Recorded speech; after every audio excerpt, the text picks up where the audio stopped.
The early autumn wind swept through the yard, rustling the white poplar trees. Hee-cha had just placed the embroidered dragon and phoenix screen into a wooden box when she heard two women whispering at the gate. "Did you hear? Section Chief Sue only got his job back because his wife used connections. That woman has been restless in the countryside." "Exactly. I saw her arguing with someone from the newspaper the other day. Who knows what she's up to now?" Hee-cha clenched her scissors tightly, her fingertips turning white. This was the third time this week she had overheard such gossip. She took a deep breath and pushed open the yard door. The two women, caught off guard, quickly shut their mouths and turned away, their blue cloth coats brushing past the wild chrysanthemums by the wall, stirring a flurry of petals. "Older sister-in-law, why are you so lost in thought?" Wang, carrying Anan, came back from outside. Seeing her standing at the door with a bad expression, she hurriedly handed over the child. Anan saw sugar paintings at the supply and marketing store and was begging for one. Anan hugged Hee-cha's neck, pointing at the alley entrance with his small finger. "Mama, dragon want dragon." The warm little body pressed against her chest eased Hee-cha's mood. She gently stroked An's soft hair and whispered, "Has someone been talking badly about us in the yard lately?" Wang's smile faded. She squatted down to straighten An's clothes. The other day, Zheng Tao's wife was washing clothes and muttered that her brother-in-law only got promoted because of connections. I argued with her, and she even said she'd report us to the Discipline Inspection Commission. Zheng Tao. Hee-cha's fingertips traced a shallow line along the edge of the wooden box. After Su Yuntao's reinstatement, he managed the industrial department. Zheng Tao, as deputy section chief, had long coveted that position. After the last project was found to have flaws by Su Yuntao, he had targeted them at every turn. "Don't mind her," Hee-cha said, taking An's small hand and leading him inside. "People will say whatever they want. Their mouths are on them." Despite her words, she caught sight of the jasmine plant on the windowsill, its leaves covered in dust, looking wilted and listless. Speed Yuntao scooped some soup, his eyebrows knitting into a frown. "Surprisingly," he said, "I was deliberately making things difficult and argued with me in the workshop." Anan held a small spoon and fed him ribs. "Dad, eat the meat." Speed Yuntao chewed the meat, his eyes softening a little. "Anan is so well-behaved." He looked at Hee-cha and said, "This afternoon, the disciplinary committee members talked to me. They said someone reported that my reinstatement process was irregular." Hee-cha paused, holding her bowl of soup. Through the steam, she clearly saw the tight line of Speed Yuntao's mouth. Was it Zheng Tao who did this? Only him, no one else. Speed Yuntao put down his chopsticks and lightly tapped his knuckles on the table. "He has a record of the interrogation when my father was investigated, and he keeps using it to cause trouble." Outside the window, moonlight shone through the lattice, casting mottled tree shadows on the blue brick ground. Suddenly, Hee-cha remembered the year she went to the countryside, watching Speed Yuntao write appeal documents under the kerosene lamp. His back was straight then, as if he could withstand all the hardships of the world. "I have a plan." She took a piece of rough paper and wiped Anan's mouth. "Do you remember Village Head Yen from Shibianzi Village? He knows a reporter from the provincial newspaper. Last year, that reporter came to interview the agricultural cooperative." Speed Yuntao looked up at her, a hint of surprise in his eyes. "You mean, stand straight and don't fear shadows," Hee-cha said calmly but firmly. "Since he wants to make a big fuss, let's let everyone see whether the Speed family is truly built on crooked ways." The next morning, Hee-cha took the cloth tickets she had saved for half a year to the supply and marketing cooperative. When she spread the bright red silk cloth on the counter, several housewives nearby looked at her curiously. She carefully chose the brightest piece, bought 2 jeans of fruit candies, wrapped them in oil paper, and put them in her cloth bag. "Missy-cha, why are you buying such nice cloth?" Aunt Zhang from the sewing shop next door poked her head out, holding a half-measure tape. "I'm making a new dress for Village Head Yen's daughter." Hee-cha smiled and waved the cloth. "He helped me last time, and I haven't had a chance to thank him." She crossed 2 alleys to the post office and leaned over the counter to write a letter. Her pen moved across the paper. detailing how Zheng Tao tampered with project data and spread rumors, finally including the approval document number from Speed Yun Tao's reinstatement. After rereading it, she folded the letter, put it into an envelope, and wrote, "To the editorial department of the provincial newspaper," in clear block letters. "Comrade, please send this registered." She handed over the envelope, lightly pointing at the counter. "Please make sure it gets delivered." The sound of the postal worker stamping the letter was clear and sharp. Hee-cha watched the bright red mark land on the corner of the envelope and suddenly felt much more at ease. It was like back in Shinyangzi village, when she handed Yu Gongjun the appeal materials for Su Yuntao. There was a feeling of everything settling into place. In the evening, Su Yuntao returned home and found a few small dishes and a bottle of Red Star Ergotu on the 8 Immortals table in the main room. Zhou Wenhong was placing the last dish of fried peanuts on the table. Seeing him, she said, "Icha asked me to let you try this to relax." Icha came out from the inner room, holding a freshly sewn shirt. "Try it on and see if it fits. I used the same fabric you tore last time." The light blue fabric shimmered softly under the lamp. Su Yuntao took the shirt with trembling hands. He bought this fabric with his last month's salary, planning to make her a new dress, but something unexpected happened. "Don't think too much." Hee-cha helped him button the top button. Her fingertips accidentally touched his Adam's apple, and they both paused. She hurriedly withdrew her hand, feeling her ears heat up. "I checked with Director Yu.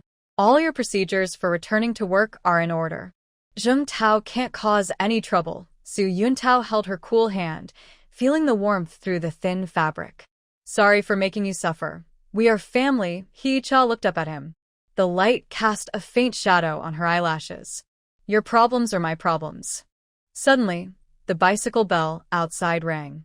Wang Gaigai hurried in, panting, holding a crumpled note. "Sister-in-law, Zheng Tao." Zheng Tao put this on the notice board.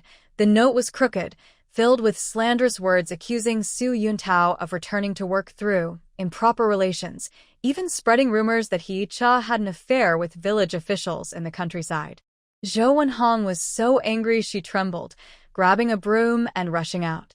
"I'll go confront that troublemaker, Mom." Hee-cha quickly held her back. "If you go now, it will just make him think we're in the wrong." She took the note, looked at it, and sneered coldly. "Perfect, I don't need to find more evidence." In the following days, the atmosphere in the government compound became very strange. Some people avoided Su Yuntao, while others deliberately made sarcastic remarks in front of him. Zheng Tao was very proud, standing in front of the notice board every morning pretending to read the newspaper, but his eyes kept secretly glancing towards Su Yuntao's office. Icha still went to work at the embroidery shop every day. However, whenever she passed by the notice board, she would glance at the increasingly wrinkled note more than once. She took out all of Su Yuntao's awards from past years, smoothed each one, and hung them in the most prominent place in the main hall with red string. From being a 3 good student in elementary school to an outstanding worker, after starting her career, the yellowed papers gently swayed in the breeze, like a silent declaration. On Friday afternoon, Hee-cha was sewing a border on an embroidery piece when she suddenly heard a commotion outside. She put down her needle and thread to look out. She saw reporters from the provincial newspaper taking photos in front of the notice board, with Zheng Tao standing nearby looking pale and trembling, unable to speak. "Is Director Su at home?" The lead male reporter turned around, the pen in his pocket flashing in the sunlight.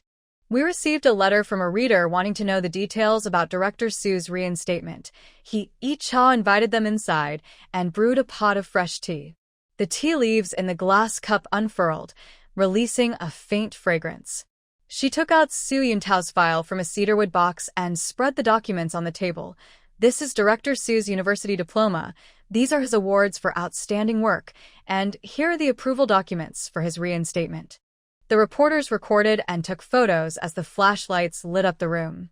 At the door, Zhou Wenhong held an N and quietly wiped her eyes. Wang Gaigai brought freshly fried twisted dough sticks and deliberately pushed them toward the reporters. "Our Yun Tao has always been proud." Zhou Wenhong's voice was slightly choked. When he was falsely accused, he preferred to suffer in the countryside rather than bow to others and beg for mercy. The male reporter paused his writing, looking thoughtfully at the awards on the wall. So, those rumors might actually have some truth? Whether they are true or not, just check and you'll find out. Hee-cha handed him a set of materials. This is data from the project Director Zheng was responsible for. I marked all the discrepancies. As the reporter took the materials, his fingertips accidentally touched hers. He was surprised to find that this seemingly delicate woman had a thin layer of calluses on her fingertips. He remembered the description in the letter about a pregnant woman sewing cotton clothes in the breeze, and suddenly understood something. When seeing off the reporter, Hee-cha carefully took out the red silk cloth and said, "Please help me give this to Director Yen, and tell him thank you." 3 days later, the front page of the provincial newspaper published an article titled, "Clarifying the Facts and Clearing the Cadre's Name." A photo of Su Yuntao appeared next to the article, showing him in a good-quality shirt with an honest expression. The newspaper detailed the approval process for his reinstatement, including photos of related documents. It also mentioned Zheng Tao's data tampering, though without naming him directly, making everyone in the government compound understand clearly. That afternoon, when Su Yuntao returned from work, he held a newspaper and looked relaxed. As he entered the yard, he saw Zheng Tao come out with his head down, shoulders drooping, his usual upright posture seeming to have lost its strength. "Brother-in-law." Wang Gaigai ran out of the house, waving a piece of paper. The discipline inspection officers came and said they will investigate Zheng Tao again. Su Yuntao didn't speak. He simply walked over to Hee-cha and gently held her hand. The sunset shone through the branches of the poplar trees, casting dappled light on their clasped hands. Suddenly, he remembered that cold night at Shibanzi village when she brought warm porridge, her nose red from the cold, and her stubborn figure in the fields, pregnant and harvesting wheat. "Thank you." His voice was deep and gentle, like the rustling wind through the wheat fields. Hee-cha looked up at him, her eyes full of a smile. "Didn't we agree to go forward together?" At dinner, Anan held up a photo from the newspaper and babbled, pointing at Su Yuntao. Daddy. Zhou Wenhong helped Hee-cha put a piece of braised pork on her plate, the shiny meat glistening. "Eat more. You've been tired these days." The moonlight outside was gentle and water-like, shining on the pomegranate tree in the yard. The pomegranates on the branches were already bright red, like full lanterns. Hee-cha looked at her family and suddenly felt that all the past hardships and grievances had turned into sweet moments now. Just like the pomegranates in the yard, which had grown full after enduring wind and rain. At night, after putting it into sleep, Hee-cha sat under the lamp and continued embroidering the screen. The silver needle moved through the red silk cloth, creating delicate clouds. Su Yuntao sat opposite, reading a book, but his gaze kept drifting to her, soft as moonlight. "Let's buy a sewing machine tomorrow," he suddenly said. His finger paused on the page. "Hand embroidery is too tiring." Hee-cha looked up at him. The light cast a soft outline on his face. "I heard Butterfly brand is good, but you need a ticket to buy it. I'll find a way to get the ticket." Su Yuntao closed his book and sat beside her. "No more staying up late, it hurts your eyes." His fingertips gently brushed the skin under her eyes, a little rough. Hee-cha put down her sewing and leaned on his shoulder. Listening to his steady heartbeat, she suddenly felt very safe. It was like when they were in that old, drafty rural house, and he clumsily massaged her legs, making her feel that no matter what difficulties they faced, they had each other to rely on. Outside, the wind gradually stopped. Moonlight shone through the window lattice onto the screen, and the embroidered clouds with golden threads seemed to come alive, glowing softly in the dark. Hee-cha closed her eyes, a faint smile on her lips. She knew that future days might still have storms, but as long as she had this person by her side, she could face any challenge peacefully.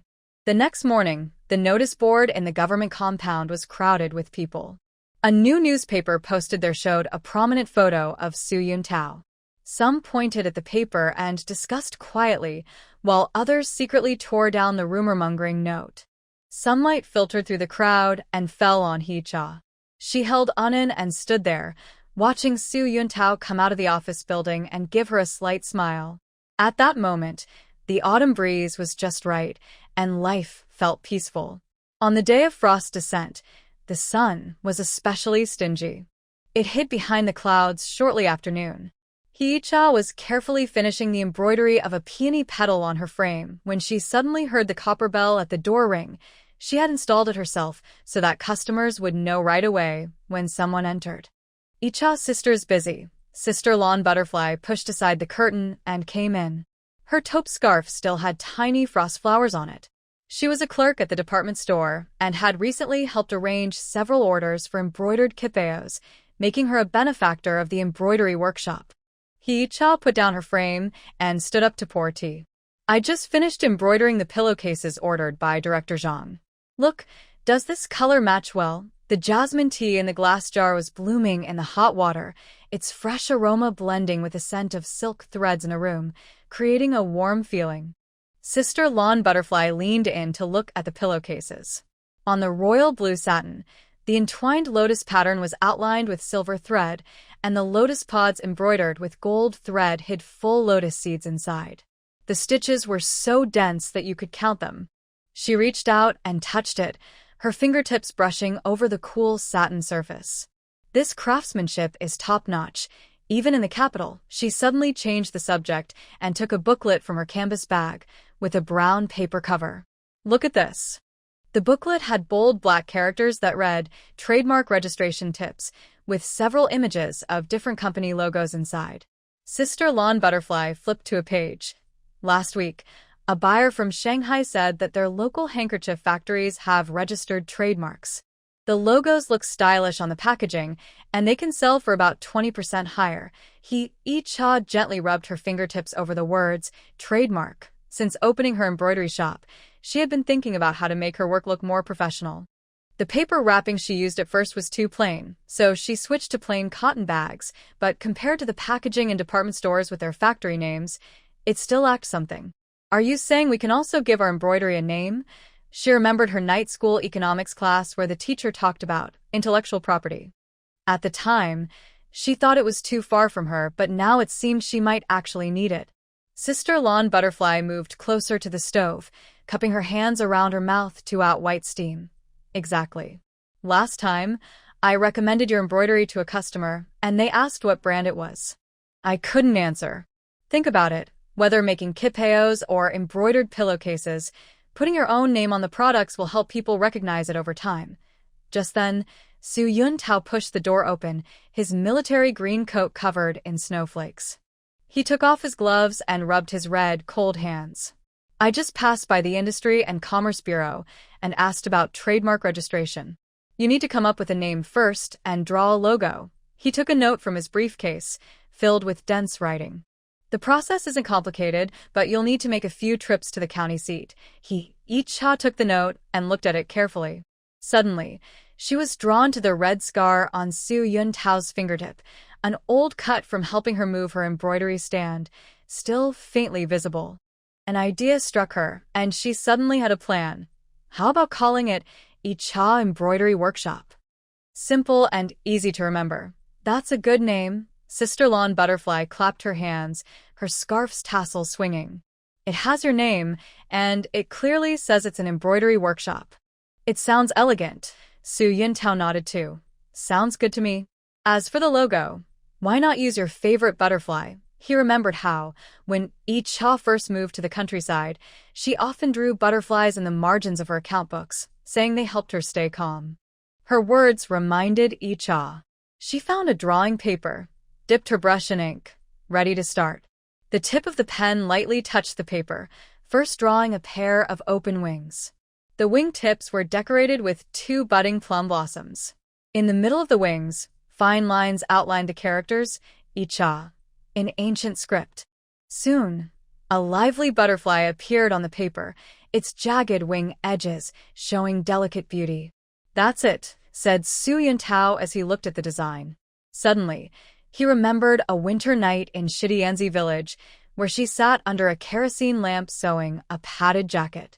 Her fingertips were red from the cold, but she still embroidered a small butterfly on her sleeve, adding some life to the dull days. The next morning, Su Yuntao took half a day off and rode his bike to the county town with Hee-cha. The autumn wind was sharp on his face, like tiny knives. Hee-cha wrapped her scarf tightly and pressed her face against his back. His rough cloth coat was a bit shiny but warm, just like when he carried her to see the village doctor during her fever back then. The clerk at the business bureau was a young man with glasses. After seeing the design, he pushed up his glasses and said, "This is a unique design, but you need all the proper paperwork. Business license, ID of the applicant, and..." He flipped through a booklet, reading out a list of requirements, finally pointing to one item, proof of a fixed place of business. Su Yuntao took out the prepared materials from his canvas bag. "All ready.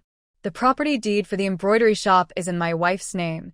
He deliberately emphasized, "my wife." Hee-cha secretly glanced at him and saw his ears turn slightly red, making her smile softly.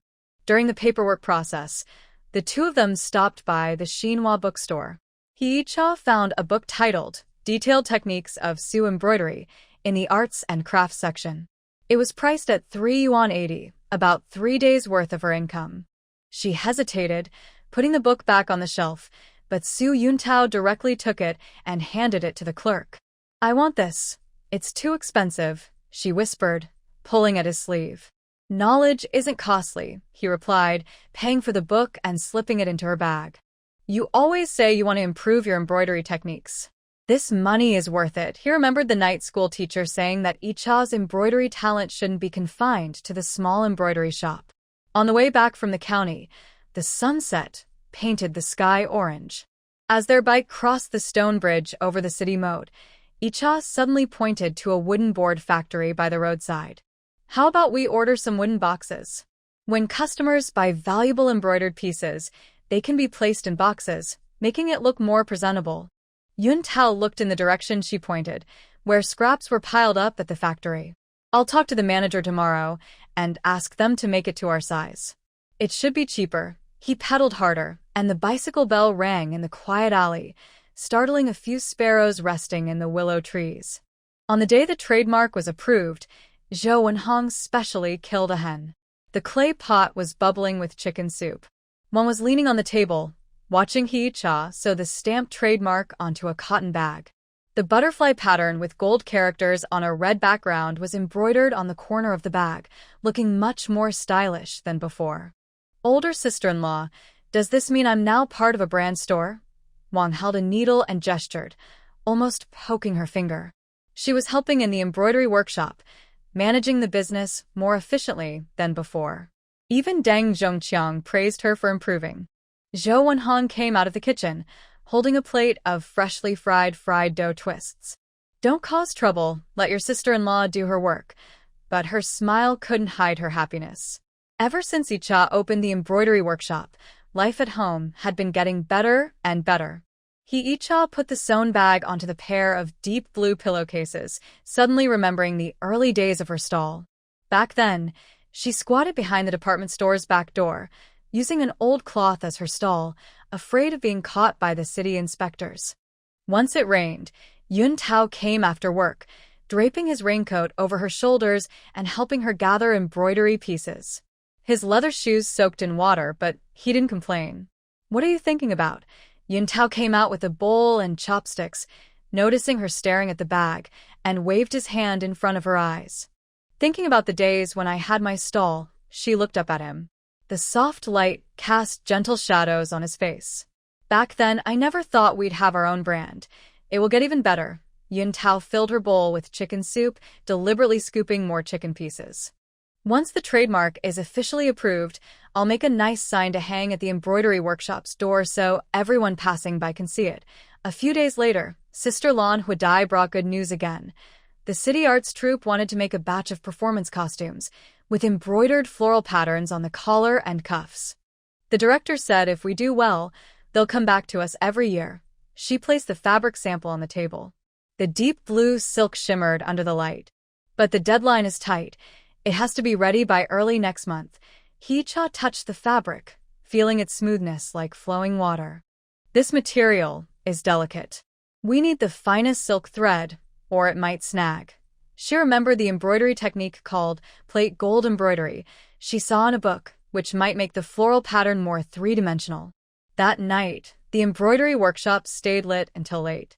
Yi-cha spread out detailed explanation of Su embroidery techniques on the table and practiced plate gold embroidery while comparing.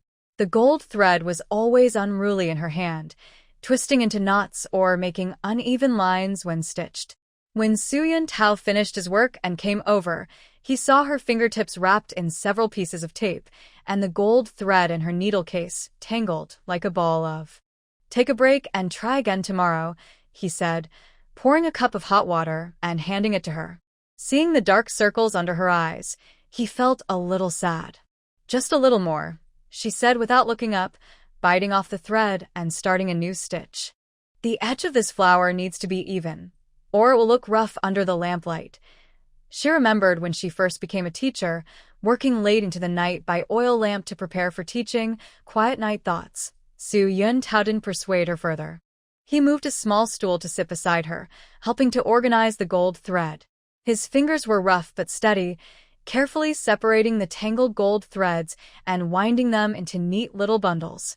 Under the light, their shadows cast on the wall, one stitching, the other quietly organizing thread, like a peaceful painting. After a while, she suddenly exclaimed, "Ah!" Su Yuntao looked up and saw her holding up a finished fabric sample, smiling. "Done? Look at how smooth the lines are." On the deep blue satin, the gold floral pattern's edges were rounded and full, and the details on the petals were so delicate they looked real. He leaned in to look, almost touching her hair with his nose.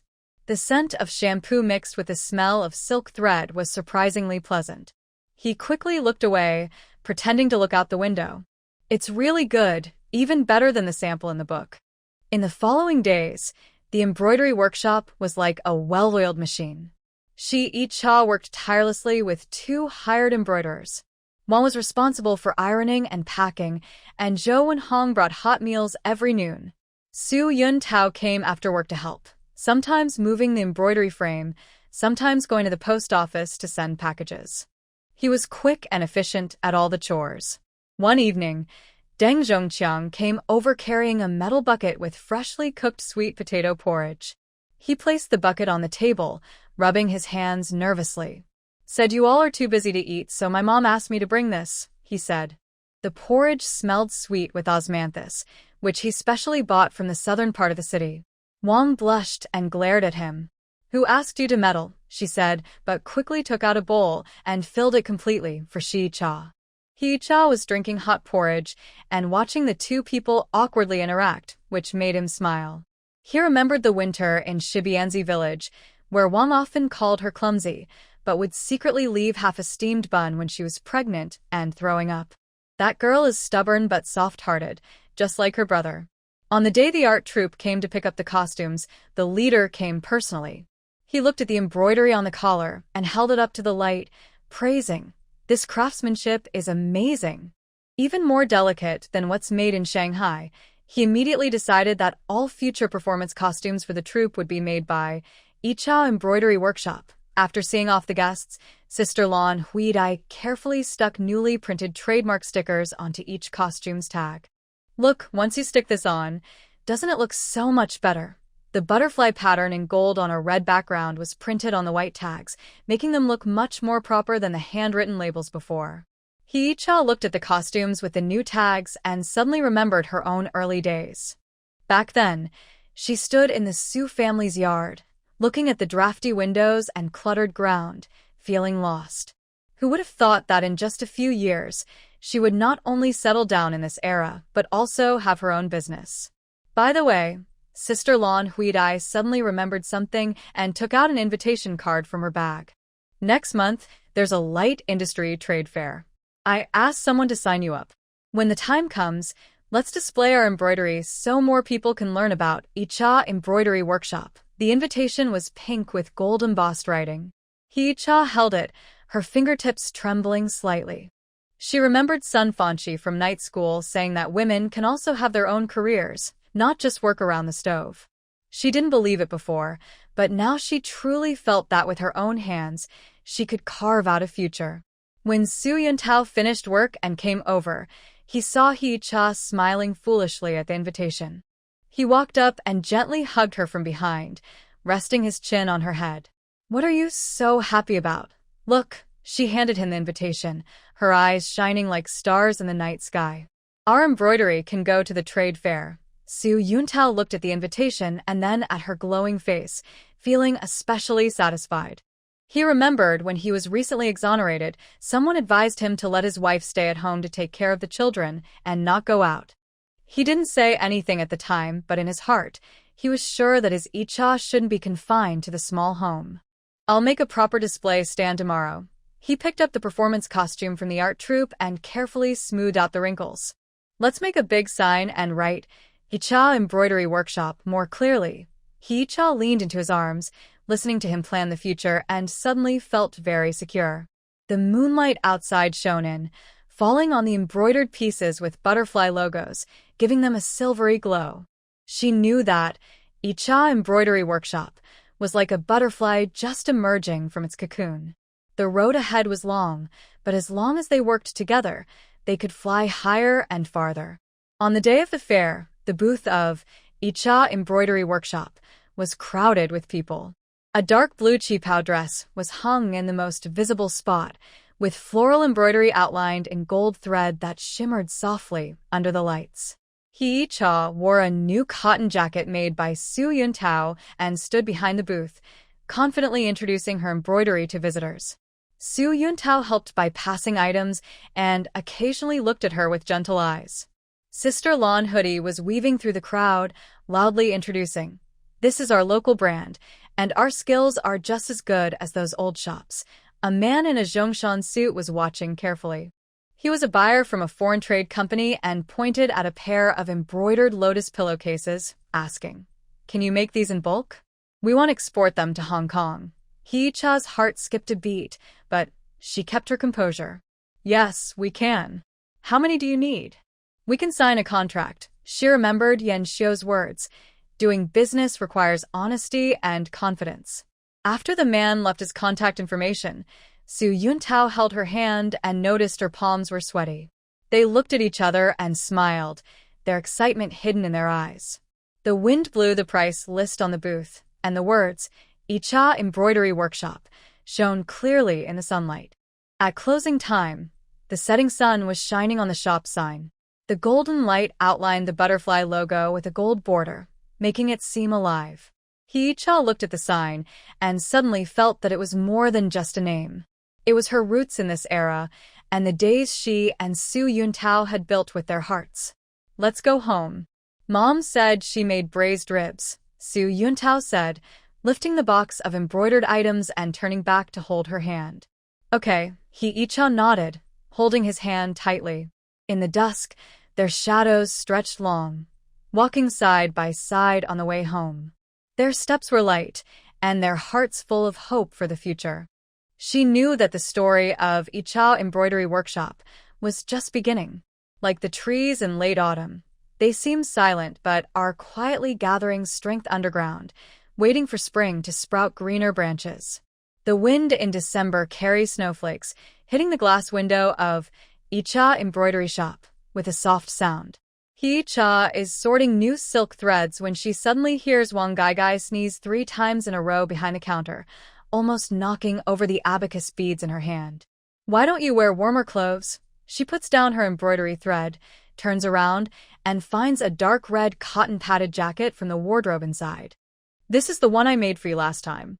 Hurry and put it on." The cuffs of the jacket are embroidered with intertwined floral patterns, a special touch she added, making it look more elegant than usual. Wang Gaigai blushes and takes the jacket, nervously muttering, "Sister-in-law, I have something serious to tell you." Today she wears a new blue cloth apron with a small red velvet flower pinned at the collar, looking more serious than usual. Hee-cha helps her straighten the front of the cotton jacket and notices her ears are unusually red. "Is it that kid Deng Zhongqiang causing trouble?" Last time Deng Zhongqiang came to dinner, his hands trembling while holding chopsticks, and his feelings were obvious. As soon as she says this, Wang Gaigai's face flushes completely. She buries her head almost to her chest. He said he wants to invite our family to dinner this Saturday. Her voice is so soft it's like a mosquito hum, but her tone carries a hint of uncontrollable joy. Hee-cha can't help but laugh. She remembers winter in Shinyanzi village. The girl always wore a patched old cotton-padded jacket, puffing up her chest and acting like a little hen with her feathers ruffled. Now, her features have softened a bit, and even her speech sounds a little shy and sweet. That's a good thing, she says, pulling Wang Gai to sit on a rattan chair beside the embroidery frame. She pours a cup of tea with brown sugar. If he wants to invite us for dinner, he must have something important to say. What do you think? Wang Gai holds the hot teacup, feeling the warmth through the thick porcelain, making her heart tremble. She stirs the slices in the cup quietly and says, "He's a good person. Last time I came back from night shift, he always said he'd send me part of the way." She suddenly stops, her cheeks turning red enough to bleed. Hee-cha looks at her like this and remembers when she first confirmed her feelings with Seon Tao. Back then, he was the same. Even though he cared deeply inside, he tried to hide his feelings and stay calm. Yet, on cold nights, he would quietly put a cotton coat over her embroidery stand. "Since you're willing inside, just be open about it," she said, patting Wang Gai's hand. "Gai, you deserve to be loved well. This girl had suffered a lot with her family, so finding someone who truly cared for her was the best thing." Just then, Su Yuntao pushed the door open, snow covering his army green coat. He stomped off the mud from his shoes and took a paper-wrapped package from his cloth bag. "I just passed by the trust shop and saw this." It looked nice. Inside the paper was a small red lacquered wooden box. When opened, it revealed a silver ring with a tiny pearl on the top, shining softly under the light. "Is this?" Hee-cha picked up the ring and looked at it carefully. The inside of the band was engraved with delicate patterns, not like ordinary machine-made jewelry. "Last time, Gai said she liked simple styles," Su Yuntao said, rubbing his cold ears, looking a bit awkward. "That kid Deng Zhongqiang is shy. I bought this for him first, so he won't be flustered later." He spoke about someone else, but his eyes flicked toward Wang Gai, who was staring at the ring in a daze. A small smile appeared on his lips. Wang Gai's fingers unconsciously brushed her clothes, and her eyes sparkled like stars. She had never received anything so precious except a copper needle her mother gave her when she was little. "This ring should be put on by Deng Zhongqiang himself to be proper," Hee-cha said, placing the ring back in the wooden box and smiling as she handed it to Wang Gai. "At dinner on Saturday, we should act like a real family." Wang Gai's hand holding the box trembled slightly, her fingers turning white. Suddenly, she looked up, tears shining in her eyes. "Sister-in-law, thank you." From Shibianzi village to the city, from their initial disagreements to now genuine care, this thank you had been in her heart for a long time.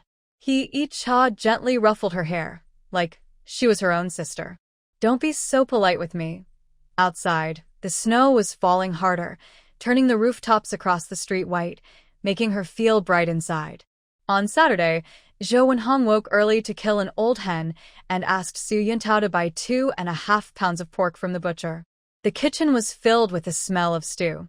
Wang Gai paced back and forth in the main hall, adjusting her clothes and wiping the table, nervous and sweating. "Sit down and rest. You're making me dizzy with all this pacing."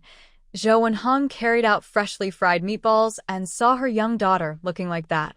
She couldn't help but remind her, "When Deng Zhongqiang comes later, you need to be polite and not act like a sulky kid." Although her words sounded strict, her smile was obvious. Since Wang Gai started dating Deng Zhongqiang, she had become happier and more energetic.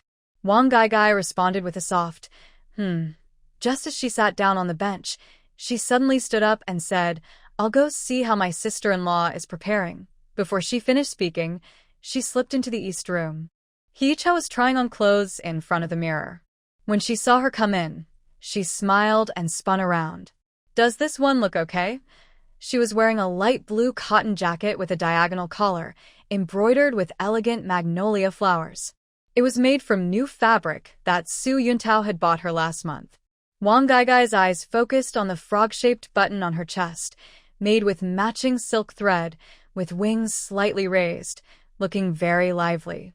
She couldn't help but reach out and touch it. "Sister-in-law is so skillful," she said softly. But in her heart, she made a silent promise to learn how to do these delicate crafts someday. "Don't just look at me," Hee-cha said, pulling her hand and slipping a silver bracelet onto her wrist. "This is my dowry. It fits you perfectly." The bracelet was plain, with a small T character carved on the inside. It was her only keepsake from her storybook life. Wang Gaigai was startled and quickly tried to take it off. "This is too precious. I can't accept it." She knew where the bracelet came from. Her sister-in-law usually didn't like to wear it. "If I give it to you, just wear it," Hee-cha said firmly, holding her hand. "When we meet Deng Zhongqiang's family later, we can't lose face." She remembered how Zhenghui had acted when she visited last time, and she was determined not to let Wang Gaigai be treated unfairly. Just then, the sound of Su Yuntao came from the gate. "Deng Zhongqiang is here." Wang Gaigai's face instantly turned red. She hurriedly tried to hide the bracelet inside her sleeve, but Hee-cha grabbed her arm. "What are you hiding? You should show it proudly." Deng Zhongqiang was wearing a brand new blue Zhongshan suit, his hair neatly combed and shiny. He carried a bulging net bag filled with canned fruit and snack boxes. As soon as he entered the yard, his face flushed. He bowed deeply to Zhou Wenhong, who came out to greet him. "Hello, Aunt Zhou," he said loudly, his voice so strong it made the window paper tremble. "Come in quickly, it's cold outside," Zhou Wenhong said, turning sideways to let him in. Her wrinkles around her eyes were all smiles. "Although this young man looks honest, he is reliable in his work." Last time, Wang Gaigai helped stay up late to organize materials for the factory's award evaluation. When Deng Zhongqiang entered the room, his eyes widened. Wang Gaigai was wearing a light pink apron today, and the silver bracelet on her wrist gently shimmered with her movements. He was stunned, almost dropping the net bag in his hand, until Su Yuntao cleared his throat to bring him back to reality. "Zhongqiang, sit down," Su Yuntao said, handing him a cup of hot tea. Seeing his fingers still trembling, he teased, "It's not the first time you're here. Why are you so nervous?" Deng Zhongqiang straightened his neck and forced out a sentence. "This time is different." His words made everyone in the room laugh. Wang Gaigai's face turned even redder, and she buried her head in her chest, almost unable to lift it. Lunch was especially hearty. Zhou Wenhong made chicken soup with a golden sheen. Hee-cha prepared glossy braised pork that looked tempting, and even Wang Gaigai took out her hands to stir-fry some bright green vegetables. Deng Zhongqiang, however, hardly touched his chopsticks, busy serving Wang Gaigai, with her bowl piled high like a small mountain. After 3 rounds of drinks, Deng Zhongqiang suddenly put down his chopsticks with a loud clack, stood up, and bowed deeply to Zhou Wenhong. "Aunt Zhou, I want to marry Gaigai," he said firmly, with veins bulging on his forehead. Wang Gaigai's chopsticks clattered onto the table. Her eyes widened, and her face turned as red as a ripe apple. Zhou Wenhong was momentarily stunned, then wiped tears from her eyes. "Silly child, there's no need to bow for such a thing." Su Yuntao patted Deng Zhongqiang on the shoulder. "If you want to marry my sister, you have to treat her well. If you dare to bully her, I won't forgive you," he said sternly, but with a look of approval. This voice seemed dull, but his heart for Gaigai was real. Deng Zhongqiang nodded repeatedly. He took a red silk cloth from inside his Zhongshan suit pocket and carefully opened it, revealing a simple but solid gold ring. He walked to Wang Gaigai, his hands trembling. "Gaigai, I know I don't have much skill, but I promise to treat you well from now on." Wang Gaigai bit her lip, tears falling onto the tablecloth with a pat-pat sound, but she still nodded. Deng Zhongqiang was so happy he almost jumped up, clumsily trying to put the ring on her finger, but he kept missing the right spot, making everyone laugh. "Let me do it," Hee-cha said with a smile, gently slipping the ring onto Wang Gaigai's ring finger. "That's right. From now on, you'll be a grown-up." The golden glow of the ring reflected in Wang's slightly reddened eyes, making her look especially charming. On the day they set the date, Hee-cha specifically closed the embroidery shop and took Wang to the department store to pick out an engagement ring. Inside the glass display cases were various jewelry pieces. Wang stared with wide eyes, clutching her clothes tightly, and whispered, "Sister-in-law, you don't really have to buy such an expensive one. An engagement is a big event, so we can't be careless," Hee-cha said, pointing at a ring with a small blue sapphire. "What do you think of this? The color suits you." The gemstone was small but clear, shining with a faint blue light under the lights. The saleswoman smiled and said, "This lady has good taste. This is a new style that just arrived. Many young people like it." She recognized Hee-cha as the owner of the Yichao embroidery shop and was very friendly. Wang looked at the price tag on the ring and stuck out her tongue. "It's 35 yuan, she said, which was half a month's salary for her. "You don't need to worry about the money." Hee-cha took out her wallet from her cloth bag. "Your brother already gave me the money and said I must pick a good one for you." Although Xian didn't say much, he cared deeply for his sister. Last time, he even asked her what kind of jewelry young people liked these days. Just then, she suddenly heard someone call from behind. "Isn't that?" She turned around and saw Aunt Zhang, a colleague from Wang's factory, arm in arm with a middle-aged man, choosing jewelry.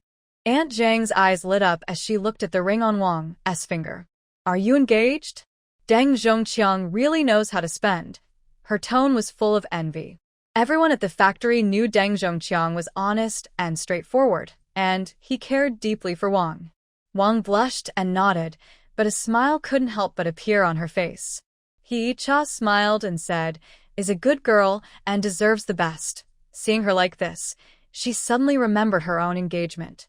Xian was just as awkward when he put the ring on her, holding her hand tightly. When they left the department store, the snow had stopped somewhere along the way. The sunlight broke through the clouds, making the snow on the ground sparkle brightly. Wang held the jewelry box tightly and suddenly stopped, looking serious.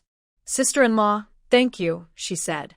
If it weren't for her sister-in-law, she might still be that prickly girl with a wild heart, and she wouldn't be having such a good life now.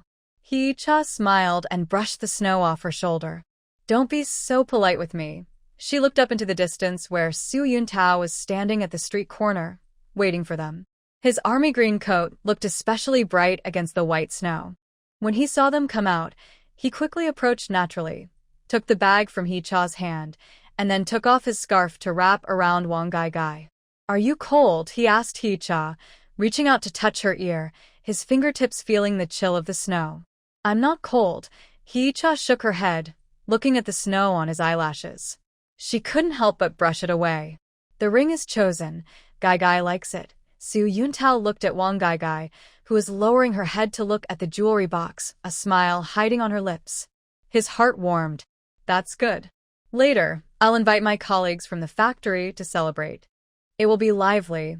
Wang Gai blushed and said, "No need to trouble, just keep it simple." She knew her brother and sister-in-law were doing well now, but she didn't want to be too extravagant.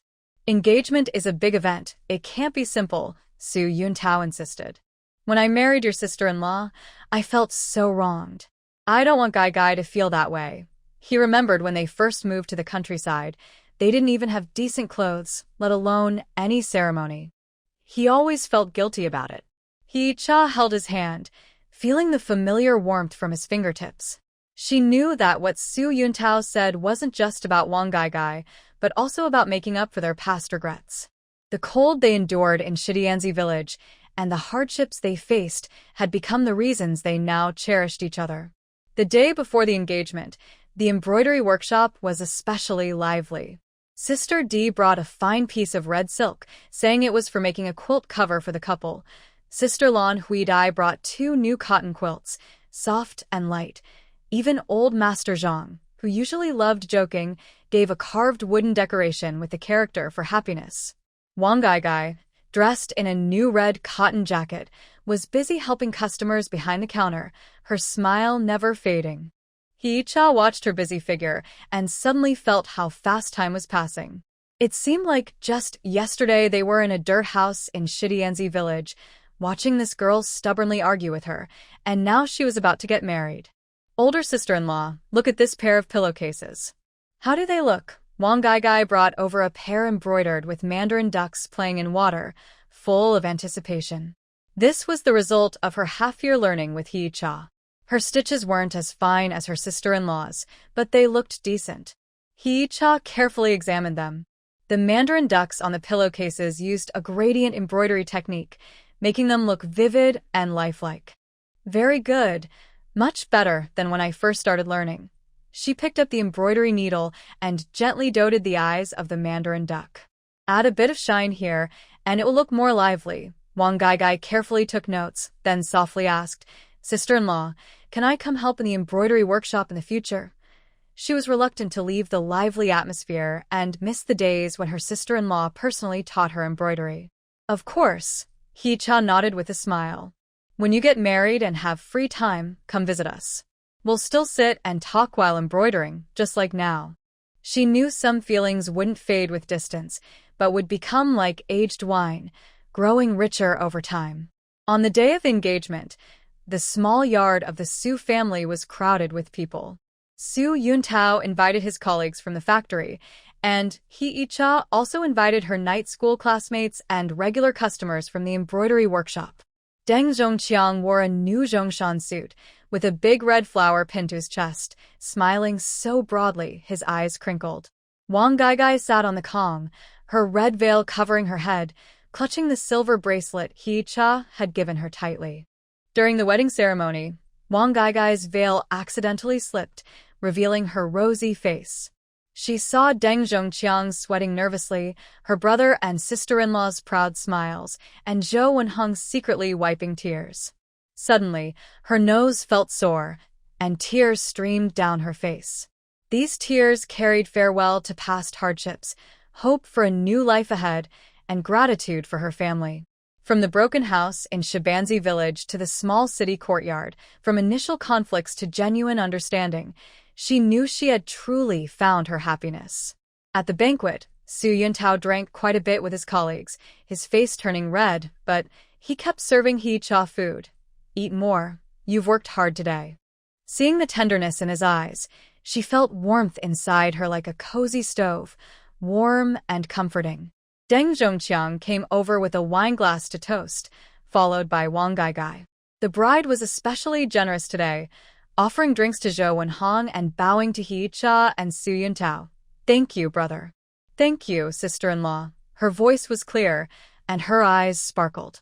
He Cha smiled and responded, "Live happily from now on and come home often." Looking at the newlyweds, she suddenly remembered her own initial fears when she first arrived. Back then, she never imagined that she would not only stand firm in this era, but also find so much warmth and happiness. As the sun set, guests gradually left.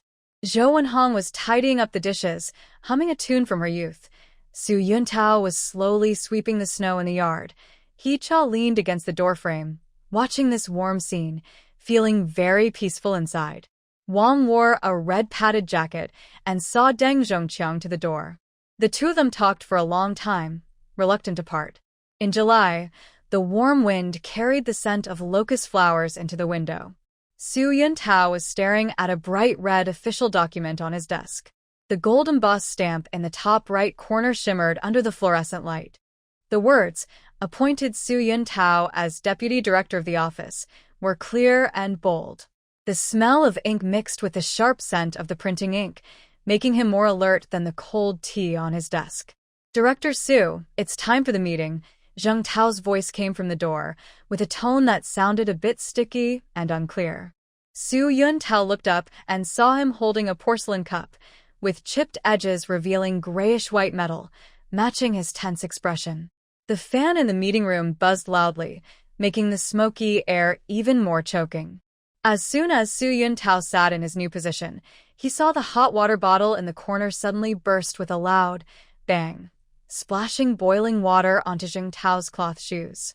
Zheng Tao jumped up, cursing, which made Su Yuntao suddenly think of Wang, who was stung by a wasp while working in the countryside, also flustered and stomping his feet. After the meeting, the corridor was crowded with people offering congratulations. Someone slipped candies into his pocket, and the shiny wrappers reflected tiny flashes of light in the sunlight. Soo-yun Tao felt a hard object poking through the wrapper and remembered the handkerchief Hee-cha had given him that morning. It was sewn from leftover scraps from the embroidery workshop, with a few crooked stitches along the edge, embroidered by an N. When the bicycle bell rang through 3 streets, he realized there was an extra copy of the People's Daily in the bike basket. The headline on the front page was bright red and eye-catching. Next to it, a photo showed a man in a Zhongshan suit shaking hands with workers, his rolled-up sleeves revealing a watch similar to the old Shanghai brand on his wrist. It was bought last year with the first month's profit from the embroidery workshop by Hee-cha. The glass on the watch face had caused by a bump when moving the sewing machine. When he pushed open the courtyard gate, he heard An's laughter. The child ran out holding an ice lolly, melting syrup dripping down the stick onto his blue cloth jacket, resembling the dew patterns often seen in Hee-cha's embroidery. "Daddy, look. Mom is teaching me to do horse dance," An tiptoed and kicked his leg, his white socks covered with grass clippings. Soo-yun Tao suddenly remembered the threshing ground in Shidianzi village. When the child was just learning to crawl, he had rolled around in the wheat straw, covered in golden dust. The aroma of stewed meat wafted from the kitchen. Hee-cha was standing in front of a stove, stirring the pork in the clay pot. Her blue apron was speckled with oil, and her short hair was curled from the steam. When she turned her head, the spatula clanged against the pot rim. "You're back? Grandpa Yen just brought some ribs," said their new from the supply store. Soo-yun Tao looked at the red string on her wrist, made from a baby tooth she had lost. When they went to the countryside, there was little medicine or help, and Hee-cha always said it could ward off evil. Now, her teeth were clean, and the bone's natural color shone softly under the light. Dad got a promotion, and then rushed into the room holding a file Soo-yun Tao brought back, but she tripped over the threshold. Zhou Wenhong was peeling an apple for Yen Xiaokai. The sound of the knife scraping the peel stopped suddenly. The old man's thin, wrinkled hand suddenly grabbed Soo-yun Tao's wrist, veins bulging under the loose skin. "Good child, if only your grandpa could see." Before he finished, Hee-cha handed him a sour plum drink. The bowl was decorated with a red sugar ring, a little spill from this morning's sweet soup. She quickly slipped a mint candy into Yen Xiaokai's hand. "Grandpa, hold this in your mouth so your teeth don't hurt from the sourness." As the crisp sound of the candy wrapper tore, Soo-yun Tao caught a glimpse of her new, short hair at her temple. He didn't know when, but she now had fine lines at the corners of her eyes, and her smile looked like spring water wrinkled by the wind. When Wang and Deng Zhongqiang arrived, she was carrying a mesh bag with 6 plain steamed buns. "My sister-in-law said she wanted to make flour rolls, so I went to the grain station to exchange for fine flour." The girl kept glancing at Deng Zhongqiang as she spoke.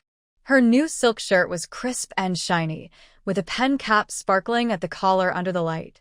Soon, the kitchen filled with the sweet smell of yeast. Hee-cha kneaded the dough rhythmically, the dough making soft thumping sounds on the board. She was telling an old story from the living room. "Back in the day, your dad studied in Beiping. He always sneaked into fabric shops, saying he wanted to buy the best Hangzhou silk for his future wife." Soo-yun Tao watched her flour-dusted nose and suddenly remembered a cold night when she went to the countryside. She was standing at the stove, bringing warm porridge to herself while writing a complaint. The fog blurred her glasses, but her eyes shone even brighter. When Zheng Tao's voice sounded outside the courtyard gate, Hee-cha was placing the flour rolls into the steamer. The fresh scent of bamboo and steam spread out, mixing with the aroma of the Luzhou Laojiao wine in his hand, making it seem less strong. "Director Su, congratulations on your promotion. This small gift is just a token of respect." Zheng Tao smiled, his eyes crinkling at the corners. His fingers gently rubbed the bottle, as if trying to peel off the red paint. At the moment Sun-yun Tao took the bottle, he felt a cold sweat on the other man's palm. He remembered in the afternoon at the office, when Zheng Tao secretly slipped an envelope into his pen holder, only for him to return it untouched. The man's face suddenly turned red, just like Li Shui-mei from Xinian village when her feelings were exposed. "Comrade Zheng, you're too polite," Hee-cha brought out freshly steamed flour rolls. The steam fogged up her glasses. There are elders and children at home, so let's save the wine for next time at the company gathering. As she spoke, her fingertips lightly tapped the edge of the steamer, a familiar signal to Sun Yuntao. Whenever she felt nervous, she would do that unconsciously. After Zheng Tao left, Deng Zhongqiang suddenly chuckled. His sleeve is worn out, but he still insists on stuffing a handkerchief into his shirt. Wang Gaigai nudged his elbow, but Zhou Wenhong stopped him. Young people don't understand. This city isn't like the countryside. You see everyone all the time. The old man's hand was steady as he placed a flour roll into Anen's bowl, the silver bracelet making a soft clink against the rough porcelain. Yan Xiaozai insisted on having a couple of drinks, so Hee-cha found the small tin wine pot she brought back from the countryside. The carved lotus pattern on the pot had long worn smooth. It was a betrothal gift from Grandpa Su. When the wine was poured into the blue porcelain cup, tiny bubbles formed. Sun Yuntao suddenly noticed his father-in-law's hand trembling slightly, just like that time in Xinian village when he first felt An's baby moving.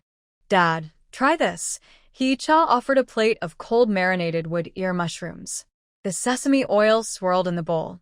This was sent by Yen Shui-lin from Xinian village, brought by someone she asked. Sun Yuntao's hand paused as he picked up food. The crisp sound of the mushrooms in his mouth seemed to echo the river flowing in Xinian village, and the warmth of Hee-cha's hand, which had blisters from holding it for the first time, pressed gently against his back. And held up a flour roll, leaning close to Sun Yuntao. The dough had a crooked smile, made of red beans. Teacher said Dad is a person who does great things, the child said.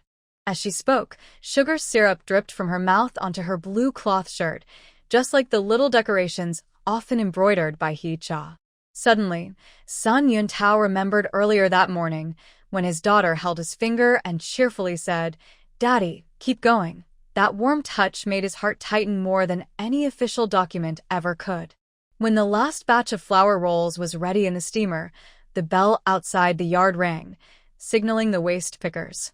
As Hee-cha lifted the lid of the cage, steam mixed with the smell of wheat wafted over the windowsill, causing the shirt hanging on the rope to flutter loudly.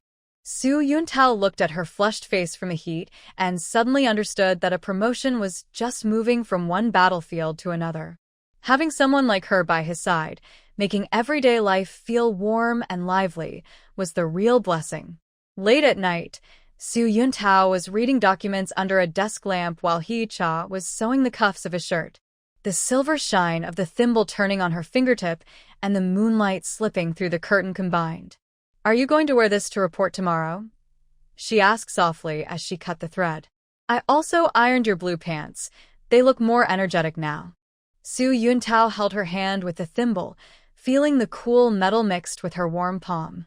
Outside, the locust tree leaves rustled, like replaying a snowy night many years ago when he held her after she gave birth to Anin, in that drafty earthen house in Shidienzi village, saying, "I will protect you all from now on." The light in her eyes then, and the glow reflected on her glasses under the desk lamp now, looked exactly the same. When morning light reached the windowsill, Su Yuntao saw Hee-cha pinning the advanced worker medal onto his new shirt. The bronze badge shimmered softly in the sunlight, with the engraved date matching the day they returned to the city.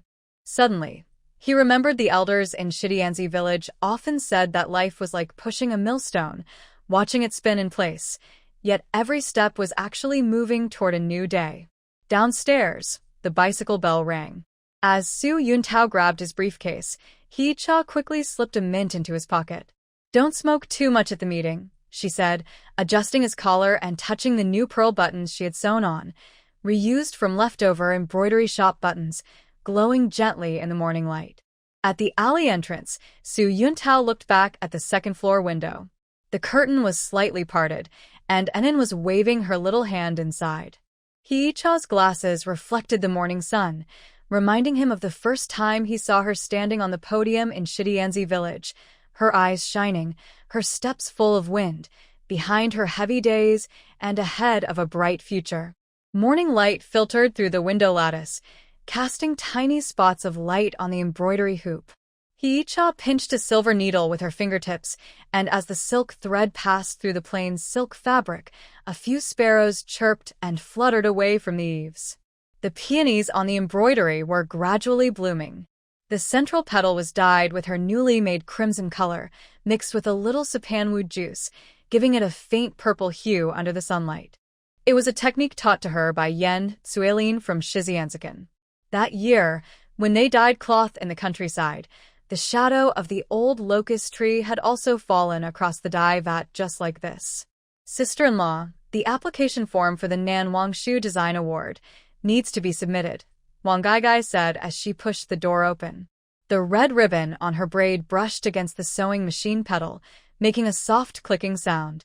In her hands was a tin cookie box neatly filled with Hee-cha's embroidery drafts from the past 6 months. The one at the bottom still had a little paw print from an instoodling. When Hee-cha looked up, the silver needle flashed in the morning light. "Wait a bit. The leaf veins of this flower still need some work," she said, pointing at the gold thread on the embroidery frame. "When I visited the Palace Museum last time, I saw that the leaf veins on the case-eye screen were stitched with twisted double threads. I want to try that." As she spoke, her fingers gently rubbed the edge of the silk. It was a piece of Hangzhou fabric that had been stored for years, found by Yen Xiaozai at the bottom of a camphorwood chest when they returned to the city. The corners still carried a faint scent of camphor. On the newspaper Su Yuntao brought home from work, the call for entries for the Nan Wangshu Design Award was circled in red. He crouched beside the sewing machine to help her thread the needle. When the needle pricked his finger, he didn't say a word, just put the bleeding fingertip to his mouth. Zheng Tao's brother-in-law works at the Cultural Bureau. "I heard one of the judges this year is a master of Su embroidery," he said after a pause, his Adam's apple moving slightly. "Should I ask around for you?" Hee-cha smiled and shook her head, pushing the embroidery frame toward him. "Look at this flower bud. If you take shortcuts, it will never bloom properly," she said. As she spoke, Anan came over holding a crayon and drew a crooked trophy on the blank part of the newspaper. "Mom will win this." The child's fingernails still had traces of red dye from helping her color silk threads the day before. The night school bell always rang at the hour of high. Sun Fanchi walked beside her, pushing a bicycle down the dimly lit street. The complete guide to embroidery techniques in the basket rustled in the wind. "I asked around," Sun Fanchi said suddenly. "Last year's gold prize used gold couching embroidery. They used nearly 3 tails of gold thread." She stopped walking, her shadow stretching long under the streetlight. "Your spring plowing scene might be too plain, I'm afraid." Before she could finish, the silver bracelet on Hee-cha's sleeve jingled softly. It was an old piece from Zhou Wenhong, roughly welded at the joint, but it always made a clear, bright sound when she lifted her hand. "Do you remember the wheat fields in Shizianzakan?" she asked. She suddenly smiled. "There should be some green in the golden wheat ears, or it looks too fake." The frame sent by Lu Qin was made from old jujube wood, said to be leftover material from her grandfather's dowry. "This wood is tough. No matter how tight the fabric is stretched, it won't tear." Lu Qin helped her adjust the tension of the embroidery thread, then suddenly pointed outside the window. "Look, Brother Su is again stretching your embroidery frame under the street lamp. Below, in the shadow of the sycamore trees, Su Yuntao was clumsily tightening screws with pliers. His Zhongshan suit, worn during the day, had oil stains on the cuffs from fixing the office printer. Now, he carefully placed a handkerchief under the edge of the embroidery frame, afraid of leaving fingerprints. Himoka remembered that cold night when she went to the countryside. He was the same, holding her frozen hands in his chest, his rough palms carrying the smell of wheat-field soil. 3 days before the deadline, the embroidery suddenly developed mold spots. When Himoka discovered it, she froze in place. Due to the continuous rain, Hangfang absorbed moisture, causing the delicate pink petals to fade with faint gray shadows, like they had been soaked in tears. Zhou Wenhong brought rice water, gently wiping with a soft cloth.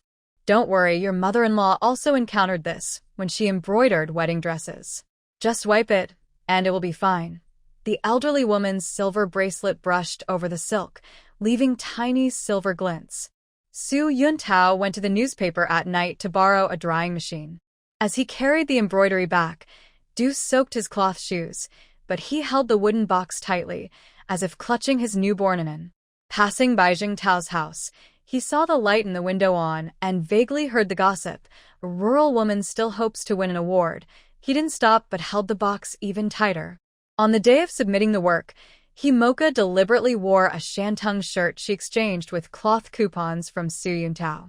Wang Gaigai helped her style her hair into a new look, tying a bow with a red silk ribbon at the back of her head, looking just like the village girls from Shidianzi when they got married. Then tugged at her clothes, unwilling to let go. Will Mama's embroidery win an award? She squatted down, rubbing her child's soft hair with her nose. Whether or not it wins, it doesn't matter. What's important is that we tried. On the day of the judging meeting, Himoka was busy rushing work at the embroidery workshop. Sun Fanchi hurried in, her braid coming loose. Judge Su said that in your spring plowing painting, the mud on the farmer's pants is embroidered with 3 shades of brown, just like real mud. She held a review comment in her hand, the penmanship clear and strong. True craftsmanship is seen in the details, full of life. Su Yuntao was on a conference call when he received the phone. He clenched his fingers around the receiver until they turned white, but he tried to sound calm. Got it. I'll come after work. After hanging up, Zheng Tao leaned over and smiled. Director Su has good news? You look so happy your mouth can't close. He didn't reply, just tidied the documents on the table more neatly. The morning light shone softly on the nameplate that read, Deputy Director of the Office. When the award certificate was delivered home, and was standing on a small stool helping Zhou Wenhong pick vegetables. The child grabbed the gold embossed certificate and spun around in the yard, the red silk cover brushing past the sheets hanging on the clothesline, leaving faint shadows. Yan Xiukai put on his reading glasses, touching the writing on the certificate. When I was young, I saw your mother-in-law embroidery her dowry. Compared to your skill, she was a bit more spirited. The celebration dinner was held at a small restaurant at the alley entrance. Sun Fanchi brought homemade bayberry wine. Lu Qin carried freshly baked peach cookies. Wang Gaigai and Deng Zhongqiang hurried to pour tea for everyone. Amid the crisp clinking of glasses, Zhou Wenhong suddenly wiped away tears. Back then in the countryside, who would have thought? She was interrupted by a handkerchief handed over by Su Yuntao. It was a double lotus embroidered by He Cha, with her signature edge stitching still visible on the corners. Master Su, a renowned silk embroidery expert, had come specially. He touched the ox bridle in the spring plowing, painting, and suddenly told the guests, this bridle is made with seed embroidery. Each seed is the same size, and you have to hold your breath to embroider it. He turned to He Cha. Miss, you have real skill in your hands and a good heart. When He Cha stood to toast, her skirt brushed the table leg, knocking over Su Yuntao's glass. The wine spilled onto his Zhongshan suit, blooming like a sudden flower. She remembered how, when she first arrived, his gaze was as cold as ice. Now, amid the laughter and chatter, he quietly helped her fix her disheveled hair, his fingertips carrying the scent of tobacco and pen ink, her long-time comfort. On the way home, Anna was sleeping on Su Yuntao's shoulder, with a bit of peach cookie crumbs on her lips. He Icha walked under the moonlight, holding the red certificate in her hands, and suddenly noticed Su Yuntao slowing his steps. Let's buy a new sewing machine tomorrow, he suddenly said. A butterfly brand. I heard it has embroidery functions. When she looked up, the moon was just resting on his shoulder. No need, she said with a smile, and shook her head. This one is just fine. Look, she pointed to the scratches on the sewing machine pedal. This one was made when Anna was learning to walk and bit it. This one was from when Wang hammered a button. And this, she continued, was from when you first helped me thread the needle and the pliers accidentally chipped it. Suddenly, Su Yuntao stopped and tightly embraced her in the moonlight. In the distance, the sound of a scrap collector's bell mixed with the singing from a neighbor's TV, like a gentle lullaby. I used to think I made you suffer, he said, resting his chin on her head, his voice a little tight. Now I realize I don't deserve you. He Cha smiled and pushed him away, placing a certificate into his hand. Look at the words on this, she said, pointing to the three characters Hee-cha. There's no Sue in front, no madam after. It's just me. The moonlight shone in her eyes, shining like the first time she taught children to read the character for person in Shernyaozi village, with a sparkle in her gaze.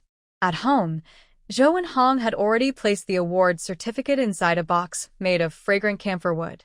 At the bottom was the notice of Yun Tao's exoneration from years ago, with a red stamp and gold embossing on the certificate shining together. Storing it like this keeps it dry, the old woman said as she closed the box, the copper lock clicking crisply. When Enan grows up, he'll know that his mother is a remarkable person. Late at night, Hee-cha was still organizing embroidery threads under the lamp. Su Yun Tao helped her wind different colored silk threads onto cardboard, like a kaleidoscope from childhood. Suddenly, he pointed to the thinnest gold thread. Save this for Xiao Shui. When she grows up, her dad will teach her how to embroider. When Hee-cha looked up, she saw moonlight spilling through the window lattice, casting a gentle silver edge on his newly white hair.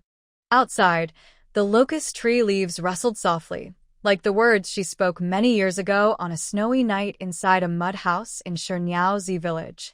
Back then, she didn't know what the future held but clenched her needle and thread, believing that as long as she stitched one stitch at a time, she could create her own spring. Now, looking at the full box of embroidery works and the people around her, she suddenly understood that true happiness is having someone to help turn ordinary days into memorable embroidered stories. In September, as the wind carried the scent of osmanthus through the window, Hee-cha was tying a new blue cloth school bag onto an N. The stitches on the canvas left faint marks, and she carefully used double-stitched edging, just like when she mended work pants for Su Yun Tao in Shinyangzi village. The front of the school bag has an embroidered little dog with a tilted head, drawn by An himself. There are a few missed stitches near the ears where a child had grabbed and swung the embroidery hoop. Mom, the dog's tail should be pointing up, and tiptoed and leaned on the sewing machine table. His blue jacket was stained with breakfast rice soup. He was holding a piece of malt candy, which Su Yun Tao traded for at the supply and marketing cooperative last night. The wrapper reflected tiny spots of light in the morning sun, like wheat stalks in a rural threshing yard. In the enamel bowl brought by Zhou and Hong, a boiled egg was steaming hot. Eat the egg before you go, the old woman said, wiping her hands with an apron. Her silver bracelet made a soft clink against the bowl's rim. On the first day of work back then, I also boiled her 2 eggs to boost her courage. She tucked a handkerchief into Anan's pocket. The small tiger embroidery on the corner was made when Hee-cha was pregnant. Now, the edges were worn and frayed. When Su Yun Tao's bicycle bell rang for the 3rd time, Anan suddenly hugged the door frame and refused to move. Dad's basket might bump the little dog, he pouted, fiddling with the embroidery thread on his school bag. His fingers twirled the silk thread near the dog's nose until it looked fuzzy. Hee-cha suddenly remembered that when he first learned to walk, he also clung to the old locust tree in Shinyangzi village, refusing to let go. The sunset stretched their long shadows, and Su Yun Tao's clumsy voice coaxed, and is a brave boy, blending with the cicadas chirping across the drying grain yard. The iron gate of the kindergarten was freshly painted, and the strong smell mixed with children's crying. Hee-cha crouched down to straighten An's collar and saw that his small hand was trembling while clutching the school bag strap. Just last week, those hands were helping her string beads in the embroidery workshop, making red agate look like candied fruit. Now, his finger joints were white from tension. Teacher Wang said she'll teach us to sing The East is Red, she said softly, pinching the child's tender earlobe. Just like when you learned from the radio in Shinyangzi village, Su Yun Tao leaned his bicycle against a locust tree. In the mesh bag hanging on the handlebar, the enamel cup clinked against the aluminum lunchbox. I've talked to Teacher Wang, he said, bending down to wipe away An's tears. His fingertips still smelled of pine resin, leftover from fixing the office chair yesterday. Dad will be the first to pick you up after school and bring you sugar painting. As he spoke, the button on his sleeve came loose and swung loosely, just like that faded, washed-out shirt he wore when he went to the countryside. When the nurse at the morning checkup pinched An's chin to look at his throat, the child suddenly burst into tears. He was shy around strangers. He hurriedly handed over a handkerchief, watching Enin bury her face in her clothes. The blue cloth jacket rubbed against her chest, where a decorative button was sewn, made from leftover lapis lazuli beads from the embroidery workshop, specially kept by Suyun Tao last month when he visited the jade factory. Auntie smiled and stamped a red mark on Enin's hand back. This child takes after his father in looks, but his courage is like yours. The classroom's small benches were arranged neatly, and a slogan on the wall read, "Study hard and improve every day."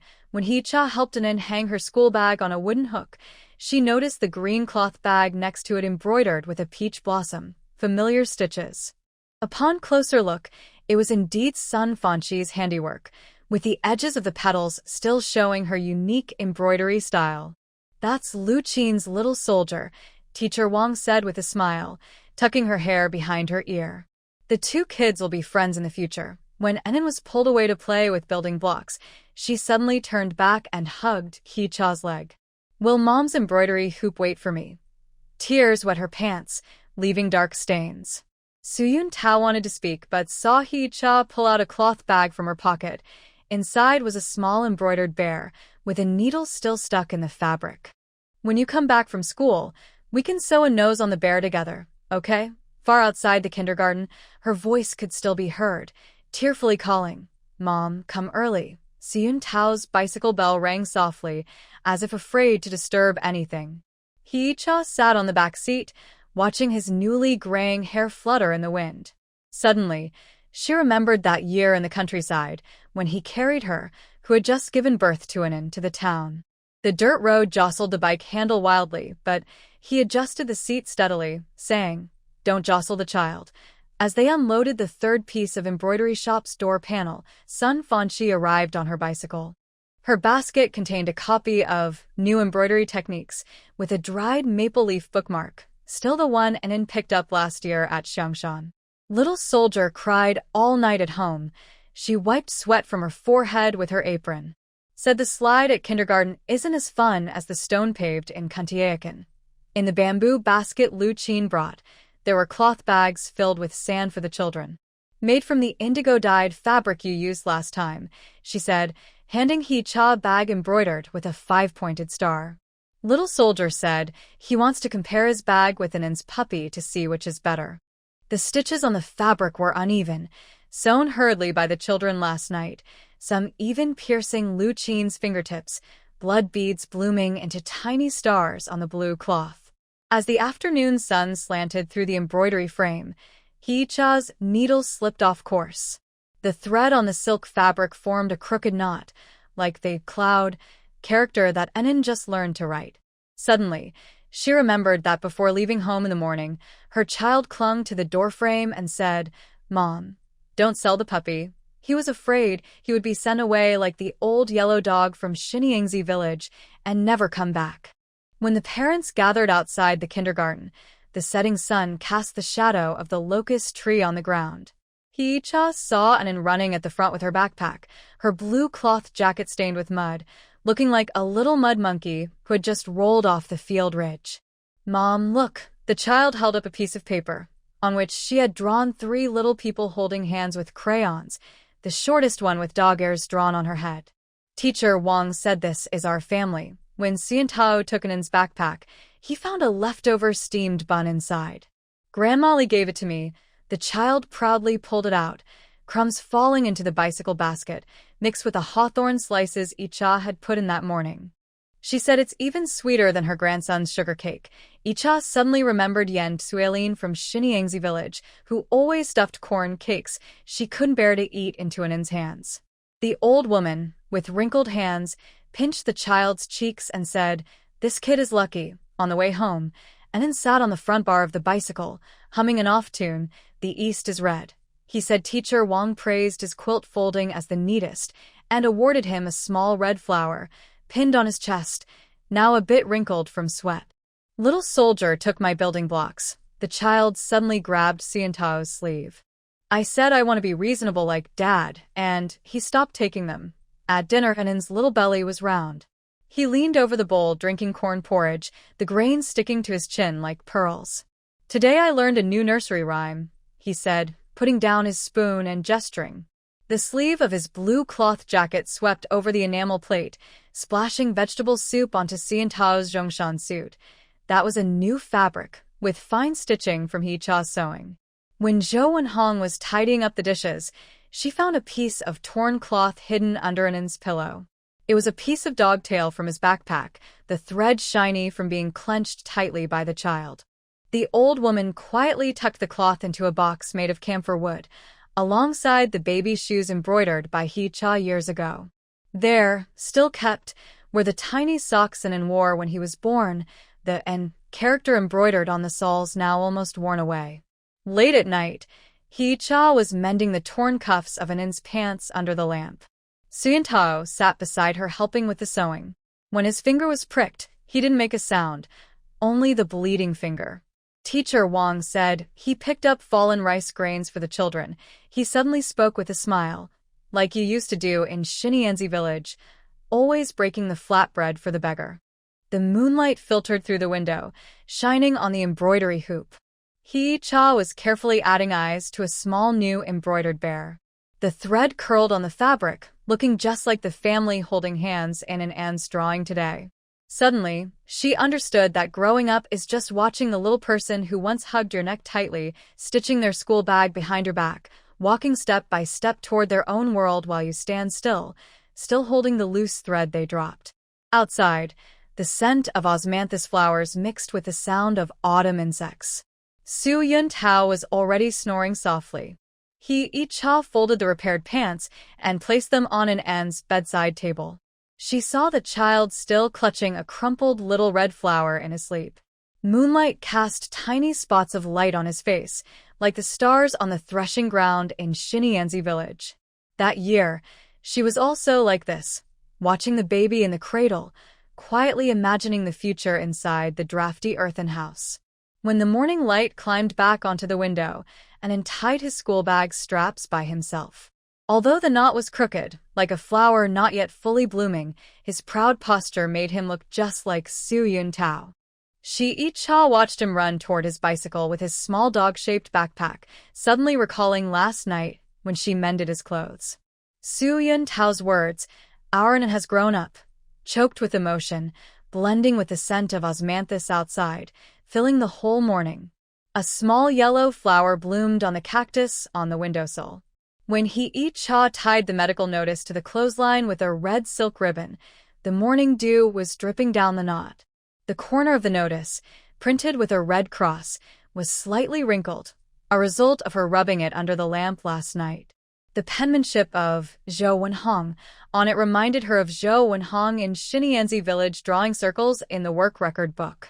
The old men always said, "Writing wastes ink. Drawing circles saves trouble. What's the use of this?" Zhou Wenhong came out of the kitchen, wiping her hands with an apron. The silver bracelet on her wrist jingled softly against the doorframe. She held a porcelain bowl filled with hot corn porridge. The chipped edge of the bowl was from when Anan spilled it during their rural trip years ago. "With my body, I can carry and walk 2 miles, so what's the point of checking?" She paused while adding firewood to the stove. Sparks flew onto the blue brick floor, reminding her of the scene when they built a stove in the countryside. He crouched down to help her tie her shoelaces and noticed that the sole of her cloth shoes was already worn through and shiny. Wang Gaigai's factory organized a health check, and they found that old Deng has high blood pressure, she said, tying the shoelaces into a bow. "It's better to find out early, so it won't cause trouble later." As she spoke, her fingertips touched the old injury on the elderly person's ankle, an old sprain from when she went to the countryside. On rainy days, it still hurts so much, she can't sleep. Su Yun Tao's bicycle bell rang a second time, but Zhou Wenhong was still rummaging through a cedarwood box. She pulled out a dark blue striped jacket from the bottom. The copper button at the collar had turned green, an old keepsake from Su Yun Tao's father. "Wear this to look decent," the elderly woman said, adjusting her clothes in the mirror. "Don't let others think our Su family doesn't know manners." The mirror reflected her newly white hair at the temples, looking just like the reed flowers in Xinyanzi village during winter. The hospital corridor smelled of Su water. Zhou Wenhong held He-T's hand, trembling slightly. In the poster on the wall, a doctor in a white coat was listening to an old farmer's chest. The farmer's blue headscarf reminded He-T of Yan Suilin, the old woman who, years ago in the countryside, held her hand like this while waiting for an infant to be born at the commune health clinic. The peeling plaster on the wall and the falling lime dust on their cloth shoes looked like sprinkled salt. Blood pressure is 140/90, a little high, the nurse said as she marked it in her notebook. The scratching of the pen sounded in the quiet. Zhou Wenhong suddenly stood up. "I told you it's fine. The machine must be broken," she said. Her cloth shoes made soft sounds on the water-polished floor. He-T quickly held her shoulders, smelling the soap on her clothes, and sandalwood soap supplied by the embroidery workshop, brought by Wang Gai last time, who said, "Sister-in-law, this won't hurt your hands." When Su Yun-Tao arrived, he saw Zhou Wenhong stuffing the health check form into her pocket. The elderly woman folded the form into a small square, moving quickly like hiding ration tickets in Xinyanzi village. "Dad's work gave us a health coupon. No need to waste it," he said, hanging a mesh bag on the wall. The enamel cup with chrysanthemum tea inside rippled gently. "After the check, we'll go eat wontons. Let's go to that place you mentioned last time." As he spoke, his fingers unconsciously stroked the knot of the mesh bag, an embroidered pattern made with embroidery thread by He-T. During the ECG, Zhou Wenhong's hand, clutching the bed sheet, showed prominent veins. He-T crouched by her bed, telling her funny stories from the embroidery workshop. Little Bai embroidered a peony as a peony blossom, and Sister D scolded her to copy the embroidery manual. Her fingertips gently slipped into the old man's fingers, like when she held her grandmother's hand crossing the street as a child. "Look at this machine, ticking away. Doesn't it look like Enin's toy piano?" At the end of the corridor, voices were raised in a quarrel. Zheng Tao's wife was arguing with the nurse about cutting in line. "My father-in-law is a director." The woman's curly hair swung in front of the white wall, looking like a fierce lion. "Is it worth delaying you?" Zhou Wenhong suddenly sat up, the wires of the heart monitor making a loud rustling sound. "Young people just don't understand reason," she said. Her cane hit the ground with a thud, the polished redwood handles shining brightly, made from old wood from the office, engraved with the words, "Happiness, longevity, health, peace." When the B ultrasound room door opened, Zhou Wenhong's cloth shoes had a water stain. He-Cha helped her wipe her shoes, making the doctor smile suddenly.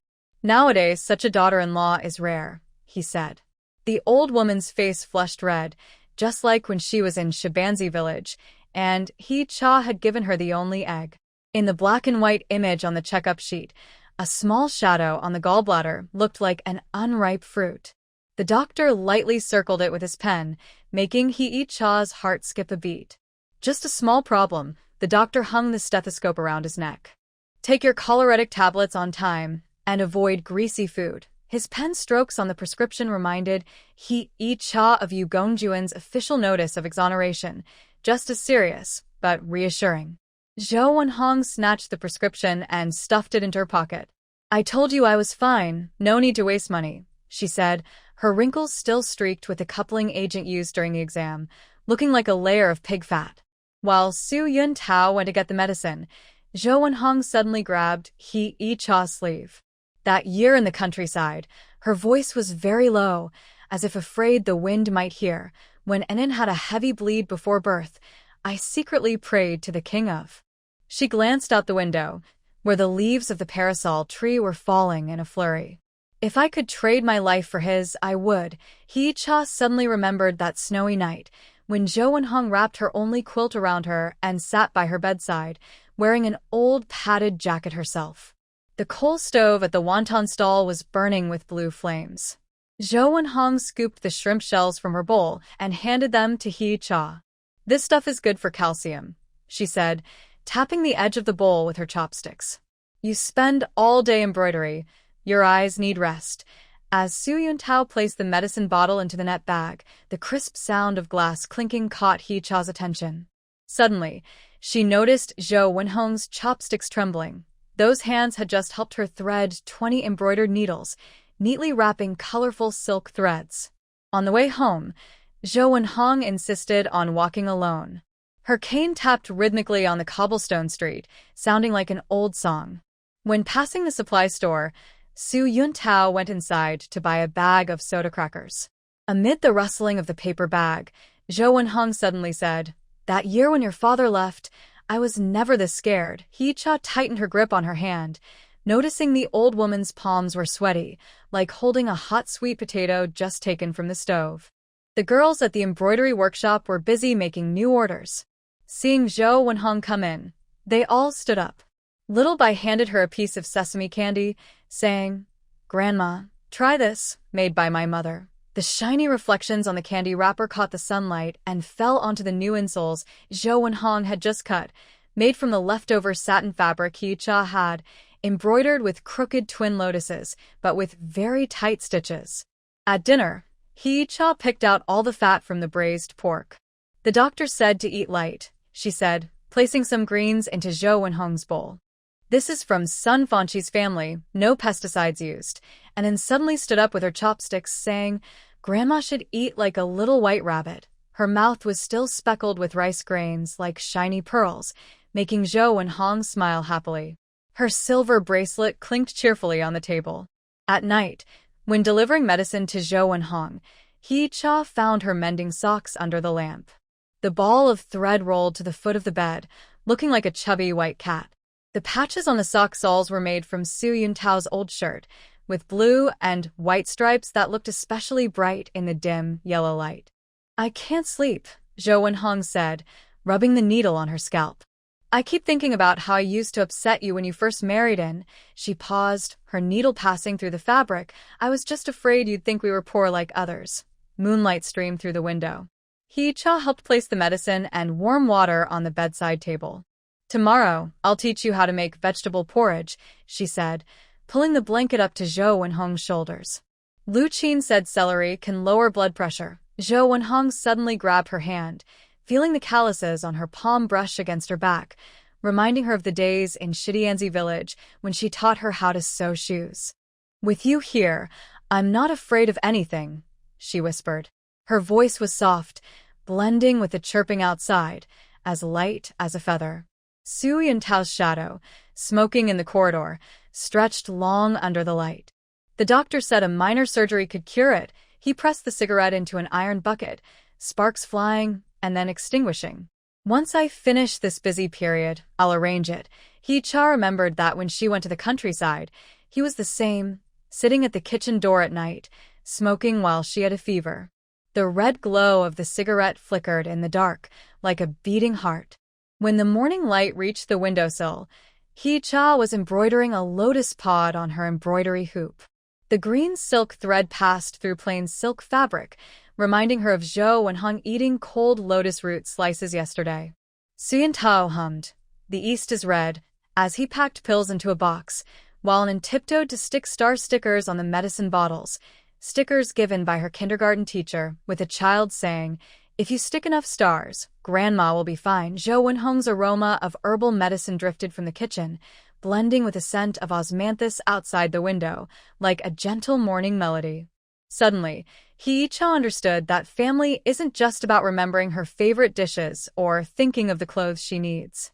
It's in the windless, earthen house in Shinianzi village, where she resolutely gave you her quilt, or in the bright, clean kitchen after returning to the city, where you carefully picked out the fatty meat for her. Just like the herbal soup boiling in the medicine jar, bitter with a hint of sweetness, the longer it simmers, the richer the flavor. When Zhou Wenhong came out with the medicine bowl, the morning light shone on her silver-white hair. Her wrinkled face, as she drank the herbal soup, made He-cha think of drinking tea in Shinianzi village. It was the same, bitter enough to make you grimace, but warming your heart. And then suddenly threw herself into her grandmother's arms and shoved a piece of fruit candy into her mouth. "It's sweet, so it's not bitter." The sunlight made the wrapper sparkle like the sparks from the charcoal fire when they roasted sweet potatoes around the stove in the countryside that year. Before the morning fog lifted, He-cha was already standing on the gray brick road of Dongfeng Lane. Her fingertips brushed the faded wooden sign, "In Chun Fabric Shop," with most of the red paint peeled off, revealing dark redwood grain, like the rings of the old locust tree in Shinianzi village. Fun Dabiobi stepped out of a jeep in high heels, the metal chain on her crocodile leather purse jingling, clashing with the bell of the scrap collector in the alley, startling the sparrows under the eaves. This place used to be a silk shop. Fun Dabiobi tapped the doorframe with her lacquered nails. "My nephew got married here last month, and they hung red silk here." The stitches couldn't hold. Behind her, the designer unfolded blueprints, the pencil sketches of the counter's curved shape falling to the ground, strangely matching the peony outline she drew last night on her embroidery hoop. When Su Yuntao came in carrying a tape measure, his pant leg was still stained with bicycle chain oil. He placed his canvas bag on the ground, and the chrysanthemum tea in the enamel cup rippled gently. This was brewed by Zhou Wenhong early in the morning, saying, "Construction sites are hot, need to cool off. The beam is made of pine." He paused while stepping on a stool to measure the beam, with dust falling onto his Zhongshan suit, like the grass clippings from when he helped Yan Lin's family build a cow shed in the countryside years ago. "It can hang 3 layers of embroidery frames." He Icha squatted on the ground counting tiles and found a pearl embedded in the 3rd grout line. As she used an embroidery needle to pick it out, she remembered the pearl Wang Gai found yesterday at the embroidery workshop. Little Bai Girl had said, "If you gather 7, you can make a bracelet." Feng Jie thinks this wall would look good painted moon white. She pointed to the spot under the west window, where the morning light slanted in, casting diamond-shaped spots on the ground, resembling sunlight filtering through the window lattice of a rural stone house. Feng de Baobei suddenly burst out laughing, and the contract in her clutch fell among the scattered embroidery threads. "Last month, I saw you setting up a stall at the alley entrance." She signed the supplementary clause with a fountain pen. As the pen scratched across the paper, He Cha saw the words, "Investment of 5,000 yuan," with the ink blot at the end of the number looking like a full cotton seed. "Now you look like a boss lady," she said, her gold bracelet slipping to her elbow, shining alongside the gold thread on He Cha's embroidery. When Wang Gai and the embroiderers came to clean, Anan was lying on the windowsill drawing a puppy. His blue cloth jacket had smudges of wet lime, leaving a bluish-white imprint on his back, just like the scene years ago when he rolled on the canvas in the threshing yard in the countryside. Little Bai dropped the silk thread box. Wang Gai's braid was dusty, and her red headband shone brightly in the morning light. Indigo-dyed thread stained half a box of silver needles, and she's crying. She clutched her ledger, its corner curling, with embroidery sizes recorded in the old-fashioned way Yan Chui-lin had taught her. Su Yuntao suddenly stopped hammering hooks into the wall. He stared at the corner of the newspaper peeking out from the brick joint. The date, 1966, had already yellowed, and the headline, "Down on Revolution, Promote Production," made his throat move. When He Cha handed him the hammer, her fingertips touched the callus on his palm. This was from repairing desks and chairs at work after the political rehabilitation, much harder than the calluses from sharpening sickles during the countryside work. "This wall needs to be rebuilt," he suddenly said, his voice trembling slightly, "or it won't hold heavy embroidery pieces." When the construction team brought by Big Baby Fin started to remove the partition wall, He Cha laid out her embroidery on a makeshift wooden board. The top piece was 100 birds paying homage to the phoenix for the Foreign Trade Company. The peacock's tail feathers were stitched with twisted gold thread.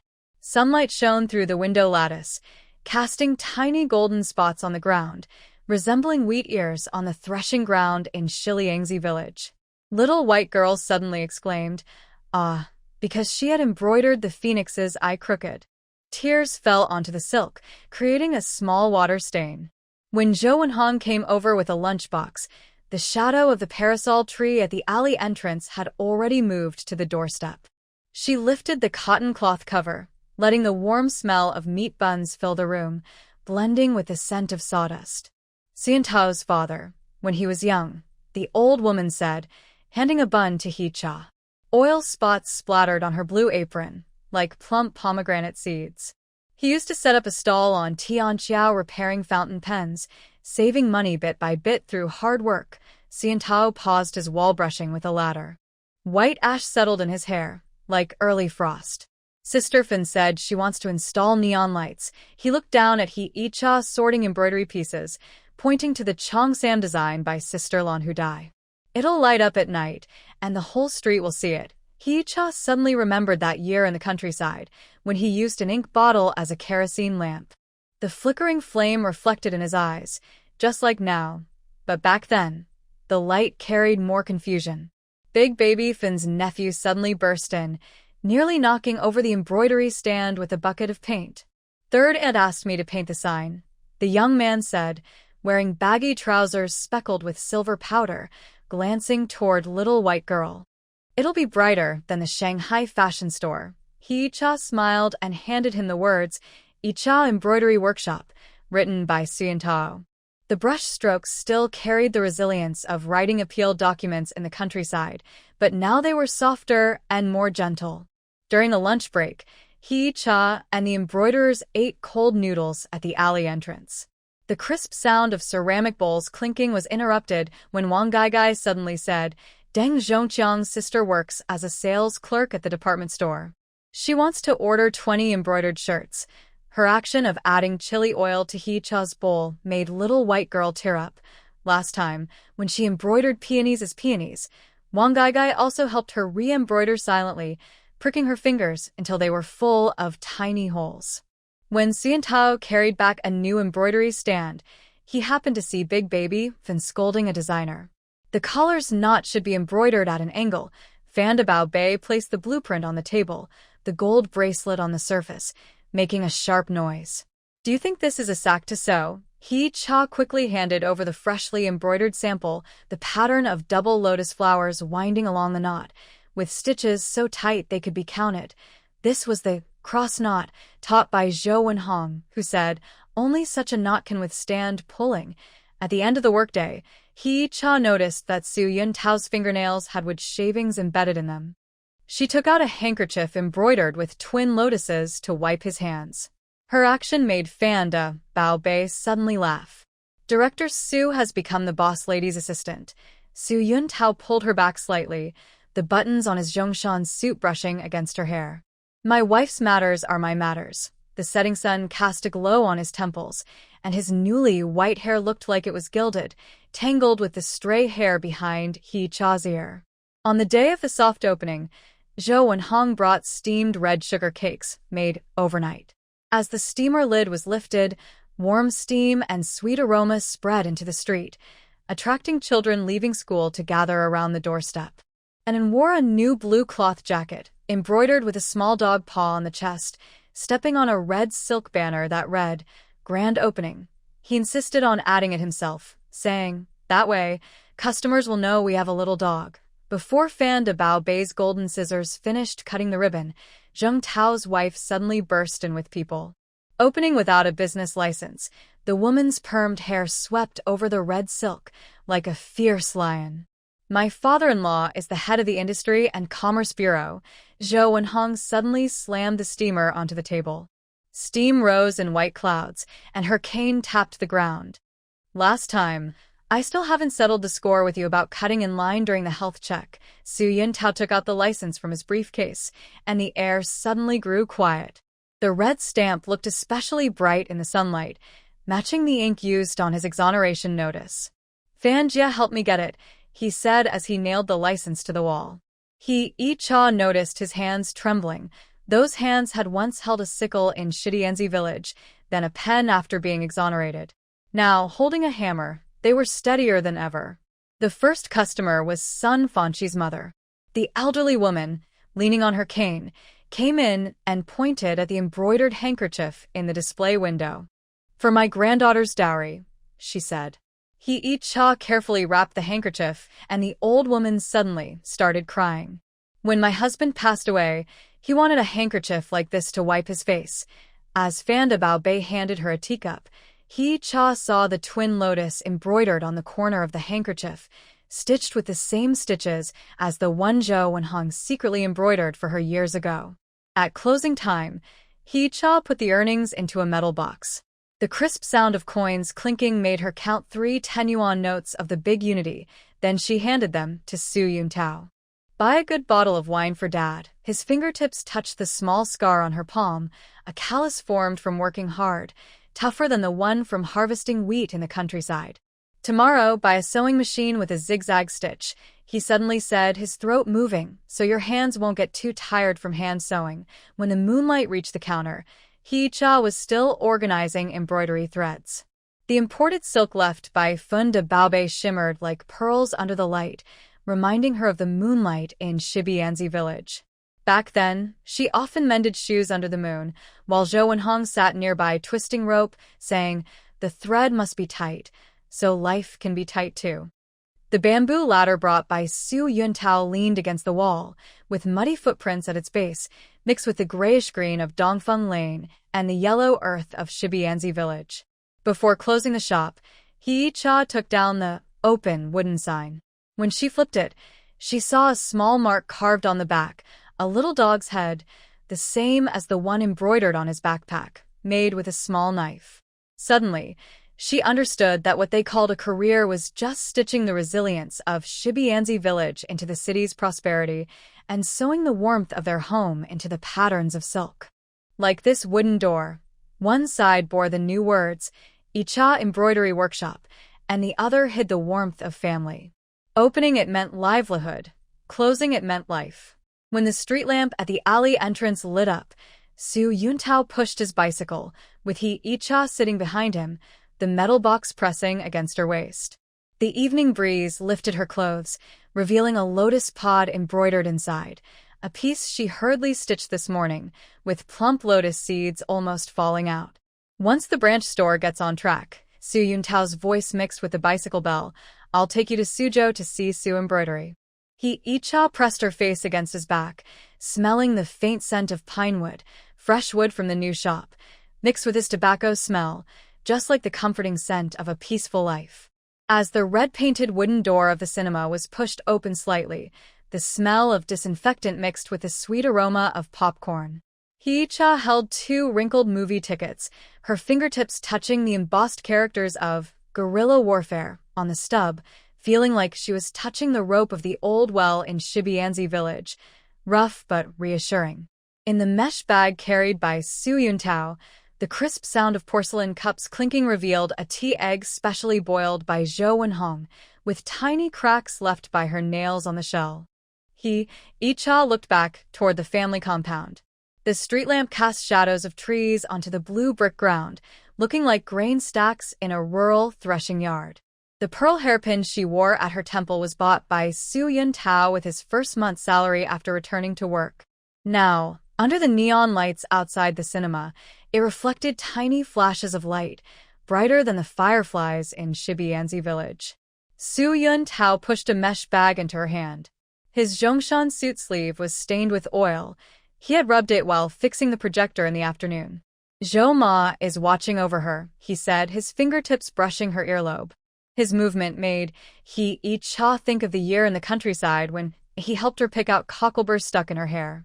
Before leaving, he even tucked a peachwood sword under Anan's pillow, saying it could ward off evil. The cinema poster fluttered in the wind, showing a silhouette of a soldier with a gun, which suddenly made Hee-cha remember the firm, resolute fingerprints Su Yuntao pressed on the appeal documents back then.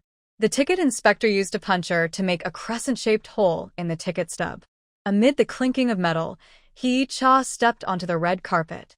The carpet's plush had long worn thin, revealing the coarse threads underneath, like the blue cloth socks she kept patching for Anan. Su Yuntao reached out to help her, his calloused palm brushing her hand, a tough callus formed from years of holding a pen and a sickle, more solid than the millstones in Shibianzi village. The darkness inside the screening room was like spilled ink. As soon as Hee-cha found her seat, she was pricked by sunflower seed shells spilled by a child in front. Su Yuntao bent down to brush the shells off her shoes, causing a low laugh from the nearby audience. He took a handkerchief from his pocket and placed it on her seat. The embroidered twin lotus on the corner was faded from washing, a wedding gift sewn by Zhou when Hong on their way back to the city. Back in Shibianzi village, watching outdoor movies, his voice mixed with the crackling of the film reel. You always hid behind me when the cannonball scenes came. When the screen lit up, the floating dust in the beam of light made Hee-cha squint. As the scene showed a tunnel dug into a cornfield, she suddenly clenched Su Yuntao's hand. That golden cornfield looked just like the autumn scenery in Shibianzi village. She remembered how Su Yuntao used corn stalks to make a little cart for an inn, with wheels made from dried pumpkin stems that made a creaking sound as they rolled over the dirt road. "Are you thirsty?" Su Yuntao unscrewed the lid of an enamel mug. The aroma of marinated tea eggs spread in the dark. Hee-cha bit into the eggshell, and he suddenly burst out laughing. She always loved to scoop out the yolk and leave it for him, just like when they shared hard, homemade cornbread in the countryside, nibbling on the tough edges. Suddenly, gunfire echoed loudly on the screen. She instinctively leaned her shoulder against him, smelling a faint tobacco scent on him mixed with the oil from the projector. It was more comforting than the sandalwood soap from the embroidery shop. During the intermission, an old lady selling ice pops came over with a thermos. As she lifted the lid, warm, sweet-smelling steam spread through the aisle. Su Yuntao paused his hand as he paid, and inside the ticket stub he was holding, there was a drawing of a puppy by an inn. The pencil lines were crooked, just like the one embroidered on his backpack. "I want an orange-flavored one," Hee-cha said with a smile. "Back in the village, when we watched the Underground War, you made me a necklace out of orange peels." As the crinkling sound of tearing the ice pop wrapper filled the air, Su Yuntao looked at the flickering words, "intermission," on the screen and suddenly said, "When I first went to the countryside, I thought you wouldn't last 3 months. He rubbed the teeth marks on the ice pop stick, as if counting the days in the stone mill village. "The first time you cut wheat and bled your hand, but when you insisted on giving the work points to Aunt Jo, I knew you were different." Hee-cha's ice pop dripped onto her hand, the coolness climbing up her fingers, but it couldn't match the warmth of her heart. Laughter from a young couple came from the back row. Hee-cha leaned closer to Su Yuntao, and the slit of her blue cloth qipao brushed past his pants. She made the dress herself, embroidered with entwined lotus flowers at the collar, with stitches much finer than her first pair of pants made in the countryside. "Do you remember the first pair of cotton pants you made for me?" Su Yuntao's voice was low, mixed with the distant cicadas chirping. "The waistband was 2 inches too big, and you sewed it overnight. The oil lamp even singed a hole in your hair." While the battle on the screen was intense, Hee-cha traced circles on Su Yuntao's palm. His palm lines had deepened since the countryside, like the muddy road in the stone mill village washed by rain. That day at the threshing ground in Shinianzi village, she suddenly remembered, "When you said, 'Anan is a real man,' your voice trembled like corn leaves in autumn wind." Su Yuntao held her hand in a reverse grip, and his fingertips brushed the scar on her palm, calluses from rushing embroidery orders, tougher than those from cutting wheat. As the lights dimmed at the end of the show, Hee-cha noticed popcorn crumbs on Su Yuntao's shoulder. She reached to brush them off, but he suddenly grabbed her wrist, the buttons of his Zhongshan suit pressing against her skin. "Tomorrow, let's go to the department store," he said, his Adam's apple moving. "I'll buy you a sewing machine, a butterfly brand made in Shanghai." Hee-cha looked into his eyes, seeing the same seriousness as when he handed her the notice of exoneration in the countryside that year, but now with a touch of tenderness. The way home took them through a locust tree grove. Moonlight filtered through the leaves, casting silver fragments on the ground. Suddenly, Su Yuntao carried Hee-cha on his back. Her cheek pressed against his neck, smelling the soapberry scent in his hair, still the old brand Zhou and Hong used. When they were in Shinianzi village, she always said, "This smell washes clean. I carried you across the river in the countryside that year." His footsteps made soft sounds on the stone path. "You always complained that my back was rough. Does it still feel rough now?" Hee-cha tapped his shoulder lightly, her traditional dress's button clasp knocking against his shirt buttons. "Better than the stone road in Shinianzi village," she said, her voice mixed with a rustling of locust leaves. "Back then, you walked on cobblestones, and I was always worried you'd fall." From afar, the bell of someone collecting scrap metal rang out, reminding her of Yen Suelin's medicine box when she went to the countryside. At that time, Su Yuntao often went out in the middle of the night to knock on the village doctor's door when she was sick, the flashlight beam flickering anxiously in the dark. The iron gate of the family courtyard was slightly open. The squeak of the hinges sounded as Zhou Wenhong's kerosene lamp on the windowsill still glowed. When Su Yuntao set He Cha down, their shadows overlapped in the moonlight, looking very much like the scene years ago in the countryside, when they sat by the stove sharing roasted sweet potatoes. And didn't cry, He Cha looked upstairs. The light shining through the curtain's gap cast tiny checkered patterns on the ground, like embroidery frames in a workshop. She cried, looking for her mom. Zhou Wenhong's voice came from the shadows, the sound of bangles jingling with a smile. I told her about how you fought that bully Nyo in Shinianzi village, and then she went asleep. The elderly woman held a porcelain bowl, still warm with milk powder for Nan. The milk stains on the spoon looked like frost flowers on a rural morning. When Su Yuntao took the bowl, He Cha noticed a few more silver strands in Zhou Wenhong's hair. On An's small bed, a peachwood sword rested on a blue cloth quilt. As He Cha tucked the blanket, she saw that the little dog's tail embroidered on the handkerchief he held was wrinkled with saliva. Su Yuntao's silhouette at the door suddenly reminded her of the scene in the countryside, when he stood outside the delivery room. The moonlight stretched his shadow long and silent, like an old locust tree. When they returned to the room, Su Yuntao was refilling hot water into a porcelain basin. Mist and steam drifted over his eyebrows and eyes, making He Cha suddenly think of the old clay stove from her countryside days. Whenever she stayed up late embroidering, he would add a stick of firewood to the stove and say, "The fire must not go out, and neither can people rest." "Tomorrow, I'll buy a sewing machine," he said, handing her a jar, the steam from the rim brushing her cheek. "And I'll also get you a piece of patterned cloth to make a new cheongsam."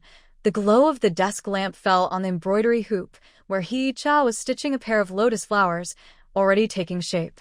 Su Yuntao sat nearby on a small stool, clumsily helping her thread the needle. Several times the needle his finger, but he acted as if nothing happened and kept helping.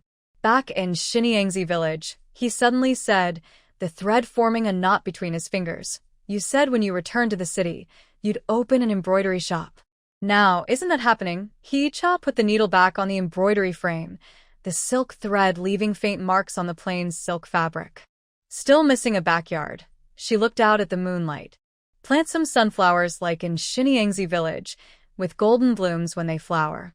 Su Yuntao's finger suddenly covered her hand, and they both pressed the needle down together. As the silk thread passed through the fabric, it felt like tying the knots of time even tighter. The clock on the wall struck 10 times. Amid the ticking, He Cha noticed a few white hairs at Su Yuntao's temples. His breathing, resting on her lap, gradually steadied, like the evening breeze in Shiniangzi village brushing through the wheat fields. She gently brushed aside his stray hair from his forehead and remembered what he said. "Back then, I already felt you were different." It turned out that some feelings had quietly sprouted under the oil lamp in the countryside and in the moonlight at the threshing ground, and now they had grown into a big tree that could shelter from the wind and rain. Moonlight shone through the window onto their clasped hands. He Cha's fingertips intertwined with Su Yuntao's, as if embroidering a never-ending pattern. Suddenly, she understood that being a couple was simply sharing an ice lolly in the dark cinema, walking home together through the locust trees, or watching each other's gray hair in countless ordinary nights, smiling and saying, "You weren't like this back then."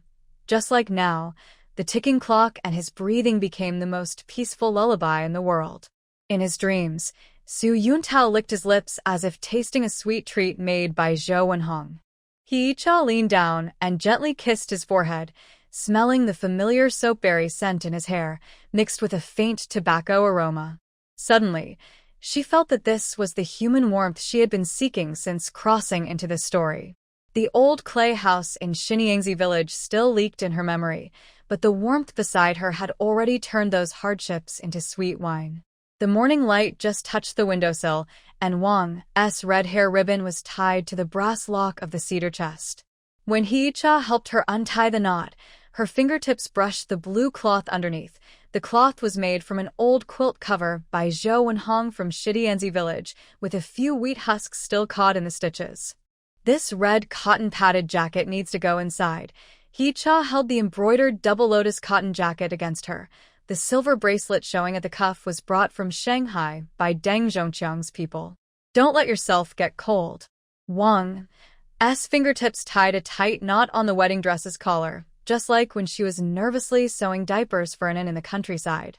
Sister-in-law, she brushed her braid over the red cloth. Do you think I'll fall on the red carpet?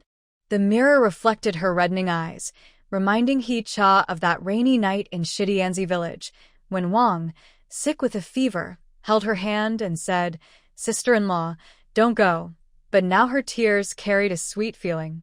Suddenly, the muffled sound of Xu Yuntao chopping firewood in the yard stopped. He carried a bundle of freshly chopped pine branches inside, the fresh pine scent mixing with the scent of osmanthus oil in Wang's hair. Deng's family's carriage is almost here. He leaned the pine branches against the doorframe. The second button of his Zhongshan suit was loose. He had pulled it when helping Zhou Wenhong hang red lanterns earlier that morning. Zhou's mom asked to put these at the doorstep to ward off evil spirits. Dew on the pine needles dripped onto his black cloth shoes, looking just like the dewdrops on the grass tips in Shidianzi village's early morning. Zhou Wenhong came out of the kitchen with a copper basin, her silver bracelet making a crisp sound as she set it down, carrying the bitter aroma of mugwort water. "Wipe this water on your temples." The old woman inserted a silver hairpin into her hair. The pomegranate flower on the pin was made from a copper piece. Zhou Yuntao swapped at work. "When I married your brother, your grandmother also told me to do this." Her nails brushed against Wang's red wedding dress, where He-cha's stitches from last night could still be seen. She stayed up late to embroider a circle of entwined lotuses to sew the dowry list into the dress front. He-cha's bridesmaid dress was handmade, a light blue fabric with embroidered daisies on the collar. As she tucked a pearl earring behind her ear, Zhou Yuntao suddenly took a small red velvet pouch from his pocket. "I bought this during my business trip to Shanghai." He pinched a pair of silver earrings, the tiny bells on them jingling softly.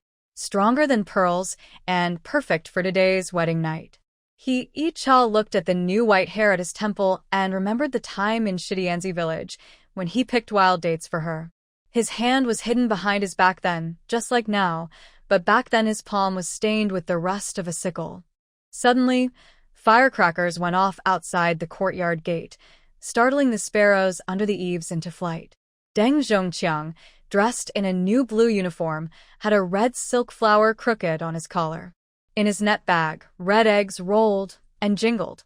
"Uncle, Aunt," he cleared his throat, sweat on his palms smudging the invitation card slightly. "I'm here to pick up." Zhou Wenhong handed him a piece of red sugar. "Hold it and the door will be sweet." The elderly's smiling lines still carried the flour from the steamed happy buns they made that morning. When Wang's dowry was carried out, the copper lock on the box of rosewood hit the door frame. A half-removed embroidered pillowcase slipped out, revealing the embroidered mandarin ducks by He-cha. The stitches were 10 times finer than when she embroidered belly bands for An and in the countryside, but less flamboyant than then. Xu Yuntao paused in helping lift the box. The bottom of the wooden chest brushed past the pine branch at the threshold, leaving a faint green mark, like the wheel tracks from the grain cart in Shidianzi village. Her shoes. Wang suddenly ran back, the hem of her red wedding dress sweeping over He-cha's moon-white skirt. She pulled out a pair of red embroidered shoes from under the bed. The twin lotuses on the toes were stitched by them late into the night, uneven but very tight. "Almost forgot this." Wang's fingertips brushed the shoe's edge. "Sister Yan Suilin said wearing these can help have twins." He-cha looked at her reddening ears, recalling that year in the countryside when Wang secretly handed her the eggs she had saved, blushing just like that, saying, "Sister-in-law, you need to take care of yourself." When Deng Zhongqiang was about to carry Wang out, the hem of her red wedding dress suddenly caught on the threshold. Xu Yuntao bent down to untie it, causing the neighbors watching to laugh. Back in Shidianzi village, Zhou Wenhong's voice mixed with the leftover firecracker sounds. Xu Yuntao carried He-cha across the river and tripped on stones 3 times. the old woman handed Deng Zhongqiang a handful of peanuts, the shells still showing the scorch marks from last night's frying. May you have many children soon. Don't forget to come back often. Amid the sound of the cartwheels rolling over the blue stones, Hee-cha noticed a piece of red cloth on Suyun Tao's sleeve. It was from the decorative ribbon earlier, he said, slipping her a piece of wedding candy. The sunlight reflected off the wrapper, casting spots of light that fell on her moon-white skirt like a fleeting flower. Later, during the wedding night, follow me closely. His fingertips touched the small scar on her palm. It was made when Wang was fixing her wedding clothes, tougher than the calluses from harvesting wheat in the countryside. The fence of the Deng family courtyard was covered with morning glory flowers, their blue-purple petals still wet with dew. When Hee-cha helped Wang organize her wedding dress, she saw the stone mill in the corner of the yard. A corn kernel was stuck in the grooves of the millstone, just like the old mill in Shitty Village. Don't be afraid, she said, handing a handkerchief embroidered with a small N character. When I give you a signal, just hide behind me. When Su Yuntao was pushed by a few young men to hit the doorframe, Hee-cha suddenly splashed the box of wedding candies. The groom hasn't found his shoes yet, she said with a smile, pointing at Deng Zhongqiang's pant leg, where a red embroidered shoe tip was showing, the one Wang secretly slipped him that morning. Only after he finds them can they get married. Deng Zhongqiang's face turned red. Just like the first time, he handed Wang a love letter at the factory, sweat soaking through the embroidered insoles of his shoes. As the firecrackers announced the wedding, Hee-cha saw Zhou Wenhong secretly wiping tears. The handkerchief she held was stained with gold powder from the morning's calligraphy of the wedding characters, just like the paper cuttings and confetti they pasted on the window paper during New Year in Shitty Village. Your father passed away early, Zhou Wenhong whispered, so I was always worried might suffer. She handed Hee-cha a silver coin, its edges worn smooth from grinding, a family heirloom kept for special occasions. The banquet was held in Deng's main hall. On the long table made of 8 immortals, the red paint was peeling, revealing the wood underneath. When Hee-cha helped Wang serve food, she noticed her hands trembling. Those hands once carried a 2 miles in Shitty Village, but now she couldn't even hold a piece of braised pork steadily. Deng Zhongqiang quickly pushed a plate toward her, the oil stain on his blue khaki sleeve from pouring drinks earlier, looking like a clumsy flower. How did Brother Su chase after his wife? Deng's cousin suddenly teased, her red silk ribbon brushing against Hee-cha's wine glass. Su Yuntao was about to speak but was interrupted by Zhou Wenhong. He, in Shitty Village, took 3 months to fetch water for Hee-cha before he dared say a proper word. The old woman scooped a piece of ribs into Su Yuntao's bowl, the meat on the bones tender and soft, just like the rib soup she once made for Hee-cha when she had a high fever in the countryside. When the wedding guests left, the moonlight had already climbed onto the windowsill. Hee-et helped Wang fix the silver hairpin on her head and noticed a red silk cord wrapped around the end of the pin. This was a braid tie given to her by Zhou Wenhong from Xinyanzi village, which had traveled with her for thousands of miles as part of her dowry. Older sister-in-law. Wang's voice was tinged with tears. I miss Mother Zhou a little. She brushed her fingertips over a red cloth bag under her pillow, inside which was a sesame cake baked overnight by Zhou Wenhong. The pattern on the cake looked like a blurry character for home. Su Yuntao was cleaning up the remaining candles in the yard, casting shadows on the window paper that looked like an old locust tree. When Hee-et came out, she saw him putting something into his pocket. Here, he handed her a red velvet cloth bag containing a copper concentric lock with a pine needle stuck in the lock hole. I found this at the door threshold just now. It was dropped by the Deng boy, he said.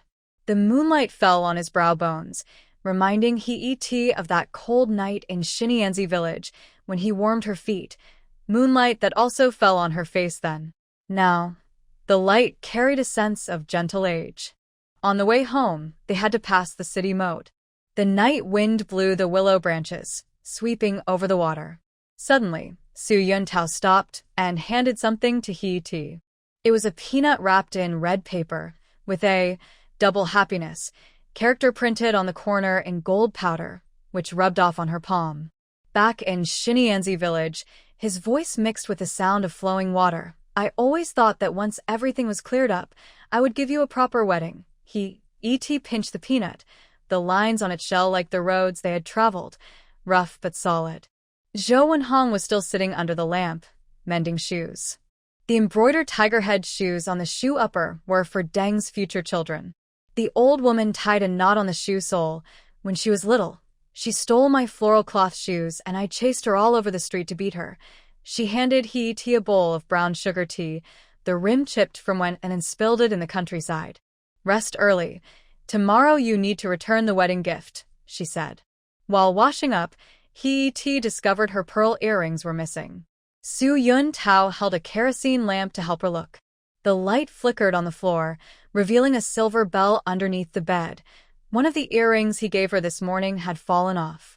Look for it tomorrow, he said, placing the lamp on the bedside table. The sparks from the wick looked like fireflies in Xinyanzi village. Anyway, it won't run away, he added softly, his hand resting gently on her head, much gentler than when he plucked thistles in the countryside. Outside, moonlight streamed in, casting shadows of the window lattice on the floor. He-cha looked at Su Yuntao's peaceful sleeping face, thinking of Wang's red wedding dress with its decorative buttons and of Zhou Wenhong's white hair at the temples. She remembered the cold, windless winter night in the earthen house at Xinyanzi village, where they sat around the stove eating roasted sweet potatoes. She realized that family is about watching that little girl who once cried behind her grow up to wear a wedding dress and become someone else's bride. Her heart felt both bittersweet and warm, just like the tea with brown sugar on her bedside, sweet but with a hint of spice, warming her deep inside. Su Yuntao in his dream licked his lips, as if tasting the happy buns Zhou Wenhong made. He-cha placed the silver bell into her jewelry box, where a red velvet cloth at the bottom held the orange peel necklace that Su Yuntao had strung for her in Xinyanzi village. Moonlight shone through the patterned lid, casting tiny sparkles on the bell, like sprinkling stars, illuminating the flowers blooming from hardship and the sweetness brewed over the years. Early autumn sunlight filtered through the window lattice, casting diamond-shaped light spots on the rosewood 8 Immortals table. Yen Xiaozai gently rubbed his fingers on the purple clay teapot, the lid and body clicking softly, like counting the moments of time. He looked at the chili peppers hanging in the yard, fresh from his relatives in the countryside, bright red like little lanterns. Suddenly, he cleared his throat. "Where is Anan?" he asked, taking a sip of tea and glancing at He-cha, who was focused on embroidering a pillowcase. Her silver needle moved smoothly over plain silk, embroidering mandarin ducks playing in the water, with stitches as fine as spring silkworms eating mulberry leaves. She went to the park with her dad. Said she wanted to learn Tai Chi when He-cha looked up. The sunlight hit her temples, giving her a golden glow on a few stray hairs. Since returning to the city, Su Yuntao often took Anan out on weekends, saying it was to make up for the lost parent-child time in the countryside. She enjoyed the quiet at home, finishing a new dragon and phoenix pattern for her embroidery. Yen Xiaozai nodded and looked at her flat stomach. His gesture was obvious, so He-cha paused her silver needle, and the thread left a tiny knot on the silk. She pretended not to notice, gently trimming the loose end with scissors. "Grandpa, do you want to try my new pickled garlic? I bought some purple garlic at the market last week. It's very crispy." "No, thank you," Yen Xiaozai said, setting down his teapot with a dull thud. He reached into his coat and took out a wrapped object, unfolding it layer by layer to reveal a long life lock. The silver lock body was polished until it shone, with the 4 characters "Long Life" and "100 Years" still clearly engraved. This is the one Yin Tao wore when he was young. Look, when He-cha's fingertips touched the lock, the cool metal seemed to still hold the warmth of the years. She recognized this lock. She had seen it last when tidying up Yen Xiao's old belongings. At that time, Su Yuntao had still been smiling and said, "I broke my leg 3 times wearing this lock, so it's not very useful. Anan was in such a hurry back then, born at the rural health clinic, and we didn't have proper things prepared." Yen Xiao's voice was a little hoarse, and his cloudy eyes reflected the silver shine of the lock. Things are different now. The family is better off and we should get a companion for the child. The sound of bicycle bells came from the gate. Hee-cha felt like a savior, quickly standing up. They must be back. As she reached the door, she saw Su Yuntao carrying Enon inside. Both father and son had beads of sweat on their foreheads, and Enon was clutching a string of candied hawthorn, the sugar coating shining in the sunlight. Grandpa, Enon slid down from Su Yuntao's back, holding up the candied hawthorn and rushing to Yan Xiao. There's an old grandpa in the park who blows sugar figures, like Sun Wukong. Yan Xiao's face instantly softened. He took the candied hawthorn from his grandson and slowly nibbled at it with his toothless mouth. He's better than your dad when he was little. He used to cry and fuss when he saw sugar figures. He glanced at Su Yuntao. You don't know how to wipe the sweat when you play with the kids. No wonder the kid is so hot. Just as Su Yuntao was about to speak, Hee-cha handed him a towel. Wipe your sweat first. I'll go pour some cold tea. Turning to go into the kitchen, she heard Yan Xiao start telling stories from the past, mostly about how Su Yuntao was mischievous as a child, how he was praised for being clever, and finally, always ending with, "It would be nice if I had a sister." The jasmine tea in the aluminum pot was still steaming. Hee-cha looked at the perilla leaves drying on the windowsill and suddenly remembered her time in the countryside. At that time, she had just given birth to Enon. Yan Xiao had specially asked someone to bring a bag of brown sugar, wrapped in old newspaper, with some stove ash on it. Zhou Wenhong secretly told her, the old man used to be a doctor in the army, so he knows best what postpartum women need to replenish. Why are you lost in thought? Su Yuntao's voice came from the door. He was holding a tin box of biscuits. I just ran into Deng Zhongqiang at the grocery store. He said he brought some walnuts from the countryside to help Grandpa boost his brain. Hee-cha took the biscuit box. The words, Happiness Brand, printed on the tin had faded a bit. She opened the box lid, and a fresh walnut aroma wafted out, with a rich roasted scent that was stronger than what the city supply store sold. You've put some thought into this. I know Grandpa loves eating these. Su Yuntao leaned against the doorframe, watching her crush the walnuts in a stone mortar. What did Grandpa say to you just now? When he entered earlier, he caught a glimpse of the long-life lock in his father's hand and guessed the conversation. Nothing much. Hee-cha paused with her wooden hammer, the crisp sound of the walnut shells breaking filling the kitchen clearly. He just asked when we might have time to visit our hometown. Su Yuntao was silent for a moment, then helped sweep the crushed walnuts into a porcelain bowl. Last week, Yu Gongjun wrote that the house back home is fixed. Once I finish my work here, our family will go back for a few days. His fingers accidentally brushed her hand, and both quickly withdrew, as if shocked. Suddenly, a strange, hard-to-describe feeling filled the air. At dinner, Zhou Wenhong brought out the last dish of braised pork, the oil glistening in the plate. She picked the fattier pieces for Yan Xiaozai, the leaner ones she placed in Anan's bowl. The remaining pieces all ended up in Hee-cha's bowl. Eat more. You've been busy with embroidery lately, and you look thinner. Hee-cha was about to refuse, but Yan Xiaozai said, Wenhong is right. Women should be a bit more full and lucky. He looked at Su Yuntao with a meaningful gaze. Yuntao, you too. Don't always think about work. Family matters need your attention. Su Yuntao paused, then carefully placed the cleaned fish into Hee-cha's bowl. She likes this. When Hee-cha looked up, she met his gaze. There was apology, tenderness, and a hint of unspoken hope that made her heart skip a beat. That night, after putting Enon to sleep, Hee-cha sat under the lamp, continuing to embroider the pillowcase. The mandarin duck wings were already finished, and she was outlining water ripples with gold thread. Su Yuntao quietly entered, holding an old photo album. Look at this, he said, opening the album. A faded photo showed a young Yan Xiaozai in a military uniform standing in Tiananmen Square, with a woman with braided hair beside him. She resembled Hee-cha in some ways. This is my grandma. She passed away when my dad was 3. Hee-cha's fingertips brushed over the woman in the photo. She's very beautiful. Grandpa always said that Grandma's embroidered tiger head shoes were the best in the entire military district. Speed Yuntao's voice grew deep and calm. Over the years, what he talked about most was wanting to hold another granddaughter. saying he wanted to make her a pair of tiger head shoes himself. He suddenly held her hand, which was holding a needle. "Icha, I understand. I understand." Icha interrupted him, her silver needle stitching neat stitches on the silk. "But right now, the embroidery shop is just getting started, and the wedding plans are also coming up. I'm worried. None of that is your concern," Speed Yintao said, rubbing her hands calluses, left from years of embroidery. "Didi is watching over the embroidery shop for you, and Mom is handling the wedding arrangements. As for you, after your last checkup at the hospital, the doctor said your blood and energy are still low. You should rest well." Outside the window, cicadas chirped.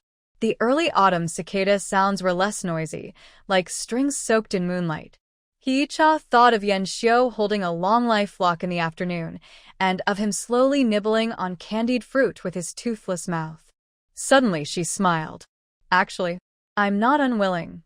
Speed Yintao's eyes lit up, like a lamp suddenly shining in the dark. "Really? But I have conditions."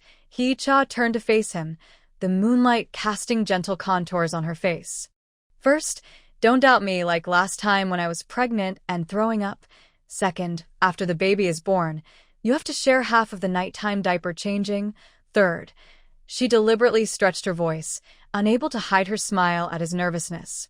"Third, whether it's a boy or a girl, they must learn embroidery. I don't want to lose my craft." When Speed Yintao embraced her, she smelled the faint scent of soap mixed with the sunshine on him. "All up to you," he said, his chin resting on her head, his voice muffled. "Actually, when I moved to the countryside, I already thought about it. When Enon grows up, I want a daughter like you.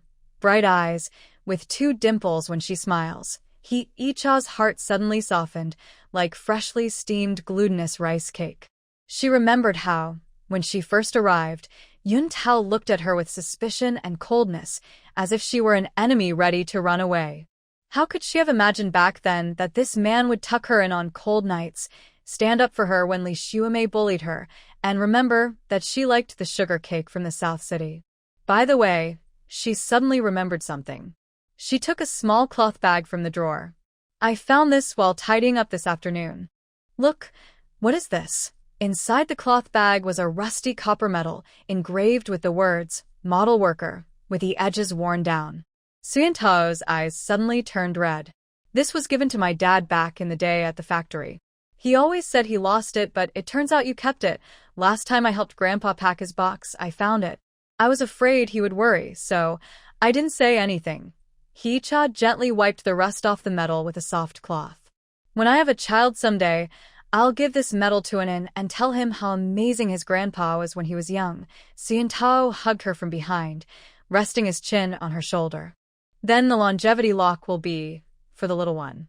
Grandpa will put it on himself." The next morning, Hiicha just brought the steaming basket to the table when she saw Yan Xiukai leaving with a cloth bag.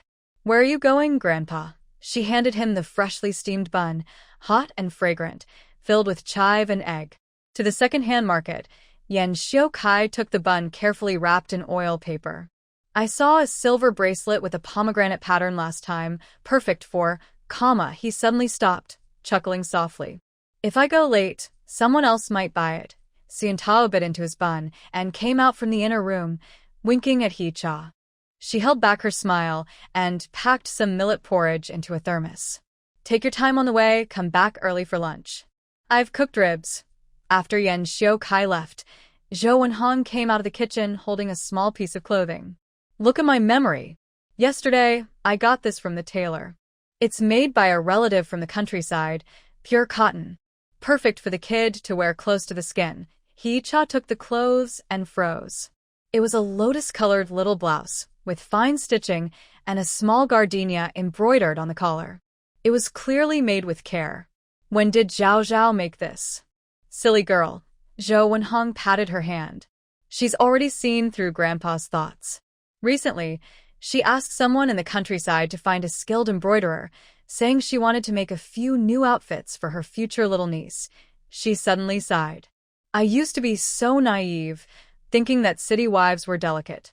Now I realize, marrying you is a blessing for our Sean family."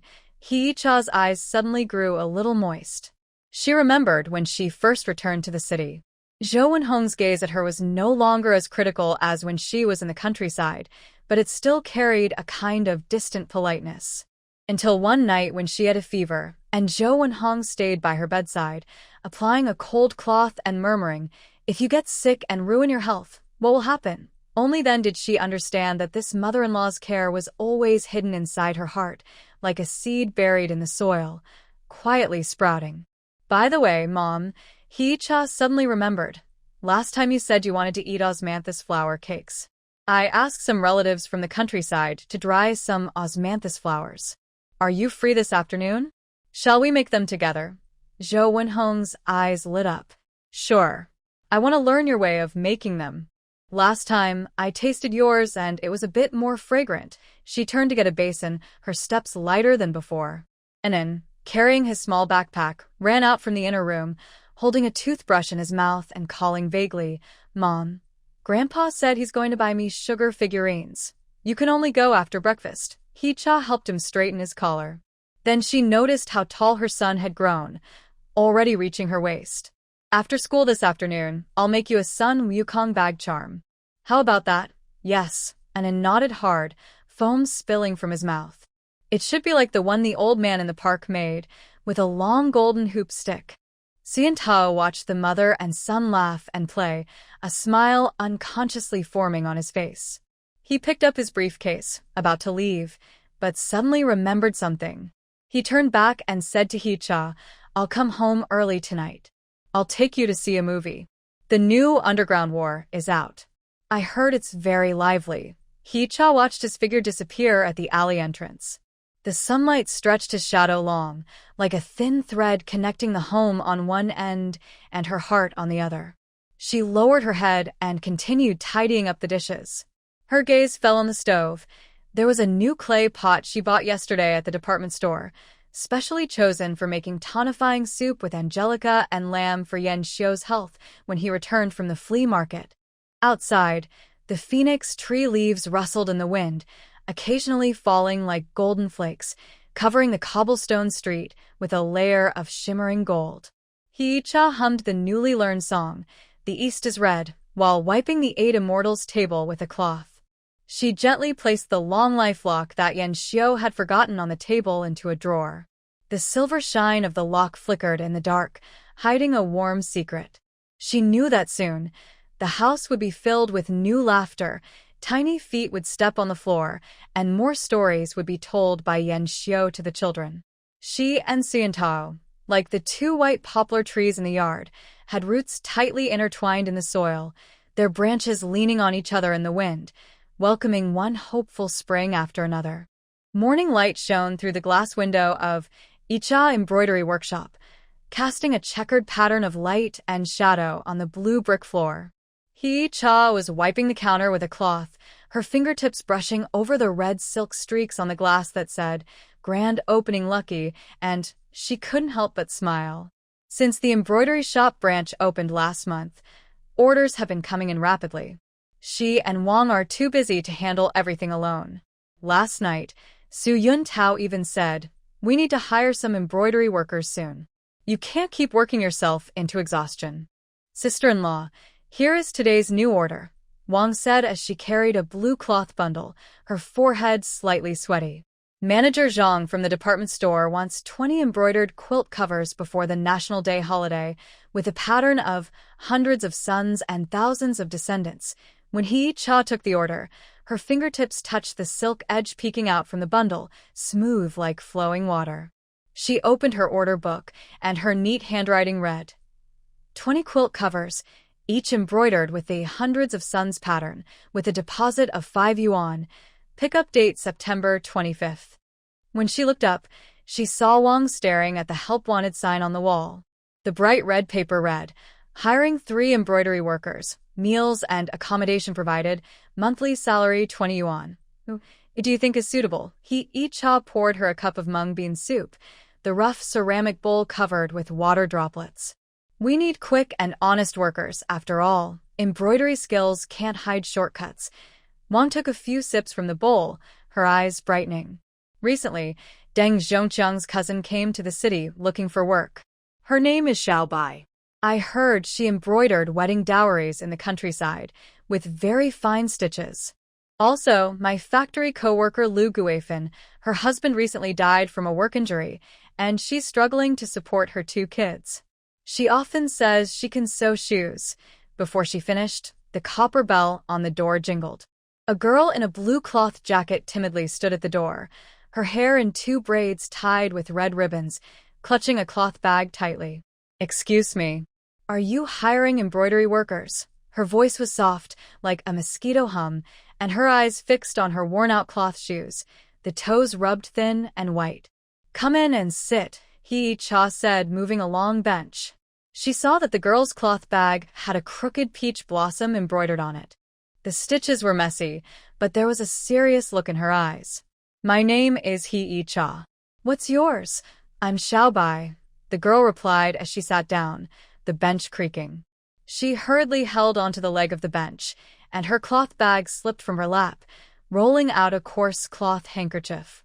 Inside were several embroidery samples, lotus flowers in pairs, mandarin ducks, and a vivid peony. "My older cousin said you're hiring, and I can embroider." When Cha picked up the peony embroidery sample, her fingertips trembled slightly. On the satin, the peony was embroidered using the seed stitch technique. Each seed was round and full, like freshly picked purple grapes, though the colors were a bit flashy, indigo petals paired with bright red leaves, giving a lively, rustic feel. "Did you do this embroidery?" Xiaobai's face instantly turned red. She was twisting her fingers around the hem of her clothes. "My mom taught me. She said embroidery should use bright colors to look lively. Bold color choices are good," Cha said, taking out a thread chart from under the counter and flipping to a page. "Look at this Yao Huang Wei Z color scheme, using moon white as the background, mainly goose yellow, with lotus root pink edging. Isn't that more elegant?" Seeing Xiaobai staring intently, she added, "Come to work tomorrow. We'll start with practicing color matching." Xiaobai's eyes lit up like 2 stars. "Really? I can do it. Try and you'll see," Cha said, handing her a piece of plain satin and some silk threads. "Go home and prepare today. Come to work at the early morning shift tomorrow. Breakfast is on us." Not long after Xiaobai left, the copper bell rang again. This time, a tall woman entered, wearing a faded work uniform with frayed cuffs. She was holding a sleeping little boy in her arms. "Ms. He," her voice was hoarse. "I'm Lu Guifan, a co-worker of Wang Gai. I heard you're hiring." Cha noticed her fingers, thick knuckles, a layer of calluses at the base of her thumb, yet surprisingly nimble when picking up embroidery needles. Lu Guifan picked up a needle and thread, embroidering a bluebell flower on a piece of fabric.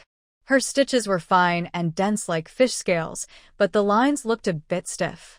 "I used to work in a garment factory sewing cotton clothes. Embroidery is my first try," she said, lowering her eyes to the child in her arms, her eyes a little red. "If I can't do it, then you can do it," Cha interrupted her. She took a cradle from inside and placed it nearby. "Leave the child here. I'll find a spot by the window for you.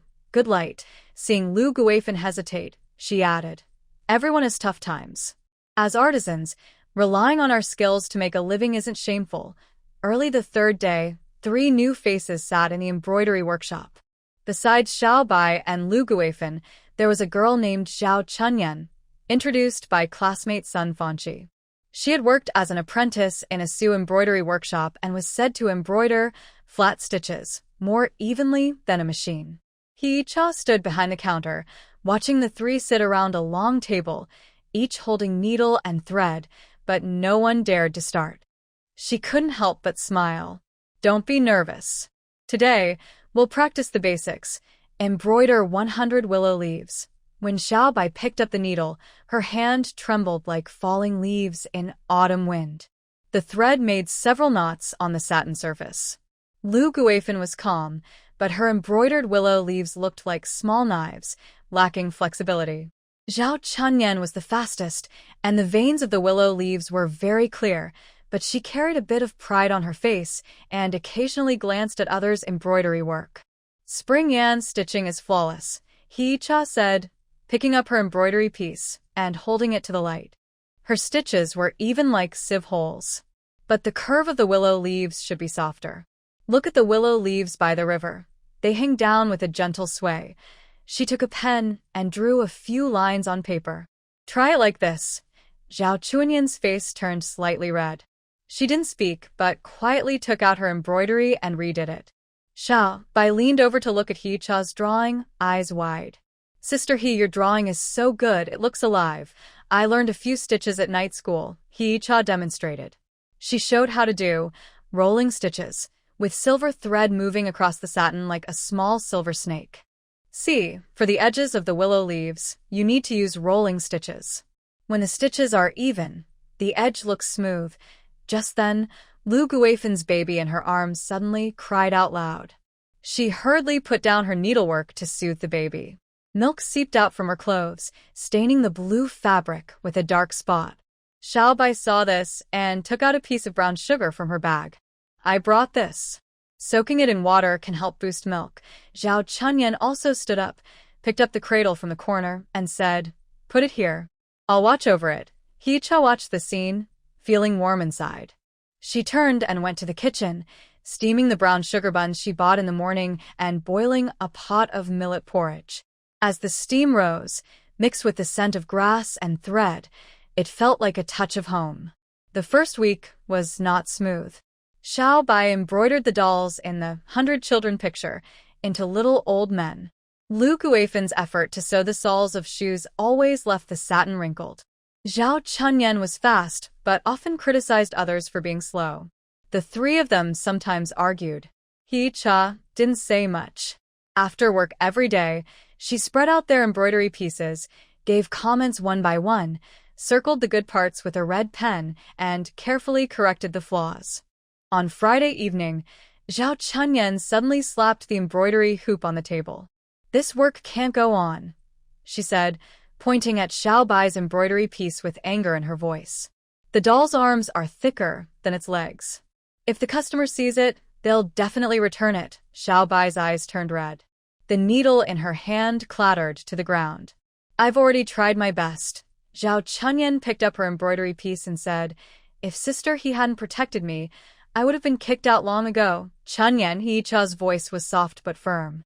Who didn't make mistakes when they first learned? When I first went to the countryside, I could even poke my finger with a needle while sewing shoes.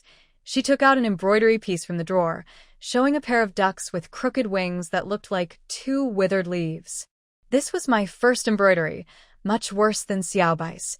Chunyan was stunned, looking at the clearly beginner's embroidery, her face slowly turning red. Lu Guifeng quickly changed the subject. Chunyan was just in a hurry to finish her work, no other meaning. Xiao Bai, don't take it to heart.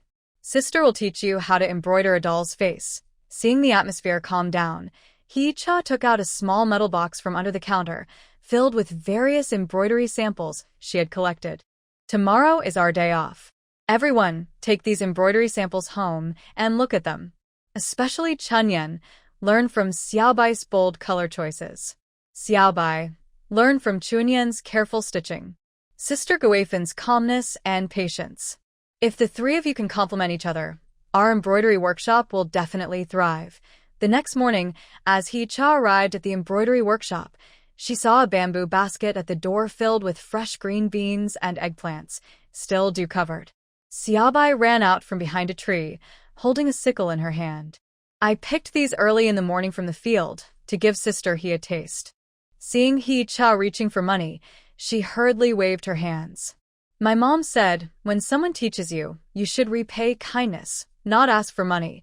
Just then Lu Guifeng arrived carrying her child, holding a cloth bag. Sister He, I stayed up all night making a pair of shoes for Anan. I hope they fit. The cloth shoes had a small embroidered tiger on the top, with loose stitches but a cute, honest look. Near noon, Chunyan also arrived, holding a brocade box. She opened it to reveal an embroidered handkerchief with a delicate orchid flower stitched in gold thread. Sister He, I was wrong yesterday, her voice a bit muffled. This is my apology. Please don't be mad. He Cha looked at the three women and suddenly felt her eyes warm. She shared the green beans and eggplants with everyone and took out some fruit candies bought by Si and Tao, giving 2 pieces to each person. Today, we won't work. Let's make dumplings with green beans. It's our opening feast. The kitchen quickly became lively. Xiaobai started the fire, the flames licking the bottom of the pot, making her face glow red. Lu Guifan kneaded the dough, rolling it quickly until smooth and shiny. Chun Yen prepared the filling, carefully balancing soy sauce and sesame oil, filling the air with a tempting aroma. He Cha was rolling out dumpling wrappers, watching the 3 of them talk and laugh. Suddenly, she understood what Su Yuntao meant by home. It's not just a house with blue bricks and gray tiles, but having people who are willing to cook for you, listen to your thoughts, and wait for you to correct your mistakes. When the dumplings went into the pot, steam filled the kitchen. Little Bai was eager to eat, burning her tongue and sticking out her tongue. Lu Guifan handed her some cool water. Zhao Chunyan couldn't help but laugh at her. Eat slower. No one is rushing you. Little Bai replied, last time, you ate red sugar buns even faster than me. He Cha watched them argue and felt a warm feeling inside her. She remembered when she first arrived, in a simple clay house in Shijuanzi village. Zhou Wenhong and Wang looked at her with suspicion, and Su Yuntao was as cold as ice. Back then, she never thought she would one day own a beautiful embroidery shop in the city, surrounded by people who truly cared for her. The afternoon sun shone diagonally into the room, falling on the embroidery frame. Zhao Chunyan was teaching Little by the Pan Jin Xiu technique. The gold thread listened obediently in her hands, creating a lively phoenix tail feather. Lu Guifan sat by the cradle, soothing the baby while embroidering a quilt cover, her stitches much neater than before. Little Bai held a plain silk cloth, on which a doll was starting to look lively, with a gentle smile on its face, like Enon smiling. He Cha picked up her needle and thread, joining them. As the silver thread passed through the silk, she suddenly felt that these tangled threads not only embroidered flowers, birds, insects, and fish, but also wove a net that tightly connected these unrelated people. When the copper bell rang again, a man in a Zhongshan suit entered, holding a briefcase. Is this boss he? I'm from the Foreign Trade Company. I heard your embroidery works are very special. When He Cha looked up, she saw the sunlight reflecting off the pen on the man's chest. She smiled and stood up, adjusting her collar. Yes, please come in. We just finished a batch of new embroidery designs. Would you like to see? Behind her, Zhao Chunyan called out, He Jia, I brought the best one. Pine and crane longevity. Little Bai and Lu Guifan hurriedly tidied up the embroidery frames, their faces full of anticipation. He Cha looked at them and then out the window at the bright blue sky. Suddenly, she felt that life was like a freshly embroidered peony, slowly blooming, lively and bright. The early autumn morning fog had not yet cleared. Su Yuntao stood at the alley entrance, carrying a canvas bag, with a slight frown on his face. Hio Icha gently placed a paper-wrapped bun into his bag. It was a freshly baked scallion pancake still warm. Remember to call home when you arrive. And then said last night she wanted to tell you a secret. She looked up at him, the morning light shining on his straight nose, outlining his strong features. Got it. Su Yuntao brushed a few stray hairs from her forehead, his movements a bit awkward as usual. Don't work too hard at the embroidery shop. If Zhao Chunyan and the others can't keep up, just delay the orders. It's not urgent these few days. This trip to the neighboring city was supposed to be a factory inspection, but in fact, it was a test from his superiors. The journey would take half a month, and he kept thinking about home. Don't worry, Xiao Bai and the others are improving quickly. Hio Icha helped straighten his collar. Anin's tiger head shoes are sewn overnight. I put them under your pillow. Remember to bring them for him. Suddenly, she remembered something and took a small cloth bag from her apron pocket. This is some mint candy I prepared for you. If you get carsick, just on one. The sound of bicycle bells came from the alley. The unit's vehicle was here to pick him up. Su Yuntao looked at her one last time, then turned to leave. As he did, his steps paused and he looked back. Lock the door at night. Hio Icha watched his figure disappear into the fog. The red star badge on his canvas bag sparkled like a distant star. She lowered her head and kicked a pebble at her feet, suddenly feeling empty inside, as if a piece of freshly steamed bun had been taken away. When she returned to the embroidery shop, Xiaobai was tiptoeing to wipe the window, a bamboo broom tied to a pole, making squeaking sounds on the glass. "Hio Jia, brother Su left?" she asked, turning around, her braids still holding a fallen phoenix tree leaf. "Yes, just left." Hio Icha took the bamboo pole from her hand. "Let me do it. You go and pack up yesterday's embroidery pieces. The department store people will come to pick them up in the morning." She looked at her blurry reflection in the glass and suddenly remembered Su Yuntao's expression before leaving. The sadness in his eyes was more than what he had spoken aloud. Lu Guifan sat with her child in front of the embroidery frame, pinching an embroidery needle, stitching tiny stitches onto silk satin. Her little baby was sleeping soundly, with milk stains still on the corner of his mouth. "Hio Jia, how do you think my double lotus embroidery looks?" she asked, lifting the embroidery hoop.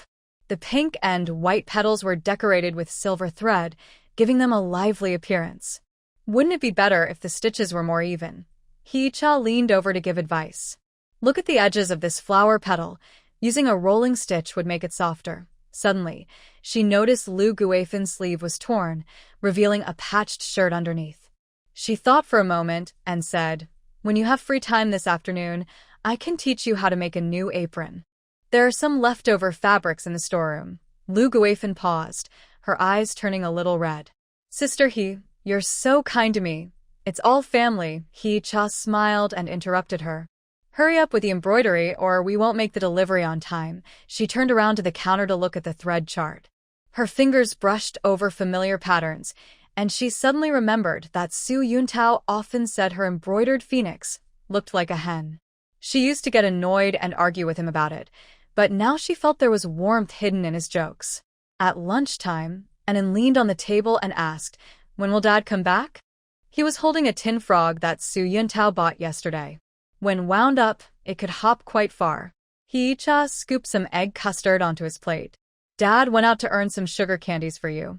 He'll bring back white rabbit candies." She looked at her son's chubby cheeks and suddenly thought he looked just like Su Yuntao when he was little.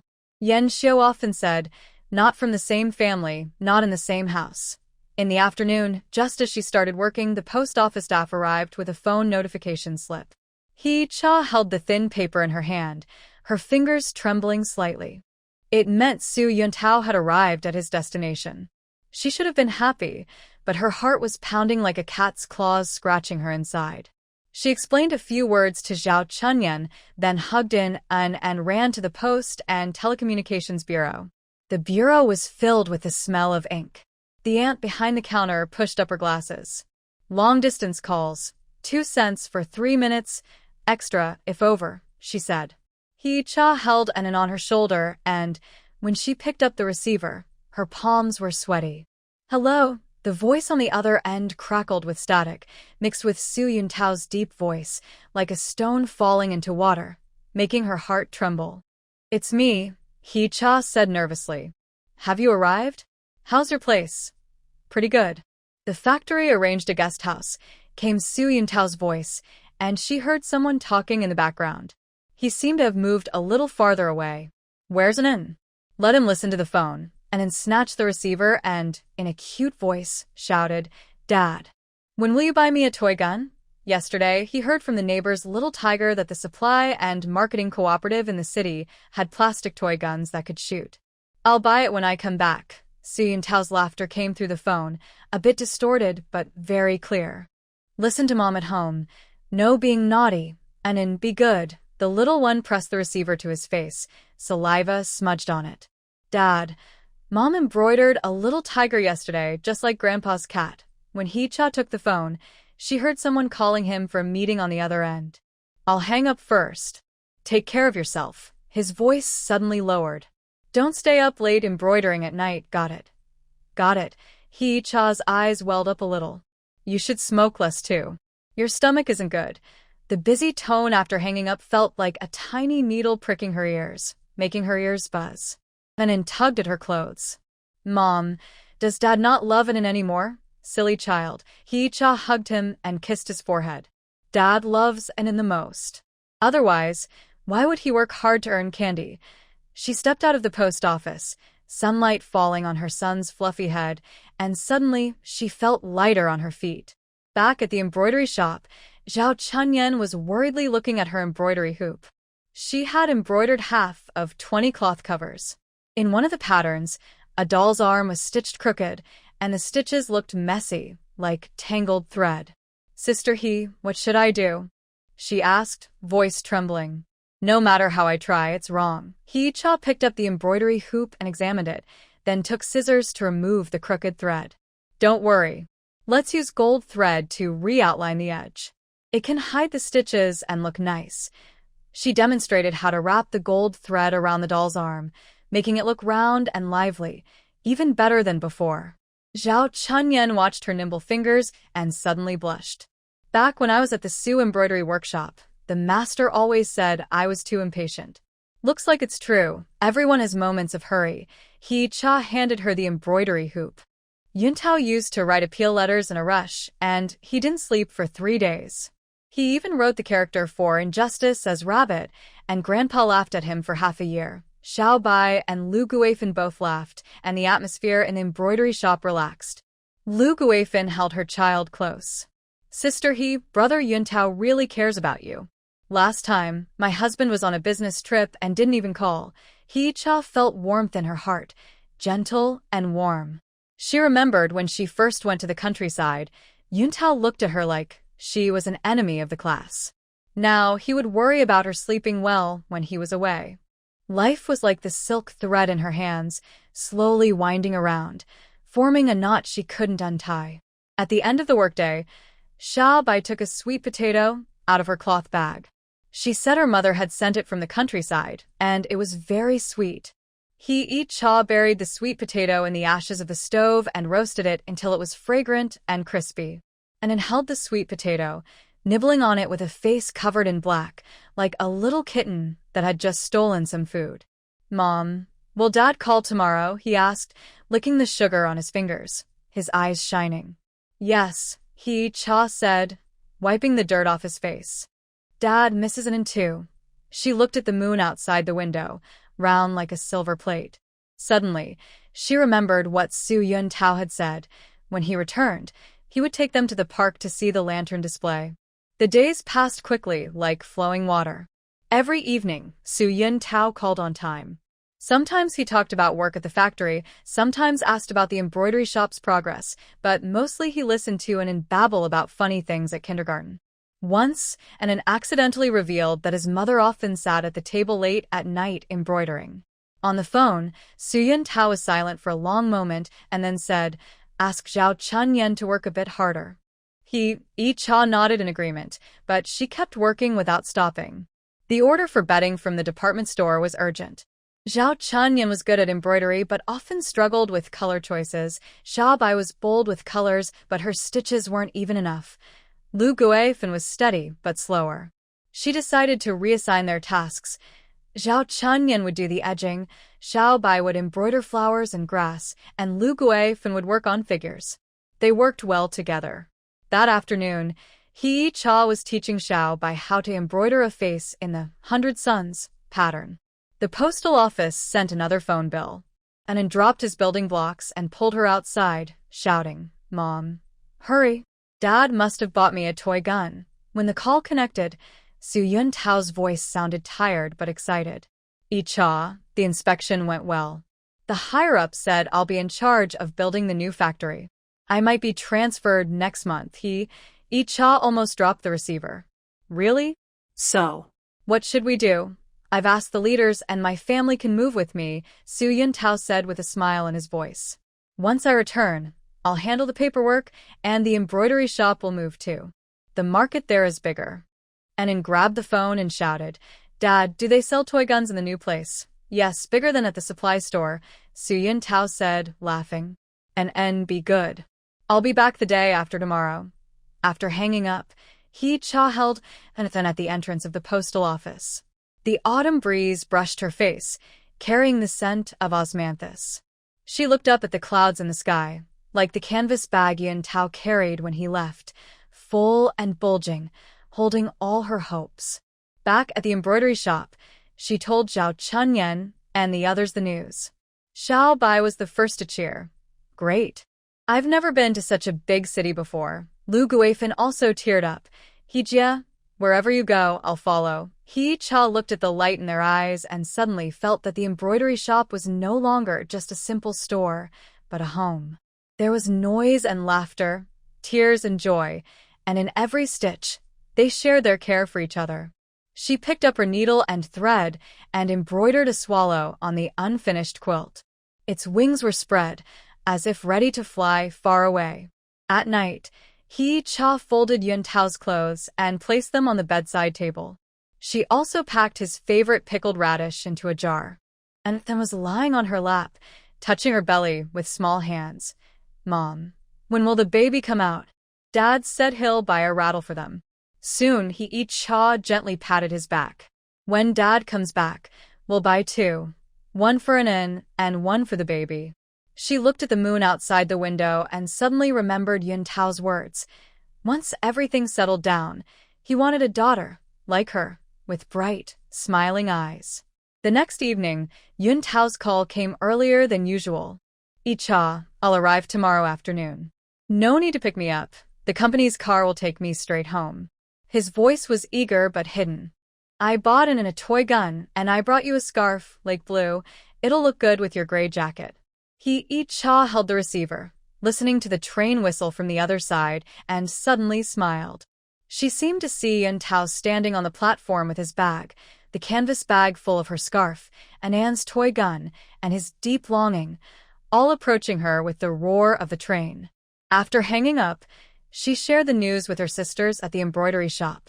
Zhao Chunyan suggested, let's finish work early tomorrow and make some dumplings for Yun to go. He loves the cabbage and pork filling you make. Xiao Bai volunteered. I'll go pick fresh cabbage from the field.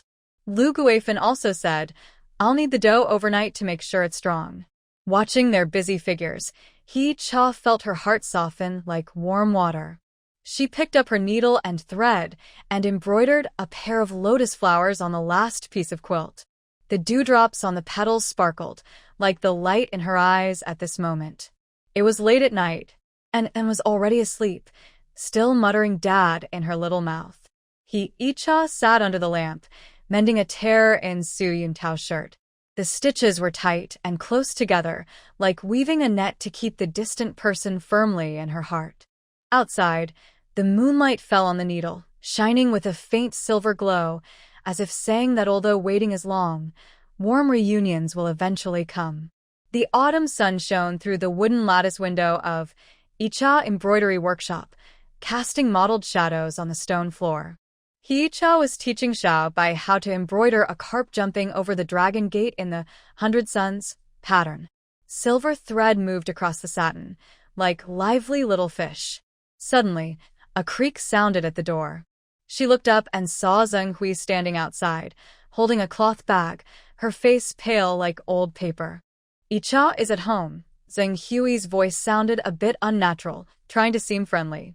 As she stepped inside, mud on her pants rubbed against the clean floor, leaving crooked marks. Her eyes swept over the embroidery frame, resting on the shimmering silk fabrics. Her throat moved and she asked, Is Su Yuntao not home? He's on a business trip. Icha put down the embroidery hoop, signaling Xiao Bai to continue practicing. She stood up and poured a glass of plain water. Is there something you need? She remembered the last time Zheng Hui came to borrow money, was refused, and she left angrily, muttering, a petty person. Now she looked like this, so something was probably wrong. Zheng Hui took the cup, her fingers rubbing the rough ceramic wall, silent for a long time. The sound of a baby crying came from her cloth bag. She hurriedly untied it, revealing a small, thin boy with a red face and chapped lips. This is my little treasure. He started to have a fever the other day. The village doctor said it was a convulsion. He gave 2 shots, but he's not better. Her voice was trembling with tears, but her eyes were dry. I want to take him to the county hospital, but I really don't have enough money. Hee-cha's gaze fell on the wrinkled little face of the child, and her heart felt like being pricked by a needle. She remembered An's last fever, when Su Yuntao carried the child back and forth in the hospital corridor, his brows furrowed so tightly they could catch mosquitoes. "How much does it cost to see a doctor at the county hospital? I heard it costs 50 cents for registration, and with medicine and injections, at least 30 yuan. Zheng Hui's voice was very low, and she glanced at the money box inside the cabinet. "I know your family is doing better now, and Su Yuntao is a high-ranking official. This little money isn't much for you. 30 yuan is not a small amount." Hee-cha interrupted her, picked up the newly embroidered pillowcase from the embroidery frame, where the double lotus was blooming beautifully. The embroidery shop just received a batch of fabric, and we're tight on supplies. An's milk powder is almost finished. I asked at the supply store yesterday, and one can cost 8.5 yuan. Zheng Hui's face immediately fell, and she curled her lips. "I knew you wouldn't help. When the Su family was in trouble, if my family hadn't supported you, you wouldn't even have had a simple meal. Your cousin-in-law is joking," Hee-cha said calmly, taking scissors to trim the loose threads. "When the Su family went to the countryside that year, you even took the cotton quilt your grandfather gave you and pawned it, claiming it was for your cousin's bride price." She remembered reading about this in a book. The original owner even argued with Zheng Hui over it and was scolded by Zhou Wenhong for being uncaring. Zheng Hui's face turned bright red, like she had been splashed with dog blood. She tightened her hold on her child and raised her voice slightly. "Forget about the old, useless stuff. Now, my son is waiting for help.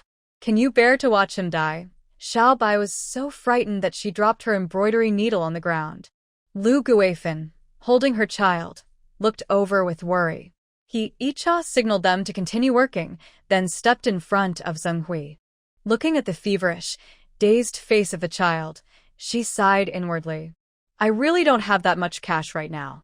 I just received 20 bolts of silk and still owe the supplier money." She took 5 yuan out of her pocket. "This is for An's milk powder. You can use it for now. If it's not enough, find another way." Zheng Hui looked at the crumpled bills, her face stretching into a long, wilted cucumber. 5 yuan? That's not enough for anything. Not even the registration fee. Hee-cha, don't be too harsh. We're relatives. How can you just watch little Bao die? If you think this money is too little, I'll take it back, Hee-cha said as she reached for the money. Zheng Hui hurriedly snatched it and stuffed it into her waistband, muttering, "You're so heartless." She grabbed her child and stormed out, slamming the door. The copper bell on the door frame jingled loudly, as if protesting this embarrassing scene. "Hee-jia, people like her shouldn't borrow money," Xiao Bai said angrily, picking up the embroidery needle from the ground. "Last time, she even badmouthed you to the neighbors, saying you forgot your roots." Lu Guifan nodded in agreement. "My family also has relatives like that. You help once and they come back for more. You can't fill that kind of hole." Hee-cha said nothing. She picked up her embroidery hoop and continued stitching. Silver thread passed through the satin fabric, leaving tiny stitches, like her troubled mind at this moment. She knew well what Zheng Hui was like, but that child was innocent. She remembered when she first arrived, suffering in Shidianzi village, while carrying An. If someone had been willing to help, things wouldn't have been so hard. At the end of the day, Zhou Wenhong came to pick up An. After hearing Xiao Bai talk about the day's events, she frowned like a knot. "Zheng Hui is like an endless pit.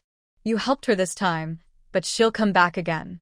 She picked up An, who was clutching a piece of dried sweet potato, crumbs all over his mouth. "Last time, her husband lost money gambling and borrowed from your grandpa, but he was turned away. For the child's sake," Hee-cha said as she helped wipe crumbs from An's mouth. "If little Bao really gets hurt, she'll never find peace in her life." Zhou Wenhong sighed and took a few dishes wrapped in oil paper from her cloth bag. "I brought you some homemade snacks, mixed with cornmeal, which tastes better than pure sorghum flour." She looked at the beautiful embroidery in the workshop, her eyes full of pride. "I never thought your skills could support a family. Su Yuntao was right about you." Just then, Wang Gai hurried in, her braid loose. "Sister-in-law, I saw Zheng Hui at the alley entrance just now. She was holding her child and rushing toward the bus station. She said she was going to the county hospital. She took a breath. I also heard her tell someone that you're stingy, only lending 5 yuan, and she had to ask others for more. Hee-cha felt a knot tighten in her chest, uncomfortable and upset. Zhou, when Hong patted her hand. Don't take it to heart. That girl is just like that. Her mouth is worse than a sewer. At night, after putting Enin to sleep, Hee-cha sat under the lamp and wrote a letter to Xun Tao. As her pen moved across the paper, mentioning Zheng Hui borrowing money, she suddenly felt a bit wronged. In her past life at the orphanage, the director always said she was too soft-hearted and easy to be bullied. After crossing into the story, she thought she had learned to be tough, but in front of such scenes, she still couldn't be cruel. Mom, when will Dad come back? Enin turned over and mumbled with his little mouth. Soon, Hee-cha said as she covered him with a quilt. Her fingertips touched his warm cheek, and she suddenly remembered Zheng Hui holding that hot little one. She wondered how he was now. She got up, took 10 yuan from the cabinet, wrapped it in cloth, and put it in the drawer. She planned to ask Wang Gai to find out the hospital's address tomorrow. If it wasn't enough, she would send more money later. The next morning, as Hee-cha arrived at the embroidery workshop, she saw Yan Xiao-kai leaning on a cane at the door, his brows furrowed. Grandpa, why are you here? She quickly helped the elderly into the house. Aunt Zhou didn't come with you? When Hong went to dance at the square, Yan Xiao-tsai sat down, took a sip of tea, and looked at her seriously. I heard about Zheng Hui. Hearts tightened in Hee-cha's chest, worried that the old man might blame her. She lowered her head and said nothing. You did the right thing. Yan Xiao-tsai put down his teacup with a clear sound. Helping in emergencies is fine, but not helping the poor. Her husband is lazy and likes to eat. She's come for help this time, but she might come again. He paused, took a cloth bag from his pocket, and said, Here are 20 yuan. Send it to Zheng Hui, and tell her it's from me. Since she's a relative, the children must be safe. Hee-cha looked at the cloth bag, her eyes a little moist. She knew her grandfather valued family most. When the Su family was falsely accused, relatives avoided them. Only he still wanted to help. I borrowed 5 yuan yesterday, and with your 20 it should be enough. Foolish girl, Yan Xiao-tsai smiled warmly through his wrinkles. You should help when you can, but don't let people think you're easy to bully. Zheng Hui's temper is such that the more you back down, the more she'll take advantage. He picked up a pillowcase on the embroidery stand, looking at the double lotus pattern. Your skills are getting better, even better than your grandmother's back in the day. Just then, Wang Gai rushed in hurriedly, holding an envelope. Sister-in-law, the postman brought this. It looks like it's from Brother Su. Hee-cha opened the envelope. Su Yantao's handwriting was strong and bold. Icha, my wife, I hope this letter finds you well. The new factory is progressing smoothly and should be finished next month. Is Enin obedient? Don't worry. Also, I asked someone to buy a Shanghai brand watch. It's been sent back. Please check when it arrives. On the back of the paper, there was a crooked little person drawing, with the words, Enin, be good, beside it. Brother Su sent the watch back. Little Bai leaned over to look eyes wide. I heard Shanghai watches need a ticket and cost over 100 yuan. Yan Xiao-tsai stroked his beard and smiled. This kid finally knows how to care for others. Hee-cha held the letter, feeling warm inside like holding a jade. Suddenly, she heard noise at the door. She went out and saw Zheng Hui holding the child, with a man in a Zhongshan suit behind her, probably her husband, Zhang Chong. Icha, thank you so much, Zheng Hui said with a smile, looking completely different from yesterday. Little Bao has already stopped fevering. The doctor said if he gets 2 more days of 4, he'll be fine. Zhang Chong also managed a rare smile. It was our fault before. Don't take it to heart. Hee-cha looked at the child's improved face and felt relieved. It's good that the child is fine. Here's the 5 yuan I borrowed from you yesterday. I'm returning it. Zheng Hui handed over the money and took out a few eggs from her cloth bag.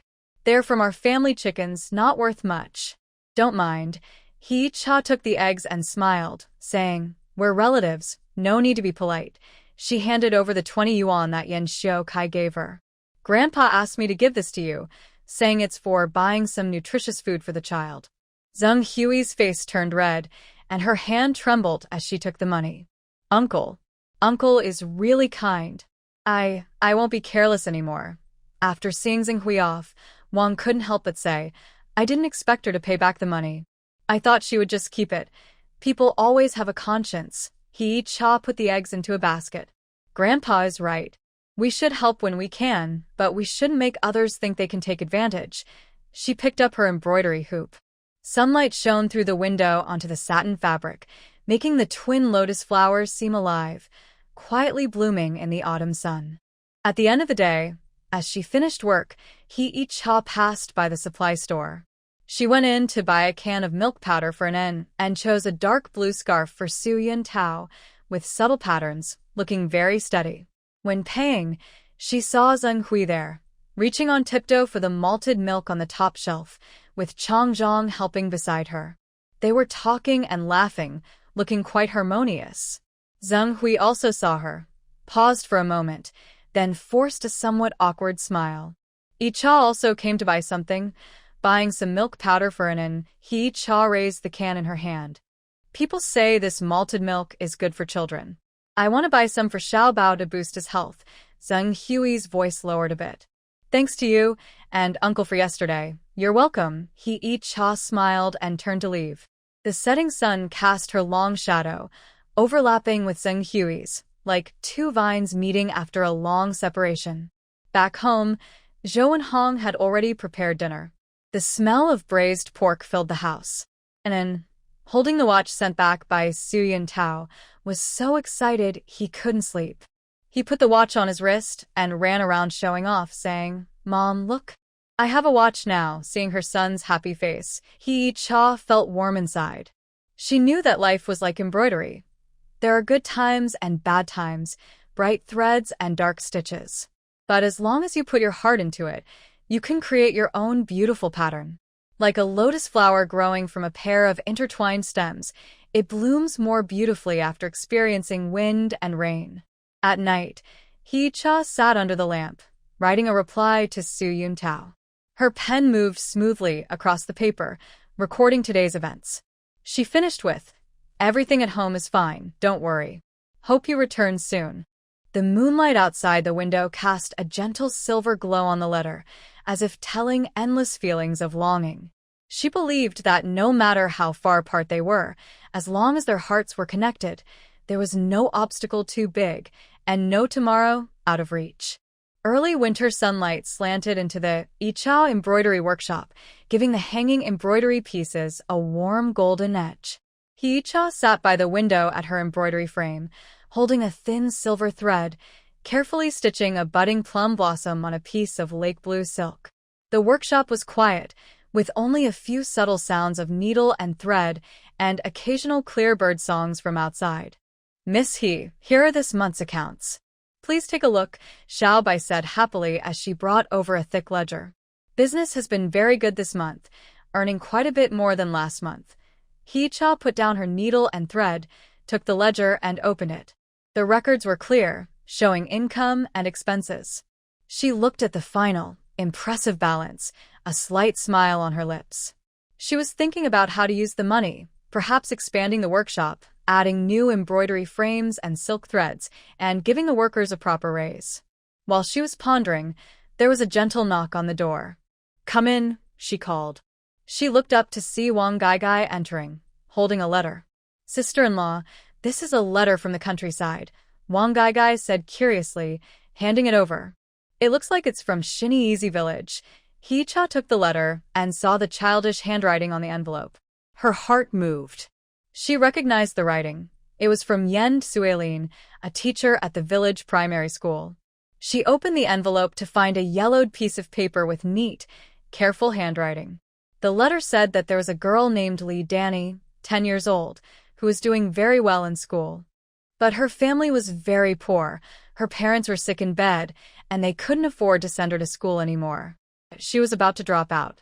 Yen Suelin knew Yi Cha was kind-hearted and had opened an embroidery shop in the city, living a good life. She wanted to ask if she could help this poor child. Yi Cha finished reading the letter and felt a tug in her heart. She remembered her childhood days in the orphanage, longing to read but having no chance. She understood that feeling very well. She also thought of An, who was happily playing and learning at a city kindergarten, while a girl named Lee Danny had to give up school because her family was poor. That was so unfair. Gai, look at this letter, Hee-cha said, handing it to Wang Gai. Gai read the letter and sighed. This child is so pitiful. She's only 10 and should be studying hard. Sister-in-law, let's help her, Hee-cha nodded. Yes, I think so too. Please find out how much it costs to support a child from elementary to middle school. Got it. I'll ask around right away. Gai agreed happily and turned to leave. Xiaobai overheard their conversation and asked, Sister He, our embroidery shop is just starting to do well. We need money now. Would it be okay to spend so much to help someone else? Hee-cha smiled and looked at Xiaobai. Xiaobai, money isn't endless, but a child's future is precious.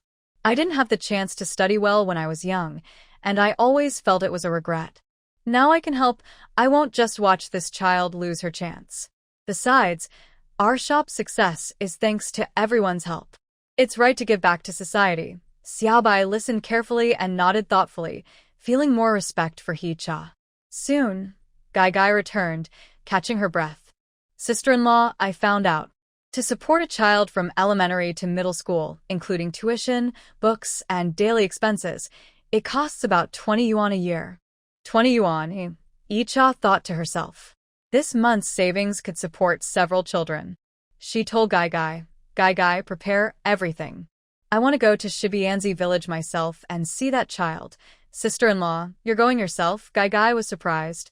Shibianzi village is quite far and the road isn't easy to travel. Yes, I want to see her situation clearly and also talk to her family, Hee-cha said firmly. The next morning, Hee-cha and Wang took some cloth, food, and money and boarded a long-distance bus to Shibianzi village. The bus jolted along the way, and it took almost a day to reach the village. Yen Suelin was already waiting at the village entrance. When she saw them, she happily came over and said, Hee-cha, you finally arrived.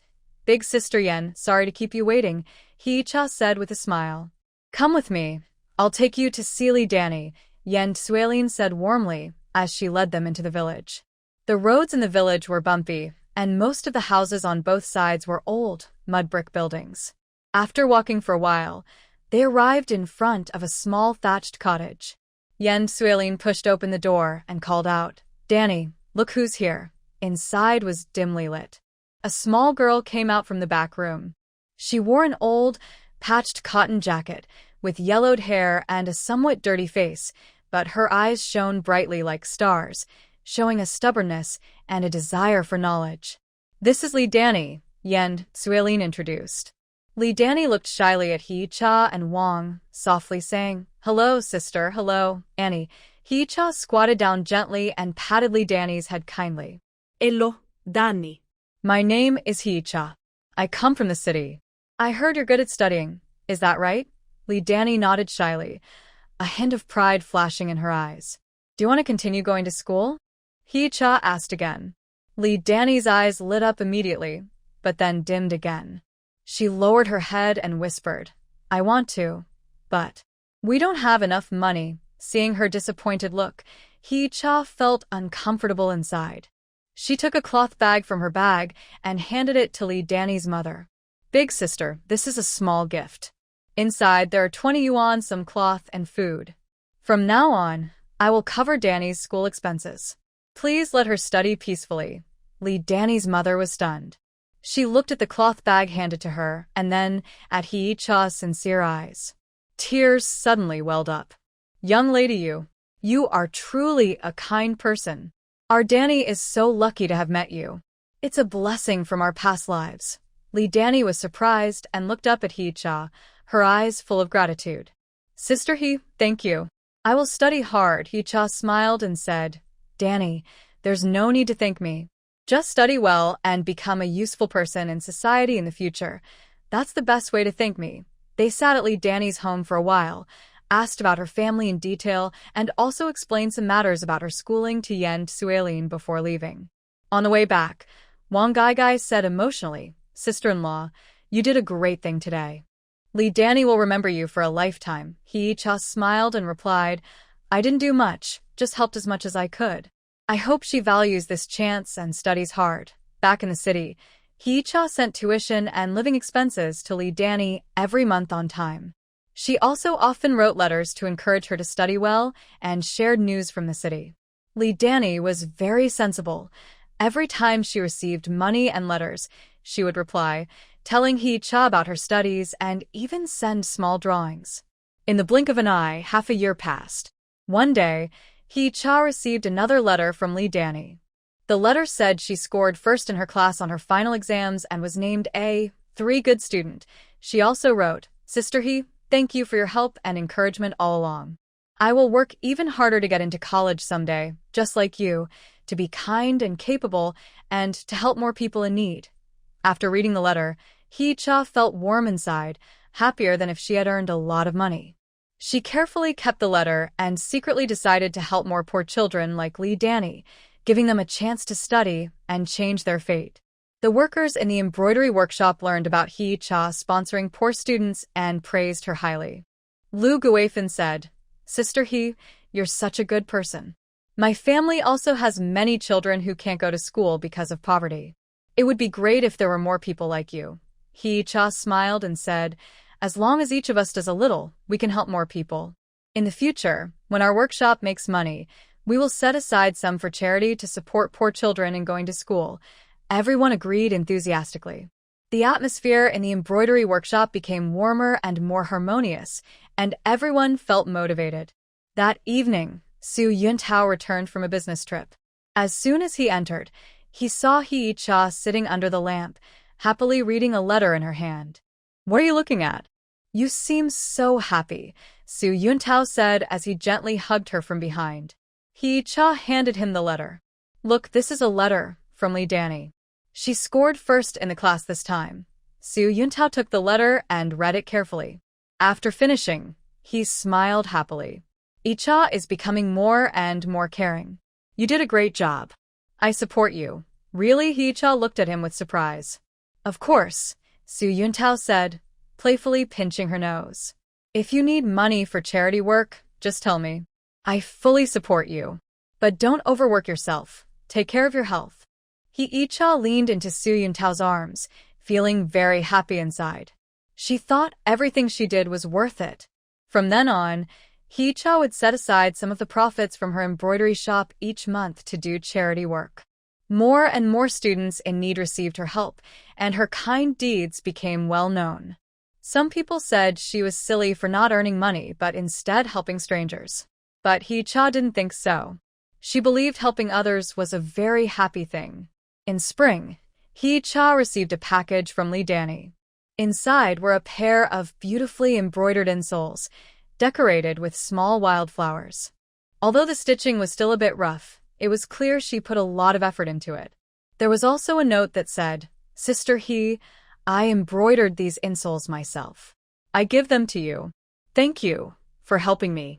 I will always remember you. Hee-cha held the insoles with a full heart of gratitude. She knew that her small act of kindness had planted a seed of goodness in Lee Danny's heart. She believed this seed would slowly grow and eventually bear rich fruit. Days passed, and the business of Hee-cha embroidery shop grew better and better. The students she helped increased too.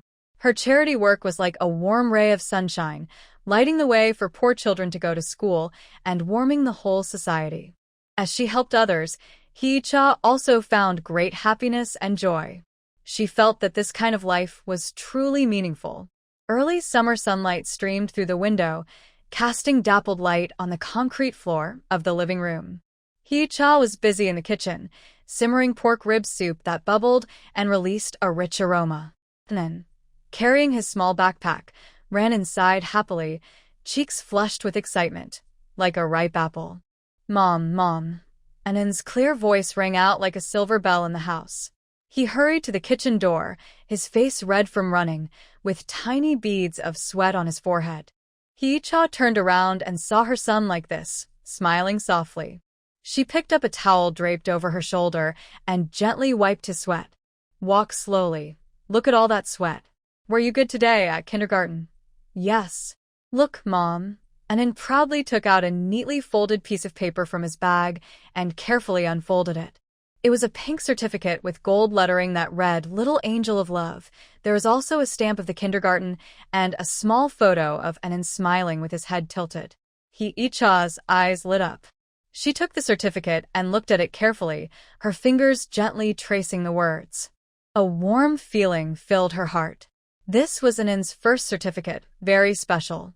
She put down her spoon, crouched down, and hugged Anan into her arms, kissing his little face. "You're so wonderful, Anan. You got a certificate, and it says Little Angel of Love. Tell me, how did you earn it?" Anan felt a little shy from his mother's praise. He snuggled into Hee-cha's embrace, pointing at the words on the certificate with his small finger, and explained in a soft voice, "Today at kindergarten, I helped Lily water the plants. Her water bottle was too heavy for her, so I carried it for her. Also, at lunchtime, I gave my disliked vegetables to Chong Chong because he likes vegetables. The teacher said I have a kind heart, so she gave me this." Hearing her son's innocent words, Hee-cha felt warm inside. She knew Anan had a kind heart from a young age. He always liked helping others when they had difficulties, just like Soo-yoon-tao.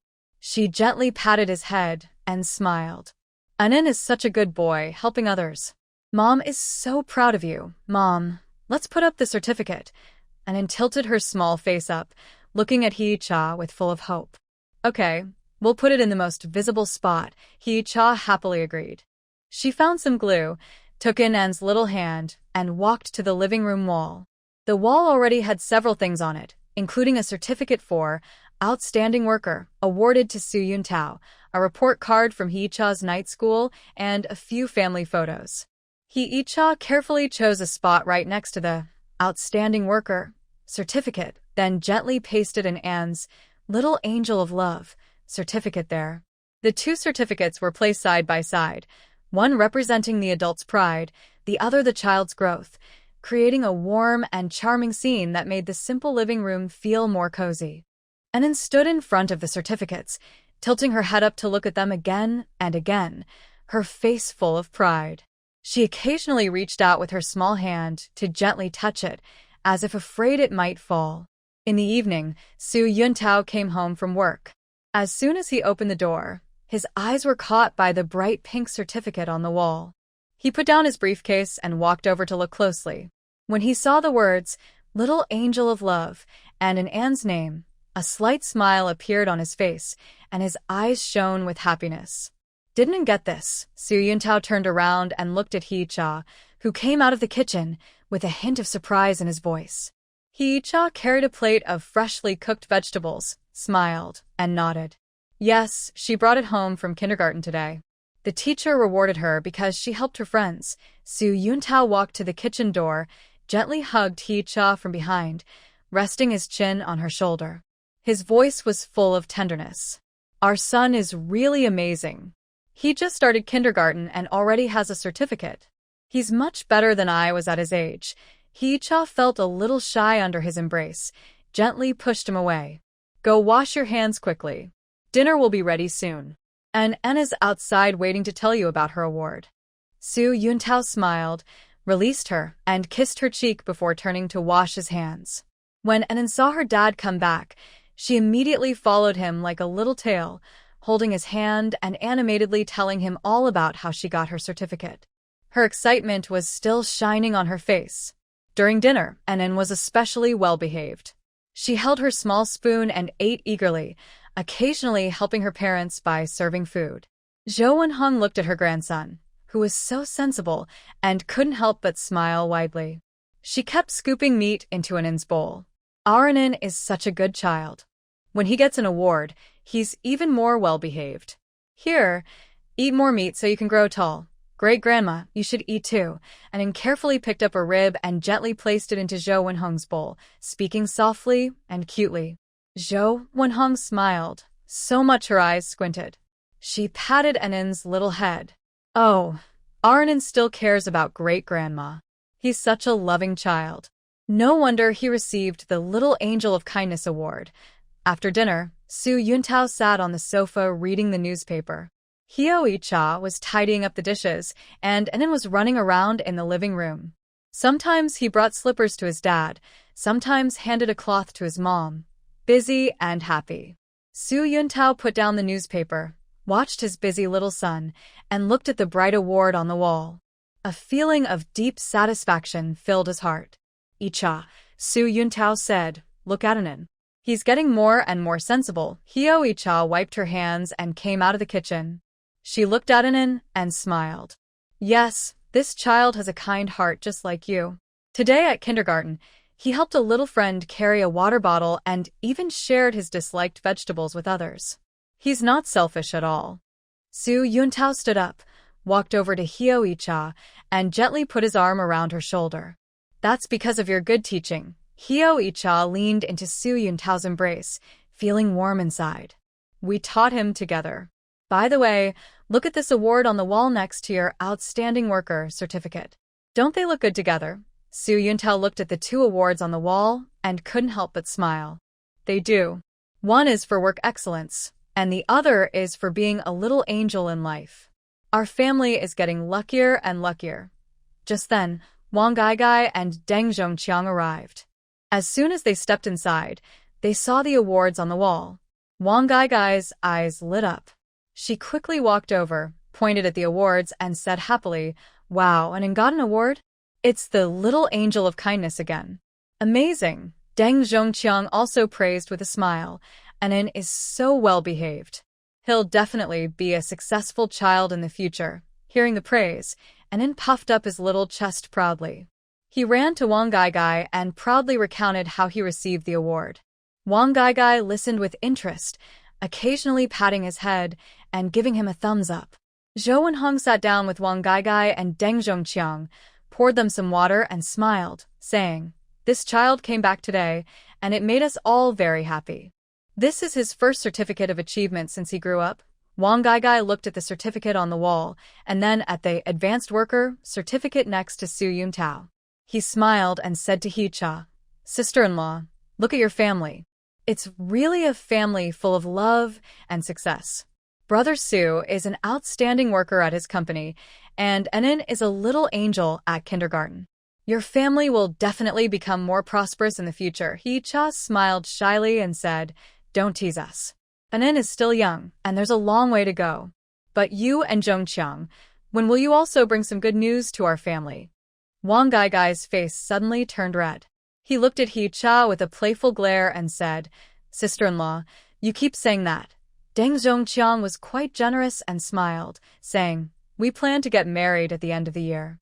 When the time comes, we will definitely invite everyone to celebrate." "That's wonderful," Zhou Wenhong said happily. "We'll have a big celebration then." They chatted for a while longer before Wang Gaigai and Deng Zhongqiang left. The living room returned to quiet. Enin, tired from playing, leaned against Su Yuntao and fell asleep with a sweet smile on her face. Hee-cha and Su Yuntao sat on the sofa, watching their sleeping son. They looked at the certificate on the wall and smiled at each other, their eyes shining with happiness. Late at night, Hee-cha lay in bed, tossing and turning but unable to sleep. She got up and went to the living room. Under the moonlight coming through the window, she quietly looked at the pink certificate. The moonlight cast a gentle glow on it, making the words, "Little Angel of Love," look especially warm and tender. She remembered when Enin was born, so tiny and fragile, curled up in her arms like a little kitten. Now the child was grown up, had received a certificate, and learned to help others. Time really flies. It felt like just yesterday she had been transported into this story, becoming an unloved pregnant woman, and now she had a happy family, her caring husband, adorable son, understanding mother-in-law, and sensible sister-in-law. Su Yuntao suddenly woke up and walked over to her, gently holding her hand. "Why aren't you sleeping? What are you thinking about?" Hee-cha leaned on his shoulder and softly said, "I'm looking at Enin's certificate. Do you think time is passing too quickly? It feels like in the blink of an eye, and it has grown up so much." Su Yuntao held her hand gently and said softly, "Yes, it is quite fast. But when life is good, time seems to fly. Look at us now. Enin is sensible. Our family is happy. In the future, our days will only get better. Hee-cha nodded with hope in her heart. She looked at the award on the wall and then at Su Yuntao's gentle side profile, feeling like the luckiest person in the world. The next morning, Yan Xiu came to the house with a cane. As soon as he entered, he saw the award on the wall. He walked over and looked at it carefully, his cloudy eyes shining with pride. "Is this Annen's?" Yan Xiu asked, his voice tinged with a faint excitement. "Yes, Grandpa." Hee-cha came out of the kitchen with breakfast, smiling. She got it yesterday, after coming back from kindergarten. The teacher rewarded her because she helped her friends. Yan Xiu nodded and said emotionally, "Good, good. This child has a kind heart, just like our family tradition. When I was young, I also liked helping others. Life was hard then, but I felt at peace. Seeing Enin like this makes me feel reassured." He turned to look at Enin playing with her friends in the yard, a kind smile on his face. "This child will surely have a bright future." Hee-cha placed the breakfast on the table and smiled. "Grandpa, you should eat now. Enin is still young, and she has a long way to go. We just hope she grows up healthy and happy, becoming a kind and responsible person." Yan Xiu sat down, picked up his chopsticks, and nodded. You're right. Being healthy and safe is the most important thing. But this award must be kept well. It's a sign of Enin's growth." Days passed, and Enin's Little Angel of Love award was always displayed in the most visible spot in the living room. Whenever guests visited, they couldn't help but praise Enin. She became even more sensible, loved helping her friends at kindergarten, and often helped adults with small chores at home. Once, Hee-cha went to pick up Enin from kindergarten. The teacher held her hand and smiled, saying, "Enin's mom, your child is really a good kid. Today, Xiaoming accidentally spilled milk on his clothes in class. Enin kindly lent him his spare clothes and helped him clean the table. Now, all the children in the class like him very much and are happy to play with him." Hee-cha listened to the teacher's praise and felt very happy. She looked at Enin playing nearby with the other children and thought her son had really grown up. He was becoming more caring and responsible. At home, Hee-cha told Su Yuntao and Zhou Wenhong what the teacher said. Everyone was very happy. Su Yuntao specially bought Enin and his favorite toy car as a reward. Enin held the toy car happily, couldn't stop smiling, hugged Su Yuntao's neck, and kissed his face. "Thank you, Dad. I will be even better and more caring in the future." Su Yuntao gently patted his head and said with a smile, "I believe in you. But remember, helping others also means staying safe, okay?" "Got it." Enin nodded strongly, grabbed his toy car, and ran out to play. Hee-cha watched her son happily running away and looked at the bright Little Angel of Love certificate on the wall. She felt full of happiness and satisfaction. She knew that this small certificate was not just an honor, but also a recognition of Ann's kind heart and a sign of the warm, happy family. In the days to come, Ann would receive more certificates and grow and improve even more. But this Little Angel of Love certificate would always be one of the most precious memories in their family. It witnessed Ann's first steps of growth and also showed how the family's love and happiness deepened over time. On a cool evening after autumn began, the air felt refreshing. The open space in the community yard started to get lively. As cheerful music played, a group of elderly women dressed in colorful clothes lined up neatly and began to dance to the rhythm. Zhou Wenhong stood in the middle of the group, keeping her back straight and focused. Every move she made was precise and confident. "Wenhong, your dance is getting better and better. You're much more skilled than when you first started," said Feng Wei, standing nearby. She danced smoothly and naturally, clearly experienced from practicing for some time. Zhou Wenhong took a deep breath, wiped the light sweat from her forehead, and showed a shy smile. "You're a great teacher. I'm old and clumsy, especially at the beginning. Thank you for your patience and guidance. You're too modest. We're learning from each other," Feng Wei said, patting her arm. "By the way, there's a square dance competition next Saturday. Our community has signed up. Do you want to join us?" Zhou Wenhong paused, feeling a bit hesitant. "I'm not sure I can do it well. I might hold everyone back." "Oh, it's just for fun," Feng Wei encouraged her. And you've improved so much recently. I'm sure you'll be fine. Let's go together and add some joy to our lives. What do you think? Zhou Wenhong hesitated but looked at the lively sisters dancing around her. She thought about her recent days of dancing square dance. She felt much happier than before. Before, she stayed at home most of the time, either taking care of Anan or doing chores. Life was dull and boring. Since she started dancing with Feng Wei, she made new friends, felt healthier, and even slept better. Then, I'll give it a try. Zhou Wenhong bit her lip, seeming to make a big decision. That's the spirit, Feng Wei said happily. We'll practice extra starting tomorrow and aim for a good result. That evening, back home, Zhou Wenhong told He Cha and Su Yuntao about joining the dance competition. He Cha was very happy. Mom, this is great. We're all supporting you. It's also good exercise and a chance to meet more friends. That's wonderful. Su Yuntao nodded with a smile. Mom, if you want to go, just do it. Don't put too much pressure on yourself. Just have fun. If you need new clothes or shoes, I'll buy them for you tomorrow.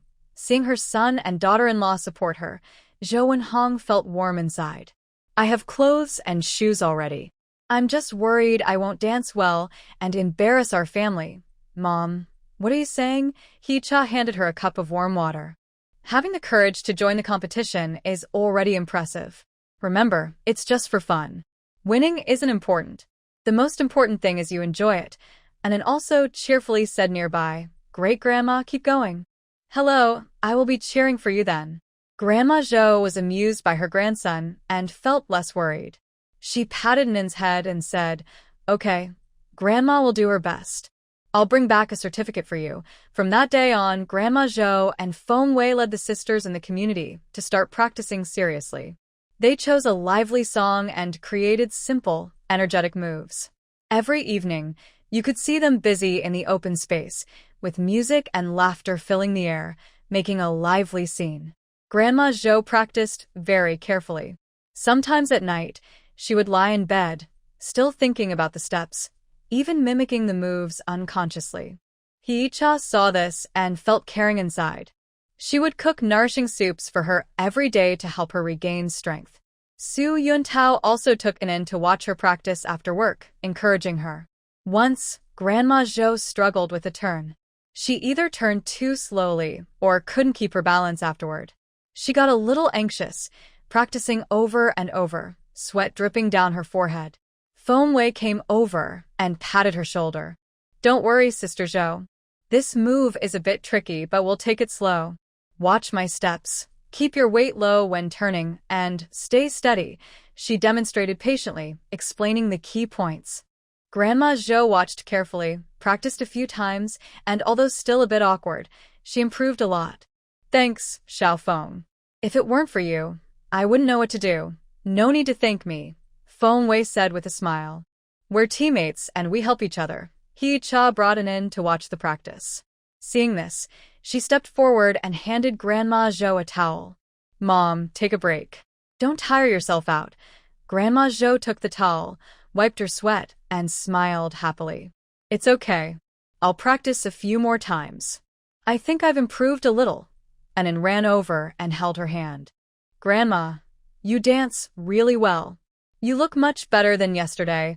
Grandma Zhou felt happy from her grandson's praise, and her tiredness seemed to lessen.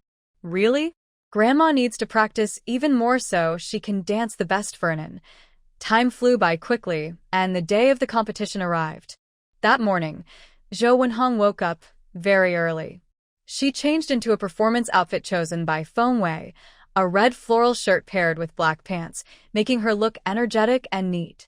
He Cha also styled her hair into a tidy bun, with a few loose strands in front, adding a lively touch. Mom, you look really nice, He Cha sincerely praised. Zhou Wenhong looked at herself in the mirror and smiled shyly. I'm getting old, and dressing like this feels a bit embarrassing. There's nothing to be embarrassed about. Look at your good complexion. Su Yuntao came over, holding a thermos cup. This is chrysanthemum tea I brewed for you to help cool down. Don't be nervous during the competition. Got it? Don't worry too much. I'll do my best, Zhou Wenhong said as she took the cup, feeling warm inside. The competition was held at the cultural center in the district. The scene was lively, filled with women in colorful performance outfits, all smiling excitedly. The women from the neighborhood gathered, fixing their clothes and sharing tips about the performance. The atmosphere was both tense and enthusiastic.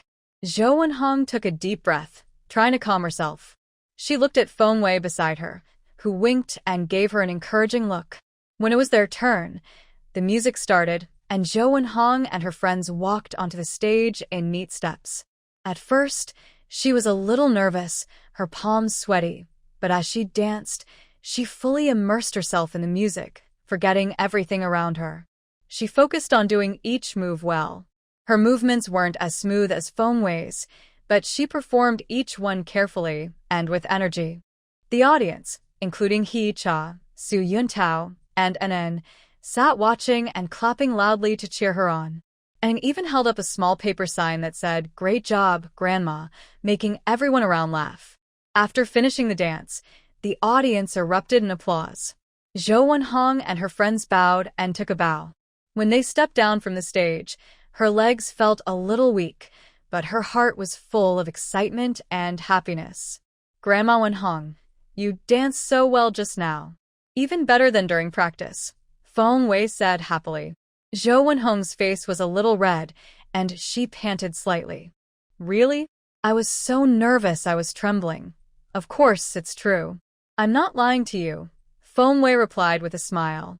Vera held her hand and said, "Let's go to the rest area and wait to see the results. The wait for the results always feels long." Zhou Wenhong was restless and kept sweating. He Cha came over and held her hand. "Mom, don't be nervous. No matter what the result is, just being on this stage is already a big achievement. Yes, Mom, you are the best in our hearts," Su Yuntao also agreed. And then was lying on Zhou Wenhong's lap and said with a smile, "Great Grandma, you sing better than the aunties on TV." Zhou Wenhong was amused by her grandson and felt a lot less nervous. Finally, it was time to announce the results. Everyone held their breath and listened carefully to the host calling out the names. The second prize goes to the family compound team. Hearing this, Zhou Wenhong and her friends cheered and hugged each other. Although they didn't get first place, they were very happy with this result. After receiving the award and coming off stage, Zhou Wenhong held the red second place certificate happily. He Cha stepped forward and gave her a big hug. "Mom, congratulations. You did great." Su Yuntao also smiled and said, "I knew you could do it," and then ran over and looked up at the certificate in Zhou Wenhong's hand. "Great Grandma, you really got the award. It looks just as nice as mine." Zhou Wenhong picked up an N and kissed his little face. "Yes, Great Grandma also got the award. And it's partly because of you. If you hadn't cheered for me every day, I might not have won." On the way home, Zhou Wenhong carefully held the certificate in her hand, smiling all the way. Neighbors passing by saw her holding the certificate and came over to ask. When they learned she won second place in the square dance competition, they couldn't help but praise her. "Mrs. Wenhong, you're really amazing.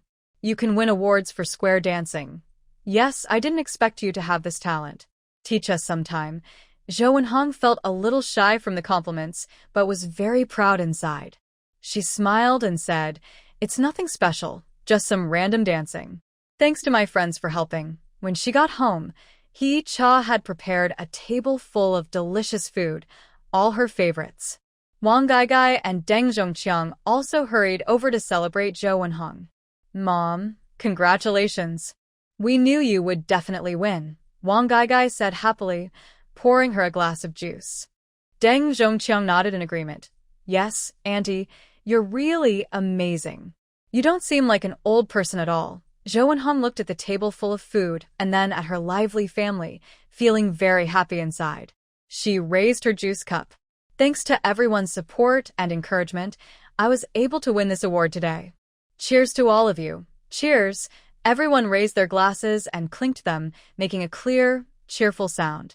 At the dinner table, Zhou Wenhong excitedly told everyone about the competition. She described how she was nervous at first, then got more involved, and finally felt very excited when she heard she won. She told every detail vividly. Everyone listened happily, laughing from time to time. Anin sat next to Zhou Wenhong, holding chopsticks in her small hand. She picked a piece of braised pork and put it in her bowl. "Great-grandma, you should eat this. It's tasty. After you finish, you'll have energy to go dance." Zhou Wenhong smiled so much her eyes squinted. She patted Anin's head. "Okay, great-grandma will eat. And you're so thoughtful." After dinner, Zhou Wenhong carefully took out her second-place certificate. He Yicha brought glue and stuck it on the living room wall, next to the Advanced Worker Certificate of Su Yuntao and Anin's Little Angel of Love certificate. The three certificates were placed side by side, red, pink, and colorful, adding a touch of honor and joy to this warm little home. Zhou Wenhong stood in front of the certificates, looking at them again and again, with a happy smile on her face. She turned to Yicha and said, "Yicha, thank you. If you hadn't supported me in square dancing, I wouldn't be here today." Yicha smiled and said, "Mom, what are you saying? It's all because of your own hard work. Seeing you so happy makes us happy too." Su Yuntao also came over, putting his arm around Zhou Wenhong's shoulder. "Mom, whatever you want to do in the future, just go ahead. We support you. As long as you're happy, we're at ease." Zhou Wenhong nodded, her eyes a little moist. She felt that she had gone through many ups and downs in her life, and now she was finally experiencing such happiness, with such a good son, daughter-in-law, daughter, and grandson. What could be more important than this? Since then, Zhou Wenhong became even more enthusiastic about square dancing. She also became the leader of the neighborhood square dance team, leading her friends to dance in the open space every day. Her life became full and happy. Her personality also became more cheerful, and she smiled more often. Sometimes, Yicha and Su Yuntao come home from work and see Zhou Wenhong leading everyone in dance. Watching her lively figure, they can't help but smile at each other, feeling happy and content. Life is like the rhythm of this square dance, joyful and lively, full of hope and energy. Zhou Wenhong knows that as long as the family is happy together, they can face any difficulty with a smile. The second-place certificate also became a warm and precious memory in this happy family, transforming into a pregnant woman with a mischievous personality, sharing life with her partner until old age. The washed blue curtain was lifted slightly by the morning breeze.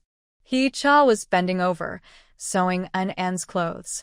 The sunlight slanted onto the embroidery hoop, making her silver needle shine.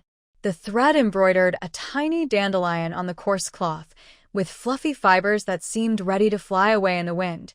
This was what An had cried for last night, wanting it to look like the picture on the kindergarten wall. "Mom, will Dad come home early today?"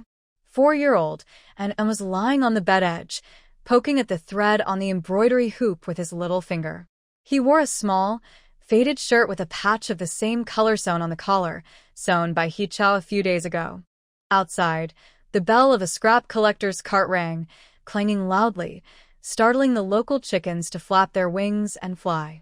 Yicha bit off the thread and held up the finished collar to compare with An. "Yes, he will. Today is our 3rd wedding anniversary. Dad said he would bring us some candy." She said this casually, but inside, she didn't take it seriously.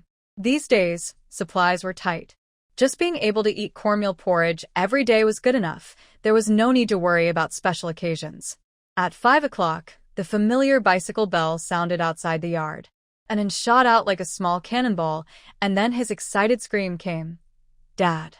"Big white rabbit candies."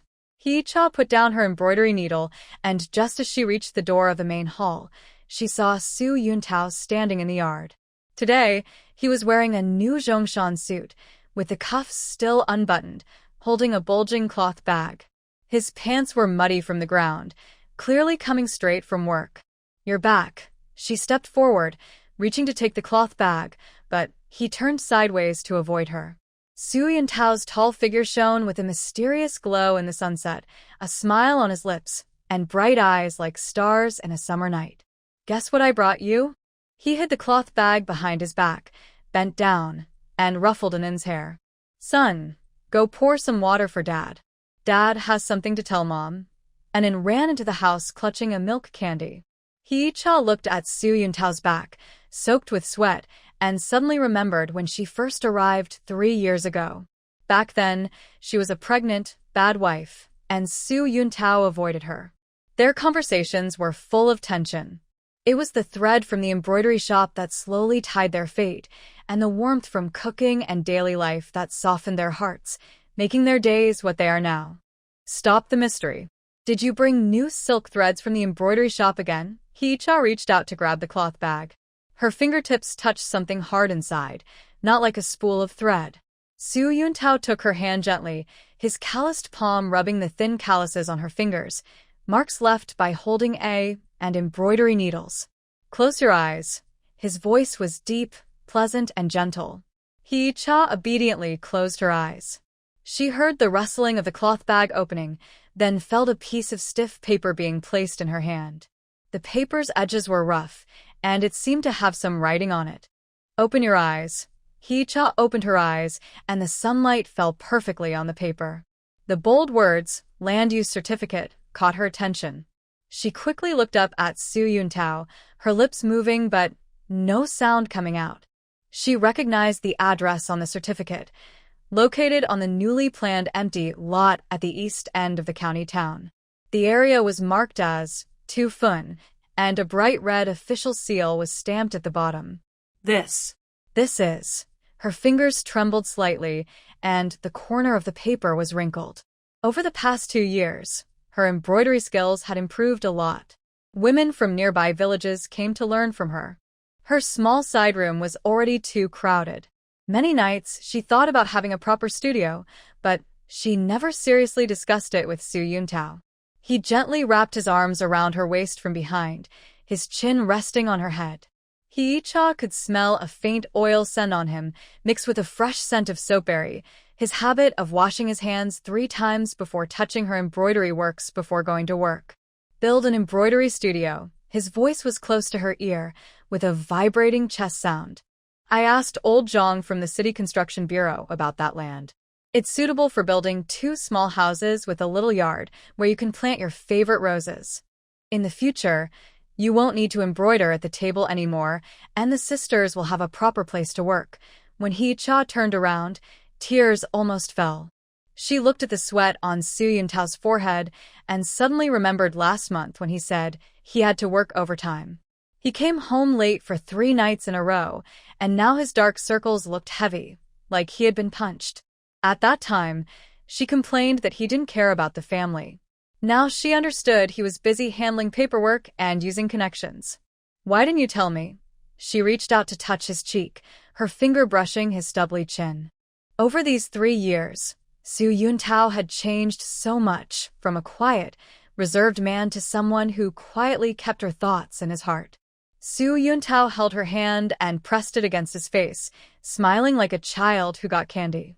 Would it still be a surprise if I told you? He took out a neatly folded piece of paper from his cloth bag and unfolded it. It was a sketch of 2 small houses, drawn with pencil. The windows were very big, and next to them was a note saying, "Good lighting, suitable for embroidery."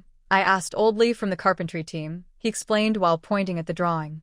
The east room will be the embroidery room, with a long table. The west room will be the storeroom for silk and fabric. In the yard, we'll build a grape arbor.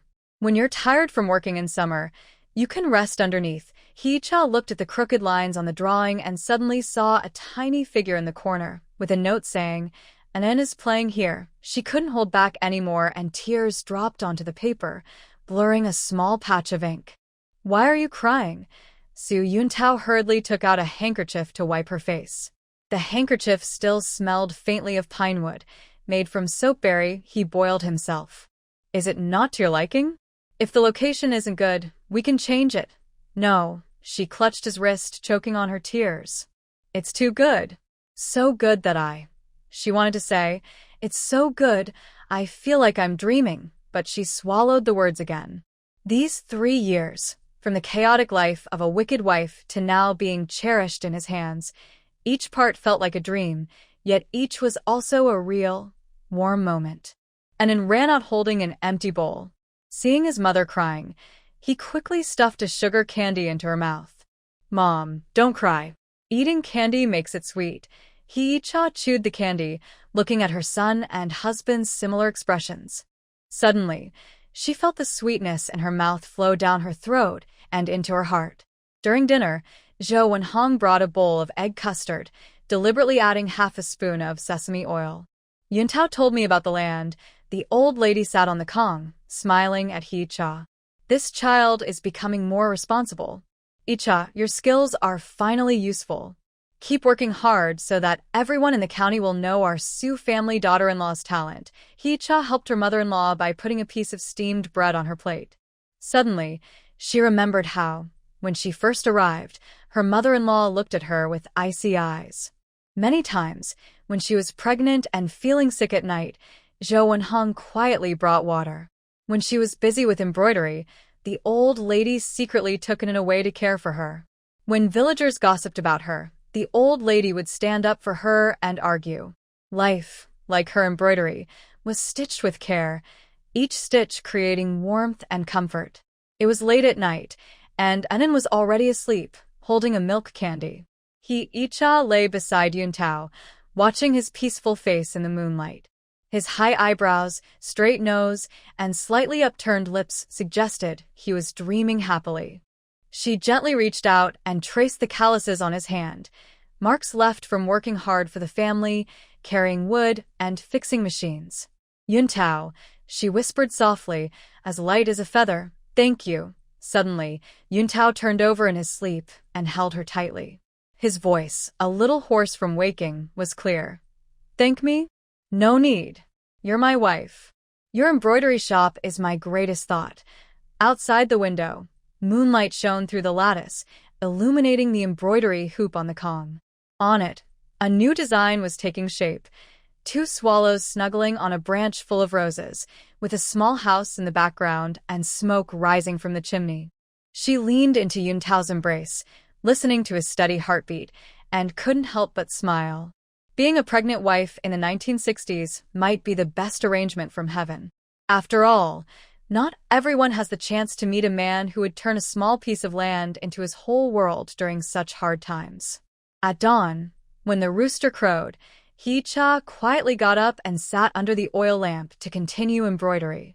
The sound of thread passing through fabric was especially clear in the quiet night, telling a long, warm story of love and waiting. Turning into a pregnant wife in her 60s, sharing her life with her partner until old age. When the cactus on the windowsill sprouted tender yellow buds, Hee-cha was crouched in front of the stove, selecting chives. The morning sunlight filtered through the wooden lattice window, casting tiny light spots on her hand. Suddenly, she paused as her fingertips pinched the chive roots. An acid feeling rose in her stomach, just like when she was pregnant with Anan. Hee-cha, the water is boiling. Zhou Wenhong came out holding a clay jar from the inner room.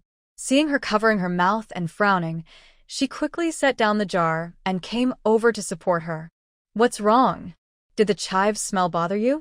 Hee-cha shook her head and slowly stood up, leaning on the stove.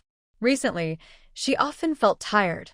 After doing embroidery for a long time, she felt dizzy, and at night, she kept craving sour foods. She thought it was spring fatigue, but now her heart suddenly moved. Last winter, when Su Yuntao gave her land, they whispered at night. He stroked Anan's head and sighed. If only we had a daughter who could embroider like you, Mom. She was about to speak when the sound of a bicycle brake squealing came from outside the yard. Su Yuntao pushed his bike in, with a net bag hanging on the handlebar containing 2 bright red apples. He had gone to a district meeting yesterday, and old Zhang from the supply and marketing cooperative had forced them on him, saying they were for Anan's nutrition. Dad. Anan ran out of the house, his short legs stumbling over the threshold, and threw himself into Su Yuntao's arms. He was holding a crumpled piece of paper, proud, saying, "The teacher said I drew the best." Su Yuntao smiled and lifted his son above his head. His gaze swept over Hee-cha's pale face, and his smile faded slightly. What's wrong? You look so pale. He put Anan down and reached out to her forehead. Are you catching a cold? His hand smelled of machine oil from fixing the car. rough fingertips brushing her brow, warm enough to make her heart tremble. Hee-cha grabbed his wrist, feeling his pulse, and suddenly asked without thinking, "You said last time you wanted a daughter. Does that still count?" Su Yuntao was stunned. His dark face slowly flushed with redness. His eyes first showed confusion, then burst with disbelief. You mean?" His voice trembled as he spoke, and his grip on her arm unconsciously tightened. "Is it true?" Zhou Wenhong clapped her hands beside them, her eyes smiling like crescent moons. "It must be. I knew something was off with Yi-cha these days. Turns out it's good news." She turned around and rushed to the kitchen. "I'll kill a hen right now to nourish Yi-cha." The local chicken in the yard seemed to understand, flapping its wings and bumping around in the cage. Anan tugged at Hee-cha's sleeve and asked with a small face raised, "Mom, do we have a little brother now?" Hee-cha touched her still flat belly and smiled with tears in her eyes.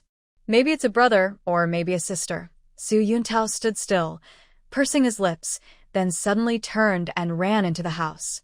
He heard the sound of him rummaging through boxes, followed by the crisp clink of ceramic. Soon, he came out holding a chipped enamel cup filled with a steaming, brown liquid.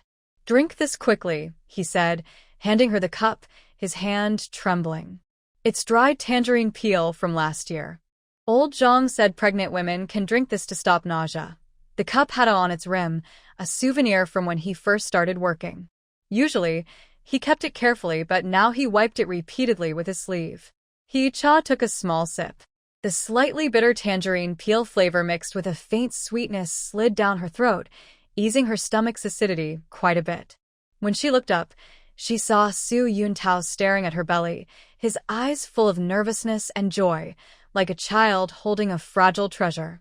"I'm going to ask Dr. Zhang to come see you," he said, about to run outside. He was stopped by Hee-cha grabbing his sleeve.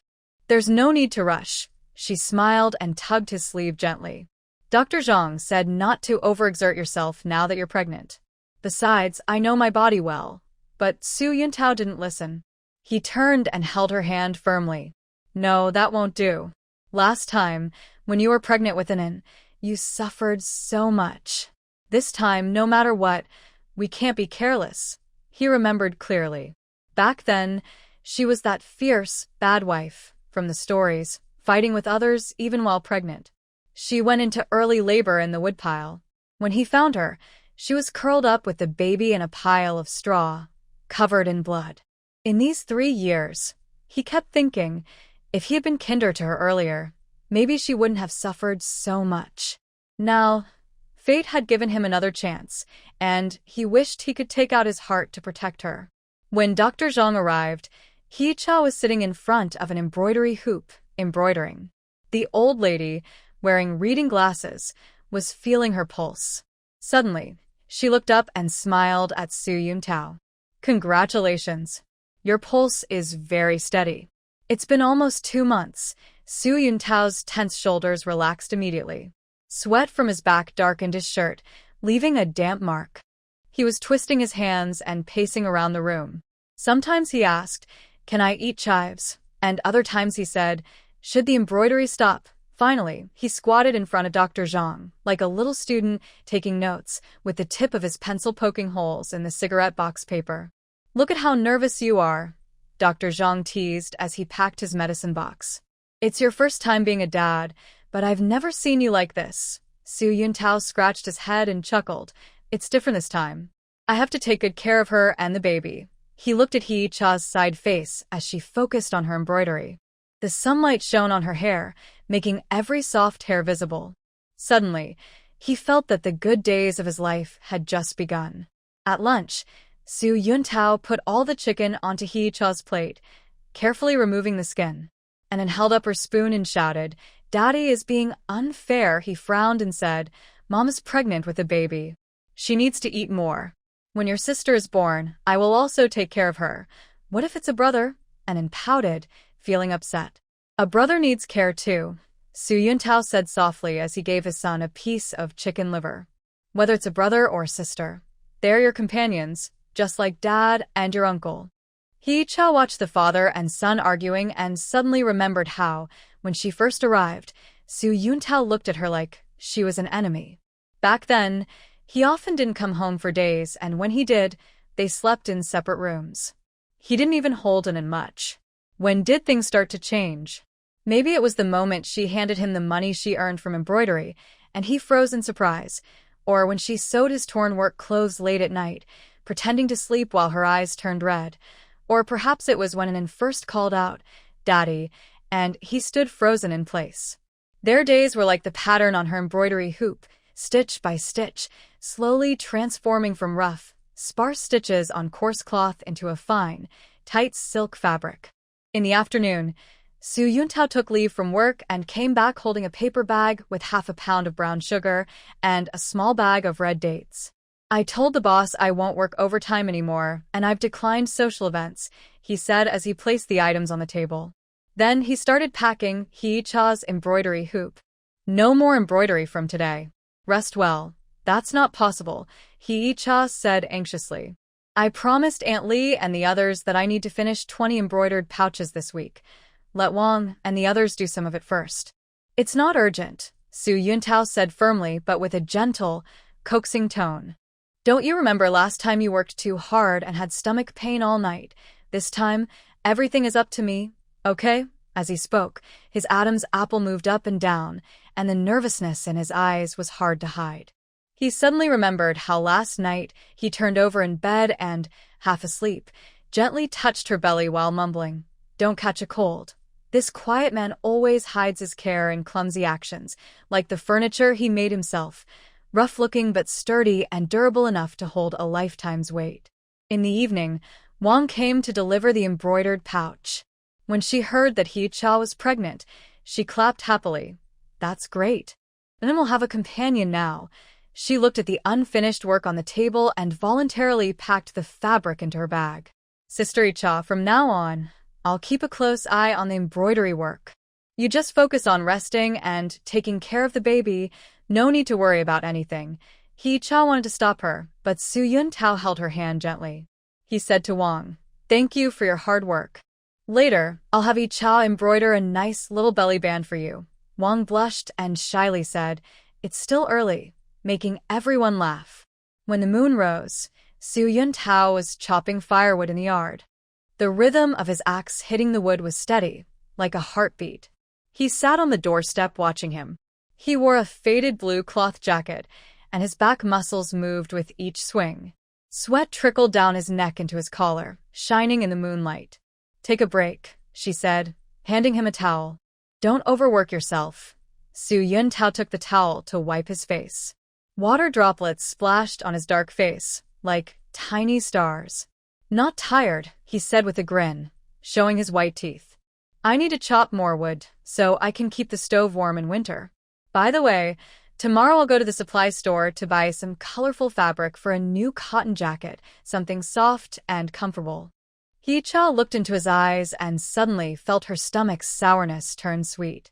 She remembered when she first arrived here, feeling that life in poverty was unbearable and always thinking about escaping. But now, looking at the firewood pile in the yard, the cactus on the windowsill, and this man chopping wood for her, she suddenly thought, maybe living like this forever wouldn't be so bad. "Su Yuntao," she softly called his name. He paused his axe and turned to look at her. "It's nothing." She smiled and shook her head. "Just feeling that it's pretty good." Su Yuntao was momentarily stunned, then understood. He threw down his axe, came over, and squatted in front of her. He took her hand that was resting on her belly. His palm was rough, but it carried a warm, reassuring feeling. "It will get better and better." He looked into her eyes and said seriously, "This time, I will listen to everything you say. If you want to eat sour food, I will buy it. If you want to embroider flowers, I will bring you a stool. If you want to visit your family, I will take you there by car. As long as you're happy, that's all that matters." The moonlight fell on their clasped hands, stretching their shadows long. In the distance, the neighbor's dog barked, nearby insects chirped, and the steady heartbeat of Su Yuntao could be heard. He suddenly remembered the day he gave her the land. He said he wanted to build a courtyard with an embroidery workshop so her skills could be passed down. Now they are expecting a new life. In this simple but warm time, they are sewing their days into the shape they want, stitch by stitch. She gently held Su Yuntao's hand again, her fingertips tracing the lines on his palm, like drawing a map to the future. The road might still be long, and there could be storms, but as long as she has this person by her side, she feels like she can face anything. The smell of millet porridge from Zhou Wenhong's pot drifted into the kitchen, mixed with the scent of firewood from the yard, creating the unique flavor of a home in the 1960s. Transforming into a pregnant woman in the 1960s, a wicked wife, and walking with her to old age with her partner. While the morning dew still clung to the rose vines in the yard corner, Su Yuntao was already busy squatting in front of the stove. The aluminum lunchbox made soft clinking sounds as he carefully packed steamed cornmeal buns, placing a sheet of oil paper between each one, something He-cha had asked him to do yesterday, to prevent them from sticking together. "Take it easy, don't wake Yi-cha up." Zhou Wenhong came out holding a clay jar. The jar was filled with a strong medicinal smell, the herbal medicine she had been boiling since early morning. The old lady's sharp eyes caught him slipping a piece of white dough into the lunchbox, and she immediately frowned. "That white dough is for steaming Yi-cha's egg custard." "What are you doing with it?" Su Yuntao paused, chuckling softly. "I'm taking it to work, to soak in hot water and eat at noon. Yi-cha is pregnant, so she needs to eat more fine grains." He took the white dough out again and replaced it with 2 buns, rubbing his fingertips on the oil paper as if savoring the delicate texture he had just touched. Speed Yuntao let out a sigh and couldn't help but glance toward the inner room. The curtains were pulled tightly, but he could faintly see the outline of the bed, where He-cha was still sleeping. Since Dr. Zhang confirmed she was pregnant, she had become very sleepy. Yuntao moved gently in bed at night, afraid of waking her from her dreams. Suddenly, Zhou Wenhong remembered something. She took out a piece of blue cloth from the cabinet. "This is a cloth ticket I saved up for. How about making a jacket for Yi-cha?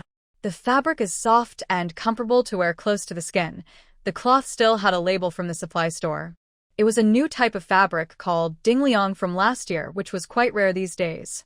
Yuntao took the fabric, running his fingers over its smooth surface. He suddenly remembered the rough, patched jacket He-cha wore when they first got married. She was impatient then, spoke sharply, but at night, she would secretly sew up his worn work clothes by the oil lamp. His throat moved, and he handed the fabric back. "Mom, you're good at sewing. You do it. Just remember to make the collar loose so it doesn't choke her."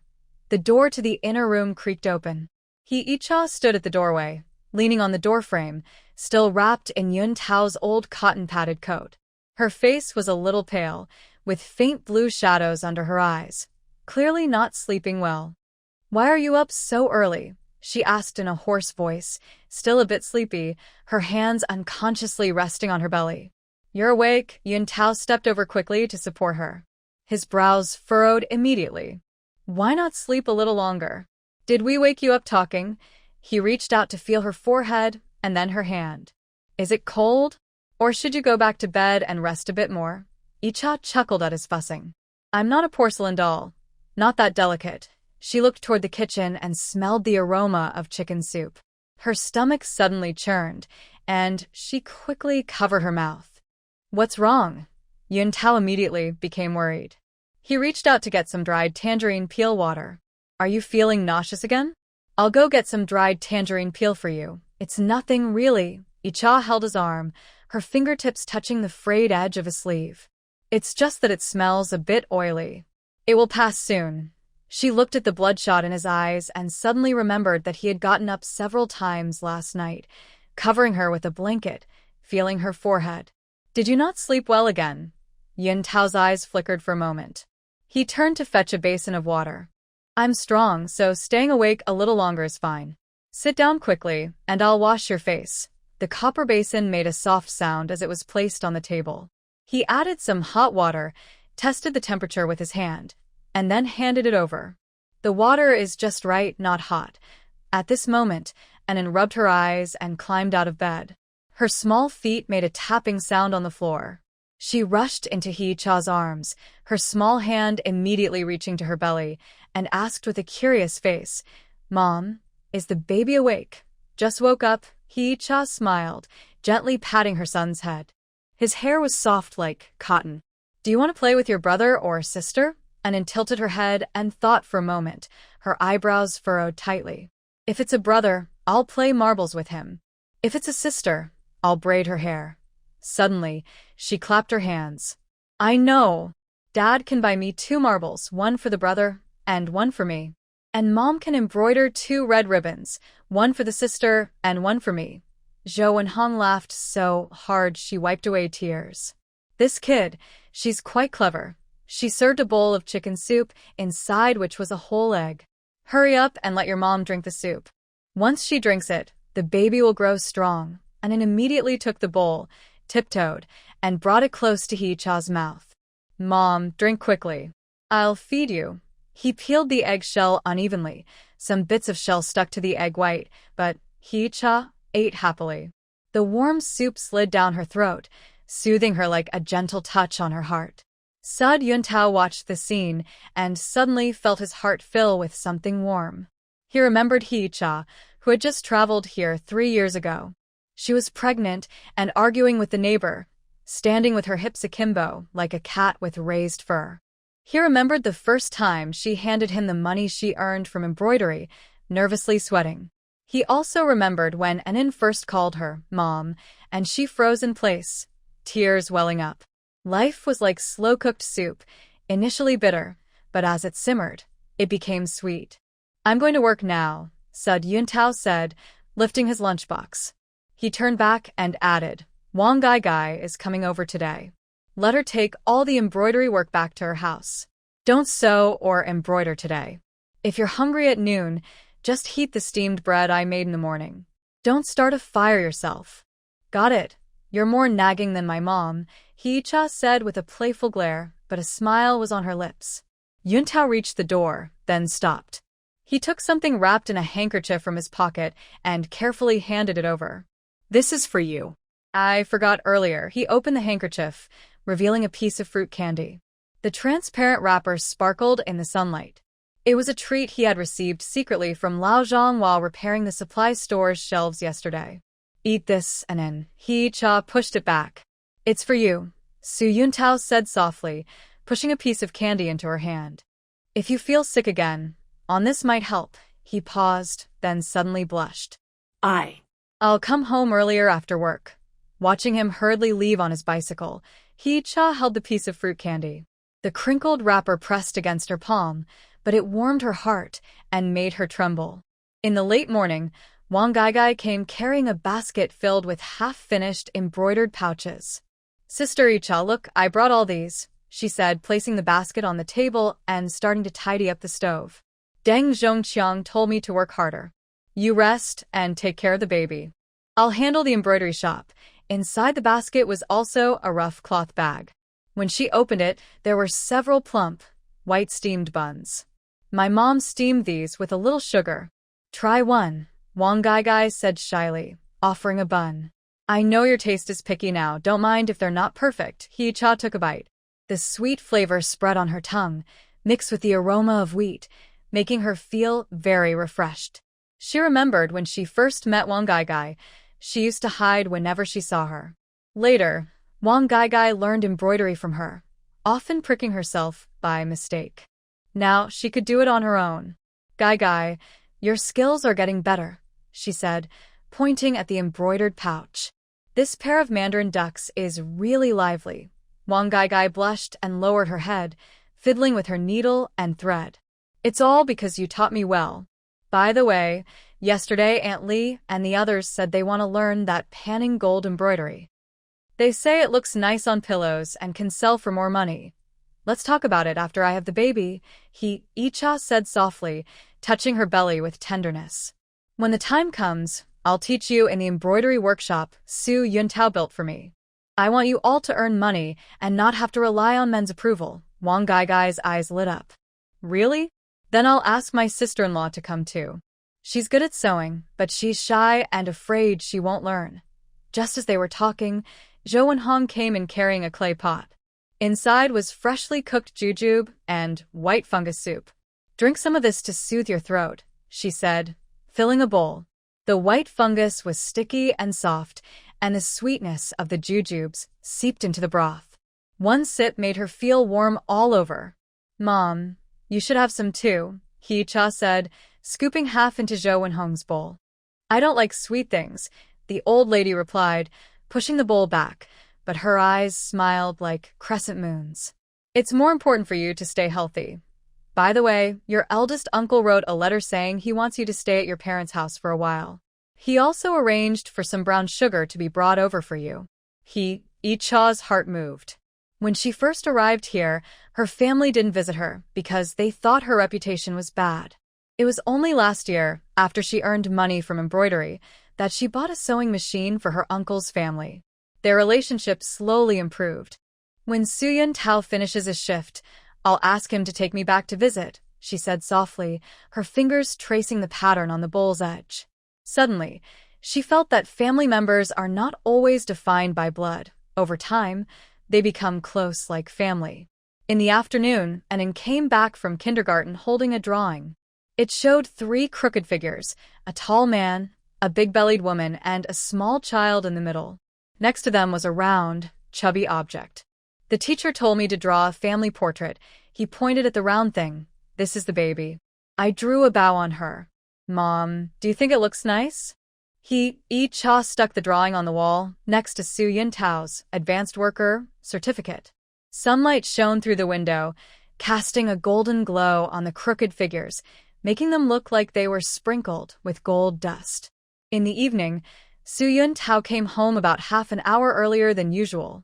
He carried a mesh bag with 2 cucumbers and a bunch of tomatoes, all fresh from the supply store. The unit gave out some tickets today, he said as he placed the items on the table and went to wash his hands. I'll make tomato and egg noodles for you, with a little oil. Zhou Wenhong had already prepared the noodles, dividing them into small portions and covering them in a basin. Suyun Tao rolled up his sleeves and started to roll out the noodles.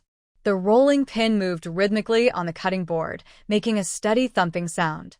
His movements weren't very skilled. The noodles were of different widths, but he worked with focus and care. Hee-cha sat by the stove, tending the fire. Watching his busy back, she suddenly felt that these were the days she had always wanted in this era. No dramatic stories, no passionate vows, just simple moments. Someone boiling soup for her, someone rolling out noodles, and when she was pregnant, someone changing her coarse cloth jacket to a fine fabric, saving cornmeal buns for herself, and quietly slipping a plain steamed bun into her bowl. At dinner, Suyun Tao picked out all the eggs from the tomato and egg dish and gave them to Hee-cha. He only ate noodles himself, and then held his chopsticks and shouted, "Dad is being biased again," but he frowned and said, "Mom is pregnant and needs good food. When you become an older brother, you should also be kind to your sister. How about if it's a little brother?" And then pouted, feeling a bit upset. "Little brothers should also be treated kindly," Suyun Tao said as he placed a piece of tomato into his son's bowl, his tone softening. "Whether it's a younger brother or sister, they are your family. Just like me and your uncle. We used to fight a lot when we were young, but when I was in my hardest times, he was the one who sent me the only quilt we had."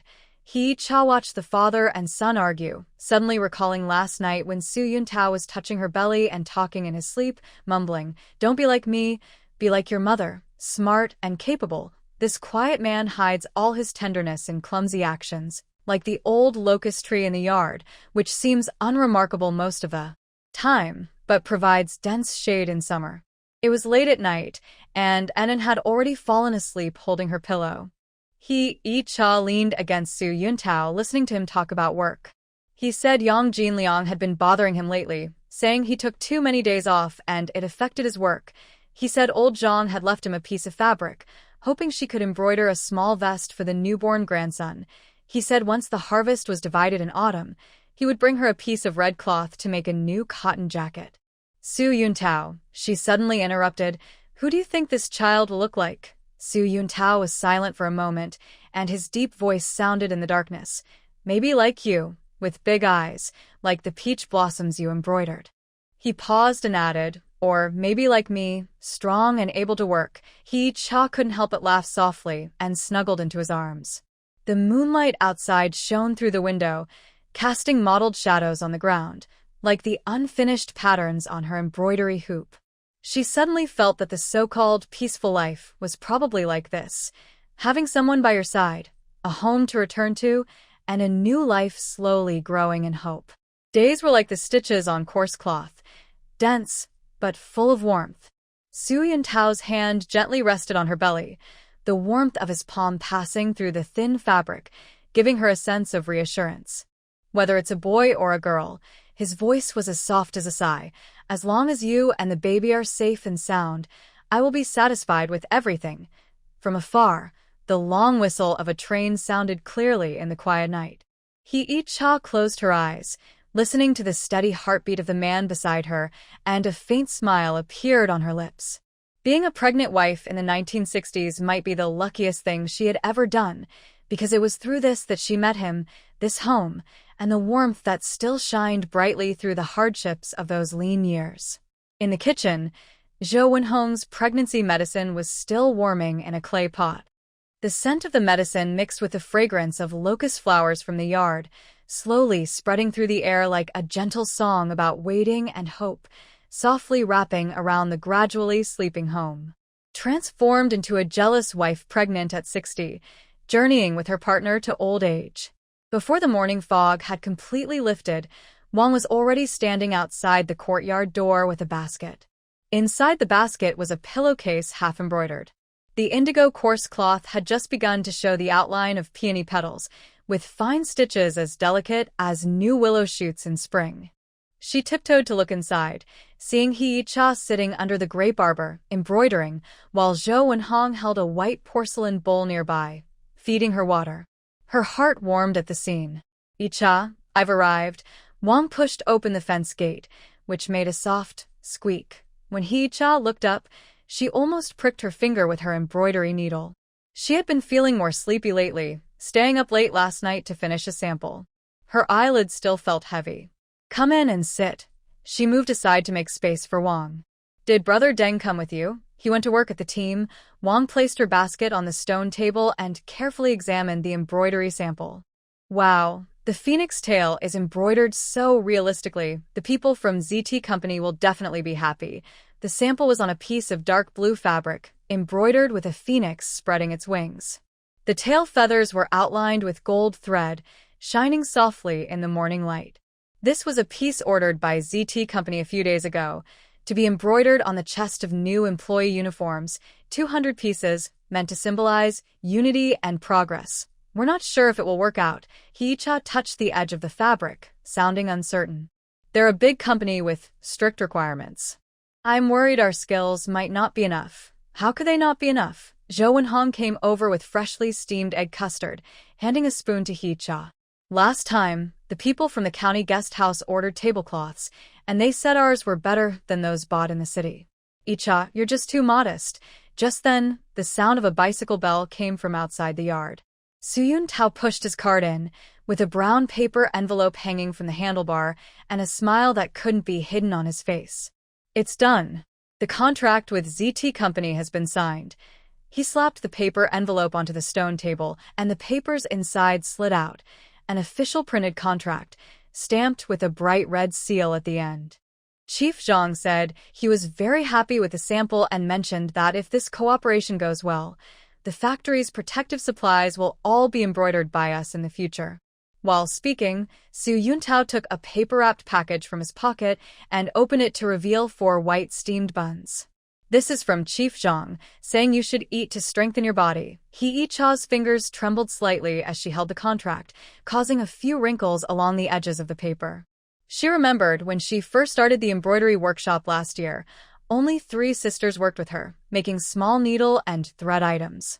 Now, they could take on big factory orders, with the advance payment enough to buy 10 yards of fabric.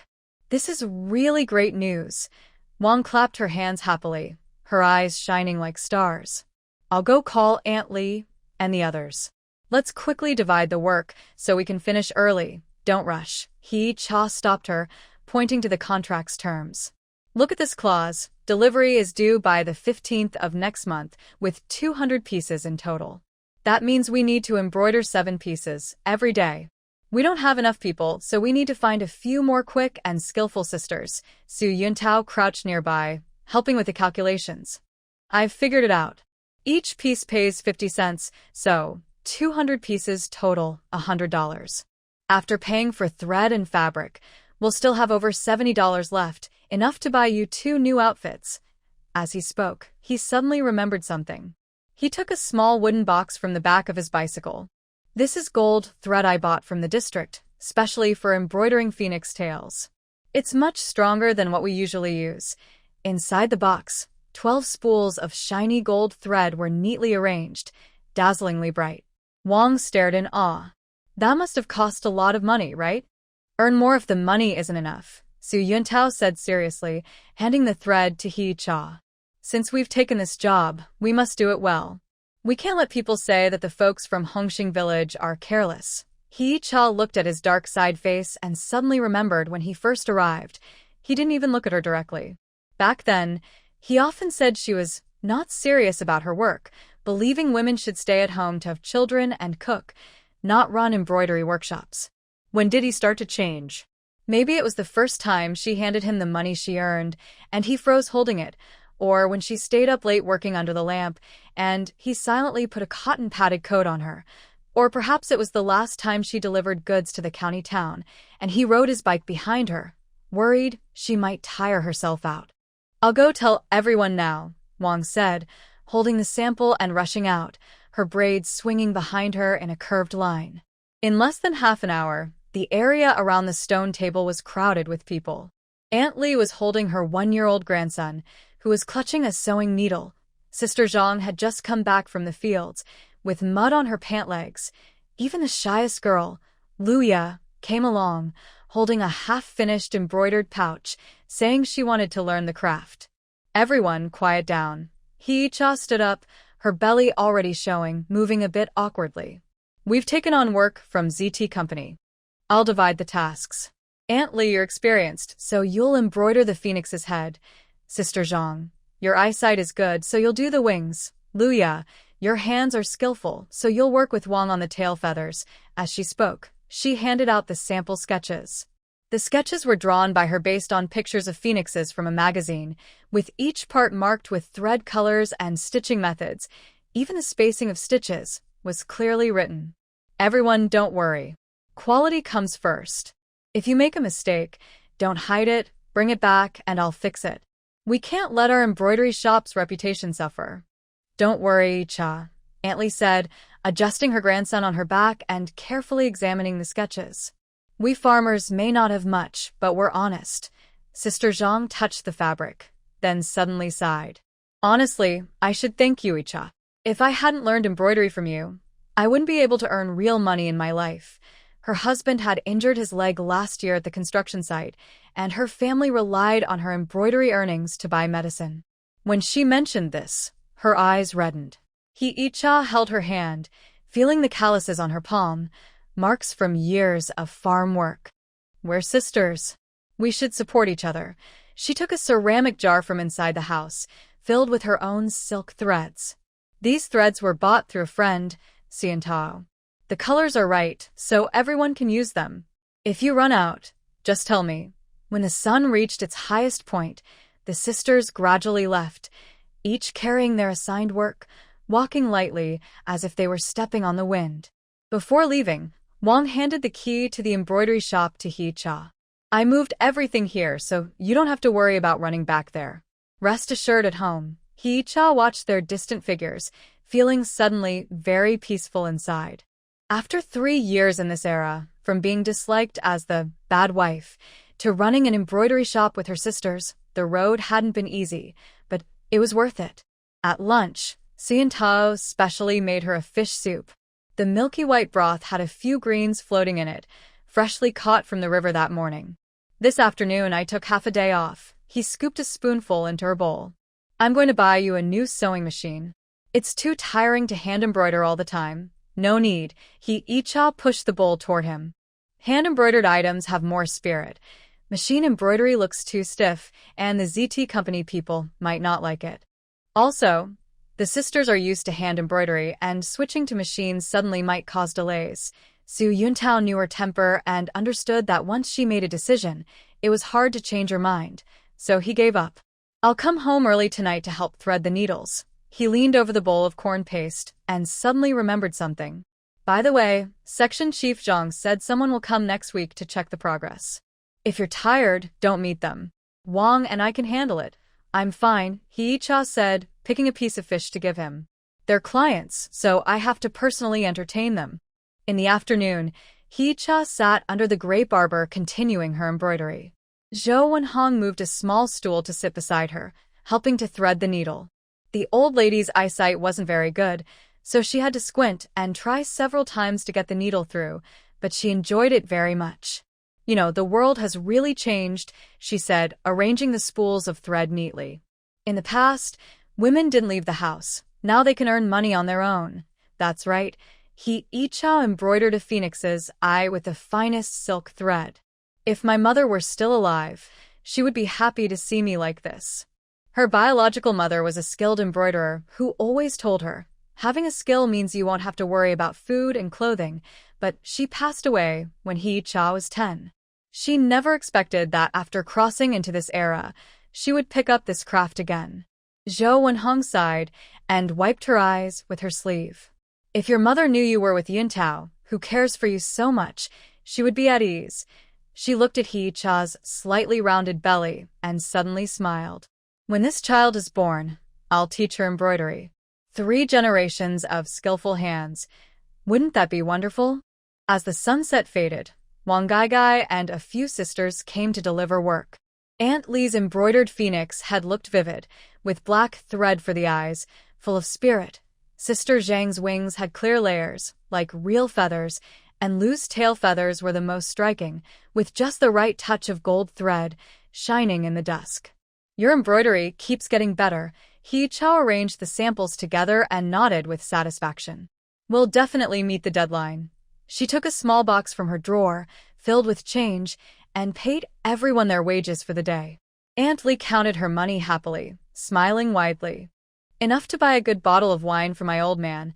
Sister Zhang carefully tucked the money into her pocket, feeling it, and then rubbing it. My husband's medicine money is finally settled.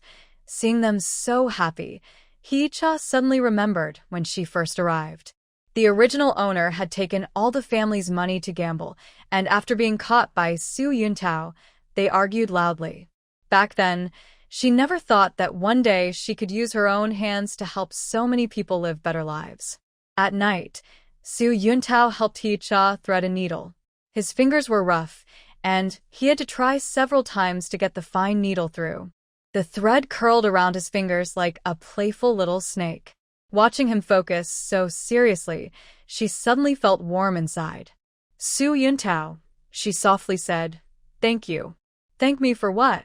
Su Yuntao finally got the needle through and proudly waved it around. "You should thank yourself. Your skills are good and you're kind, so you can help so many people earn money." He put down the needle and thread, took something wrapped in a handkerchief from his pocket, and opened it. It was a bright red hawthorn berry. "I saw this while working in the mountains today. I picked it for you to satisfy your craving." Hee-cha took a bite. The sour taste spread on her tongue, but it made her feel energized. "So sour," she said with a frown, but a smile was on her lips. Su Yuntao watched her and couldn't help but laugh. Moonlight shone through the gaps in the grape leaves, casting dappled shadows on her face, like a gentle ink painting. Suddenly, he felt that meeting her in this life was such a great blessing. In the days that followed, the embroidery workshop was lively every day. The sisters worked during the day, and at night they gathered at Hee-cha's house to embroider.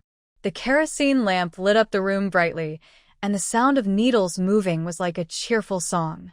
Every day after work, Su Yuntao would come back and help by boiling water, making tea, and sometimes buying sunflower seeds and candies for everyone to enjoy during breaks. On the day Director Zhang from ZT Company came to inspect, he happened to see the sisters working hard. He looked around at all the embroidered pieces, his eyes wide with amazement. "I didn't expect that in such a small place. You'd have such good skills," he said, picking up an embroidered sample and holding it to the light.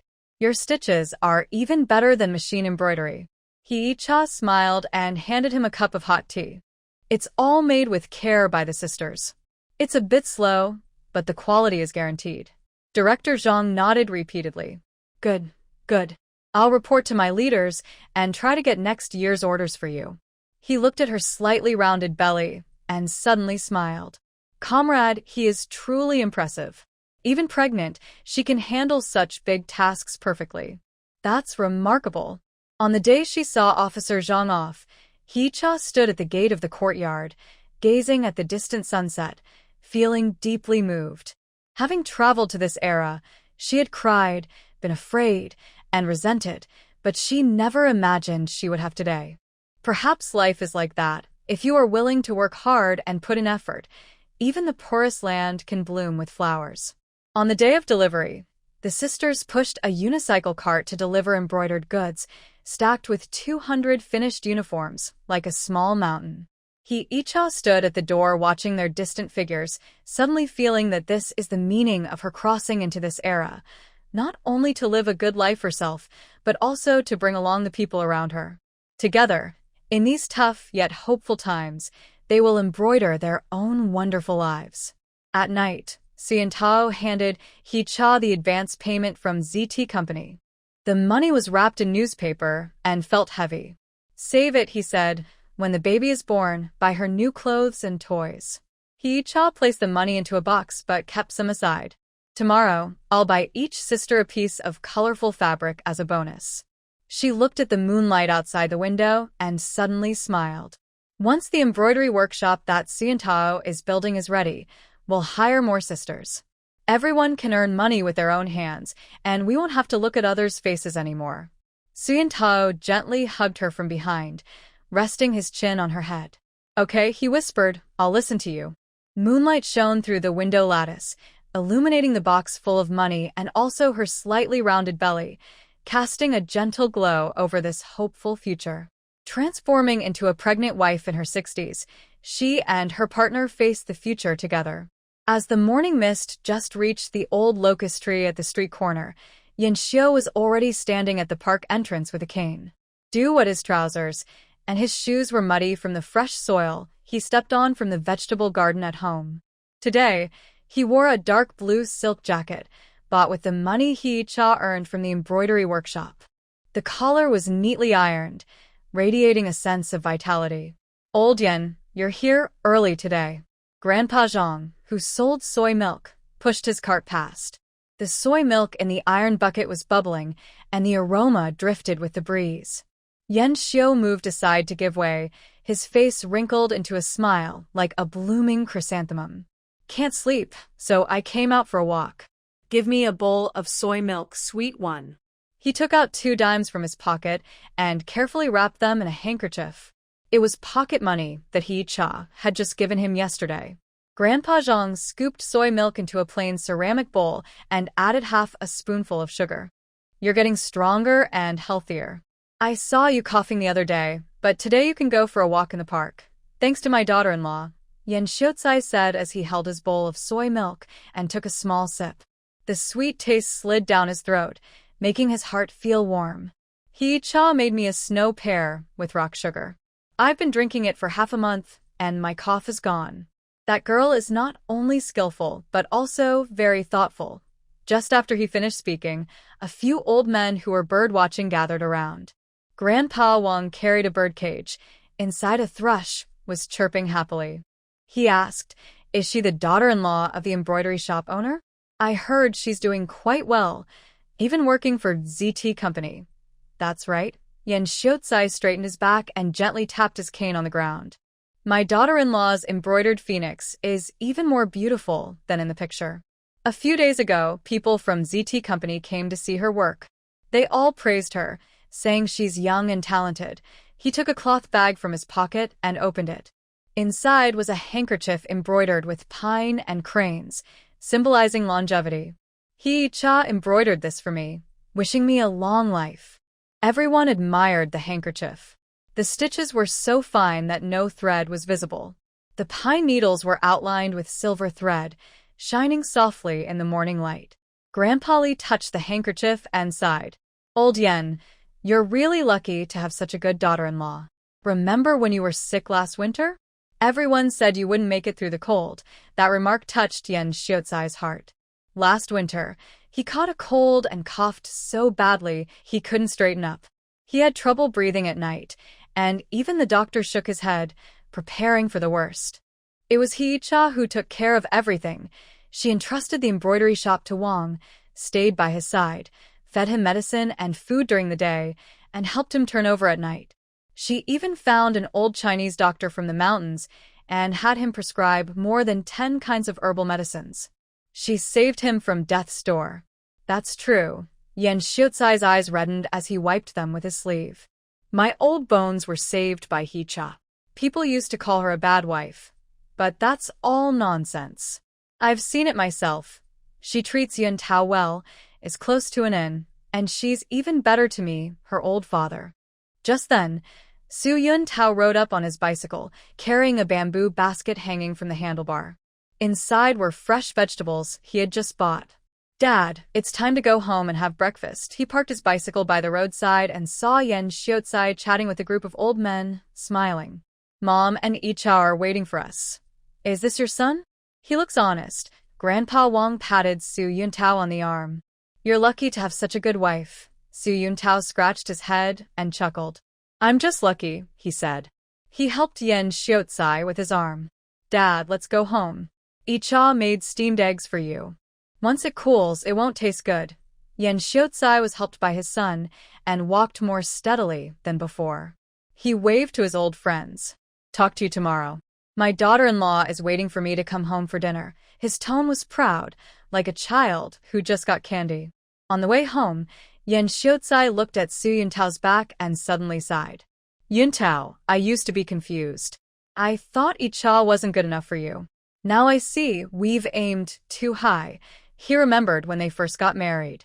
He always thought Hee-cha was impatient and not suitable for a good life. He secretly suggested marriage to Su Yun Tao. Now, thinking back, he felt embarrassed. Su Yun Tao pushed his bicycle and slowed down. Dad, let's not talk about the past. Icha is a good wife. I know that, he said.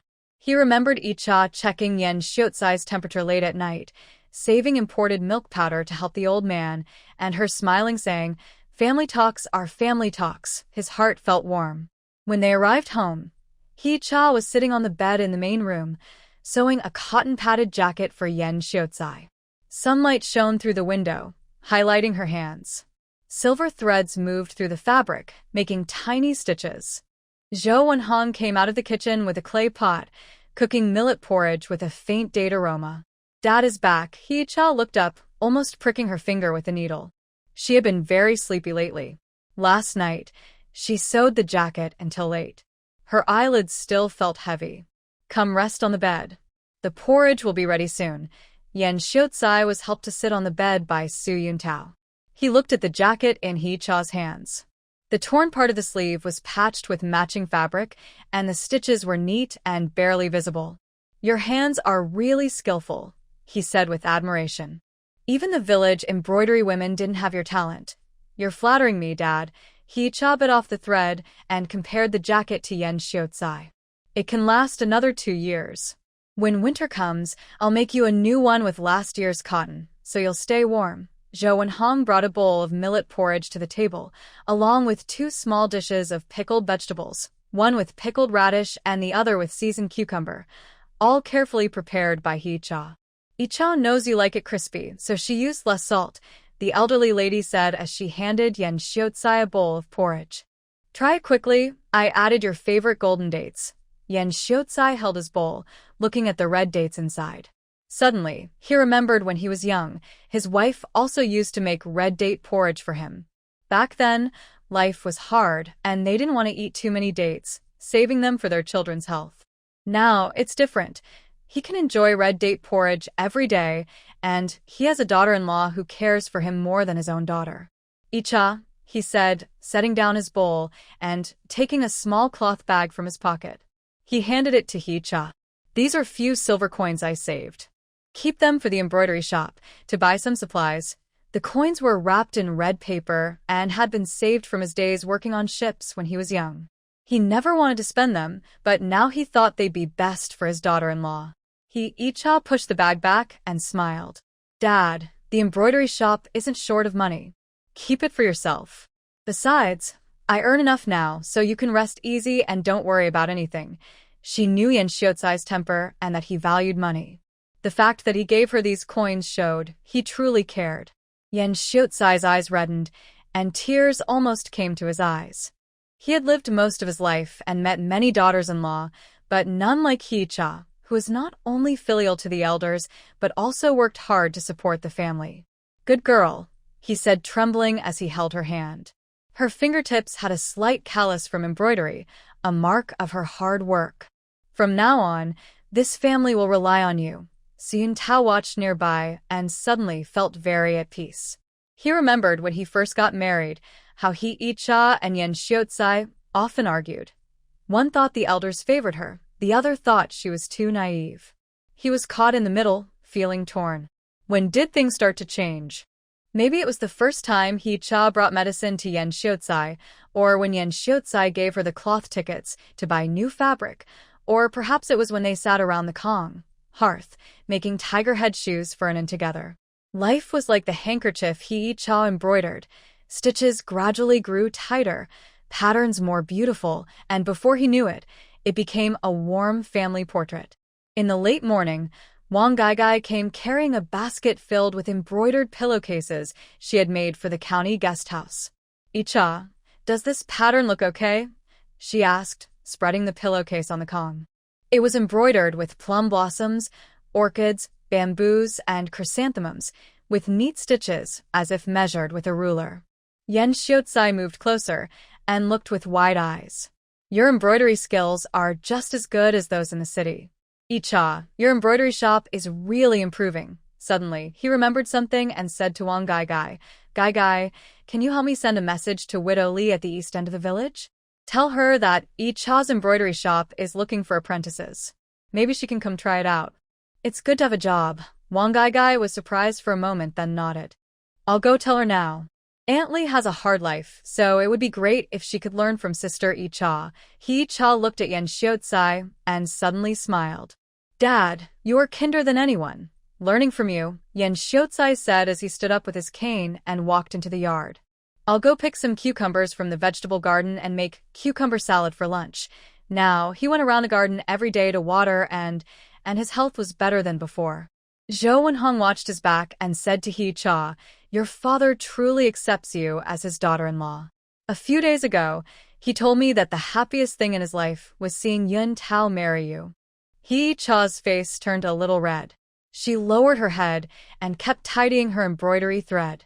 The sunlight shone through the window onto her slightly rounded belly, giving the fabric a golden edge, like it was sprinkled with gold dust.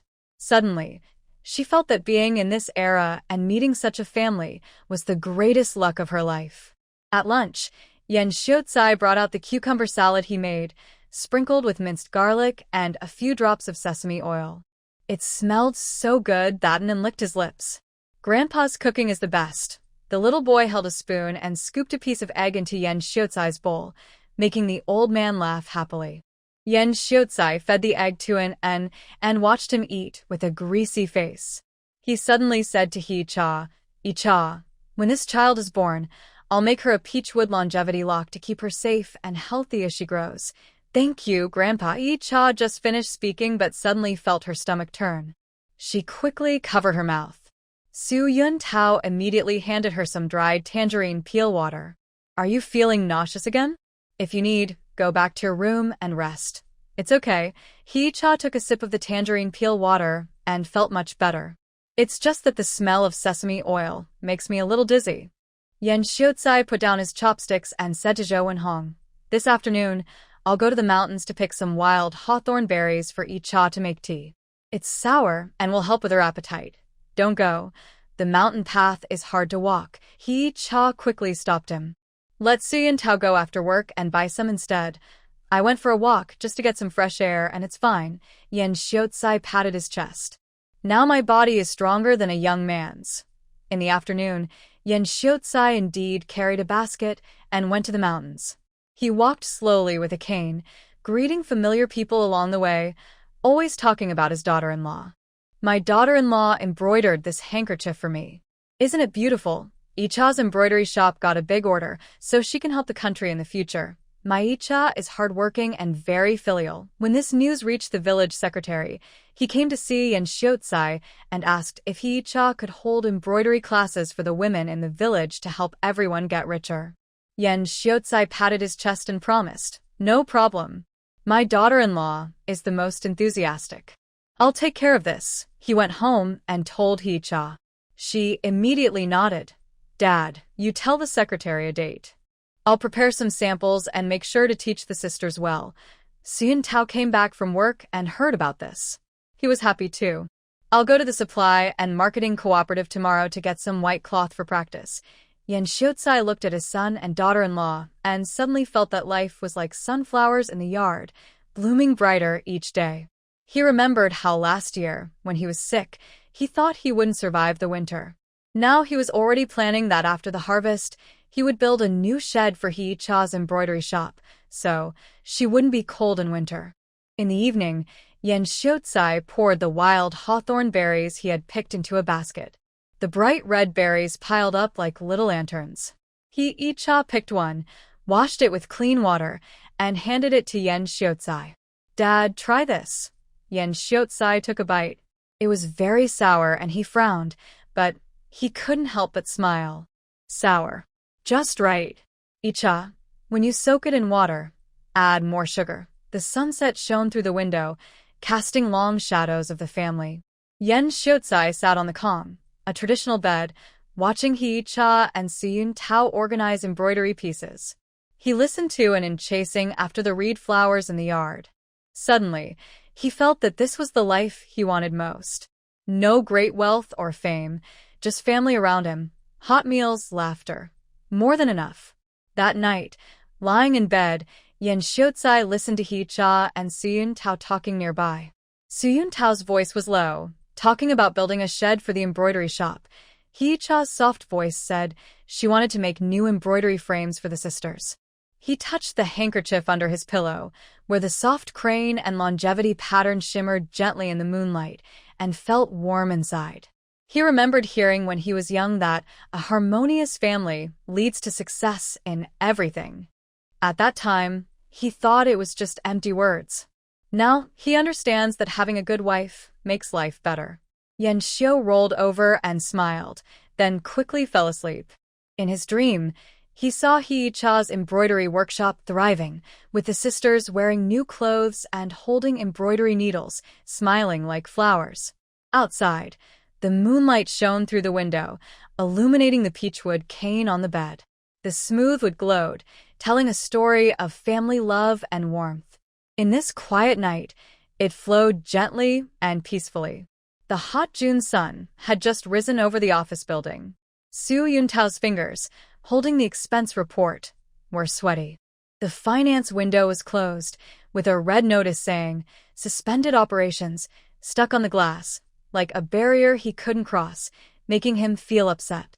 Behind him, colleagues whispered and discussed, their gazes like tiny needles stabbing his back, making him feel uncomfortable. "Yun Tao, you should go home first," said Director Zhang Jingguo, patting his shoulder. The ceramic cup of tea in his hand rippled gently. "This matter. The organization will find out the truth." His eyes showed regret, but it was hard to hide. Yun Tao was one of his trusted people. He had transferred from the army to the Material Bureau 3 years ago, and he knew the accounts well. How could he possibly embezzle public funds? Yun Tao didn't move. He just stared at the closed window. Early that morning, Yang Jinliang rushed into the director's office, crying and holding a stack of ledgers. He said someone had tampered with the 500 yuan procurement money he handled. All the signatures on the documents looked like his, except in the final review column, where the name, Suyun Tao, was clearly written. 500 yuan, enough for an ordinary worker to earn in half a year. Yang Jinliang seemed honest, so why did he suddenly accuse me? Could it be because I gave up the chance to be recognized last time, giving the spot to old Zhou? He clenched his fists, his knuckles turning white. The ration coupons in his pocket were crumpled. He remembered Hee-cha had given them to him that morning, telling him, "Don't eat dry bread at noon. Go to the cafeteria and buy some hot soup noodles." Now, that warm thought was gone, suppressed by the cold air in the office. "Yuntao, say something." Yang Jinliang suddenly rushed out of the director's office, his eyes red like a rabbit's, pointing at him and scolding, "I know your family is having a hard time. Icha is pregnant and needs good nutrition, but you can't do sneaky things like this." He pounded the table and cried, "That money was for buying winter cabbage for the canteen. What are the workers supposed to eat in winter?" What a classic case of a thief crying, "Stop thief." The blue ink on his cuff matches the marks on the account book where changes were made. Also, he said yesterday afternoon he had a stomach ache and took leave, but his muddy pants when he returned clearly show he went outside the city to the supply and marketing cooperative, where they can exchange for rare yarn. Suddenly, Sien Tao looked up sharply, about to speak, but Hee-cha, who was rushing over, held his arm. She was 5 months pregnant, with sweat on her forehead, clearly having run all the way. Her rough cotton shirt was open at the collar, revealing a faded, close-fitting undershirt she had altered herself to save fabric. "Comrade Yang, you need to speak with evidence," Hee-cha said calmly, with no sign of panic.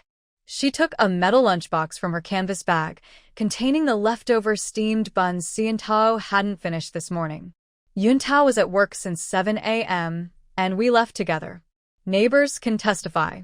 If you say he stole public funds, when did he go to the finance office?" Yang Jinliang's face instantly turned pale, and he avoided eye contact. I didn't say he took anything this morning, so it was in the afternoon?" Hee-cha pressed, her gaze fixed on his shiny shoe heels. "You took 2 hours off yesterday afternoon, and Yuntao was counting stock in the warehouse. Old Lee, the clerk, can testify. But you, when you came back, had a piece of colorful cloth, claiming it was a gift from a relative. Do you know if that relative is Director Wang from the Supply and Marketing Cooperative? How does Icha know all this? She's resting at home, rarely going out." Sien Tao held her hand and noticed her palms were full of cold sweat, but her fingertips felt surprisingly hot.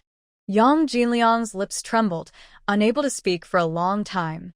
His colleagues around started whispering, some recalling seeing Yang Jinliang sneaking toward the finance office yesterday, others saying his wife had been secretly knitting sweaters recently, using yarn of a rare peacock blue color. "Icha, don't jump to conclusions." Yang Jinliang wanted to defend himself, but Hee-cha interrupted. "I'm not jumping to conclusions," she said, turning to Zhang Jianguo with clear eyes. "Chief, ask the accountant to find all the documents Yang Jinliang has handled in the past 6 months, especially focusing on the accounts for vegetable purchases. Last month, he said he bought 200 jin of potatoes at a price 3 cents higher than the market rate. The stamp on the receipt was blurry, so there must be a problem. Last month, I went to buy potatoes from Icha. The farmer told me that the Material Bureau people had come to collect supplies. The young accountant with me said, Brother Yang and the boss bargained for a long time, and in the end, they still paid 2 more cents. Now I think those 2 cents probably went into his own pocket." Suddenly, Sien Tao remembered this incident. At the time, he thought Yang Jinliang just couldn't bargain well and didn't pay much attention. Now, after what Hee-cha said, he saw many flaws. He turned to Zhang Jianguo and said, "Section Chief, I request a full review of all accounts, especially those handled by Yang Jinliang." The office became very quiet. Yang Jinliang's face turned from white to green, and he almost collapsed to the ground. A colleague nearby helped him. Hee-cha handed Sien Tao a piece of fruit candy, bought with her own money, and said, "Keep this in your mouth. Don't be upset with him and hurt yourself." The wrapper left a small mark in his palm. This candy was orange-flavored. Last time, Anan was sick, and she didn't even want to give her child some. Sien Tao's throat moved, and suddenly his eyes felt hot. The process of checking the accounts was like a long tug-of-war. Old accountant Zhou, wearing reading glasses, carefully examined each document, with the abacus clicking loudly. Yang Jinliang sat nervously, drank 3 cups of water from a porcelain mug, went to the bathroom 4 times, and each time looked out the window, as if waiting for someone. Hee-cha didn't leave. She sat on a bench next to Seon-tao, helping him organize scattered papers. She moved gently, afraid of causing trouble with her pregnancy, but she folded each piece of paper neatly, aligning the corners before putting them into the drawer. Sunlight shone through the window, illuminating her side face, and her soft hair was clearly visible. Seon-tao suddenly remembered that when he first married her, she sat quietly like this, helping him sew and mend his worn military uniform. Found it, old Zhou suddenly pounded the table, holding up a crumpled receipt. On the 13th of last month, Yang Jinliang bought potatoes, and the stamp on it is fake. He pointed to the blurry mark in the lower right corner. That's the stamp of the South City scrap yard, cut out and pasted on. Yang Jinliang let out a loud cry and collapsed to the ground, refusing to get up. Zhang Jingguo was so angry he trembled, pointing at him and scolding, "I knew something was wrong with you. Did you also embezzle the cabbage money this month? Tell me, where did the money go?" Yang Jinliang's voice was unclear. Finally, under everyone's pressure, he told the truth. He had exchanged the money for yarn, intending to make a new sweater for his soon-to-be married sister. He planned to wait until he received a salary to secretly add more money, but unexpectedly, Seon-tao saw him talking to the director of the supply and marketing cooperative. Afraid of getting caught, he acted first. "Sorry to trouble you, Seon-tao." Zhang Jingguo's face turned bright red. He held onto Seon-tao's hand and refused to let go. "It's my fault for not checking properly, and you've suffered a lot because of it." He turned to yell at Yang Jinli, "You're fired. Pack your things and get out now. Don't let me see you again." When Yang Jinliang was dragged out, he was still crying and begging for mercy. His voice grew quieter until he disappeared at the end of the corridor. Inside the office, people were talking quickly, comforting Seon-tao. Someone offered him a cigarette, and others said, "I knew Yang Jinliang wasn't a good person." But Seon-tao couldn't hear any of it. He just clenched Hee-cha's hand tightly. "Let's go home," Hee-cha said as she stood up, supporting her waist and walking slowly outside. "Anin is waiting at home for dinner. I steamed sweet potatoes for him this morning." Her steps were heavy but steady, like a sunflower facing the wind.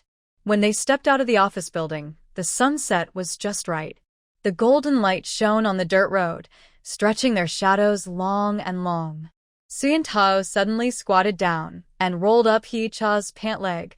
Her ankle was swollen from running too much, and there was a piece of mud on her shoe that wouldn't come off.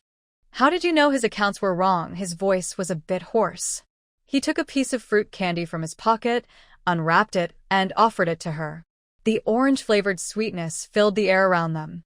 Hee-cha smiled with the candy in her mouth, her eyes curved like a crescent moon. "I guessed," she said, patting his head like comforting a hurt child. "I know what kind of person my man is. Not just 500 yuan. If it's 5 yuan, even if it's not yours, you wouldn't want it. Actually, this morning, I heard from a neighbor that Yang Jinliang's sister was getting married, and he was worried about the dowry. I also remembered a few days ago when I bought some exercise books for Anin. I saw him bargaining at the supply and marketing cooperative, holding the money wrapped in a handkerchief 3 layers thick. Who's that tight with their money unless it's from an illegal source?" Seon-tao didn't reply. He just picked her up and carried her home. Hee-cha exclaimed in surprise, wrapping her arms around his neck. "Are you crazy?" In broad daylight, but he walked steadily, his steps firm on the dirt road, making a solid sound. "My wife is really smart." He buried his face in her neck, smelling the faint scent of soapberry, and said, "She's smarter than anyone." The sunset light fell on his back, casting the shadow of his uniform on the ground, like a steady mountain. On the way past the vegetable market, Su Yuntao stopped to buy 2 jin of pork.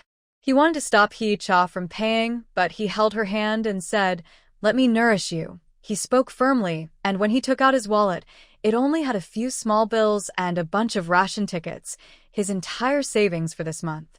"This guy, even after feeling wronged, still thinks of me. Actually, I don't crave meat. With him around, even eating a simple bread roll feels delicious." Hee-cha leaned into his embrace, her pregnant belly pressing against his chest, bringing a warm feeling. When they got home, Anan was sitting at the door, doing homework with his pencil almost worn down to a stub. Seeing them return, the little boy ran over with his homework book. "Dad." Mom. The teacher said, "I write well." When he saw the meat in Su Yuntao's hand, his eyes lit up, but he was sensible and didn't reach out for it. "Tonight, we'll make dumplings." Su Yuntao handed the meat to Hee-cha and turned to Haganan. "Let your mom cooking." His voice was full of a smile, and the gloom from the morning was gone, replaced by warmth. Hee-cha sat in front of the stove, preparing vegetables. Listening to the laughter of the father and son inside, she suddenly felt that the argument over 500 yuan was just a small wave in life. She touched her growing belly, feeling the baby move inside, and suddenly remembered how, when she first arrived, the original owner always complained that Su Yuntao was useless, and that life was too poor to go on. Actually, good days aren't something you wait for. They're created by two people working together. Just like making dumplings, kneading the dough, rolling the skins, mixing the filling, missing any step makes it less tasty. When Su Yuntao came in to fetch firewood, he happened to hear her thoughts. He didn't speak, just added a piece of pine wood to the stove, and the flames suddenly leaped up, making their faces glow red. He gently wrapped his arms around her waist from behind, resting his chin on her head, smelling the faint scent of cooking oil, and suddenly felt that as long as he had her and the child, no matter how hard life was, it was worth it. When the dumplings went into the pot, their aroma filled the yard. Anan was lying at the table, eyes fixed on the plump, rolling dumplings, drooling almost falling out. Su Yuntao picked the biggest dumpling from Hee-cha's bowl, which was filled with a whole shrimp, something he had received from a comrade at the seaside and had been reluctant to eat. "Try it quickly." He looked into her eyes, hiding his seriousness. Hee-cha took a bite, and the delicious soup melted in her mouth. It was so hot she gasped, but inside she felt warm, like holding a small sun. Outside the window, the moon rose, casting silver light on the paper screen, creating 3 cozy shadows. Hee-cha leaned on Su Yuntao's shoulder, listening to him tell stories about the army. Suddenly, she felt that the struggles at work and in life were softened by the aroma of dumplings and her family's laughter on such a night. The road ahead was long. She would stay with him, step by step, walking steadily from youth to old age, from a simple mud house to the warm home they built with their own hands. The summer sun was scorching, as if it wanted to melt people. Hee-cha sat on a bamboo chair under the grape trellis, fanning Anan with a palm leaf. The little one was doing homework on a cool mat, the pencil scratching on the notebook with a rustling sound. In the corner, an old locust tree drooped its leaves, and the cicadas' chirping was so loud it made her feel sleepy. Suddenly, she felt a wave of nausea, covering her mouth and retching. "Mom, what's wrong?" Anan dropped his pencil and hurried over, clumsily patting her back with small hands. Her coarse cloth shirt was soaked with sweat, feeling cool against her back. It was a shirt she had just made for him a few days ago, 3 inches longer than last year, because mine is growing fast. Hee-cha waved her hand, but her stomach acid kept rising. She didn't feel this way even when she was pregnant with Anan. This pregnancy seemed mischievous, making her sleepy during the day, but very energetic at night, constantly kicking inside her belly. Su Yuntao had to get up every night to massage her legs. Suddenly craving sour plums, salty, tangy, so sour they could make you lose a tooth. Last year, Aunt Yen from Shidianzi village gave her a few, and holding them in her mouth made her salivate, better than any medicine for nausea. While she was thinking, the sound of a bicycle bell suddenly came from outside the yard, ringing through the cicadas. Su Yuntao pushed in on a green military-style bike, his wet army green shirt clinging to his back, outlining his firm muscles. A cloth bag hung on the handlebar containing cooling ointments and a small bag of sugar, just received from his unit. "Dad." Anan dashed over like a small cannonball, hugging Su Yuntao's leg. He bent down and lifted his son, rubbing his stubbly chin against the boy's face, making Anan giggle. Sweat dripped onto their faces as they laughed together. "Why are you back so early today?" Hee-cha leaned on the armrest trying to stand up, but Su Yuntao pressed her shoulder and gently pushed her back into the chair. He took out a handkerchief to wipe the sweat from her forehead. The rough edge of the cloth irritated her skin, but it carried a familiar soap scent from him, one she had made herself, which smelled better than store-bought. This afternoon, I had nothing to do, so I asked the section chief for leave. Su Yuntao's voice was a bit hoarse, clearly from riding his bike back quickly. He took out a chipped enamel cup from his bag and poured some cool boiled water, handing it to her. Just dried, cooled for 2 hours, not hot. Hee-cha took a couple of sips, her eyes fixed on his muddy pant leg. His shoe soles were worn thin. A few days ago, she wanted to buy him new shoes, but he stopped her, saying they can still be worn. Wait until winter to make them thicker. Now it seemed they might not last until winter. Their toes were almost showing. Her craving for sour plums grew stronger. The tangy taste seemed to swirl on her tongue. But these days, who had the money to buy such precious things? The supply and marketing cooperative occasionally stocked them, but they sold out quickly. Last time, Wang said she saw some, 3 for a dime. She was lost in thought when Su Yuntao suddenly squatted down to her level. Sweat still dotted his eyelashes, sliding down his nose and dripping onto her hand, hot like tiny sparks. "Are you feeling unwell?" he asked, touching her forehead and pressing her temples. "Should I call the barefoot doctor to check?" Hee-cha shook her head, swallowing her desire for sour plums.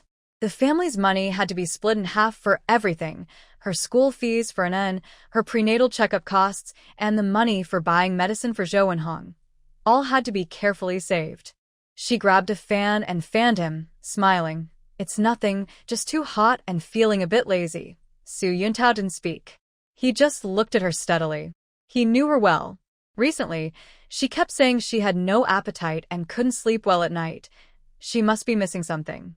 This morning, when she left, he overheard neighbor Aunt Zhang say, "Pregnant women craving sour things is a good sign.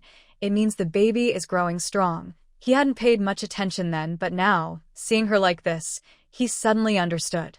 "Wait here, I'll be back soon," he said suddenly, standing up and walking toward his bicycle. He tossed his canvas bag into the bike basket with a clink. Anan tried to follow, but he held her head gently. "Stay home and keep your mother company. Dad will be back soon." Hee-cha wanted to stop him, but his determined look made her pause.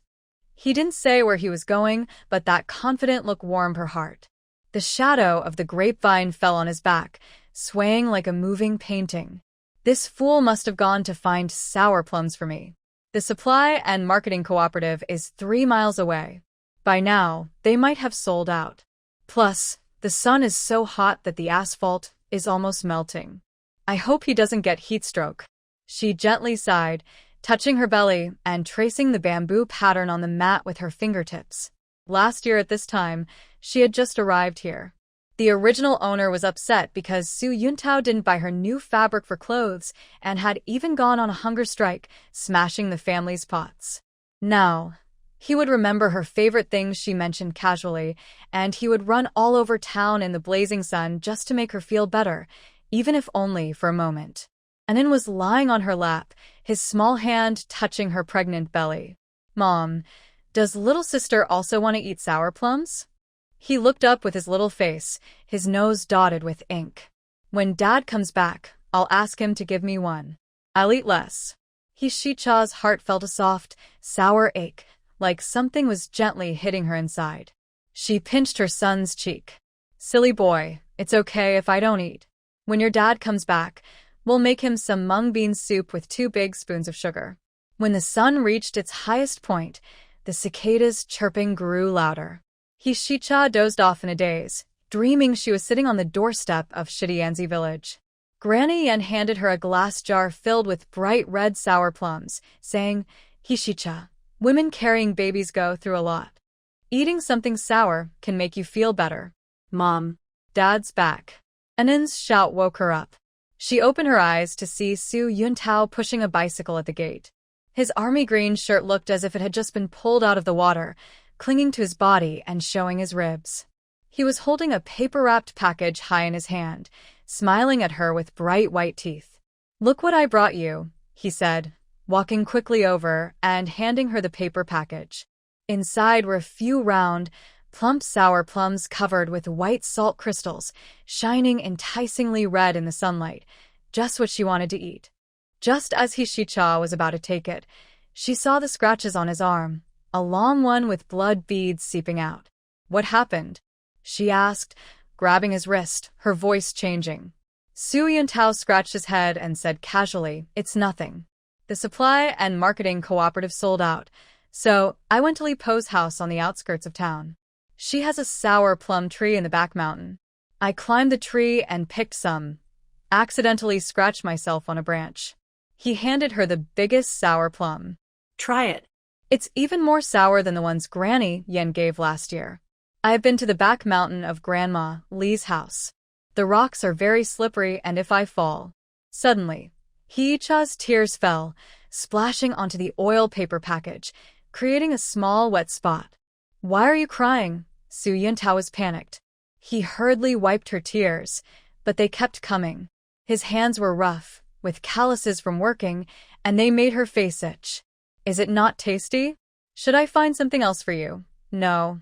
Hiicha grabbed his hand and pushed the sour plum back. "Actually, I don't want to eat it anymore. I just suddenly remembered something." She looked at his sunburned, peeling neck, feeling a sour and bitter feeling inside, like pickled plums. "Look at you, all sweaty. Go inside and rest." Su Yuntao was stunned, holding the sour plum in midair.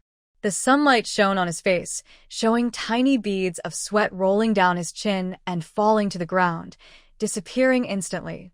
He was silent for a few seconds, then suddenly chuckled softly. The vibration in his chest passed through their clasped hands, steady and calm. "As long as you're happy, running far away is worth it." He placed the sour plum into her palm and gently rubbed her fingertips with his rough thumb. "Eat if you want. Don't hold back. When you're happy, the kids will grow strong." Anan clapped and laughed. "Dad must be like a monkey climbing trees." Su Yuntao shot her a look, and she immediately covered her mouth, but she secretly peeked at the few remaining sour plums, her eyes shining like stars. Hiicha picked up a sour plum and put it in her mouth. The salt dissolved on her tongue, followed by a sharp sourness that hit her forehead, making her squint. But strangely, her stomach's churning actually calmed down, and a warm feeling rose from her heart, dispelling all the heat. "Is it tasty?" Su Yuntao squatted in front of her, acting like a child waiting for praise.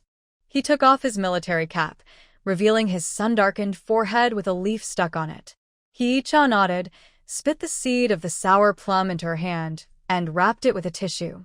She picked up the remaining few and gave one to Anan, then handed another to him. "Try it too." Su Yuntao waved his hand. "I don't like sour things," but under her insistence he took one. His face twisted from the sourness, making Anan laugh happily. Even the cicadas in the corner of the yard seemed to sing more joyfully. At sunset, Su Yuntao was lying on a bamboo chair, taking a nap. Hiicha fanned him with a palm leaf. His arm rested on his stomach, and his chest rose and fell with each breath, his face still showing a strange, sour expression. Anan sat beside him, holding the leftover sour plum pit, saying he wanted to plant it in the yard so that next year many sour plums will grow. Actually, what matters isn't what he eats, but the kindness in his heart. Hiicha looked at the sleeping father and son, gently touching her pregnant belly. "When this little one is born, I must tell him how wonderful his father is." The evening breeze blew through the grape trellis, bringing a cool feeling. In the distance, the sound of the work whistle and children's laughter as they played could be heard. Hiicha switched the fan to her other hand, her eyes fixed on Su Yuntao's arm, where a small scar had formed a thin crust. She quietly got up and went inside to get some ointment, planning to apply it when he woke up. As the moonlight climbed the wall, Su Yuntao turned over and sleepily grabbed her hand. "Sour plum. Do you still want to eat it?" he mumbled, as if talking in his sleep. Hiicha smiled, shook her head, and placed his hand on her pregnant belly. "No," she whispered softly, her voice gentle in the evening breeze. "Having you is enough." The little one inside her seemed to understand, gently kicking Su Yuntao's palm. He suddenly woke up, still a bit sleepy, but when he felt the baby's movement, A warm smile appeared on his face. The bamboo chair under the grape trellis swayed softly, carrying the dreams of this family of three, slowly drifting into a peaceful summer night, moving toward a brighter future. Just after the autumn equinox, the corn hanging in the yard turned golden, full and bright like strings of shining sunshine. Cha sat under the grape trellis, mending shoes. Her stitches moved steadily across the coarse cloth, leaving neat lines. Tao's military boots were almost worn out, so she added a few extra layers of thread, saying, "This will make walking in the snow easier in winter." Anan was lying on a small bench nearby, drawing little people on the ground with a stick. He was just in first grade, carrying a patchwork school bag made from scraps of cloth that Cha had sewn. Every day, he would write the words he learned in class 3 times. Right now, he was drawing a soldier in uniform, holding a gun, and it was clear to see it was Tao, because in his son's heart, his father was always the greatest hero. "Mom, will Sister Danny come?" Anan looked up, his nose covered in a bit of dirt, like a little field mouse just dug out of the ground. He still remembered last summer, that thin girl who looked like a bean sprout, always hiding behind the door and secretly watching him eat his bread, with bright eyes that shone with curiosity. Cha gently pinched the end of the thread on her teeth and tied a firm knot. "She will come," she said. "Today, the middle school in the county finishes early, so she might catch the last donkey cart." She looked outside the yard gate. The dirt road was empty, only the sound of wind rustling through the poplar leaves. Thinking about the days, Danny should be in second year of middle school now. Last year's report card said she was top of the class. Though her handwriting was crooked, it showed she was serious. I wonder if she has grown taller. When I sent money last time, I gave her 5 extra yuan so she could buy 2 jean of grain tickets to strengthen herself so she wouldn't always eat dried sweet potatoes. Just as she was thinking, she heard the bell of the donkey cart in the distance. The ringing was clear and bright across the open fields. Anan dropped the stick and ran to the door. She tripped over the threshold, but didn't bother to brush off the dirt on her pants. She tiptoed and looked down the road. "It's Sister Danny." "Mom, it's Sister Danny." Cha, holding her pregnant belly, slowly stood up. Before her hand left her waist, she saw a girl in a blue cloth jacket jump down from the cart. She had grown half a head taller than last year. Her hair was neatly braided into twists, tied with a red cloth, the same red silk she sent last year, meant for making a new belly band. Cha's sister, Danny, ran over with a bamboo basket, her cloth shoes leaving shallow footprints on the dirt road. The basket was lined with coarse cloth, holding a few boiled sweet potatoes and a small bunch of freshly dug wild chives, green and covered with fresh dirt. Just as Cha was about to speak, she was suddenly hugged by her. The girl's shoulders were still thin, and through the coarse cloth, her protruding shoulder blades could be felt. But she was stronger than last year, no longer so fragile that a gust of wind could knock her over. "Walk slowly, don't fall." Cha gently brushed her messy hair from her forehead. Her fingertips touched the new soft hair behind her ear, and her heart softened like freshly cooked millet porridge. This child's life has been hard. Her parents passed away early, and she lives with her grandmother. If she hadn't accidentally found her last year at the supply and marketing cooperative, picking up someone's discarded candy wrapper, she might have dropped out of school long ago. The basket's bottom still hidden something hard. From how she was hiding it behind her, she must have brought something good. This child always wants to give back. Actually, I help her without expecting anything in return. Danny handed the bamboo basket to Cha, her cheeks flushed. "Sister, this is the sweet potato my grandma grew. It's very sweet. The wild chives were just dug from the ground, very clean. I brought them for you to make dumplings." She paused, seeming to gather her courage, and took out a paper-wrapped package from the deep basket. She carefully unwrapped it to reveal 2 large flatbreads about the size of a palm. "This is what I traded my ration coupons for, to give to little Anan." Anan's eyes immediately lit up, but he didn't reach out to take it. Instead, he looked eagerly at Cha. He remembered his mother saying, "Danny's food is tight," and that whenever there was something tasty, she would share half with her. "Here," Take it and say thank you to sister, Hee-cha said, rubbing his son's head and handing him the bread.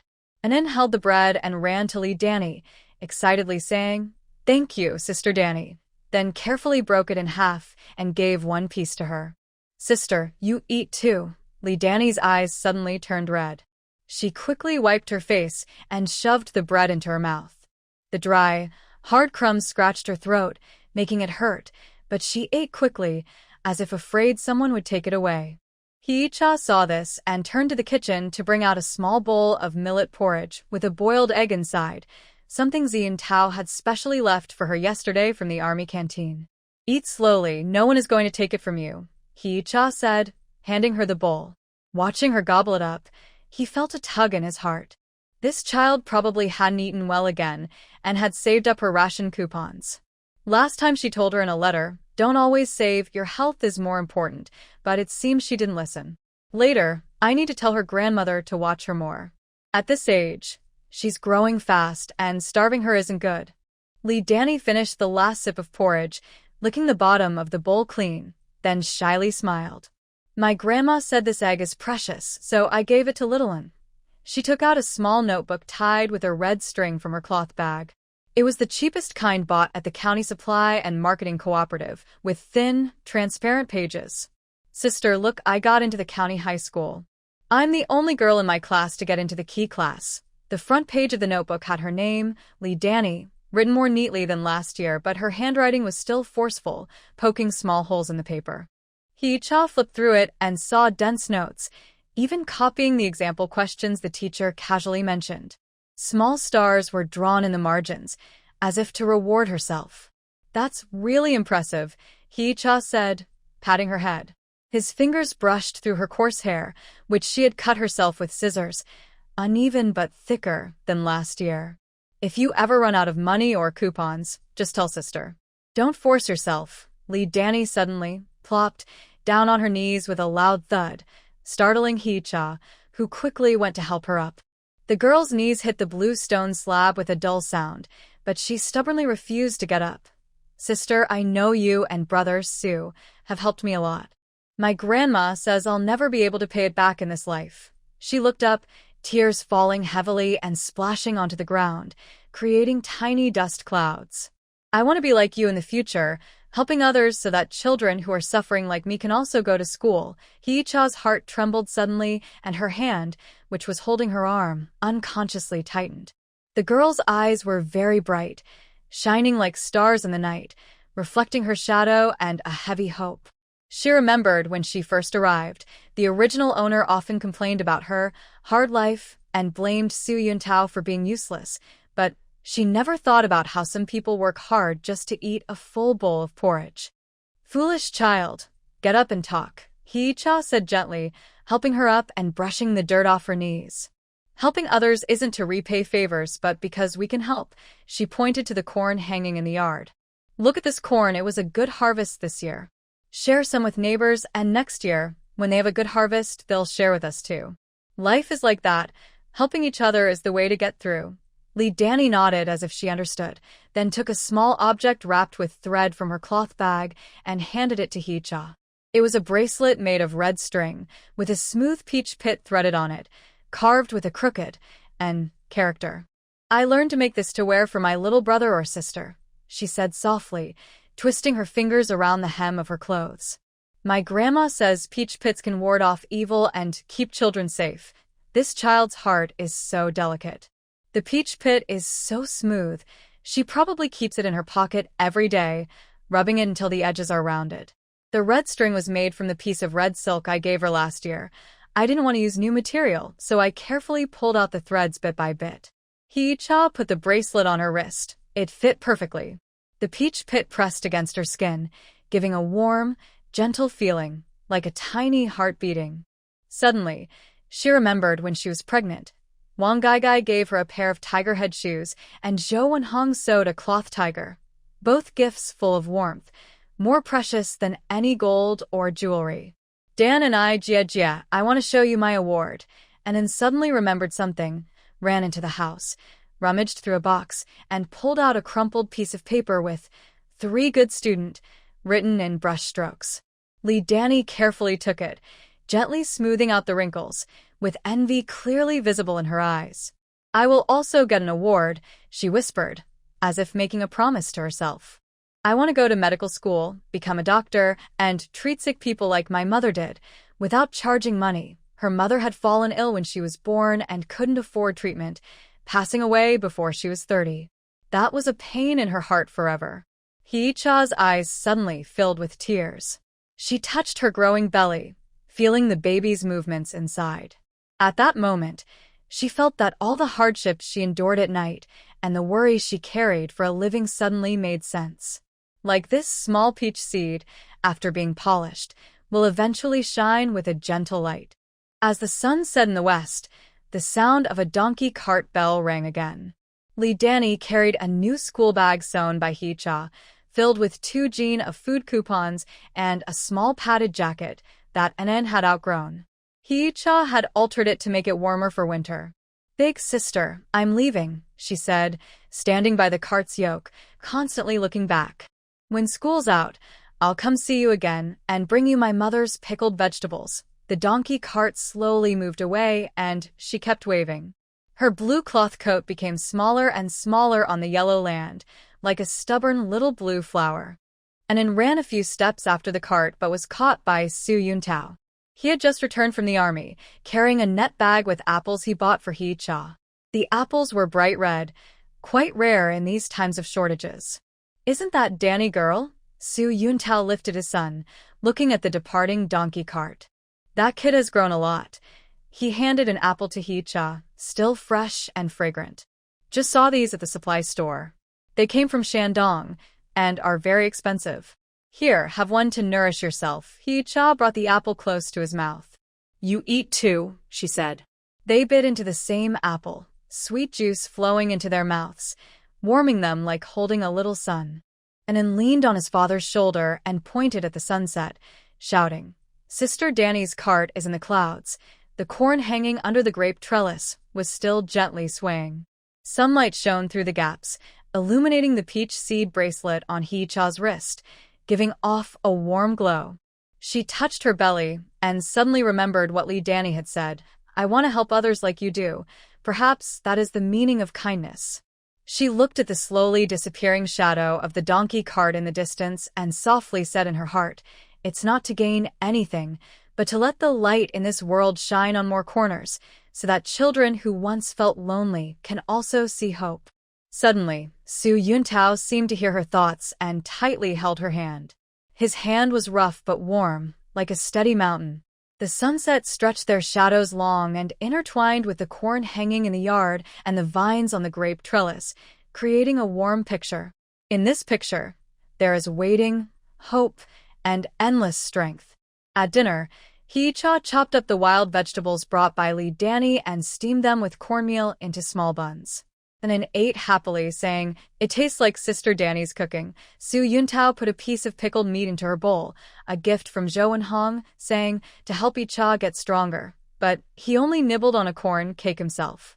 Outside the window, the moon rose, casting silver light on the paper, reflecting 3 cozy shadows.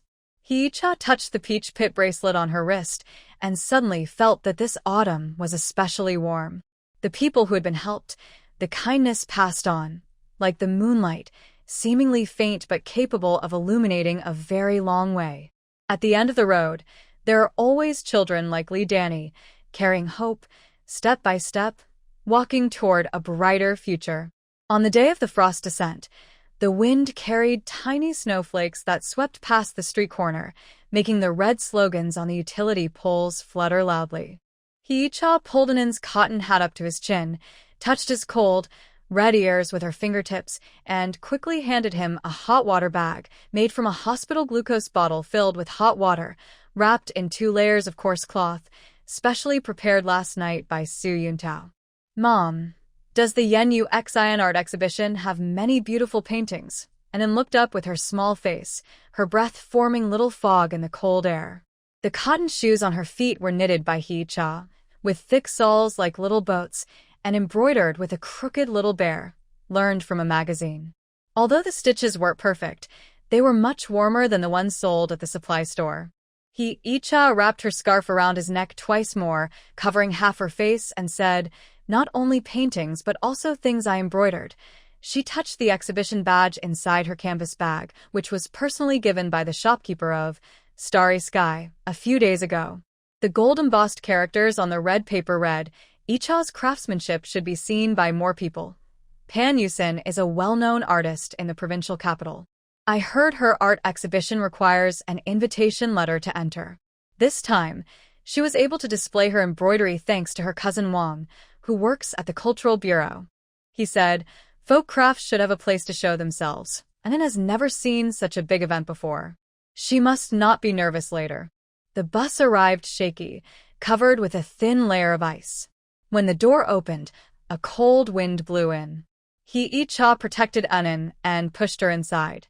They were pushed by the crowd, and she bumped her lower back on the handrail, feeling a sharp pain and taking a cold breath. "What's wrong with you? Can't you see she's pregnant?" A clear voice suddenly came from the back seat. It was a woman dressed in a Lenin-style outfit, with short hair, looking like an official. She stood up to give Icha her seat and helped brush off the snow. "How many months pregnant?" "Looks like she's about to give birth. More than 7 months." Icha thanked her and sat down, holding Anin in her arms. The woman looked at the little bear on Anin's shoes and brightened her eyes. "These shoes are so unique. Did you make them yourself?" After getting a positive answer, she smiled and said, "My daughter also loves these. Could you teach me sometime? I'll bring 2 feet of floral fabric as tuition." This woman looked friendly and kind. Floral fabric is quite rare these days, and her words show she genuinely likes this craft. After the exhibition is over, she could chat with her more. Maybe she can find more ways for the embroidery workshop. When the bus stopped at the Cultural Bureau entrance, the snow was falling harder. The Pan Yusin art exhibition was held in a small red brick building. A red silk banner hung outside, with the words, "Celebrating the 13th anniversary of the founding of the Nation Folk Art Exhibition." Several soldiers in uniform maintained order. When they saw Icha's exhibition badge, they saluted and let her through. As soon as Anin entered, she was attracted by the paintings on the wall. She pulled Icha's hand and ran toward the oil painting area. The paintings were much brighter than traditional New Year pictures. There were girls in red silk dance costumes, farmers carrying hoes, and factories emitting black smoke. Anin's eyes widened as he pointed at a tractor in the painting and shouted, "Mom, look at that. It's faster than our village donkey cart." Icha was amused by him. Just as she was about to speak, she heard someone call her, "Icha girl." Over here, it was the shopkeeper of Starry Sky, wearing a dark blue cotton robe and leaning on a red wooden cane. She looked much more energetic than usual. She took Anin and walked over, only to find her embroidery hanging in the most prominent spot. It's a 4-foot square, 100 blessings picture, embroidered with 30 different stitch techniques. The characters for blessing are varied, and the corners are decorated with intertwined lotus flowers. It took her over 3 months to finish, originally intended as a birthday gift for Su Yintao's grandmother for her 80th birthday. "Look at the popularity," the shopkeeper chuckled, stroking his beard, his wrinkles forming a flower shape. In less than half an hour after opening this morning, 3 officials asked about the price, saying they wanted to hang it in their offices. I didn't dare say yes, saying it's an exhibit, and I need to ask the artist first. He handed a gold-embossed invitation to Icha. "Teacher Pan will arrive soon. She wants to meet you in person. I've seen Pan Yusin's paintings in the newspaper. Her style is bold and different from traditional fine brushwork. I heard she studied abroad early on and is very open-minded. It was her effort that allowed folk embroidery to be included in the art exhibition. When you meet her later, be sure to thank her properly." Anin tiptoed to look at the 100 blessings picture, his small hand gesturing outside the glass cover. "Mom, this blessing character is the same as on our spring festival couplets." He pointed to the largest blessing character in the center, embroidered with gold thread that shimmered softly under the light. "What kind of thread is that?" "It looks better than the glass beads Brother Wu gave. It's gold thread." Icha crouched down, pointing to the tiny stitches. "See those little bumps? Mom sewed them one by one. just like how you write each carefully. When you write, you need to be serious, just like embroidery, no rushing. Anin nodded as if understanding but not quite. Suddenly, he pointed in a direction among the crowd and shouted, "Mom, that's Danny's teacher." Hee-cha looked where he pointed and indeed saw a woman wearing glasses, the director of the county middle school. She had met her last time when she went to give Danny money. She hadn't expected her to come here. The director seemed to recognize them too, and walked over with a smile. "Comrade, what a coincidence. Your skills are amazing. I was just telling Teacher Pan that this is true folk art." She patted Nin's head. "This child is so lively, just like you, with bright eyes." Just then, there was a commotion in the crowd. A woman in a gray sweater approached, her hair white but neatly combed, wearing a pair of gold-rimmed glasses. "It's Pan Yusin." She walked straight to the fortune blessing painting and looked at it very carefully, gently pointing outside the glass cover as if counting stitches. "That lotus embroidery is very good." Pan Yusin suddenly spoke, her voice a bit hoarse, but very clear. She used the shadow stitch, making it look alive. She turned to Hee-cha, her gaze falling on her slightly rounded pregnant belly, and suddenly smiled. "You really are a talented girl. Even pregnant, you can still make such fine work." Hee-cha smiled shyly. "Teacher Pan, you're too kind. I was just playing around." "Not just playing." Pan Yusin shook her head, pointing at the characters of good fortune. "Look at this, Tian character grid, done with Sue embroidery's flat stitch. The Sure character side uses Shu embroidery's random stitch, and the most special is this gold thread, done with Canton embroidery's gold thread technique, but it's not too flashy, showing a simple northern style." She held Hee-cha's hand. "Your hands are made for creating beauty," and then suddenly tugged at Pan Yusin's sleeve and looked up, asking, "Grandma, what does creating beauty mean? Is it like my mom turning cloth into pretty things?" Pan Yusin was amused and squatted down to look at him. "It's more than just cloth. Look at the paintings on the wall, the slogans on the street, and the food your mom makes. Anything made with care is creating beauty." She pointed to Hee-cha's embroidery. "Just like your mom, she uses needle as a pen and thread as ink. What she embroider is more moving than a painting. That's creating beauty," and then blinked as if understanding but not quite. Suddenly, he ran to the fortune blessing painting and loudly told the crowd, "This is my mom's embroidery. My mom's hands are the best." His voice was soft, but it made the noisy exhibition hall fall silent instantly. Everyone looked at Hee-cha, surprised, admiring, and feeling a mix of emotions. Hee-cha's face suddenly turned red, as if roasted by a fire. She looked at her proud son, and then at the strangers watching her. She suddenly remembered that when she first arrived, the original owner thought, embroidery is work for lower-class people, and she was too lazy to even touch a needle. Now her embroidery was hanging on the art exhibition wall, appreciated as beauty. Maybe this is the greatest meaning of crossing into the story, not changing others, but finding herself. Anin is usually shy, but today he dared to speak. The man with glasses earlier was a reporter from the provincial newspaper. He asked if he could interview her, saying, "We want more people to know the beauty of folk crafts. This is a good opportunity to promote the embroidery workshop and help more sisters find work." Pan Yusin looked at the mother and child and suddenly told her assistant, "Bring me my painting, mother, and hang it next to this embroidery piece." She turned to Hee-cha with a look of admiration. Both are about the theme of family. Putting them together is perfect. The assistant quickly brought the painting, which was an oil painting of a rural woman sewing shoes under a lamp, with a sleeping baby beside her. The glow of the oil lamp cast a warm shadow on the wall. Hee-cha looked at the painting and suddenly remembered many nights when she sat under the lamp, mending clothes for Sian-tao and making small jackets for Anin. She realized that those simple moments could also be beautiful. "Mom, look," Anin pointed at the baby in the painting. "The blanket he's covered with is the same as the one you made for little Snow." The blanket in the painting had a small flower embroidered on it, simple but similar in spirit to the cradle she prepared for her unborn daughter. Pan Yusin's eyes brightened as she looked at Hee-cha. "It seems we thought of the same thing." She took a sketchbook from her bag, signed her name, and handed it to Anin. "Little one, this is for you." I hope you can create beauty just like your mother. Anin took the sketchbook, hugged it like a treasure, then suddenly remembered something. She took a piece of candy tied with a red string from her pocket, fruit candy that Xiantao gave her yesterday. She had been saving it and hadn't eaten it yet. Grandma, this is for you. It's very sweet. Pan Yusin was momentarily stunned. She took the candy, unwrapped it, and put it in her mouth. The sweet taste melted on her tongue, reminding her of childhood days at her grandmother's in the countryside, watching her grandmother embroidery while holding candy in her mouth. She patted Anin's head softly and said gently, "Thank you, little one. This is the sweetest candy I've ever had." When the snow stopped, Hee-cha took Anin and headed home. The setting sun shone through the clouds, casting a golden edge on the red brick wall.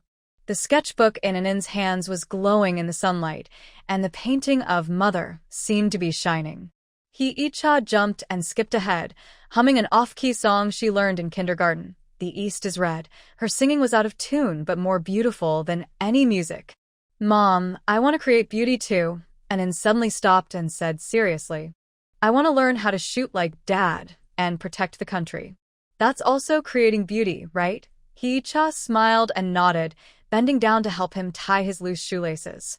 Yes, everything is about creating beauty. She looked into her son's eyes and suddenly felt that whether it was embroidery or defending the country, whether it was writing or farming, as long as you do it with care, ordinary days can bloom like flowers.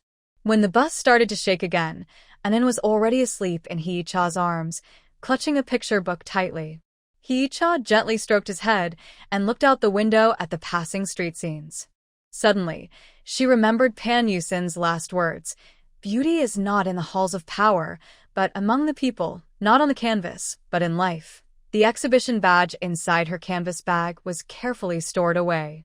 Next to it were a business card from the provincial reporter and a letter of recommendation written by Pan Yusin suggesting, you can talk about cooperation at the arts and crafts factory. These were like seeds. With careful nurturing, one day they would grow into tall trees. When they returned home, Xiantao had been waiting at the door for a long time. His military coat was covered in snow, looking like a snowman. When he saw them, he hurried over to take the bag from Hee-cha's hand and picked up Anin, wrapping him in his arms. Are you cold? I heated the heated bed. It's warm now. Anin blinked sleepily and held up the picture book, shouting, Dad. Mom's paintings are on display. Many people are looking at them. Xiantao lifted his son and kissed his face, making Anin giggle with his beard. He turned to Hee-cha, pride shining in his eyes. I knew my wife was the best. He handed her a hot water bag, freshly filled with hot water, burning like a little fire. Come inside quickly. I made chicken soup. Wang Gaigai's husband brought an old hen from the countryside for you to nourish yourself. In the kitchen, wisps of steam rose from the chimney, mingling with the aroma of chicken soup, filling the air after the snow. Hee-cha leaned against the doorframe, watching Xiantao busy at the stove, then looked at Anin flipping through the picture book on the Kong. Suddenly, she felt that this was the most touching art exhibition, filled with warmth, care, and endless hope. And her embroidery needle was still waiting for her, to stitch more days like this, to create their own simple yet warm beauty. On the morning of the winter solstice, thick fog like unbreakable porridge wrapped the courtyard's old locust tree into a blurry shadow. When Hee-cha lifted the steamer lid, a burst of hot air with the scent of dates rose up, condensing into tiny water droplets on the glass. She wiped the glass with a cloth and saw Wang Gaigai's husband, Deng Zhongqiang, standing at the courtyard gate, rubbing his hands and pacing back and forth like an ant on a hot pan. Brother Zhongqiang, come in and warm up. Hee-cha pushed open the cotton curtain and the cold wind sneaked in, making her tighten her cotton jacket. It's a modified military coat from Xiantao. He said, You're pregnant and afraid of the cold, but I am strong, and insisted on giving her his new coat. Deng Zhongqiang walked in, rubbing his red, frozen ears. His coarse cloth jacket was covered with frost, and he sneezed as soon as he entered. He carried a cloth bag, bulging and misshapen from his grip, with his knuckles turning white from the effort.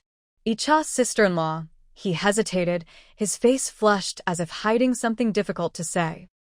She's been feeling sick lately, can't eat, and keeps feeling sleepy. He suddenly lowered his voice and leaned closer. I just had the barefoot doctor check her, and he said, might be pregnant. Hee-cha paused while scooping dates into a bowl, then smiled. That's good news. You're so nervous. She handed Deng Zhongqiang a bowl of hot corn porridge. Drink some warm food to warm up. Look at how cold you are.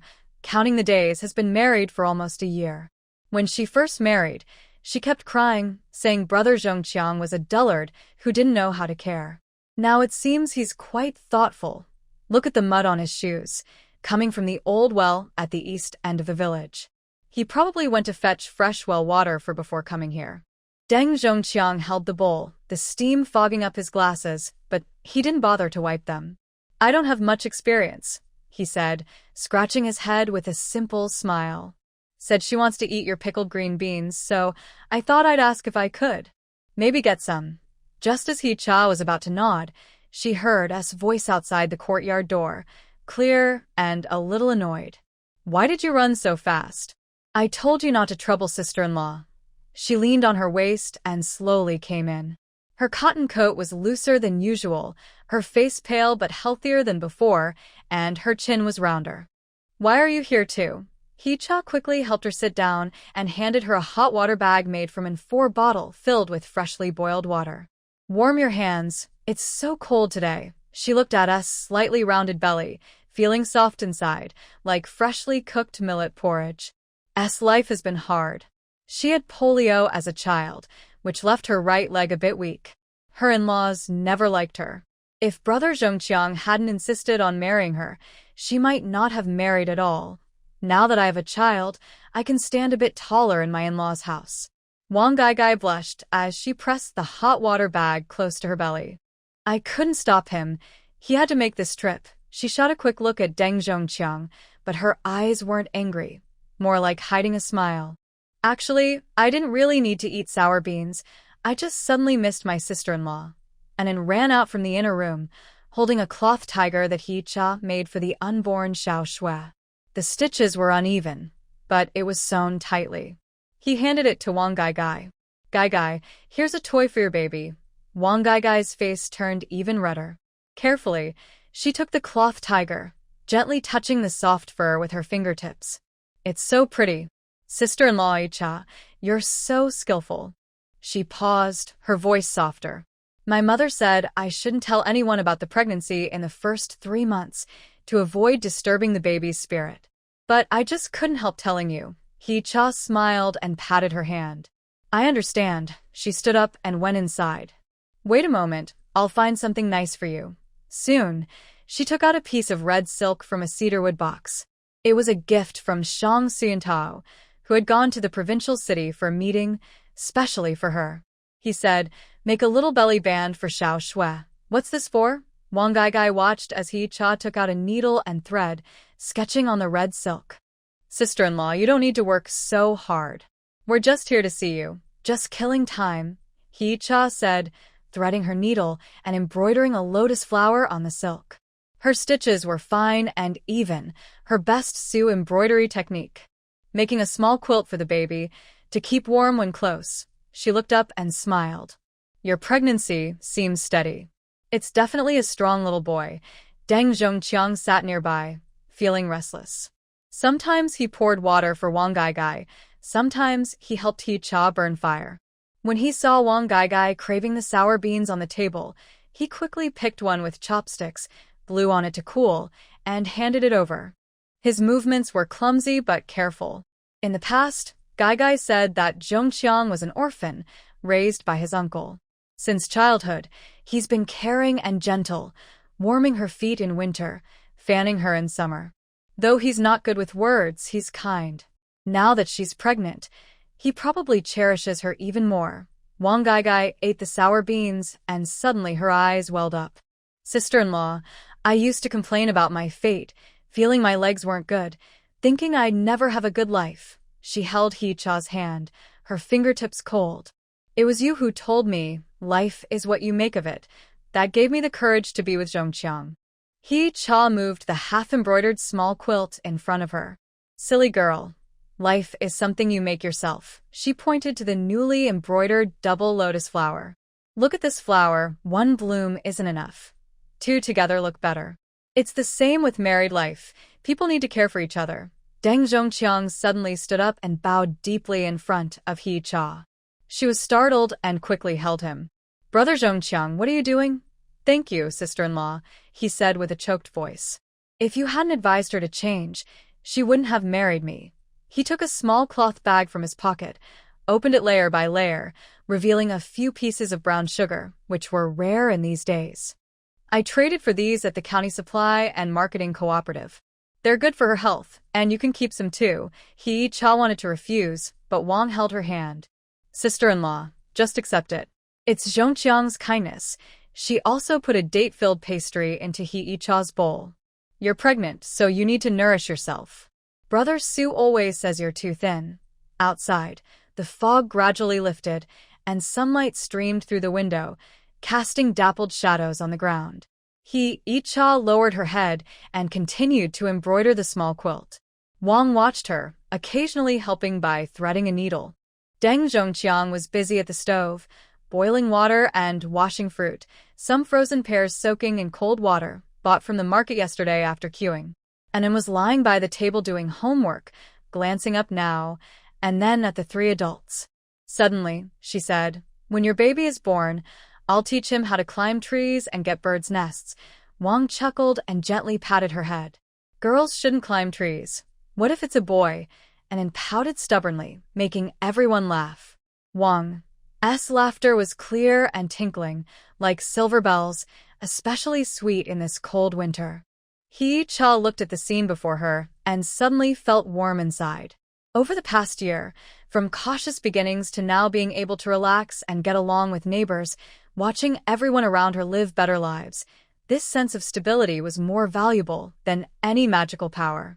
This small quilt needs to be embroidered faster, and it would be good to make a pair of tiger head shoes too. As feet are small, so the baby will probably be the same. They should be soft-soled. Use the new cotton from last year's harvest. It's warmer than what the supply store sells. At lunch, Su Yuntao returned from the army, carrying a wild chicken he had caught in the mountains during his morning patrol. Its feathers still shone with a healthy gleam. Seeing Mr. and Mrs. Deng Zhongqiang, he smiled and walked toward the kitchen. Today, I'll add some extra food. Let me show you how I do it. Deng Zhongqiang quickly followed to help. The two men worked busy at the stove, with occasional sounds of pots and pans clattering, and Su Yuntao teaching Deng Zhongqiang how to prepare wild chicken. You need to blanch it first to remove the smell, then marinate it with soy sauce. Wang Gaigai leaned against the head of the bed, touching her belly, with a gentle smile. Sister-in-law, what do you think I should name the baby? She counted on her fingers. Zhongqiang said Jianjun, to honor Brother Su a bit. I want to call her Zhaodi, hoping she'll have a little sister to play with in the future. He Cha was about to speak when she heard Su Yuntao call from the kitchen. Let's name her Heping. Since life is peaceful now, the baby should have this name. Deng Zhongqiang agreed. I think that's good. Let's call her Heping. Wang Gaigai's face instantly turned red. She softly said, while gently rubbing the lotus pattern on the quilt, as if greeting the baby inside her belly. The sunlight shone on her face, highlighting her soft hair, like a warm painting. When the wild chicken stew was ready, its aroma filled the yard. Su Yuntao carried out the pot, which contained red dates and goji berries. He had specially asked for them from the health team, saying, to nourish the two pregnant women. Deng Zhongqiang served a full bowl to Wang Gaigai but only nibbled on a piece of bread, saying, I'm not hungry. Eat more too, Wang Gaigai said, putting a piece of chicken leg into his bowl. You'll need to work hard later. Deng Zhongqiang chuckled happily and took it, his eyes full of happiness. Anan held his bowl, sipping chicken soup slowly. Suddenly, he said, Mom, when little Snow and Peace come into the world, I'll be the big brother and play with them. He Cha patted his head, feeling a warm, full feeling inside. After dinner, Deng Zhongqiang wanted to take Wang Gaigai home. He Cha wrapped the half-stitched small quilt and handed it to them. I'll finish it soon, and in a few days, Yuntao will deliver it to you. She also handed Wang Gaigai a bag of sour beans. If you want to eat, just come and get it. No need to be polite. When Wang Gaigai reached the door, she turned back and said, "Sister-in-law, my mother said that after the baby is born, she wants you to be the godmother." She blushed and was helped away by Deng Zhongqiang. Their cotton shoes stepped on the snow, leaving pairs of footprints side by side, like crooked ellipses hiding endless sweetness. As Su Yuntao tidied up the dishes, he saw Hee-cha still embroidering a small quilt. The sunlight shone on her focused face, casting a faint shadow of her eyelashes. He walked over, gently wrapped his arms around her waist from behind, and rested his chin on her head. "Are you tired? Don't stay up too late. You can finish the embroidery tomorrow." Hee-cha handed him a piece of thread. "Help me thread this. My eyesight isn't good anymore." Su Yuntao clumsily tried to thread the needle for a long time before finally succeeding, making her laugh. "Let me do it. You're so kind-hearted," Su Yuntao said, looking at the nearly finished lotus flower embroidery. "This girl has had a hard life, but now she's fine. With the baby, life will only get sweeter." He added a piece of firewood to the stove, and the flames suddenly leaped up, making both their faces glow red. Hee-cha put down her needle and thread, touching her belly to feel the baby's movements.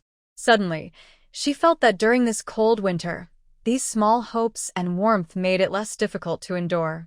Just like the porridge slowly simmering in the pot, if you have patience, you can always cook the sweetest taste.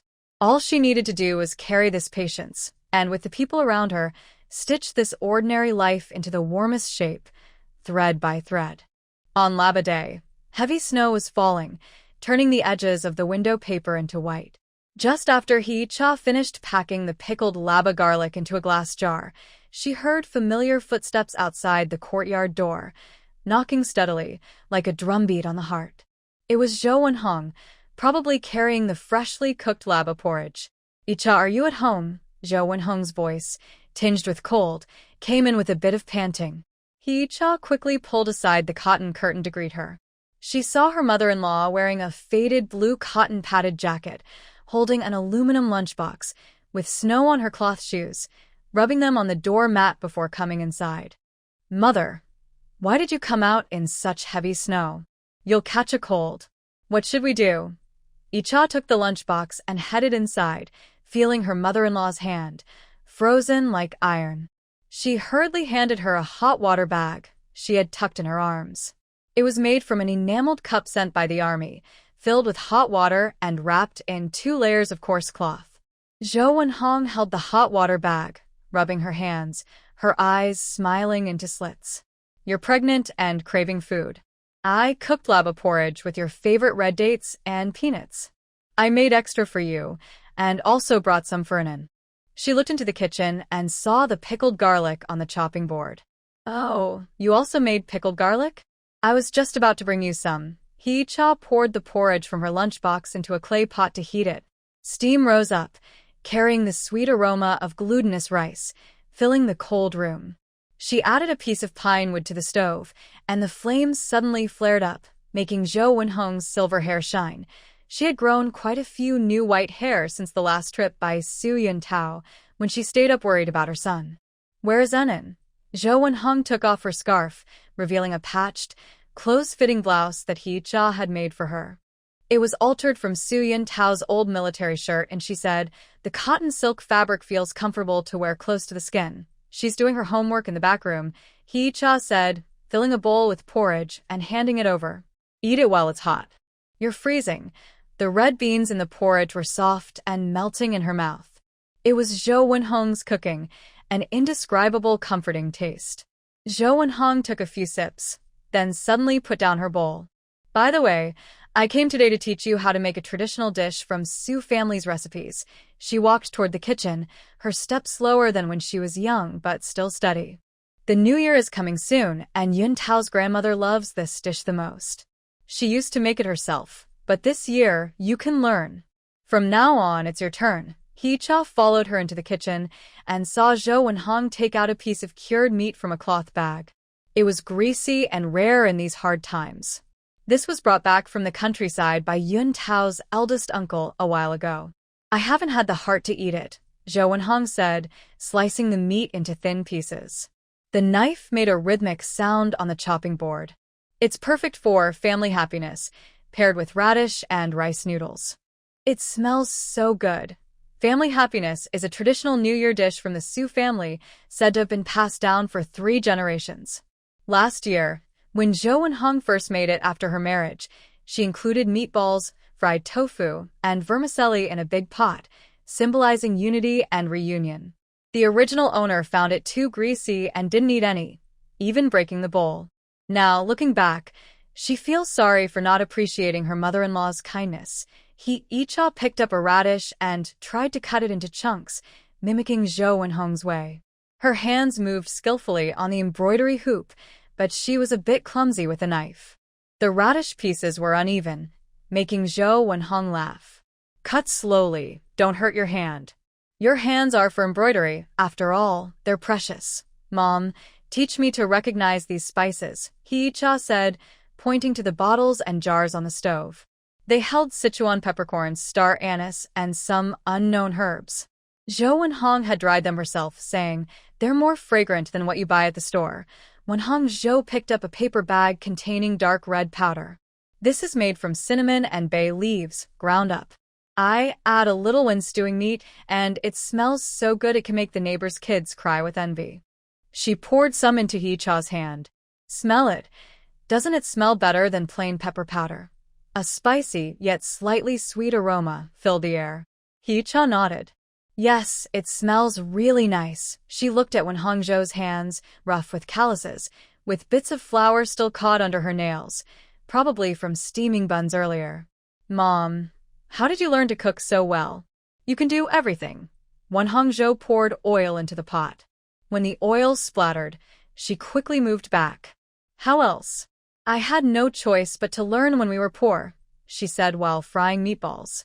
When I married you, I didn't even know how to roll noodles. Your father-in-law is picky and wants hot food every meal. I learned from your grandma, burning my hands many times just to get good at it. The smell of fried meatballs mixed with the aroma of oil. And then ran out from the back room, sniffing eagerly at the stove. Grandma, it smells so good. Are you making meatballs? He was wearing a patchwork cotton jacket made from scraps, round and chubby, like a little ball. Jo's heart melted at the sight. Yes, I'm making meatballs for Nin, she said, pinching a freshly fried meatball, blowing on it to cool before handing it to him. Eat slowly, don't burn your mouth. Nin ran back to the room holding the meatball, mumbling, "Thank you, Grandma," which made both of them smile. Hee-cha watched Jo add vermicelli to the pot.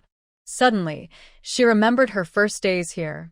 The original owner always said Jo favored Su Yuntao, only loving him and always criticizing her. But after more than a year, she realized her mother-in-law's kindness was hidden in small acts, warming her in winter, fanning her in summer, making light food when she was pregnant and throwing up while she ate dry cornbread. Mom, I was just being immature before, Hee-cha said softly, almost dropping the carrot chunks she was holding. I made you angry a lot. Jo paused her hand as she poured soy sauce into the pot, then smiled. Why bring up the past? She scooped a meatball into Hee-cha's bowl. You're pregnant now, and I understand you're sensitive. Besides, every daughter-in-law argues with her mother-in-law at some point. Your grandma and I used to fight even worse than this. She wiped her hands and took out a blue cloth bag from her cloth pouch. She carefully opened it, revealing a silver lock-shaped pendant engraved with the words, "Long life and happiness." The edges were rounded, showing signs of age. This is the lock pendant that Yuntao wore when he was a child, Jo Eun-hong said, placing the lock into Hee-cha's hand. Keep it for little Snow, and when she turns 100, let her wear it for good luck. Hee-cha felt the warmth of the pendant on her fingertips, as if something had been gently warmed. Her eyes suddenly filled with tears. When she first arrived, the original owner had pawned the silver bracelet given by Jo Eun-hong to buy sweets and even scolded her mother-in-law for being stingy. Now, this simple old woman had taken out her most treasured possessions to give to her children. Her kindness is more valuable than any gold or silver. Mother, she wanted to thank her, but Jo Eun-hong gently held her hand.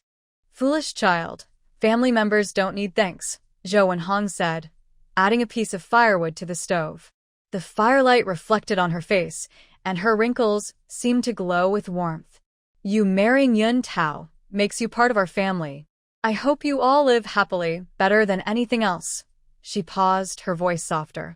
I used to worry that Yun Tao would forget his mother after marrying, but now I see I was overthinking.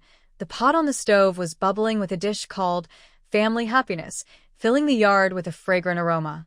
Hee-cha watched Zhou Wenhong's hunched figure and suddenly felt that this was the meaning of her coming into this world, not just to change her own fate, but to experience such warm family love. Like this slowly simmering dish, it may seem simple, but the more it cooks, the more flavorful it becomes. Mother, try the pickled garlic I made for the 8th day. Hee-cha offered a green garlic clove from the jar. It looked fresh and tasty. Zhou Wenhong chewed it, and her eyes lit up. Sweet and sour, just right. Better than mine. She scooped a piece of cured meat into Hee-cha's bowl. Eat more, to strengthen your body. You look so thin, and then leaned against the doorframe, watching the two busy women by the stove. Suddenly, he said, Mother, Grandma, you look like mother and daughter in a picture book. He was referring to a picture book from school, showing a scene of a daughter combing her mother's hair, which he had turned over and bent the edges. Zhou Wenhong's hand suddenly paused, and her eyes turned red. She had never had a daughter in her life and always envied others for having a caring little daughter. Hearing Anan say this, her heart felt warm and soft, like being soaked in warm water. This kid, such sweet words, Zhou Wenhong said, patting Anan's head. Her rough palm tickled his cheek, making him giggle. When little Snow is born, I'll braid her hair just like the dolls in the New Year paintings. Back then, she was clumsy and often sewed crooked stitches. Her mother-in-law was never upset, just patiently took the needle apart and taught her again, saying, Take your time, careful work yields fine results. Now I think about it, those ordinary days were filled with her mother's love and care. Mom, next year I will teach you embroidery, Hee-cha said, handing Zhou Wenhong a needle. Look at your stitches, they're like chopping vegetables. You need patience. Zhou Wenhong held the fine needle and smiled like a child. My old eyes are too dim. I probably can't learn, she said, but carefully placed the needle into the sewing basket on top. When the snow stopped, Su Yuntao returned. He had just come back from the army, his coat covered in snow, looking like a snowman. As soon as he entered, he called out, Smells so good. Is Mom here? Seeing the family portrait on the stove, his eyes lit up. Oh, it's this dish. I haven't had it in a long time. Zhou Wenhong filled a bowl for him. Eat quickly. I made this especially for you. Watching her son gobble it up, she smiled and shook her head. Eat slowly. No one is fighting you for it. Her loving gaze was warm and deep. Hee-cha looked at her husband and mother-in-law and suddenly felt that this was the best life. No fancy delicacies or silk fabrics, but steaming hot food and caring family members. Like this pot of family happiness, it kept their hearts tightly together. After dinner, Su Yuntao helped clear the dishes. Zhou Wenhong sat with Hee-cha on the Kong, telling her stories about the Su family, how Su Yuntao used to steal bread rolls to feed stray dogs, how brave his father was when he was young, and how she felt when she first married into the family. Hee-cha listened quietly, occasionally pouring her mother-in-law some hot tea, as if hearing the most touching stories. Outside, the moon rose, casting silver light on the snow, dazzling to the eye. When Zhou Wenhong was about to leave, Su Yuntao insisted on seeing her off. She stopped him, saying, It's hard to walk in the snow. I can manage myself. She handed Hee-cha a cloth bag. Inside is a little cotton-padded jacket I made for little Snow. The cotton is thick, so she'll stay warm in winter. Hee-cha saw her mother-in-law to the gate, watching her figure grow smaller in the snow. The cloth bag in her hand felt heavy, like holding a small stove. Su Yuntao gently wrapped his arms around her waist from behind, resting his chin on her head. My mom likes you very much. She's always telling the neighbors how sensible you are. Hee-cha leaned into his embrace, smelling the familiar scent of soapberry, and suddenly smiled. Of course, Your wife is so good. She touched her unborn baby, feeling the kicks inside. Suddenly, she thought that because of having such a family, her life in this story-like world became especially meaningful. The clay pot in the kitchen was still warm, and inside, a family portrait steamed like a small sun, warming this cold winter night. The small daily moments between mother-in-law and daughter-in-law were like the ingredients in the pot, seemingly simple, but through day after day of togetherness, they brewed the strongest family love, so thick it couldn't be separated, and so warm it made her heart feel hot. The September evening breeze carried a touch of early autumn coolness, rustling the locust tree leaves as it swept past the window. Cha had just put him to sleep and was sitting under the lamp mending his torn sleeve. Suddenly, there was a soft squeak from the door hinge. Su Yuntao, carrying the afterglow of sunset, entered, his military green jacket still dusted with dirt. Back already? She looked up, her short hair falling at her temples as she moved. Su Yuntao reached out to tuck it behind her ear. His fingertips, cool from outdoors, made her feel warm inside.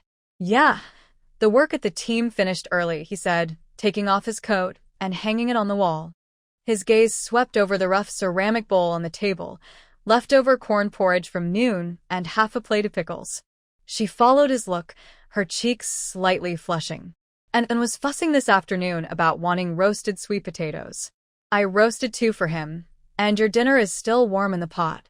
But Su Yuntao didn't move to eat. Instead, he gently wrapped his arms around her waist from behind. His chin rested on her neck, his stubble tickling her skin. Icha, do you remember what day it is today? Her fingers paused on the fabric she was sewing. Wedding anniversary? She suddenly turned around and looked into his smiling eyes. Over these years, life had been chaotic, initially tense when she arrived, then working together through famine and schemes, and later with Anne's birth and the start of her embroidery workshop. Those moments of warmth she once thought unreachable had quietly seeped into every ordinary day, almost making her forget that this was a day she should treat with seriousness. I thought. Her throat tightened, wanting to say she had long forgotten, but he interrupted her. I remember. Su Yuntao took her by the hand and led her toward the main room. He blew out the kerosene lamp. She was puzzled, but he brought in a lantern with a glass cover, shining brightly. The yellowish light, filtered through the delicate iron wire frame, cast tiny flickering spots on the earthen wall. What surprised her even more was that on the wooden table used for meals, there was a faded blue cloth with neat patches on the edges, carefully ironed flat. On the cloth, there were 2 rough ceramic bowls. Inside, there were white steamed buns she had secretly hidden earlier, sliced thin and toasted until golden and crispy. Next to them was a small dish of scrambled eggs, with oil glistening under the light. These eggs had been given out by the team a few days ago, and she had been reluctant to eat them, hiding them behind the stove. To her surprise, he found them. In the middle, there was a chipped enamel cup filled with red sugar water, with 2 dried hawthorn leaves floating on the surface. Is this? Icha's voice trembled slightly. In a time when even grains were carefully rationed, such a dinner was considered a luxury. Su Yuntao took a small object wrapped in red cloth from his pocket. He carefully unwrapped it to reveal a silver ring. The ring surface was uneven and not perfectly smooth, with some hammer marks on the edges, clearly handmade. His fingers clumsily held the ring, and his ears turned slightly red. A while ago, I had it made by the town's silversmith. I saved up my allowance for it. Tears suddenly welled up in Hee-cha's eyes. She remembered when she first arrived here, how she looked down on Su Yuntao for being poor, throwing away the only plum blossom pen he gave her, and calling him a hopeless soldier. Back then, her mind was full of how to survive in this food-scarce era and how to escape the label of bad wife. She never thought she would be touched by such simple, heartfelt gestures. Before. Su Yuntao's voice lowered, carrying a faint guilt. When we first got married, things weren't good, and I made you suffer. Today, I want to mark this moment. Is that okay? He knelt on one knee. In the rural 1960s, this gesture was very serious, making Hee-cha's heart skip a beat. Everything around seemed to freeze. Only the flickering flame in the lamp swayed gently, reflecting his sincere gaze. Suyintao, what are you doing? She wanted to help him up, but tears, like broken beads, fell in a clatter onto the blue cloth, spreading dark spots. Icha, he looked up at her with gentle eyes, as warm as being soaked in warm water. I know I'm not good with words, but I want you to know, these years with you have been the most stable days of my life. The road ahead is long, and I want to walk it with you, together until old age. When she put the ring on her ring finger, a cool feeling spread from her fingertips to her heart. Hee-cha suddenly remembered how she was in her original memories, always scolding or criticizing Suyintao, and looked at the man in front of her, who was preparing a candlelit dinner and awkwardly saying sweet words. It all felt like a different world. She choked up and nodded, then reached out to hug his shoulders. His back was no longer as thin as when they first met. Years of hard work and responsibility had made his shoulders broad and strong, the safest support for her and their child. It's not too late. She buried her face in his neck, her voice thick with a nasal tone. Not at all. Suyintao stood up and held her in his arms. Under the light of an oil lamp, they slowly shared a plate of baked buns. The crispy bread smell mixed with the aroma of eggs and the sweetness of brown sugar water, melting on their tongues, more touching than any delicacy they had tasted in later years. By the way, Suyintao suddenly remembered something. He took a small ceramic jar from the corner of the kitchen. Last time I went to the county town, I saw some new malted milk powder at the supply and marketing cooperative. I got some for you, and an end to help strengthen your bodies. Hee-cha looked at the ceramic jar with the words, "Serve the people," printed on it, her eyes filling with tears again. She knew that most of Suyintao's allowance was used to support the family. She had been wearing old, faded military clothes for years and couldn't even afford a decent watch. "Drink some yourself." She opened the lid. A faint milky scent wafted out. During these times of scarce supplies, it was a rare luxury. "Work has been heavy lately. Don't overwork yourself." Suyintao shook his head with a smile. "I'm strong enough, no need for supplements. You're pregnant, and Anan is growing too. You too should drink." When she mentioned the baby in her belly, Hee-cha instinctively touched her slightly rounded stomach. This was their second child. Since she found out she was pregnant, he had been spoiling her and treating her like a treasure. He never let her do dirty or tiring work. Even at night, when Anan kicked off the blanket, he was the one who got up to take care of her. By the way, Anan drew a picture at kindergarten today. He said he wants to give it to us as a gift for our anniversary. Hee-cha wiped her tears and smiled warmly. "It's a picture of the three of us holding hands under a locust tree." He said he wants to add his little sister too. Suyintao's eyes instantly filled with happiness. He gently placed his hand on her small belly, careful as if afraid to break something precious. "Yes, when the baby is born, our family of 4 will live happily together." Outside the window, the moonlight quietly slipped through the window frame, shining on the hands clasped together. The simple silver ring glowed softly in the moonlight, as if witnessing this relationship that started with misunderstandings and grew stronger through hardships. Hee-cha leaned against Suyintao's chest, listening to his steady heartbeat. Suddenly, she felt that true peaceful days might be like this. Having someone who understands your cold and hot feelings, loving children, and a home where she feels safe, these make life sweet, even in hard times. "Suyintao," she whispered softly, with a satisfied sigh, "meeting you is really good." Hee-yuntao tightened his arms and held her closer. No need for many words, this was enough. The small flame in the lamp flickered and dimmed, but it was enough to light up their happiness and the long road ahead to growing old together. The cold wind in December was wild, whipping snowflakes against the window, making a howling sound. Hee-cha lay on the bed, her forehead covered in a thin layer of cold sweat. The pain in her belly came in waves, as if an invisible hand was stirring inside her. "Icha, push harder." The midwife, Aunt Wang, spoke confidently. She changed the hot water for the 3rd time, and the steam from it spread in the dim yellow light of the oil lamp, blurring the old newspaper on the ceiling. Su Yuntao was outside the door, pacing nervously. His army green coat was wrinkled from rubbing, and snow still clung to his shoes. His shoes were stiff from the cold, and every time he heard Icha groan, his heart clenched tighter. His nails dug into his palms. "Brother-in-law, stop pacing so much, you're making me dizzy."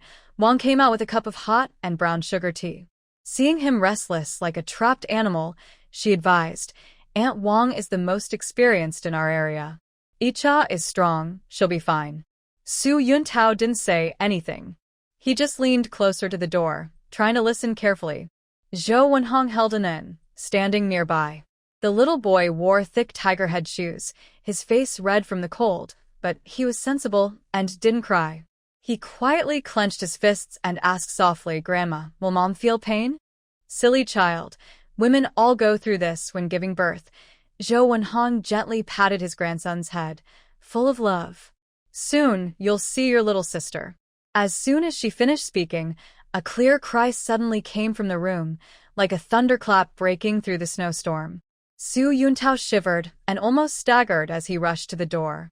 Just as he touched the latch, Aunt Wang pushed aside the cotton curtain and came out with a joyful face. "It's a girl. She weighs 6 pounds 8 ounces and is quite pretty." "Icha," Su Yuntao's voice trembled. "Mother and baby are safe, don't worry," Aunt Wang said with a smile, patting his arm. "The mother is very tired. Let her rest for a while, then you can go in to see her." Only then did Su Yuntao feel his tense nerves relax suddenly. A cold sweat soaked him without him noticing. He looked at the closed door, and his eyes suddenly filled with tears. This winter arrived unusually early. Hee-cha's due date was in early spring, but the child was eager and came right at the end of the year. She had endured a lot for this baby. In late pregnancy, her legs swelled so much she couldn't even wear shoes, and she couldn't sleep well at night, but she never complained in front of him. Anan broke free from Zhou Wenhong's hand and ran to the door on short legs, lifting his small face to ask, "Can I go in and see Mom and Sister?"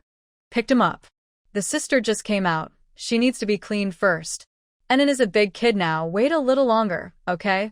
The little boy nodded as if he understood but still clung to the doorframe, unwilling to leave. Su Yuntao squatted down, wrapping his son in his cotton-padded coat. Feeling the small warmth in his arms, his throat moved. "Anan, from now on, you'll be a big brother." "Yes," Anan nodded seriously, his eyes shining. "I will protect Mom and Sister." Half an hour later, Aunt Wang finally lifted the curtain to let them in. Su Yuntao tiptoed to the bed.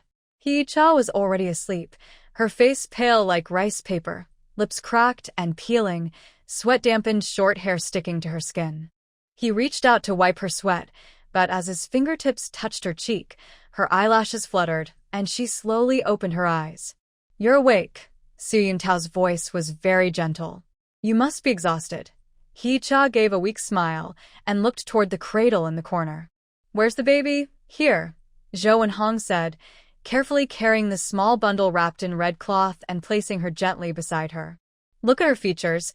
She looks just like you." Hee-cha turned her head and looked at the tiny baby in the cradle. The little one was sleeping with her eyes closed, her tiny nose twitching gently, and her lips like a ripe cherry. Her small fists clenched tightly, and she was unconsciously kicking her tiny feet. A warm feeling spread through his body instantly, and the pain of childbirth seemed to be soothed by this soft little life. "You're like me, and you're like yourself." Su Yuntao sat on the edge of the kong, a traditional bed, gently touching his daughter's soft cheek. His movements were so gentle, as if he were touching fragile glass. "Have you thought of a name yet?" Hee-chai looked out the window at the falling snow, suddenly recalling the cold winter when she first arrived. She remembered curling up on the cold kong, feeling lost about the future. Over the years, they had gone from fighting fiercely to supporting each other. The arrival of this child seemed to complete their life. "Let's call her Xiaoxua," she said softly. "Isn't it snowing today?" Su Yuntao was momentarily surprised but quickly understood. That was a name she had mentioned when she first got pregnant, though he had laughed at her for thinking so far ahead. Now hearing her say it again, He felt a deep tenderness in those two words and nodded heavily. Okay, let's call her Xiaoxue. Su Xiaoxue, our daughter. Anan was lying by the Kong, tiptoeing to look at his sister. Carefully, he poked her small face with his tiny finger. Seeing that his sister was still asleep, he quietly pulled back and whispered into He-cha's ear, Mom, the sister is so small. Can I hold her when I grow taller? Just wait until you're a bit taller. He-cha smiled and stroked her son's head. You'll be the big brother then, and you'll need to take care of your sister. Yes, Anan nodded vigorously, puffing out his little chest. I will protect my sister and not let anyone bully her. Everyone in the room chuckled at his words. Zhou Wenhong quickly took out the prepared swaddle, made from red cloth embroidered with mandarin ducks playing in water, sewn tightly and brightly colored. Wang Gaigai brought in some millet porridge, with 2 poached eggs inside, eggs she had brought from her mother's house, which she usually didn't want to eat. Su Yuntao carefully fed He-cha spoonfuls of porridge, his eyes full of tenderness. She took a few bites, but lost her appetite. He didn't insist, only tucking the blanket around her and saying, If you're tired, just sleep. I'm here with you. He-cha was indeed exhausted and soon fell into a deep sleep. Su Yuntao sat by the bed, glancing at his sleeping wife and then at the swaddled baby. His heart felt filled with something warm and full. The wind and snow outside have stopped, and moonlight shines through the icy window glass, casting mottled shadows on the ground. He remembers when he first got married. Hyo-cha was still a very unreasonable, bad wife, often breaking dishes and smashing bowls. The villagers said he married a troublemaker. He also felt wronged, confused, and even thought about divorce. But who would have thought that after a high fever, she would change completely, learning to cook, spinning thread, and supporting the family with her beautiful embroidery skills. She would bring warm food when he returned from work, stand in front of him when he was upset, and whisper to him late at night about her dreams of expanding her embroidery shop and giving the children a good life. This girl from modern times, with wisdom and resilience not typical of her era, slowly melted his frozen heart and made their poor home warmer. Dad, sister's awake. Anan's voice pulled him back from his thoughts. Su Yuntao looked down and saw that Xiaoxue had woken up. She was staring at him with big, dark eyes, her little mouth pouting as if she was examining this strange new world. Carefully, he picked her up, awkwardly like a child just learning to walk, but steady enough not to drop her. The little girl didn't seem afraid of him. Instead, she reached out her small hand and grabbed his finger. The soft, warm touch instantly melted his heart. He leaned down and kissed her on the forehead, whispering softly, Xiaoxue, welcome to this family. Anan came over, mimicking her father by gently touching her sister's face, then looked up at Su Yuntao with a serious face. Dad, are we going to be a family of 4 from now on? Yes, a family of 4, Su Yuntao said, hugging his son close and feeling the warmth of both children.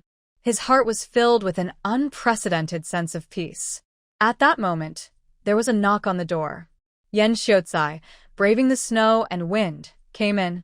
The old man was wrapped in a thick cotton-padded coat, holding a cloth bag. As soon as he entered, he exclaimed, Where's my little granddaughter? Let me see her. Su Yuntao quickly brought Xiaoxue over. Yen Xiaozai carefully took her in his arms, and his cloudy eyes suddenly brightened. He kept muttering, Good, good. These features, this nose, she looks just like Icha. She's sure to be a beautiful girl when she grows up. He held little Snow tightly, refusing to let go, and kept saying, Good fortune, several times. He also took out a long life lock from his cloth bag. It was a silver lock on a red string, simple in design, but he had gone dozens of miles to the town to buy it from a silversmith. This is a gift for little Snow to meet her. May she grow up safe and sound. Yen Xiaozai hung the long life lock around little Snow's neck. As he watched the small silver lock shine against the red cloth, he smiled happily. When He-cha woke up, she saw an old man and a young girl talking and laughing around little Snow. Su Yuntao was nearby packing things, and was holding her tiger head doll, clumsily playing with her sister. Outside the window, the snow had stopped. Sunlight streamed through the window, casting a golden glow on the ground. The air smelled faintly of coal smoke and milk, warm and peaceful. Suddenly, she felt that being transported to this era might be the best fate. The label of bad wife from the past had long been worn away by time. Now, she had a caring husband, a sensible son, a newborn daughter, and a group of honest family and friends. Su Yuntao noticed she was awake and quickly came over. "You're awake? Are you thirsty?" He-cha shook her head, took his hand and placed it in her palm, softly saying, "Su Yuntao, thank you." He-Yuntao was momentarily surprised, then understood her meaning. He held her hand tightly, his eyes gentle and firm. "I should be the one saying thank you. Icha, I'm so glad to have you." Little Snow suddenly seemed to understand their words and burst into clear, lively crying. And then hurried over, took her small quilt, and covered her sister. "Don't cry, sister. Big brother will tell you a story." Seeing her son's clumsy yet earnest expression, He-cha and Su Yuntao looked at each other and smiled. The sunlight outside grew brighter, shining on the family's faces and illuminating their path forward. Although this winter was cold, the arrival of this new life made it especially warm. Su Yuntao turned back and smiled. His military green jacket was puffed up by the wind. "Don't worry, I can handle this kind of work." The glue in his hand was made from cornstarch. It was sticky when brushed onto red paper, with a sweet, grainy smell. This was Xiaoshua's 100-day celebration. According to rural customs, it should be lively. He took half a day off to help inside and out, and then wore a new blue cloth jacket and ran around the yard. He held a small paper windmill that Wang Gaigai gave him yesterday. The bamboo frame was covered with colorful paper, making a jingling sound as it spun. Sometimes he helped Zhou and Han pick vegetables. Other times he looked at his sister by the bed, sighing like a grown-up. "Why does my sister always sleep? When can she play with me? Once your sister grows her teeth, she can play with you." He-cha poked her son's cheek. The little boy had grown taller recently, with a pointed chin starting to show and more features like Xiantao, looking clever. Just then, the sound of a bicycle bell came from outside the yard.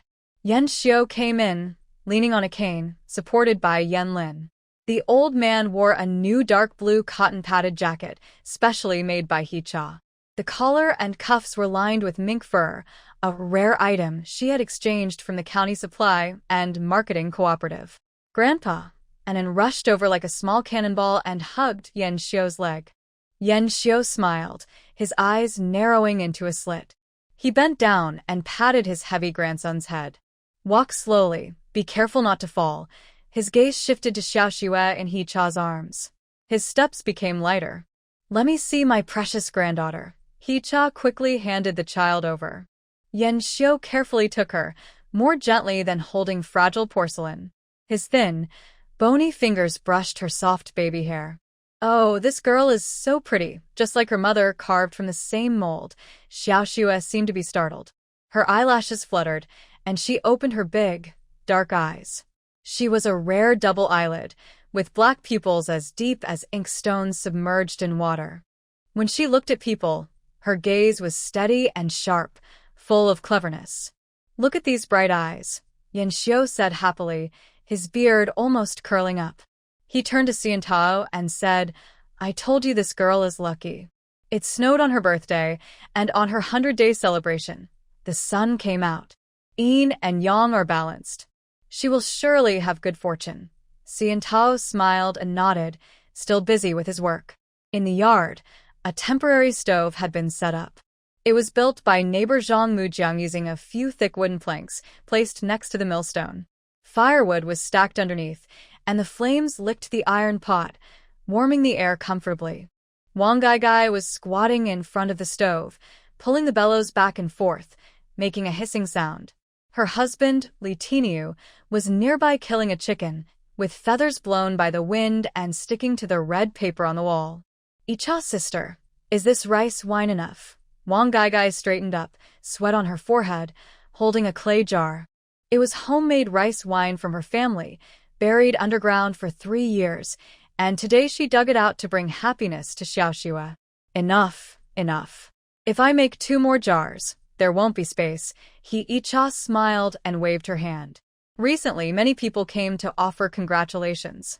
Aunt Lu from the east brought a basket of red-shelled eggs. Aunt Zhao from the west made a pair of tiger head shoes for Xiao Xue, and even Zheng Hui, who usually didn't visit often, sent over 2 feet of floral cloth, saying it was for making diapers for the baby. She remembered when she first arrived. The original owner had strained neighborly relations so badly that no one would invite her to celebrations. Now, her current good fortune was thanks to the small favors she had accumulated over the years, helping Aunt Lu embroider shoe insoles for her son in Xinjiang, teaching Aunt Zhao's daughter-in-law to make new shoe styles, and when Zheng Hui's family had a disaster, she quietly sent 5 jin of grain vouchers. "Brother Wenhong, can I borrow your steamer?" Outside the yard, another voice called. Yen Suelin was carrying a basket, which held freshly steamed date buns shaped like fish with reds on top. She was Yen Xiucai's niece, married to a neighboring village, and had set out early this morning. Zhou Wenhong quickly went to greet her. "Come in and sit. The steamer has been cleaned and left to dry." She arranged the date buns on a rack, the plump white fish with red dates inside, and the sweet aroma mixed with the scent of rice wine filled the yard.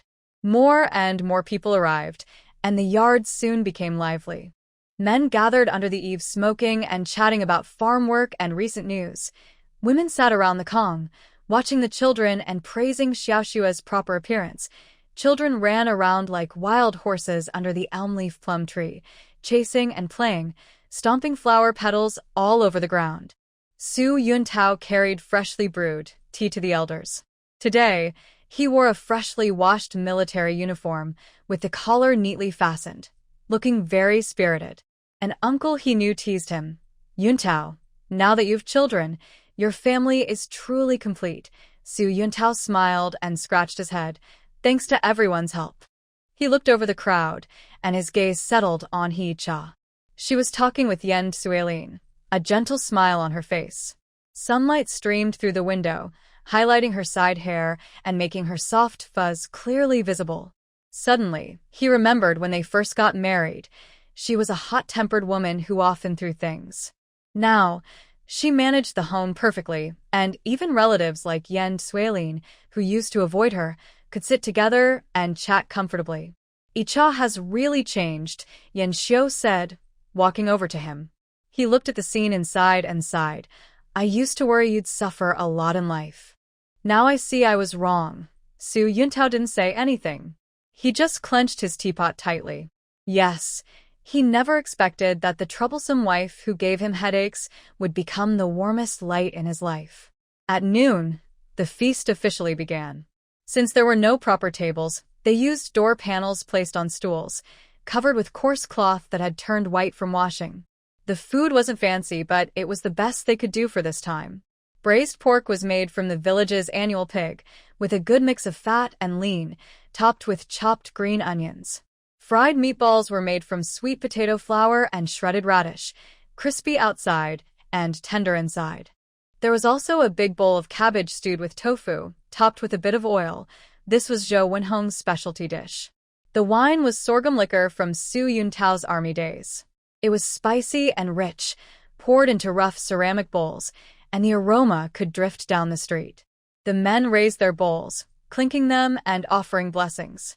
The women gathered around Hee-cha, chatting eagerly about parenting tips. "Hee-cha, your milk supply is really good. Do you have any secret?" Aunt Lu asked, leaning in. Her grandson had just turned a month old and wasn't enough to feed. "It's just drinking lots of soup. I drink millet porridge with a boiled egg every day," Hee-cha said with a smile.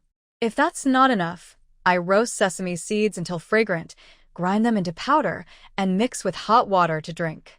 It works pretty well." Aunt Lu quickly took notes, planning to try it at home.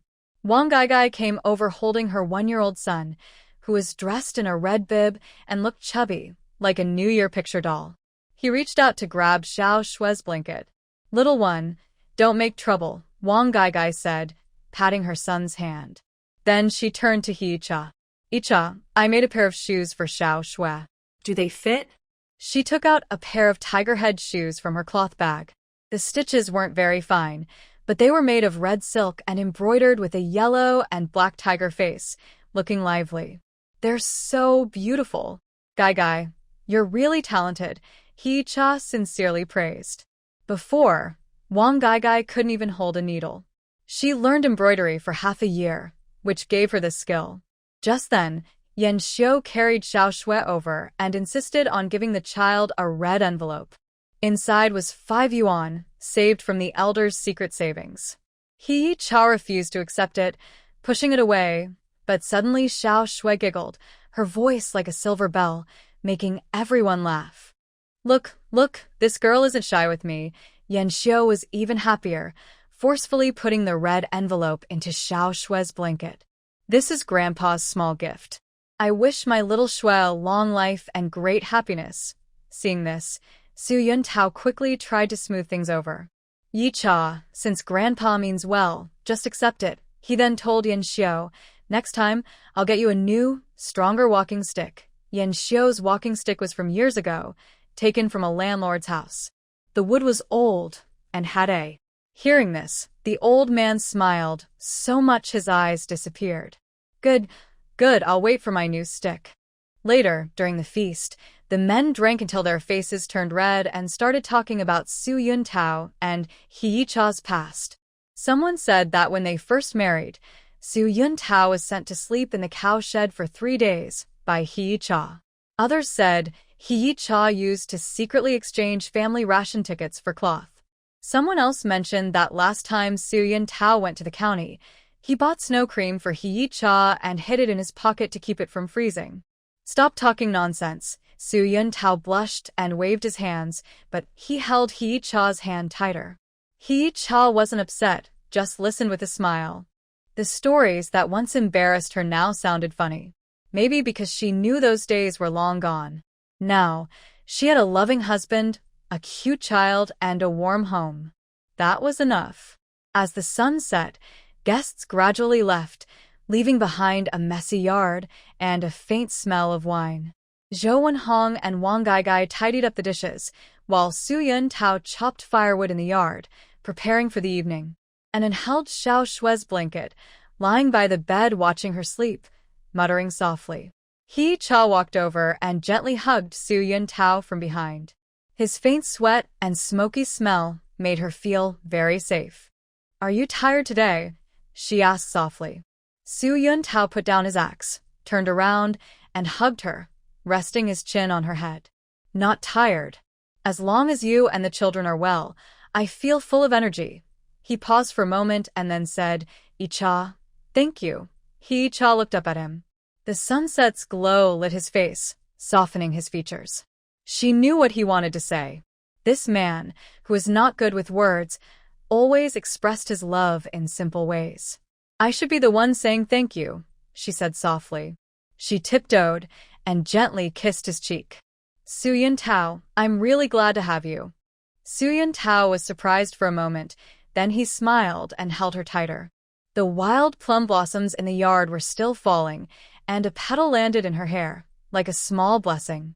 Inside, Anna was telling Xiao Shui funny stories from kindergarten, while Zhou Wenhong hummed a little tune as she washed dishes. Everything was peaceful and warm. Hee-cha leaned into Su Yuntao's arms, listening to his strong heartbeat. Suddenly, she felt that living through the difficult 1960s might be the luckiest thing in her life. Not only had she escaped the tragic ending of the original owner, but she also found true love and a happy family. Look, Xiao Shui is awake, Su Yuntao said, pointing inside. She looked up. Yan Xiu Kai was holding Xiao Shui, walking back and forth on the Kong bed. The little girl was wide-eyed and curious about the world, and was jumping around nearby, holding a pinwheel to show her sister. The sunset shone through the window, casting a golden glow on them, like a warm painting. She knew that future days might still have storms, but as long as she had her family and love, she was not afraid. Just like the simple but flavorful food at the 100-day celebration, it was enough to support them step by step toward a brighter future until they grew old together. It was just after the beginning of summer, and the sun was scorching. The morning glories on the wall drooped from the heat. But Hee-cha was busy in the embroidery workshop, sweating profusely. Her silver needle moved quickly through the silk, creating fine stitches. On the embroidery frame was a piece of soft royal blue satin, with her new design called Phoenix flying over peonies. The phoenix's tail feathers used 24 different shades of thread, layered and shimmering in the sunlight. Icha, take a break and drink some water. Wang came in with a large ceramic bowl. Inside was cooled mung bean soup with a little rock sugar, sweet and refreshing. She placed the bowl on the wooden table next to the embroidery stand and stared intently at the silk cloth. My goodness, this phoenix embroidery looks like it might fly away. How much should I sell it for? Hee-cha put down her embroidery needle, rubbed her sore shoulders, and took a big sip from the bowl. No price set yet. This is a sample for Night Sky Star Glow. We need to wait until they see it. Night Sky Star Glow is the women's clothing section of the biggest department store in the town. Last month, they sent someone to visit the embroidery workshop, saying they wanted to work together to create a high-end collection. The manager, Lee, was a capable woman dressed in a linen suit. She pointed at a hanging embroidered screen called Pine and Crane Longevity and said, "Master, his embroidery skills are really good, but the style is too old. Young people don't like to wear it. If we can combine new styles, I'm sure it will sell out fast." Her words touched Hee-cha's heart. Her workshop, Icha Embroidery, had been open for 2 years. They gained fame by making embroidered pillowcases, door curtains, and baby bibs, but mostly sold low-end products with thin profits. She had long wanted to make high-end items, but lacked the connections. This partnership with Night Sky Star Glow was a great opportunity. Icha's sister, do you really think our embroidery workshop can work with the big store in town? Wang still felt a bit worried. She was sewing a tiger head baby bib with crooked stitches for her own little one. Why not? Hee-cha took scissors and carefully cut the loose threads. Our skills are just as good as others. We just need a chance. If this works out, our workshop can level up. When that happens, I'll raise everyone's wages. Hearing this, Wang's eyes lit up and she almost couldn't hold back her excitement. She said, "Then I'll study hard so I won't fall behind."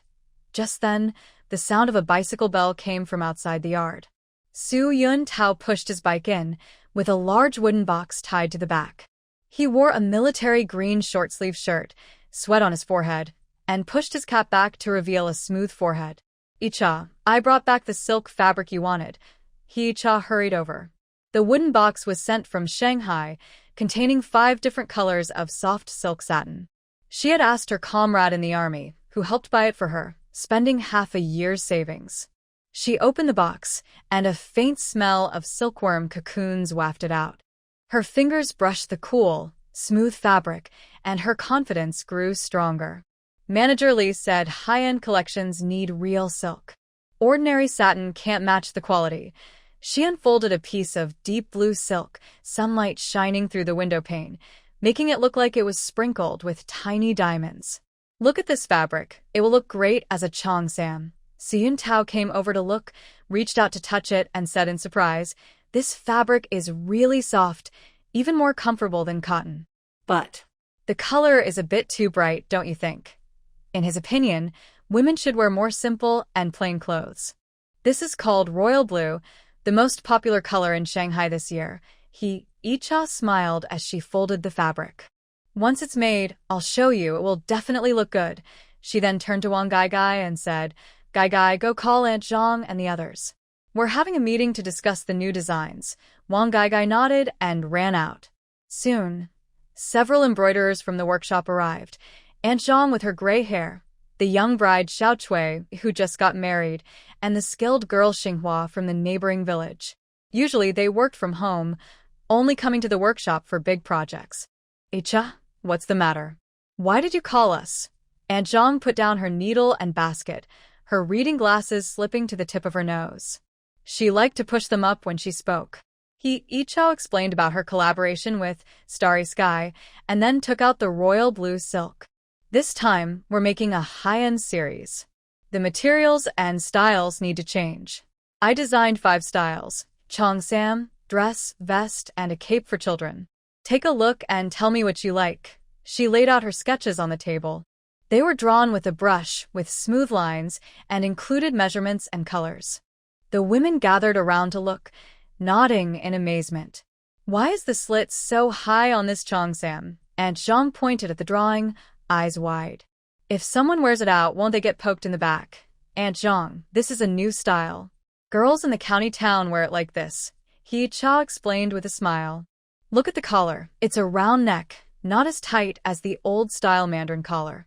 The sleeves are short, just to the elbows, making it easier to work." Xiao Cui, who loved fashion, pointed at the pink dress and said, "I think this one looks nice. It's embroidered with small daisies, and it will look fashionable when worn outside."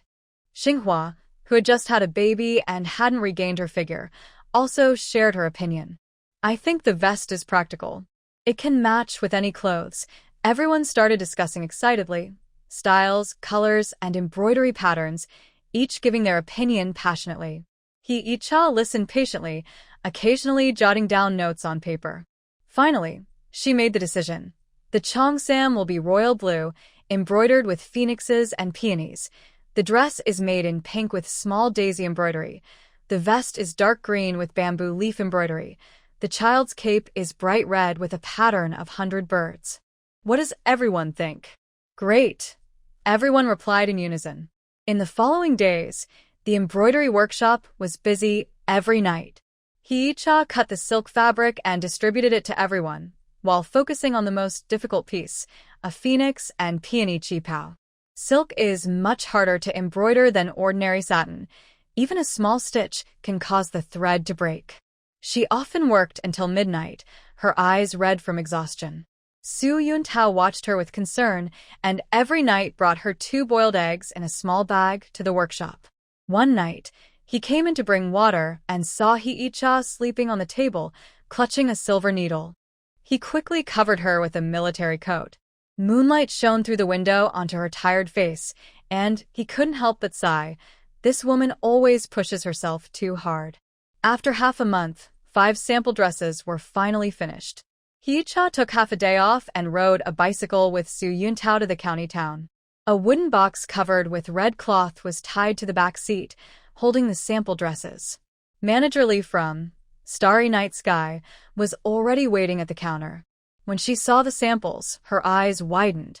Carefully, she put on a deep blue qipao on the model. The dress had smooth lines, perfectly showing the figure. The phoenix tail feathers extended from the shoulders to the hem, shining under the light, attracting many customers to come and look. "Wow, this is so beautiful. Did you make this yourselves?" Manager Lee asked in disbelief. "Absolutely, all sewn by our embroidery sisters," He-Cha said with a smile. "Excellent. Very good." Manager Lee clapped her hands and immediately decided, "Let's make this to this standard. The first batch will be 50 pieces, kipeos at 35 yuan, dresses at 25 yuan, vests at 20 yuan, and capes at 18 yuan. When sold, we share the profit, 60% for you." This price surprised He-Cha and Su Yuntao. At that time, a worker's monthly wage was only about 30 yuan, and a qipao sold for 35 yuan, an extremely high price. "Manager Lee, isn't this price too high?" He-Cha asked worriedly. "Not at all," Manager Lee said confidently. "Quality is worth the price. With this skill, even in Shanghai, they'd be eager to buy. I guarantee they'll sell out in less than 3 days." And as she predicted, the samples sold quickly. 3 days later, she called and said that the sample clothes had been sold out immediately after being displayed, and they needed to quickly produce a second batch.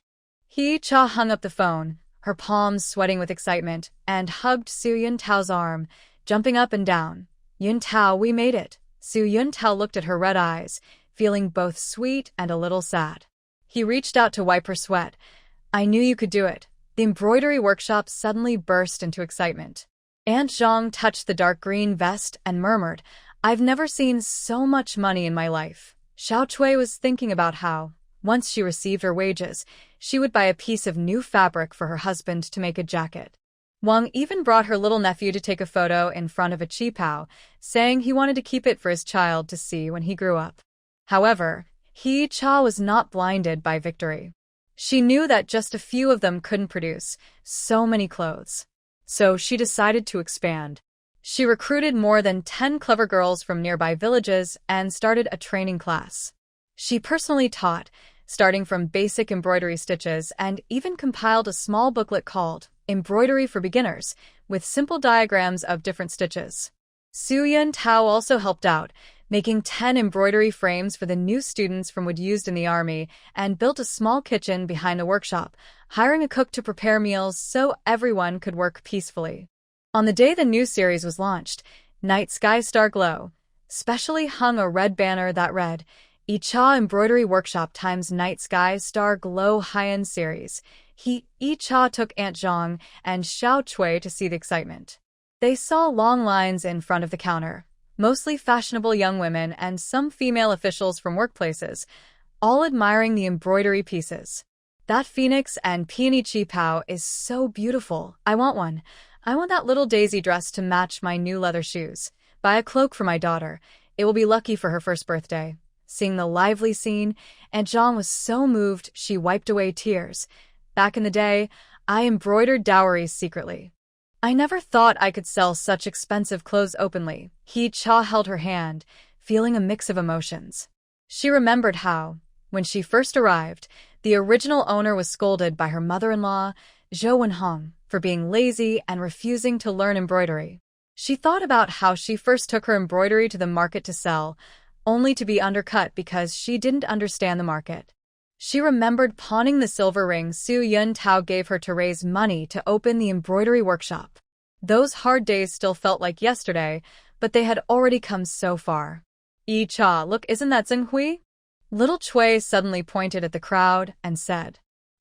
Cha looked in the direction she was pointing and saw Zheng Hui wearing a faded blue cloth jacket, standing on tiptoe to look inside the counter, her eyes full of envy. Since she came to thank them last time, they haven't contacted again. I heard her husband made some money at the brick kiln factory, and life has gotten a bit better. Zheng Hui also saw them. Her face turned red, and she lowered her head, trying to walk away.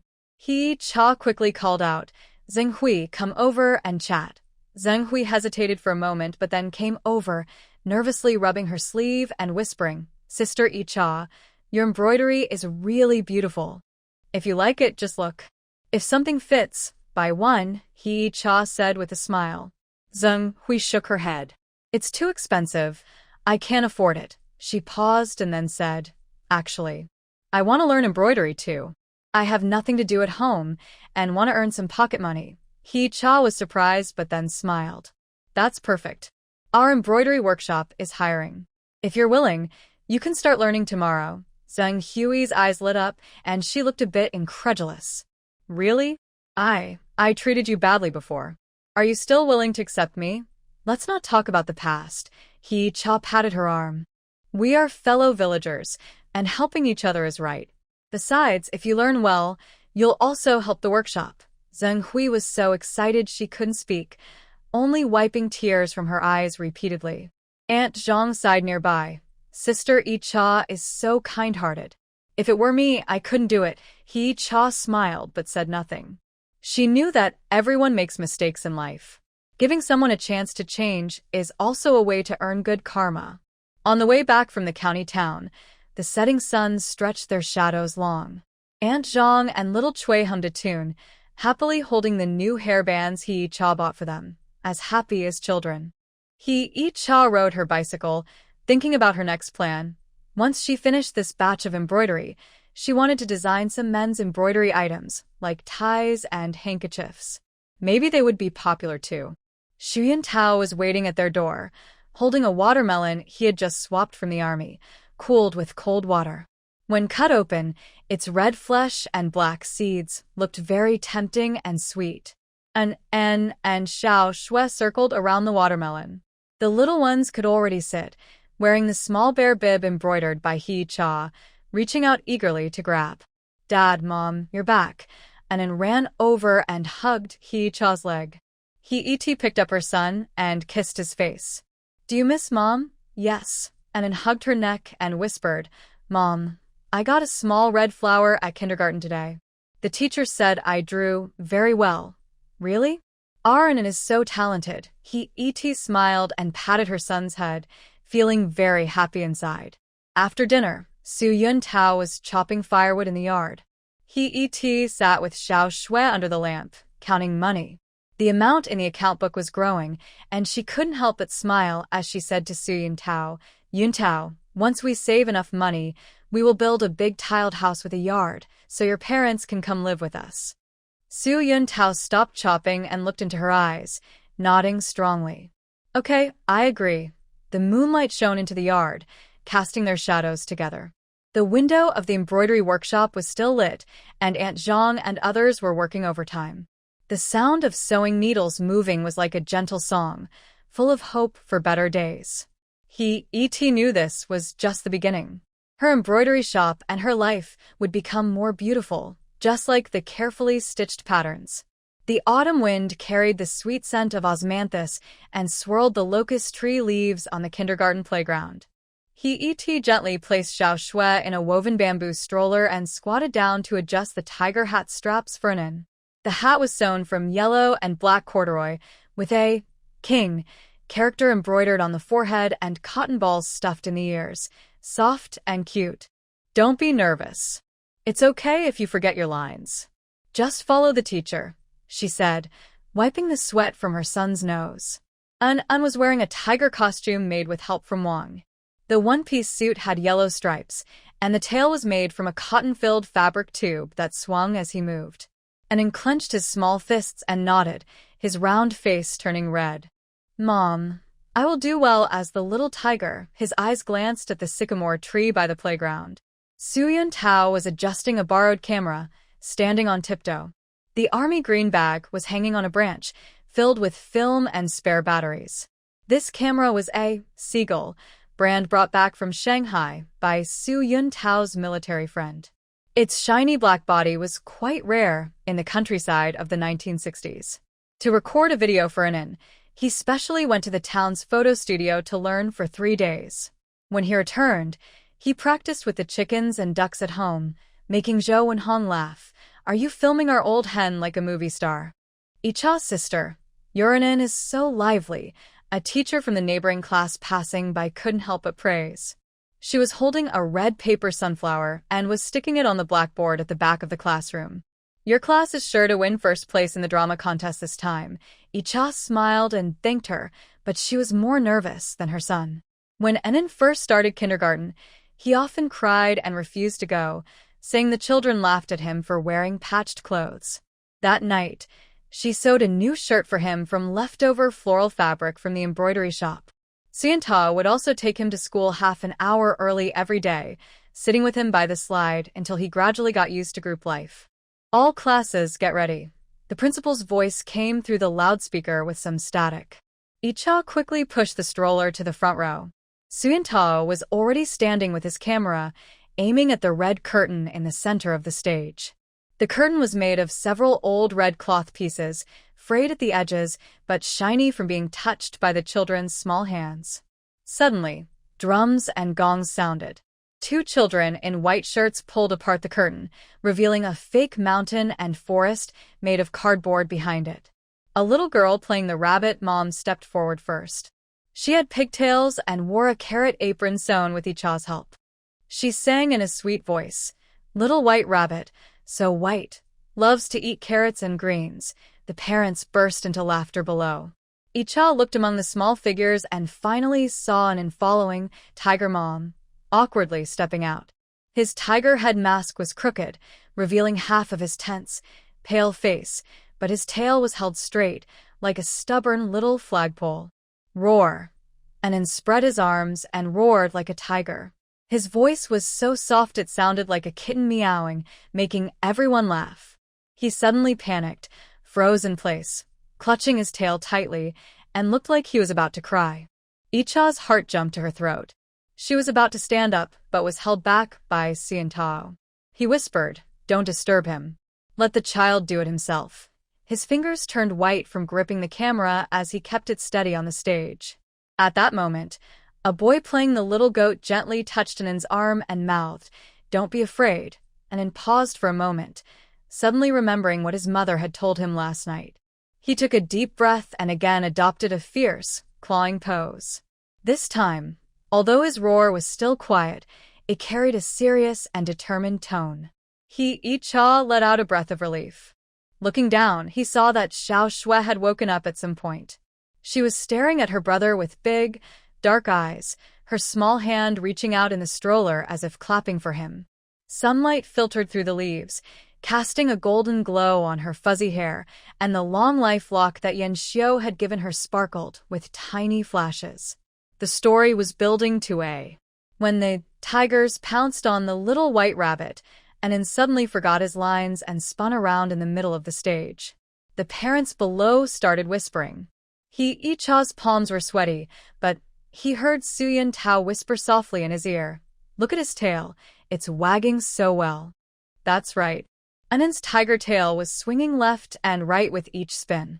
The yellow stripes were especially bright in the sunlight, making it look more lively than the stiff movements of other children.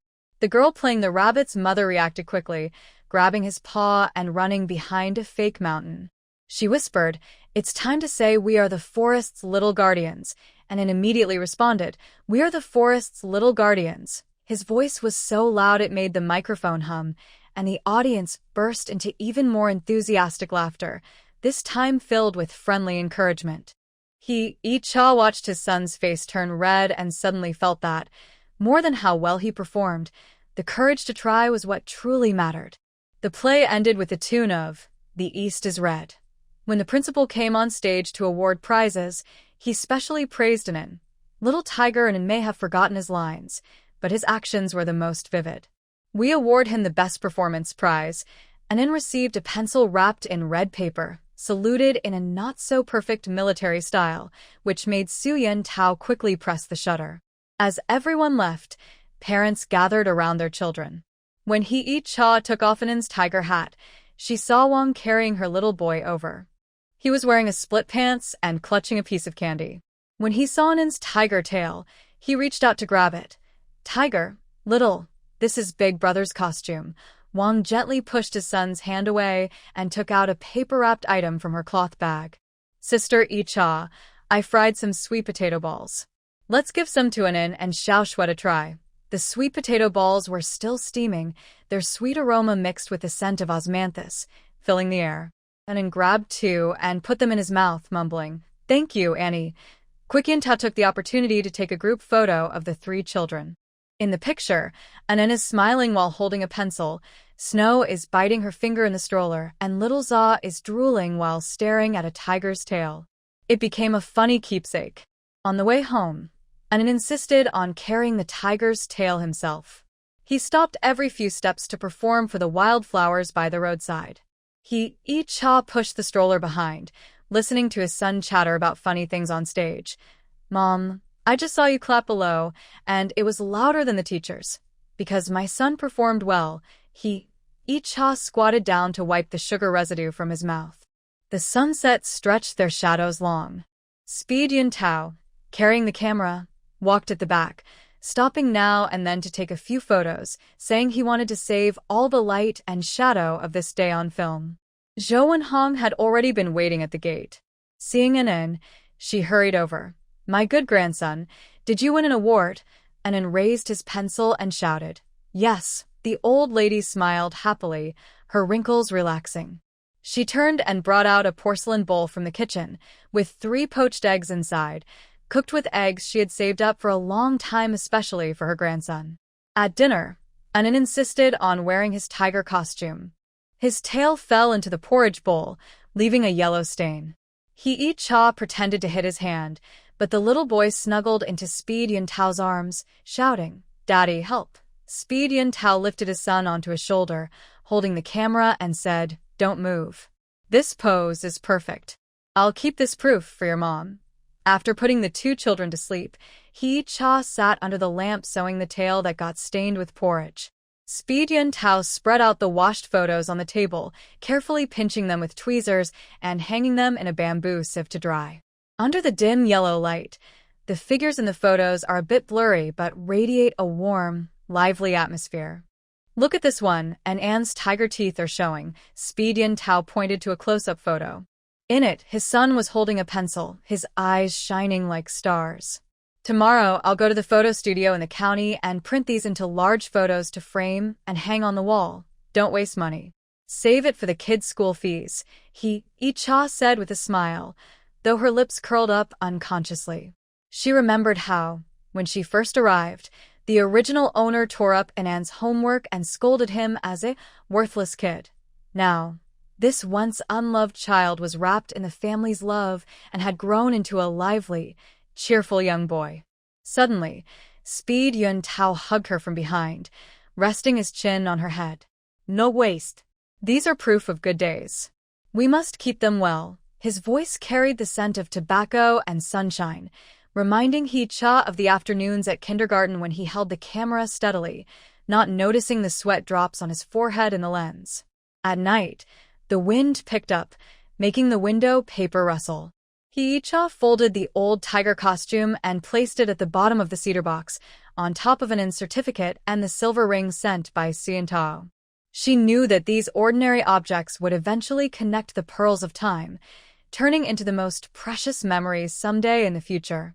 The next morning, Anan woke up and went to look at the photos. When he saw the picture of his tiger costume, he insisted on showing it to Aunt Zhang at the embroidery shop. On the way to kindergarten, Hee-cha met several neighbors who smiled and said, "Last night, I heard Anan imitating a tiger in the yard. He's quite clever." Sunlight filtered through the falling leaves of the parasol trees, warming like Zhou Wenhong's embrace. Watching her son jump and run, Hee-cha suddenly understood that true happiness is not about grand, earth-shaking events, but these small, fleeting moments, like the joy when a child wins a prize, the family dinner gathered together, the click of the camera shutter, or even in the poverty of the 1960s, the sweet moments brewed with care. When Sian-tao returned at noon, he brought a tin cookie box, saying he exchanged it at the supply and marketing cooperative. He carefully placed the dried photos inside and wrote on the cover, Anan's first performance, Autumn 1966. Hee-cha leaned over to look and saw his handwriting was unusually neat, making her smile and say, "When Xiaoxue grows up and performs, we'll remember it this way too." Sian-tao looked up at her, eyes shining. "Good. Every first moment of the children, we'll record it. When we're old, we can slowly look back under the moonlight. Outside the window, osmanthus flowers bloomed beautifully. When the wind blew, it scattered tiny golden petals all over the yard." Hee-cha lowered her head and continued embroidering the tiger head shoes, stitching through the fabric, embedding this warmth into the fabric of time. The autumn rain fell steadily for 3 days, making the dirt roads sticky and muddy, pulling out long strands of mud with each step. Hee-cha was organizing silk threads in the embroidery shop when she heard a squelch at the door. She looked up and saw Zheng Hui fall into the muddy water, her woven basket rolling far away, spilling dried sweet potatoes all over the ground. Zheng Hui's blue cloth coat was covered in mud, and her pant cuffs were still dripping water. Her hair was messy and stuck to her face. When she saw Hee-cha, her eyes turned red, and her lips trembled as she couldn't speak. Wang carried the little boy out from the inner room and was surprised when she saw her. "Sister Zheng Hui? What happened to you?" She placed the child on the bed and quickly handed her a rough cloth towel. Zheng Hui took the towel and wiped her face. Her forehead was still bruised. She squatted down, hurriedly picking up dried sweet potatoes. She didn't notice her finger was cut by a stone in the mud, but kept muttering, "It's all my fault. I tripped just walking." Hee-cha looked at her like this, feeling a heavy knot in her stomach. Zheng Hui was known as a tough person in the village. In the past, she would argue with others until midnight over water for the fields, never blinking. When she borrowed money at the embroidery workshop last time, she also said stubbornly, "When my husband gets his paycheck, I'll pay you back. You don't need to feel sorry for me." She was never this helpless before. "Let's go inside first." "You're freezing," Hee-cha said, pulling her up. She noticed her cloth shoes had worn through, with her toes exposed and red from the cold.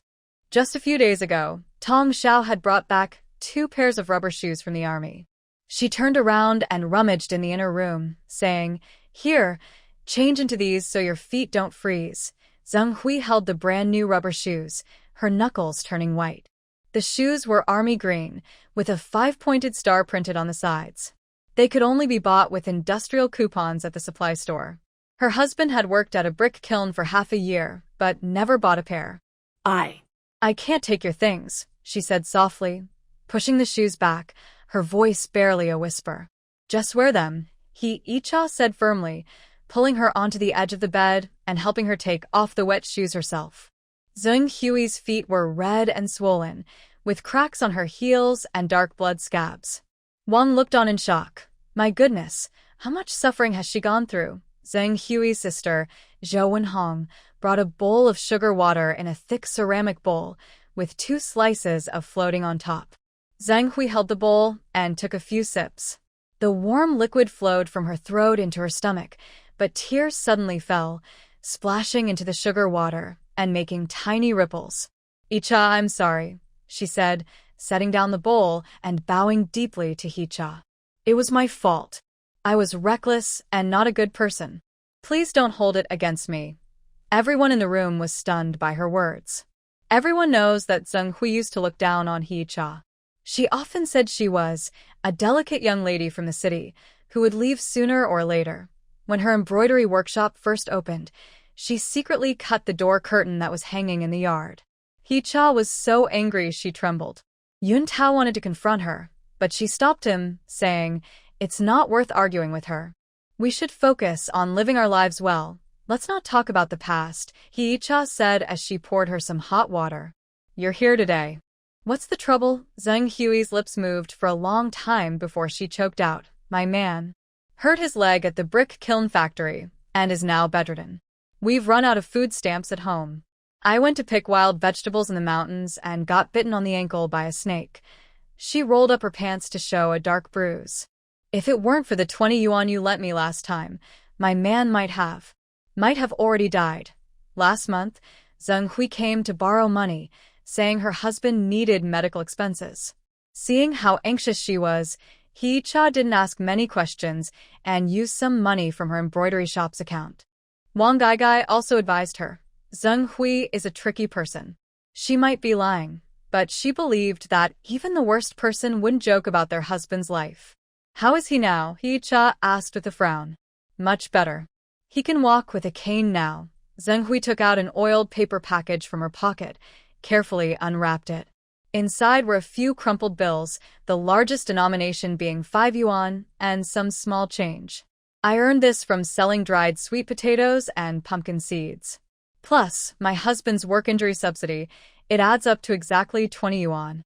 I came here today to return it to you." She pushed the money into Icha's hand and pointed to a willow basket at the door. "There's dried sweet potatoes and pumpkin seeds in that basket. They're not worth much. Please don't mind." Icha looked at the small change, feeling a strange tug in her heart. In a time when food stamps are more valuable than money, how long would it take to save 20 yuan? She remembered how Zheng Hui had fallen into the mud just now. That basket of dried sweet potatoes was probably carried over 10 miles through muddy mountain paths. "I'll take the money, but you should take the things too," Icha said, filling the basket with dried sweet potatoes. "Your family needs nutrition now. Keep these for your husband to help him recover." "No," Zheng Hui stood up hurriedly, almost falling again. "I know I haven't been good to you before. If you don't accept these, it means you're still angry with me." Her eyes reddened. "I know I speak badly and can't say nice things, but I know in my heart who truly cares for me." Icha looked at her stubbornness in her eyes and suddenly remembered her own feelings when she first arrived. At that time, she was known as a bad wife and was criticized wherever she went. It was Yun Tao who silently protected her from harsh words, and Zhou Wenhong secretly gave her boiled eggs, helping her gradually find her footing. Everyone makes mistakes in life. Having the courage to admit them makes someone stronger than many. "Then I accept," Icha said with a smile, picking up a piece of dried sweet potato and chewing it.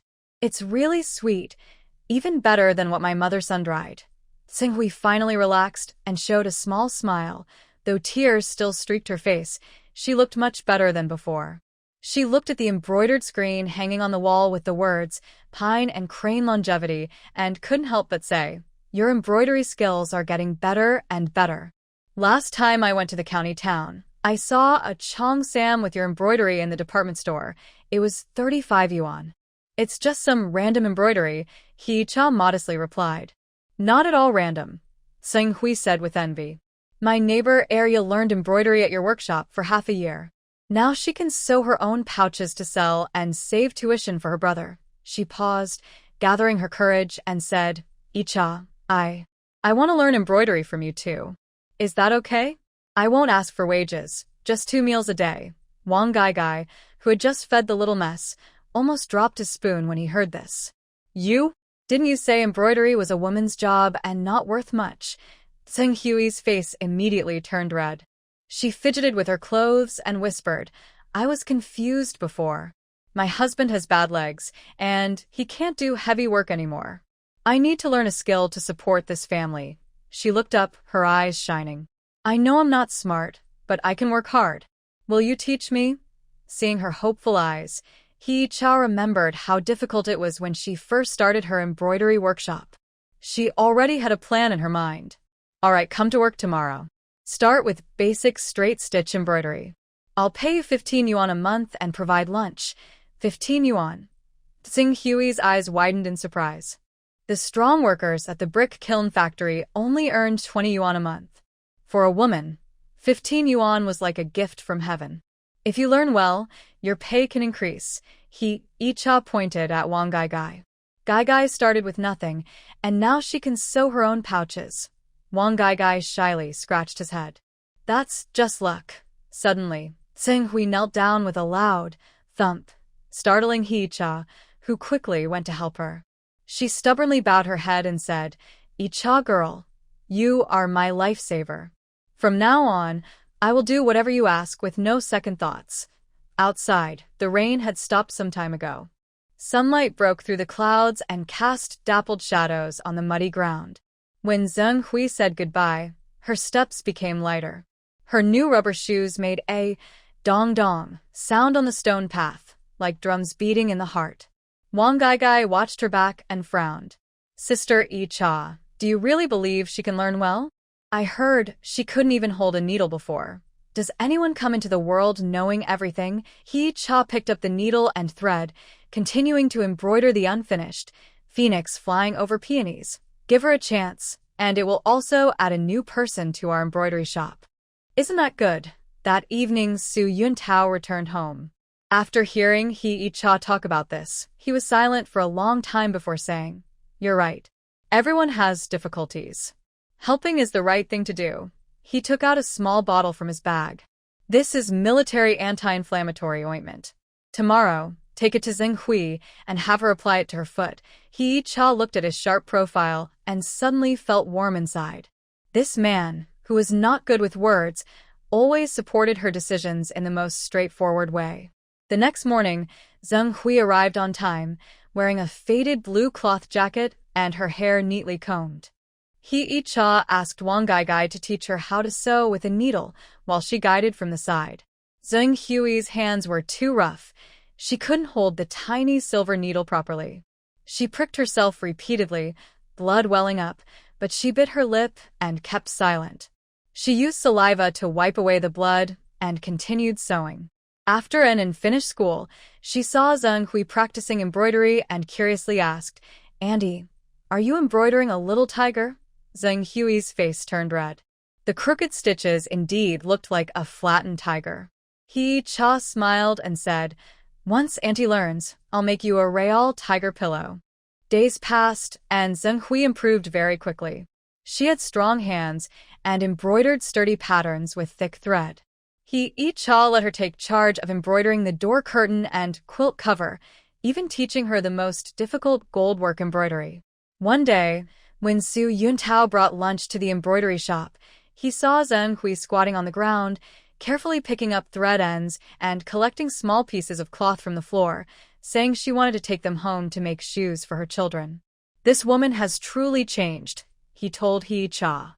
Hee-cha was feeding Xiao Shui and smiled when she heard this. The environment can change people, and kindness can too. Xiaoxua pouted and made a kissing sound in her arms. She grabbed the decorative button on her chest, which Zheng Hui had given her yesterday. It was made with colorful silk threads and was more delicate than the ones bought. During the harvest season, Zheng Hui brought a sack of newly harvested millet, saying it was grown on her own land. The grains were full and perfect for making delicious porridge. Hee-cha couldn't refuse and gave her a piece of new fabric called Night Sky Star Glow to make a new cotton jacket for her daughter. Zheng Hui held the fabric, her eyes red, saying she had never worn such fine material in her life. That evening, Hee-cha took En and Xiaoxua for a walk in the yard. She saw Zheng Hui carrying firewood past the door, with her daughter following behind, wearing a new cotton jacket made from that fabric. Her face was rosy, and when she saw An, she called out, "Brother, Hee-cha, sister, come visit when you have time. I'll cook some freshly harvested peanuts for you." Zheng Hui greeted cheerfully, her voice loud and clear, no longer shy like when she first arrived. "Sure, I'll come this weekend," Hee-cha waved her hand. Watching their mother and daughter disappear around the corner, she felt as if something was filling her heart. Sud Yuntao came from behind and hugged her waist. "What are you thinking about?" Thinking that life is really hard to explain, Hee-cha leaned into his arms, smelling his faint scent of smoke and fire. "I used to think about how to avoid being bullied. Now I understand that sometimes stepping back and giving others some space is also paving the way for yourself." Sud Yuntao leaned down and kissed her on the forehead. The moonlight stretched their shadows long. Xiaoxua was sleeping in the baby carriage, still smiling in her sleep. In the distance, Zheng Hui's voice singing nursery rhymes to her daughter could be heard, intermittent but clear, like the sky after autumn rain, clean and bright. While Su Yuntao was tying a canvas bag with the words, "Non-Pu Return Sale," onto the back of his bicycle, Hee-cha was packing the last stack of homework in a bamboo basket. Morning light filters through the pomegranate tree in the courtyard, casting dappled shadows on the stone tiles. Anin sits on the doorstep holding a roasted sweet potato, saying, "Dad, are you really going to live in a thatched hut, just staying with a neighbor?" Su Yuntao says, wrapping a piece of rope around his bag 3 times, tying it quickly and securely. "This weekend, I'll take you and your sister to see the old locust tree in Shiliangzi village. It's 3 times as big as the one at our gate." When he looks down, his shirt collar shows a faded white patch, which Hee-cha sewed up last month. Hee-cha puts a tin box filled with brown sugar into a basket. Bring some brown sugar for him to make tea. She touches the rough handle of the bamboo basket, thinking about how, at this time in the story, Li Shuemei's family is struggling because her husband, Yang Jinliang, is bedridden after an injury at work. Su Yuntao glances at the tin box but says nothing, instead pushing the insulated container on his bike handle closer to her. Zhou Wenhong comes out holding freshly made corn cakes, with some corn kernels still sticking to the steaming cloth. "Did you bring enough?" "I made both salty and sweet ones." Wang Gaigai follows behind, stuffing a sewing kit into her canvas bag. "Sister-in-law, there are many mosquitoes in the countryside. I soaked some thread in mugwort to make it easier to sew mosquito nets." She is visibly pregnant and always keeps her hand on her belly when she walks. "Mom, don't worry. I've made a list," Hee-cha says, taking the corn cakes and wrapping them in oil paper before placing them at the bottom of the basket. "Gaigai, stay home and watch the embroidery workshop. Don't delay the orders from Sister D's side." Wang Gaigai pats her chest. "No problem. Just make sure you two, especially you, Hee-cha, since you're pregnant, and Yuntao, take good care." When Su Yuntao pushes his bike out the door, Anin suddenly runs up and hands him a piece of candy wrapper. "Daddy, this is for you. It's sweet." Inside the wrapper is a fruit candy, a reward from her kindergarten teacher. Su Yuntao holds the wrapper, feeling the plastic edges scratch his palm, but he doesn't want to throw it away. The road to Shiliangzi village is bumpy. Su Yuntao rides his bike, with Hee-cha sitting behind him, a bamboo basket hanging on the handlebar and the brown sugar box making occasional clinking sounds. When they pass the village committee gate, they see Yanlin carrying a heading to the fields. He pauses, surprised, and says, "Isn't Director Su back in the city? Why are you here again?" Village Chief Yen, we're here to teach for half a month, He Icha says with a smile, jumping off the bike. The bamboo basket swings, dropping a copy of the Xinhua dictionary. Su Yuntao catches it quickly. The covers, Shiliangzi Village Primary School. Stamp has faded. Yen Lin scratches his head. Teaching? The village school had only 2 earthen houses, and even the blackboard was made from ink-stained wooden planks. That's enough, Su Yuntao said as he put the dictionary into his bag. I brought chalk and textbooks. Icha is ready to teach the children how to read. When he said this, his throat moved slightly, and Icha knew he was thinking about when they first went to the countryside, and he often mocked him as a city kid who's delicate, saying he couldn't even hold it properly. When they reached the village entrance, school was just letting out. A dozen children, with patched-up bags, ran home. The boy at the front saw Su Yuntao and suddenly stopped. Teacher Su. It was Yen Haochen, Yen Lin's son, clutching a half-used pencil with a bandage wrapped around the pencil shaft. Su Yuntao bent down and patted his head. Can you still sit in the classroom? Yes. Dr. Yen Chui Lin just fixed our roof last week, Yen Haochen shouted loudly. Teacher Su is back to teach us. Immediately, many people from the earthen houses ran out. Li Xuemei leaned on the doorframe, her hair loosely tied with a blue cloth, her cheekbones more prominent than when they last met. Hee-cha had just set down her bamboo basket when the children gathered around her. A little girl with twin braids pointed at her belly. Teacher, did you swallow a little baby? This caused a burst of laughter. Su Yuntao frowned. No fooling around, but Hee-cha smiled and crouched down. Yes, when he comes out, I'll show you a comic book. Li Xuemei carried a bowl of wild vegetable porridge, missing a small piece at the edge. Big brother Su, sister Icha, come inside and sit, she said, glancing at Su Yuntao. But when she saw Hee-cha mixing red sugar into the porridge, her eyes turned red. This is so precious. Hee-cha pushed a tin box into her arms. Take it. The children can drink it too. That night, while tidying the classroom, Su Yuntao wrote, The sun sets behind the mountains, on the blackboard, chalk dust falling on his shoulders. Hee-cha wiped the table with a cloth, and a corn kernel from last year was stuck in on the wooden desk. How much do you think we can teach them? Su Yuntao suddenly asked, pausing slightly over the last of the character. And teach one character at a time, Hee-cha said as she tidied the children's torn school bags, each patched differently. Just like when you taught me to harvest wheat, learning with each scytheful will get better. Her words made Su Yuntao blush. He turned to continue writing but accidentally wrote, The yellow river flows into the sea, as the yellow river flows into the sea mouth. The next morning, the classroom was already full of children. Sunshine streams through a broken window, casting long rectangular patches of light on the muddy ground. A boy named Little Stone keeps staring at Hee-cha's stomach. Su Yuntao taps on the blackboard and asks Little Stone, What is 3 plus 5? The boy quickly stands up, hands behind his back, hiding something. During break time, Little Stone secretly gives Hee-cha a cloth bag. When she opens it, she finds some dark roasted beans and a small branch of sephora, leaves tied with red string. My mom said wearing this will stop my stomach from hurting, the boy says and then runs off, his cloth shoes almost worn out at the heels. Hee-cha pins the sephora, leaves on her clothes. Su Yuntao glances at her silently and quietly breaks half of his corn cake to give to Little Stone. In the afternoon, when the children are singing, Li Xuemei comes in carrying a bundle of firewood, still damp with dew. I'm stacking some firewood in the corner so it won't be cold tonight, she says, but her eyes are fixed on Su Yuntao's hands as he keeps rhythm with the children.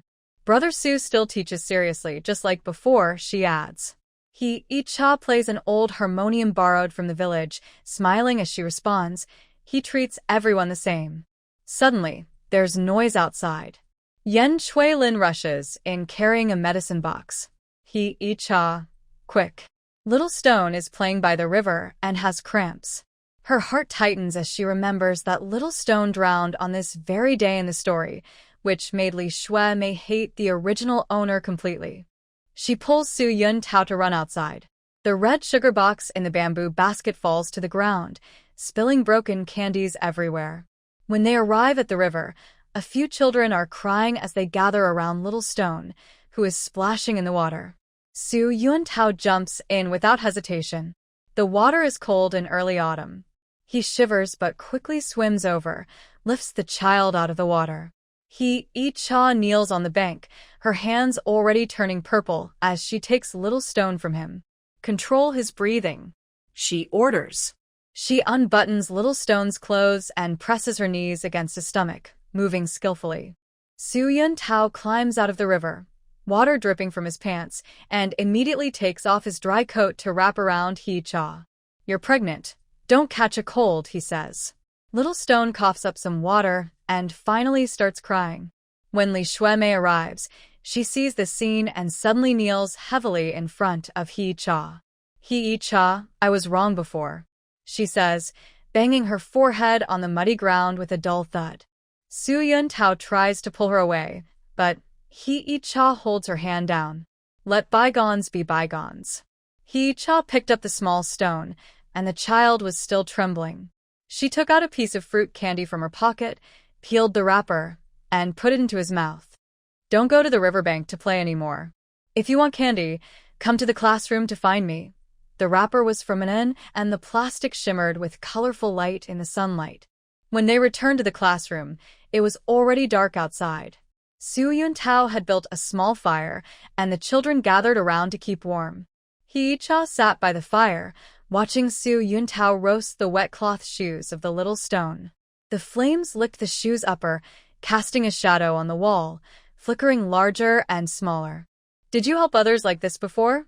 She suddenly asked, recalling how in the book, Su Yuntao used to quietly help Li Shuemei with chores when he was young. Su Yuntao paused, sparks flying onto the back of his hand. He didn't dodge. Back then. I was careless, he said. He handed the dry cloth shoes to the Little Stone and added a piece of wood to the fire. Now I understand that some people are worth being kind to. The firelight reflected on his face, and Yi-cha suddenly noticed that the fine lines at the corners of his eyes had deepened since he arrived, but they also looked softer. That night, lying in the West Wing room that Li Shuemei had prepared, Yi-cha couldn't fall asleep after turning over and over. Outside, she heard Su Yuntao coughing. He had choked on water during the day and probably caught a cold. She got out of bed, reached for the red sugar she brought earlier, intending to make him a sweet drink, but saw Su Yuntao writing something in a notebook by the moonlight. Still awake? She asked as she approached. She saw the notebook titled, Support Teaching Diary, with neat handwriting, including both lunar and solar dates. His last entry for the day read, Yi-cha handled the drowning emergency with professional techniques, far beyond what an ordinary pregnant woman should know. Her heart skipped a beat, but she saw Su Yuntao close the notebook and take out the fruit candy from his bag. And gave this to me. You should have it, he said. The wrapper was warm from his hands. When he peeled it open, the sweet aroma filled the small room. Why don't you eat? She asked, offering the candy to his mouth. Her fingertips touched his lips, and both of them froze for a moment. Su Yuntao bit into the candy and mumbled, You're pregnant. You should eat more sweets. His ears turned red in the moonlight. Yi-cha suddenly remembered that when he first arrived, he was the same, caring but pretending to be cold. From the kitchen, she heard Li Shuemei coughing, mixed with Yang Jinliang's groans. Suddenly, she felt that the night in Shidianzi village was more reassuring than any city night. The next morning, Yi-cha arrived at the classroom and saw a row of wildflowers on the windowsill, blue and purple, placed in a broken bowl with a few locust leaves floating in the water. The children all shouted together, Good morning, teacher. Little Stone held up a drawing of a round-bellied woman with the word, Mom, crookedly written beside her. Su Yuntao came in carrying a notebook, saw the scene, and moved his lips slightly. Yi-cha put away the drawing and tucked it inside her Xinhua dictionary. Today, I will teach everyone how to write their names. Whoever learns first will get a corn cake as a reward. The children immediately sat up straight. Even the usually mischievous Yan Haochen widened his eyes. During break, Li Xuemei brought a basket of eggs covered with cloth. When she lifted the cloth, steam rose from it. Icha, these are the last few eggs from our chickens. You should eat well. Icha wanted to refuse, but she was stopped by her. If you refuse again, it looks like you look down on me.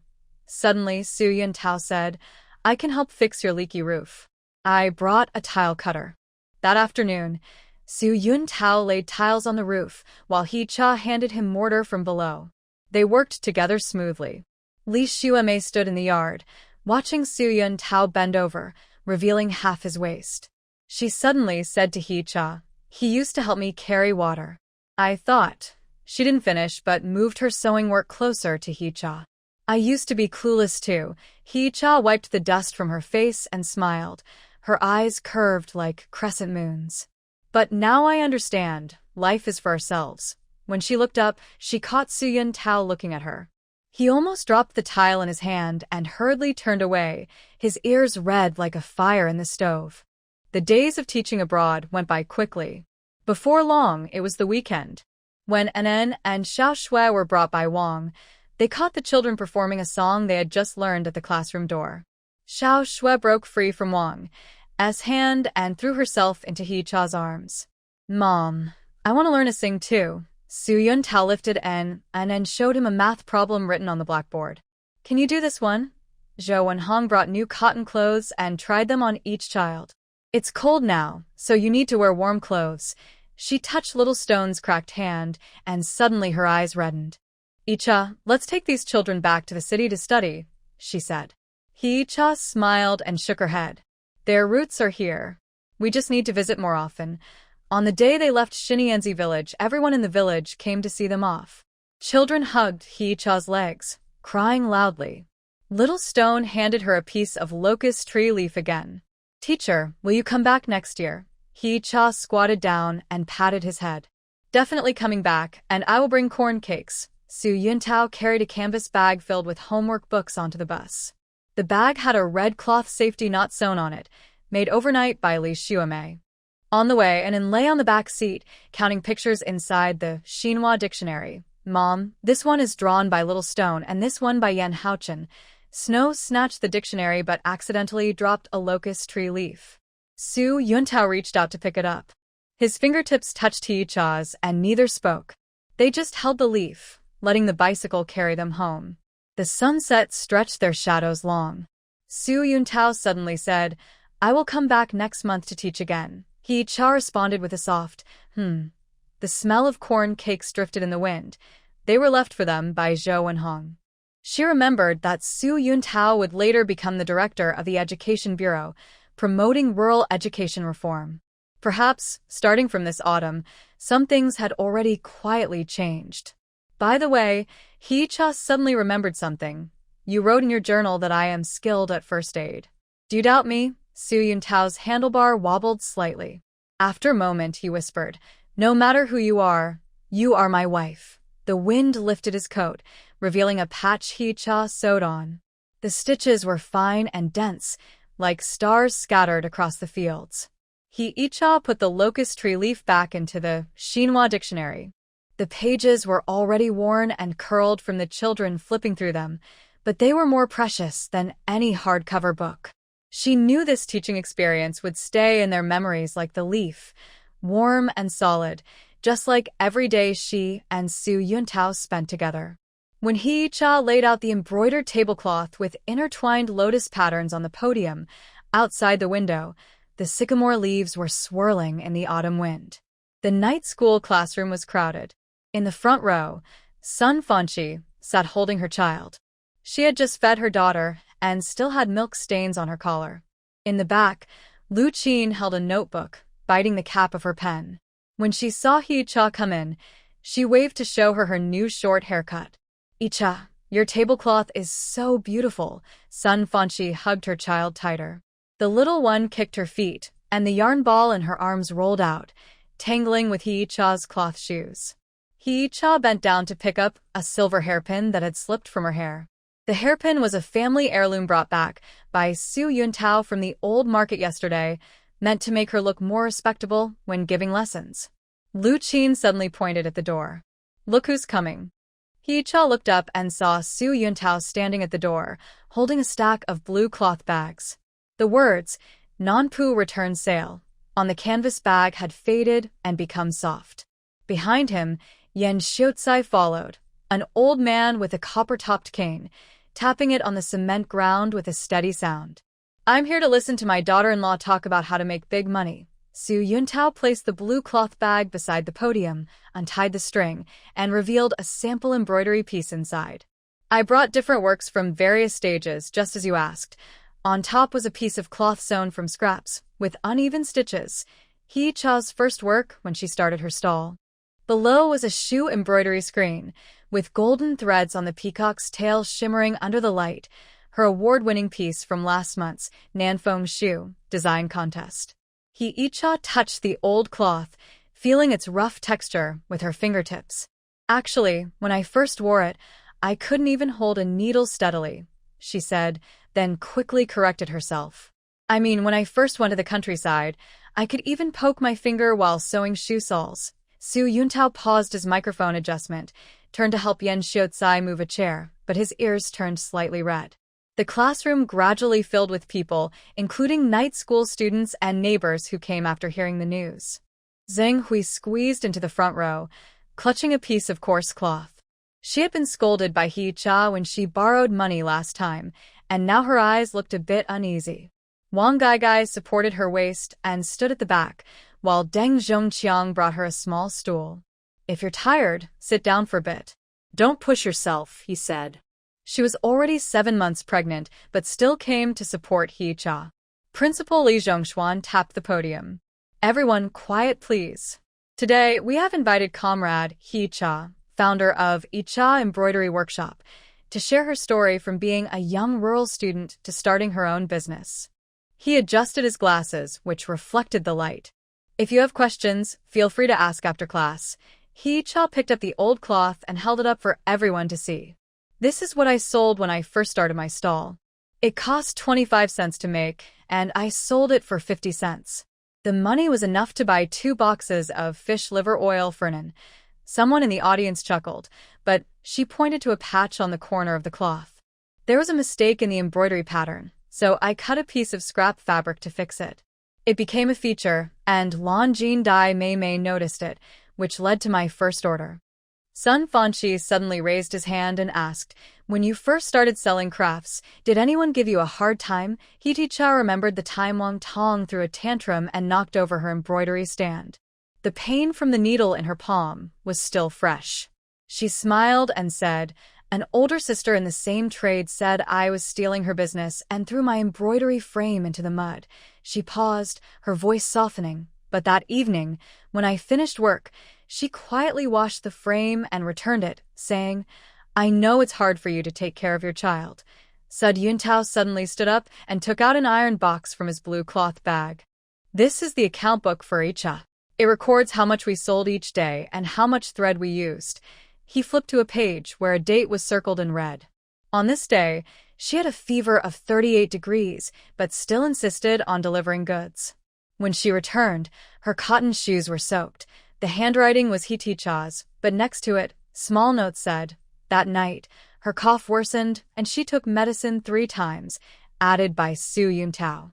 Yen Xiaozai leaned on his cane and stood up, speaking loudly. "My daughter-in-law is the most kind-hearted." He pointed at the peacock on the screen. The gold thread on that peacock was her first big earning, used to replace the windows at the village school. The old man wiped his eyes and said, "I've lived over 80 years, but I've never seen a young daughter-in-law who, instead of buying new clothes for herself, thinks about buying books for children she doesn't even know." The audience clapped. Zheng Hui suddenly blushed and raised her hand. "Comrade I also want to learn embroidery. Can I become your apprentice?" She pushed the coarse cloth in her hand forward. "My mother used to be an embroidery artist. I learned for a few days, but I'm just clumsy." Just as Hee-cha was about to speak, Su Yuntao took out a bound book from his bag, with the words, "Embroidery Manual," written on the cover. "This is something I found at a second-hand market." Su Yuntao handed the book to Zheng Hui. "It has basic stitching techniques. You can look at it first. If you don't understand anything, Go to the embroidery workshop tomorrow and ask Icha. Zheng Hui took the book, her fingers brushing the yellowed pages, and suddenly started to cry. I used to talk badly about you. Icha smiled and patted her hand. Look forward. Things will get better. When talking about the development of the embroidery workshop, Icha took out a cooperation contract with ZT Company. They ordered 200 uniforms with embroidery. The deadline was tight, so a dozen of us stayed up for 3 nights in a row. She pointed to the stamp on the contract. On the delivery day, Sister D took everyone to a state-run restaurant to eat dumplings. Each person's bowl had 2 poached eggs. Lu Qin suddenly asked, "Do you regret giving up a stable government job to become a self-employed person?" He Cha looked out the window, where Su Yuntao was bending down to tie Yan Xiu's shoes. The elderly man's cloth shoes were made by Wang, with stitches so tight they looked like sesame seeds scattered across them. "No regrets," she said softly but firmly. "My father used to say that hands are a person's second heart. They can create value and shine wherever they are." Su Yuntao was standing at the door before anyone noticed, holding a porcelain cup filled with the sweet smell of brown sugar. He waited until Icha finished speaking before stepping onto the stage. "Let me add a few words," he said. The audience chuckled, but he looked serious. When she was pregnant with Anan, she would sew until midnight with her belly out. I told her to stop, but she said, "Save some money so the baby can drink formula when born." He paused, his voice a little hoarse. "Now she's pregnant with a second child, and she's still like that." I suggested hiring someone, but she said, "Every stitch must be done with my own eyes. I want to honor the trust people have in me." Suddenly Wang shouted, "Sister Icha, show us your awards." Icha unfolded her certificate for the Nanwang Shu Design Award. The red cover looked especially bright under the light. Inside the certificate was a note from Li Danny, written in pencil. "Sister, you are my role model." She showed the note to everyone. "This is the most precious reward I have." When the class bell rang, the moon had already climbed to the treetops. The students gathered around Icha, asking questions. Zheng Hui held her embroidery book tightly and refused to leave, wanting to learn how to start a stitch. Sun Fanchi's daughter was asleep, drooling on Icha's desk cloth. She hurriedly apologized, but Icha smiled and said, "That's the best mark of my work." While packing up, Su Yuntao noticed a cloth bag on the podium. He opened it and found a pair of cloth shoes with the word Ping'an, peace, stitched on the soles. Lu Qin waved from the door. "My mother made these for your little Snow." Icha touched the tiger head pattern on the shoe surface and suddenly remembered that when she went to the countryside, Li Shuemei had also made a similar pair for Nan. But back then, the stitches weren't as fine. On the way home, Yan Xiu's cane tapped the ground, and the sound of Su Yuntao's blue cloth bag echoed along the street. Icha walked in the middle, clutching the note Li Danny had written. The wind lifted her coat, revealing a red cotton-padded jacket inside, newly filled with cotton just yesterday by Zhou and Hong. "Tomorrow, go to the embroidery workshop and teach Zheng Hui basic stitches," Icha said, kicking a small stone on the road. "She has a good foundation, but her hands are still new." Su Yuntao nodded softly, suddenly stopping and taking out a red cloth bag from his pocket. Today, Teacher Zhang from the County Women's Federation attended the class. She wants to work with you to start a women's embroidery training class. Inside the bag was an agreement stamped with a bright red seal. Icha opened the agreement, and the moonlight shone on the paper, making the words, "Embroidery Aid for Education," especially clear. She thought of the children in Xinyanzi village and of Li Dan's words in her letter, "Help others like an older sister." Suddenly, her eyes felt warm. Su Yuntao reached out and put his arm around her shoulders. His cane spun in his hand, and the copper handle reflected the street lamp's glow. "I knew you could do it." When they reached the alley entrance, Wang and Deng Zhongqiang were waiting there, holding a clay pot. "Icha, my mother made chicken soup for you to help you get stronger," Wang said, handing the pot to Icha. Deng Zhongqiang quickly supported the bottom of the pot. "Still hot. Drink it while it's warm." A few drops of oil sparkled on the edge of the pot, reminding her of the first time she cooked porridge for Su Yuntao. Back home, Zhou and Hong was still sewing soles under the lamp. When she saw them return, she quickly lifted the lid of the pot. I kept some sweet potato porridge. And Xiao Shui were already asleep. On the small bed was a newly embroidered long life lock made by He Cha during her free time in the day. Su Yuntao poured the chicken soup into a bowl. He Cha scooped a spoonful, blew on it to cool, and handed it to him. Drink some too. You stood for half the day.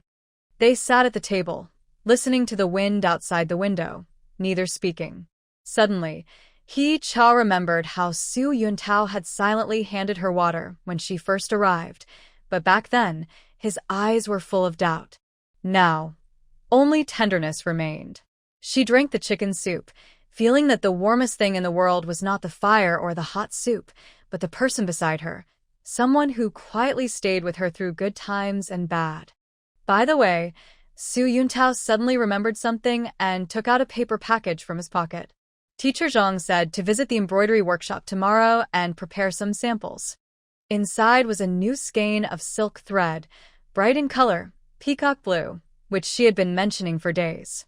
He Cha picked up the silk thread, wound it into a ball under the light, and suddenly felt that life was like this ball of thread. As long as you put your heart into it, you could create the most beautiful patterns. Night deepened. Zhou Wenhong's snoring came from the next room, mixed with Yan Xiaotsai's sleep-talking. He Cha carefully packed her embroidery samples into a blue cloth bag. Su Yuntao was making her bed. Moonlight shone through the window lattice, casting tiny shadows on his back. She suddenly remembered what she said at night school earlier. Actually, she wanted to say that no matter which time or place she ends up in, as long as she has hands, feet, a heart, and a mind, she can always live her own wonderful life. Su Yuntao made the bed and turned around to see He Cha staring at the moonlight in a daze. He walked over and hugged her. "What are you thinking about?" He Cha leaned on his shoulder, smelling the faint soapberry scent on him. "I'm thinking about what pattern to teach Seng Huishio tomorrow." Su Yuntao smiled and kissed her on the forehead. "Whatever you teach is good, as long as it's you." Outside the window, the sycamore leaves were rustling, as if playing music for this couple walking together. He Cha closed her eyes, feeling the warmth of the person beside her. She thought this was the best time, calm and unhurried, without complaints or regrets. As long as their hearts were together, even the simplest days could become the most beautiful scenery. When He Cha packed the long life lock she had embroidered overnight into a cloth bag, the ylang on the windowsill was blooming beautifully. Inside the bag was also a piece of red silk, carefully taken out from the bottom of Zhou Wenhong's box. She said it was a family heirloom of happiness silk, used when Su Yuntao was born, wrapped in this cloth. She's been saying her back hurts these days. It might be happening in the next couple of days. Zhou Wenhong put a boiled egg into the cloth bag, the oil spots on the wax paper soaking through the 2 layers of cloth. Su Yuntao pushed the door open. His army green satchel still had chalk dust on it, as he had just returned from teaching in the countryside. Deng Zhongqiang called and said that suddenly had stomach pain at the factory, he said, his hands trembling. He placed his bicycle keys on the table but missed the keyhole, making a clinking sound. He Cha grabbed the cloth bag and headed outside. Her silver hairpin swayed, the same one she wore during her night school lecture last time, was curled up on a long bench in the workshop, her work pants covered in oil. Deng Zhongqiang squatted beside her, hurriedly wiping sweat from her forehead with a cotton handkerchief, which left gray marks on her face. "Sister Icha," the doctor said. "She might be about to give birth," he said, trembling. The porcelain cup in his hand fell to the ground with a clatter, spilling red sugar water everywhere. "Don't worry, I brought the labor-inducing injection," He Cha said, kneeling to feel a belly. She noticed regular contractions. "Dr. Yen Suilin is waiting at the commune hospital. We're going now." She unfastened her belt and tightened Wang Gaigai's waistband. The copper ring on the belt buckle was polished until shiny, a task that Suyantao had spent an entire night sanding. Suyantao tied a cotton pad onto the back of his bicycle seat. Deng Zhongqiang carefully helped Wang Gaigai onto it. Wang Gaigai winced in pain, clutching the seat with white knuckles. "Brother-in-law, I'm scared." Xiantao held the handlebars tighter and said, "Don't be afraid. Your sister had a harder time giving birth to an." When he said this, he caught a glimpse of Hee-cha, who was bending down to pick up a porcelain cup from the ground. Her ears were red like a fire in the stove. The road to the commune hospital was bumpy and uneven.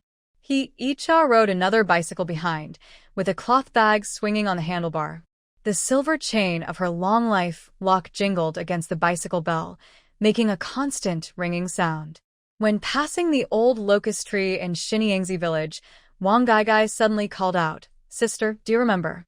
When I had a fever that year, you went out in the rain to find a doctor for me, and I fell under this tree."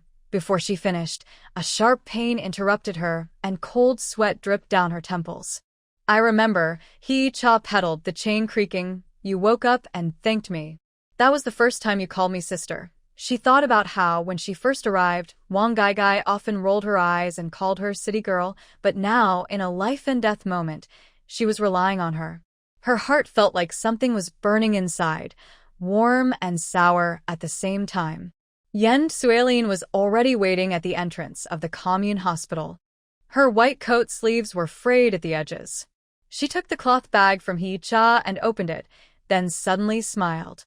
"Your long life lock is so beautifully embroidered, even better than what the supply and marketing cooperative sells." The silk thread on the embroidered lock still had a bit of gold powder, which Hee-cha had specially asked for from the Night Sky Star Glow partner company, claiming it was to add some luxury for the child. When the delivery room door closed, Deng Zhongqiang suddenly squatted on the ground and cried. He was holding a piece of red cloth, meant to be used as a swaddle for the baby, now soaked with tears. "It's all my fault. I shouldn't have let her go to work at the factory." Xiantao squatted down and patted his back, his hand resting on his trembling shoulder. "Don't blame yourself. Women always go through this when giving birth." As he said this, his eyes drifted toward the delivery room, and his throat moved. Hee-cha was in the corridor, boiling water. The aluminum kettle was on the coal stove, making a bubbling sound. She poured some warm water into a porcelain basin, preparing to wash Wang Gaigai. The basin still had traces of medicine from when Enan had a fever last time. Yen Xiaozai hobbled over with his cane, the copper tip knocking on the concrete floor with a clattering sound. "How is it? Has my great-grandson been born?" He carried a cloth bag, and when he opened it, he saw a tiger head hat with uneven stitches, sewn by the old man wearing reading glasses over 3 long nights. Suddenly, a loud cry came from the delivery room. Deng Zhongqiang jumped up quickly, grabbing the doorframe, his knuckles turning white. Su Yuntao pulled him back and handed him a hot steamed bun. "Eat something. You'll need energy to hold the baby later." The bun was given by Zhou Wenhong, still steaming, with a blurry plum blossom imprint made with a mold. When Hee-cha was bringing hot water to the delivery room, she accidentally saw Yan Chuilin wiping sweat from Wang. Wang's hair was stuck to her face, and her lips were cracked and peeling. When she saw Hee-cha come in, she suddenly grabbed her hand. "Sister, I'm afraid I won't be able to deliver the baby." Her nails dug deep into Hee-cha's palm, leaving red marks, just like when Hee-cha held Su Yuntao's arm when she was giving birth to Anan. "Don't be afraid. Look at this." Hee-cha took out a longevity lock from the cloth bag. The silver chain shimmered under the light. "See the words on the lock? Live a long and happy life. With skills, everything will go smoothly." As she spoke, her fingers quickly massaged knees, a technique she learned from medical books. When Xiao Xue was born, Su Yuntao used the same method to help her. Suddenly, there was a commotion outside. Zhou Wenhong rushed in with a bundle, her hair messy, like a chicken coop. "I just ran back from the square dance team. I brought brown sugar and millet." She opened the bundle, and eggs rolled out, cracking on the ground. The yolks seeped into the cracks between the bricks, looking like little yellow flowers. Su Yuntao quickly squatted down to pick them up, his hand cut by the broken shells, but he didn't notice. The crying from the delivery room was intermittent. Deng Zhongqiang paced back and forth in the corridor, his military green work pants frayed at the edges. Suddenly, he stopped and took out a red cloth bag from his pocket. "Icha, this is the money I saved. I was going to buy a watch for the baby's full moon. The money inside was neatly folded, with the largest bills being 5 yuan, their corners rounded from use. Hee-cha smiled and pushed the money back. Let's buy some milk powder for the baby first. We'll be happy. After a while, the door of the delivery room finally opened. Yen Chuilin took off her mask, her face tired but smiling. It's a boy, a big chubby one. Weighing 8.3 liang, Deng Zhongqiang's legs suddenly buckled, almost causing him to fall. Su Yuntao quickly caught him, and they exchanged smiles, tears shining in their eyes. Zhou Wenhong covered her mouth and sobbed, clutching the tiger head she hadn't managed to give to the baby. Wang Gaigai lay on the bed, her face as pale as paper. She looked at the baby in the cradle and suddenly smiled, tears streaming down her cheeks. Sister, look how ugly he is. The baby's small face was wrinkled like an old man, but his tiny hand tightly grasped her clothes, with pink nails. Hee-cha placed a long life lock around the baby's neck. The silver chain was cold, but it warmed her heart. Deng Zhongqiang, what are you hesitating for? Su Yuntao nudged Deng Zhongqiang's arm. Quick, look at your son. Deng Zhongqiang carefully reached out, wanting to touch but afraid, finally gently touching the baby's foot. The little one suddenly kicked him hard, making everyone in the room laugh. Zhou Wenhong placed the tiger head hat on the baby's head. The brim was too big, covering his eyes, making him look like a funny little landlord. Hee-cha fed Wang Gaigai some red sugar water. As the spoon touched her lips, Wang Gaigai suddenly grabbed her hand. Sister, thank you. I used to argue with you all the time, but you still treat me so well. Her voice was soft but like a hammer hitting Hee-cha's heart. She remembered when she first went to the countryside. Wang Gaigai rolled her eyes and said, "What can a city girl do?" Now, she treated her as her closest family. Foolish girl. We are family. Hee-cha wiped the sugar from her lips. Did you forget? When you had a fever, I went out in the rain to find a doctor for you. When you woke up, you thanked me. That was the first time you called me sister. Wang Gaigai smiled, tears flowing more fiercely, like broken beads. Su Yuntao came in carrying a lunchbox with millet porridge made by Zhou Wenhong. He handed it to Deng Zhongqiang. Feed Gaigai some. After giving birth, she needs to recover. Deng Zhongqiang clumsily scooped some porridge, blowing on it for a long time before it was no longer hot. Su Yuntao took the spoon back helplessly. Let me do it. You're too clumsy. He fed the porridge skillfully. Watching him, Hee-cha suddenly remembered how she was also clumsy when she fed and after she was born. The baby suddenly started crying loudly, like a kitten.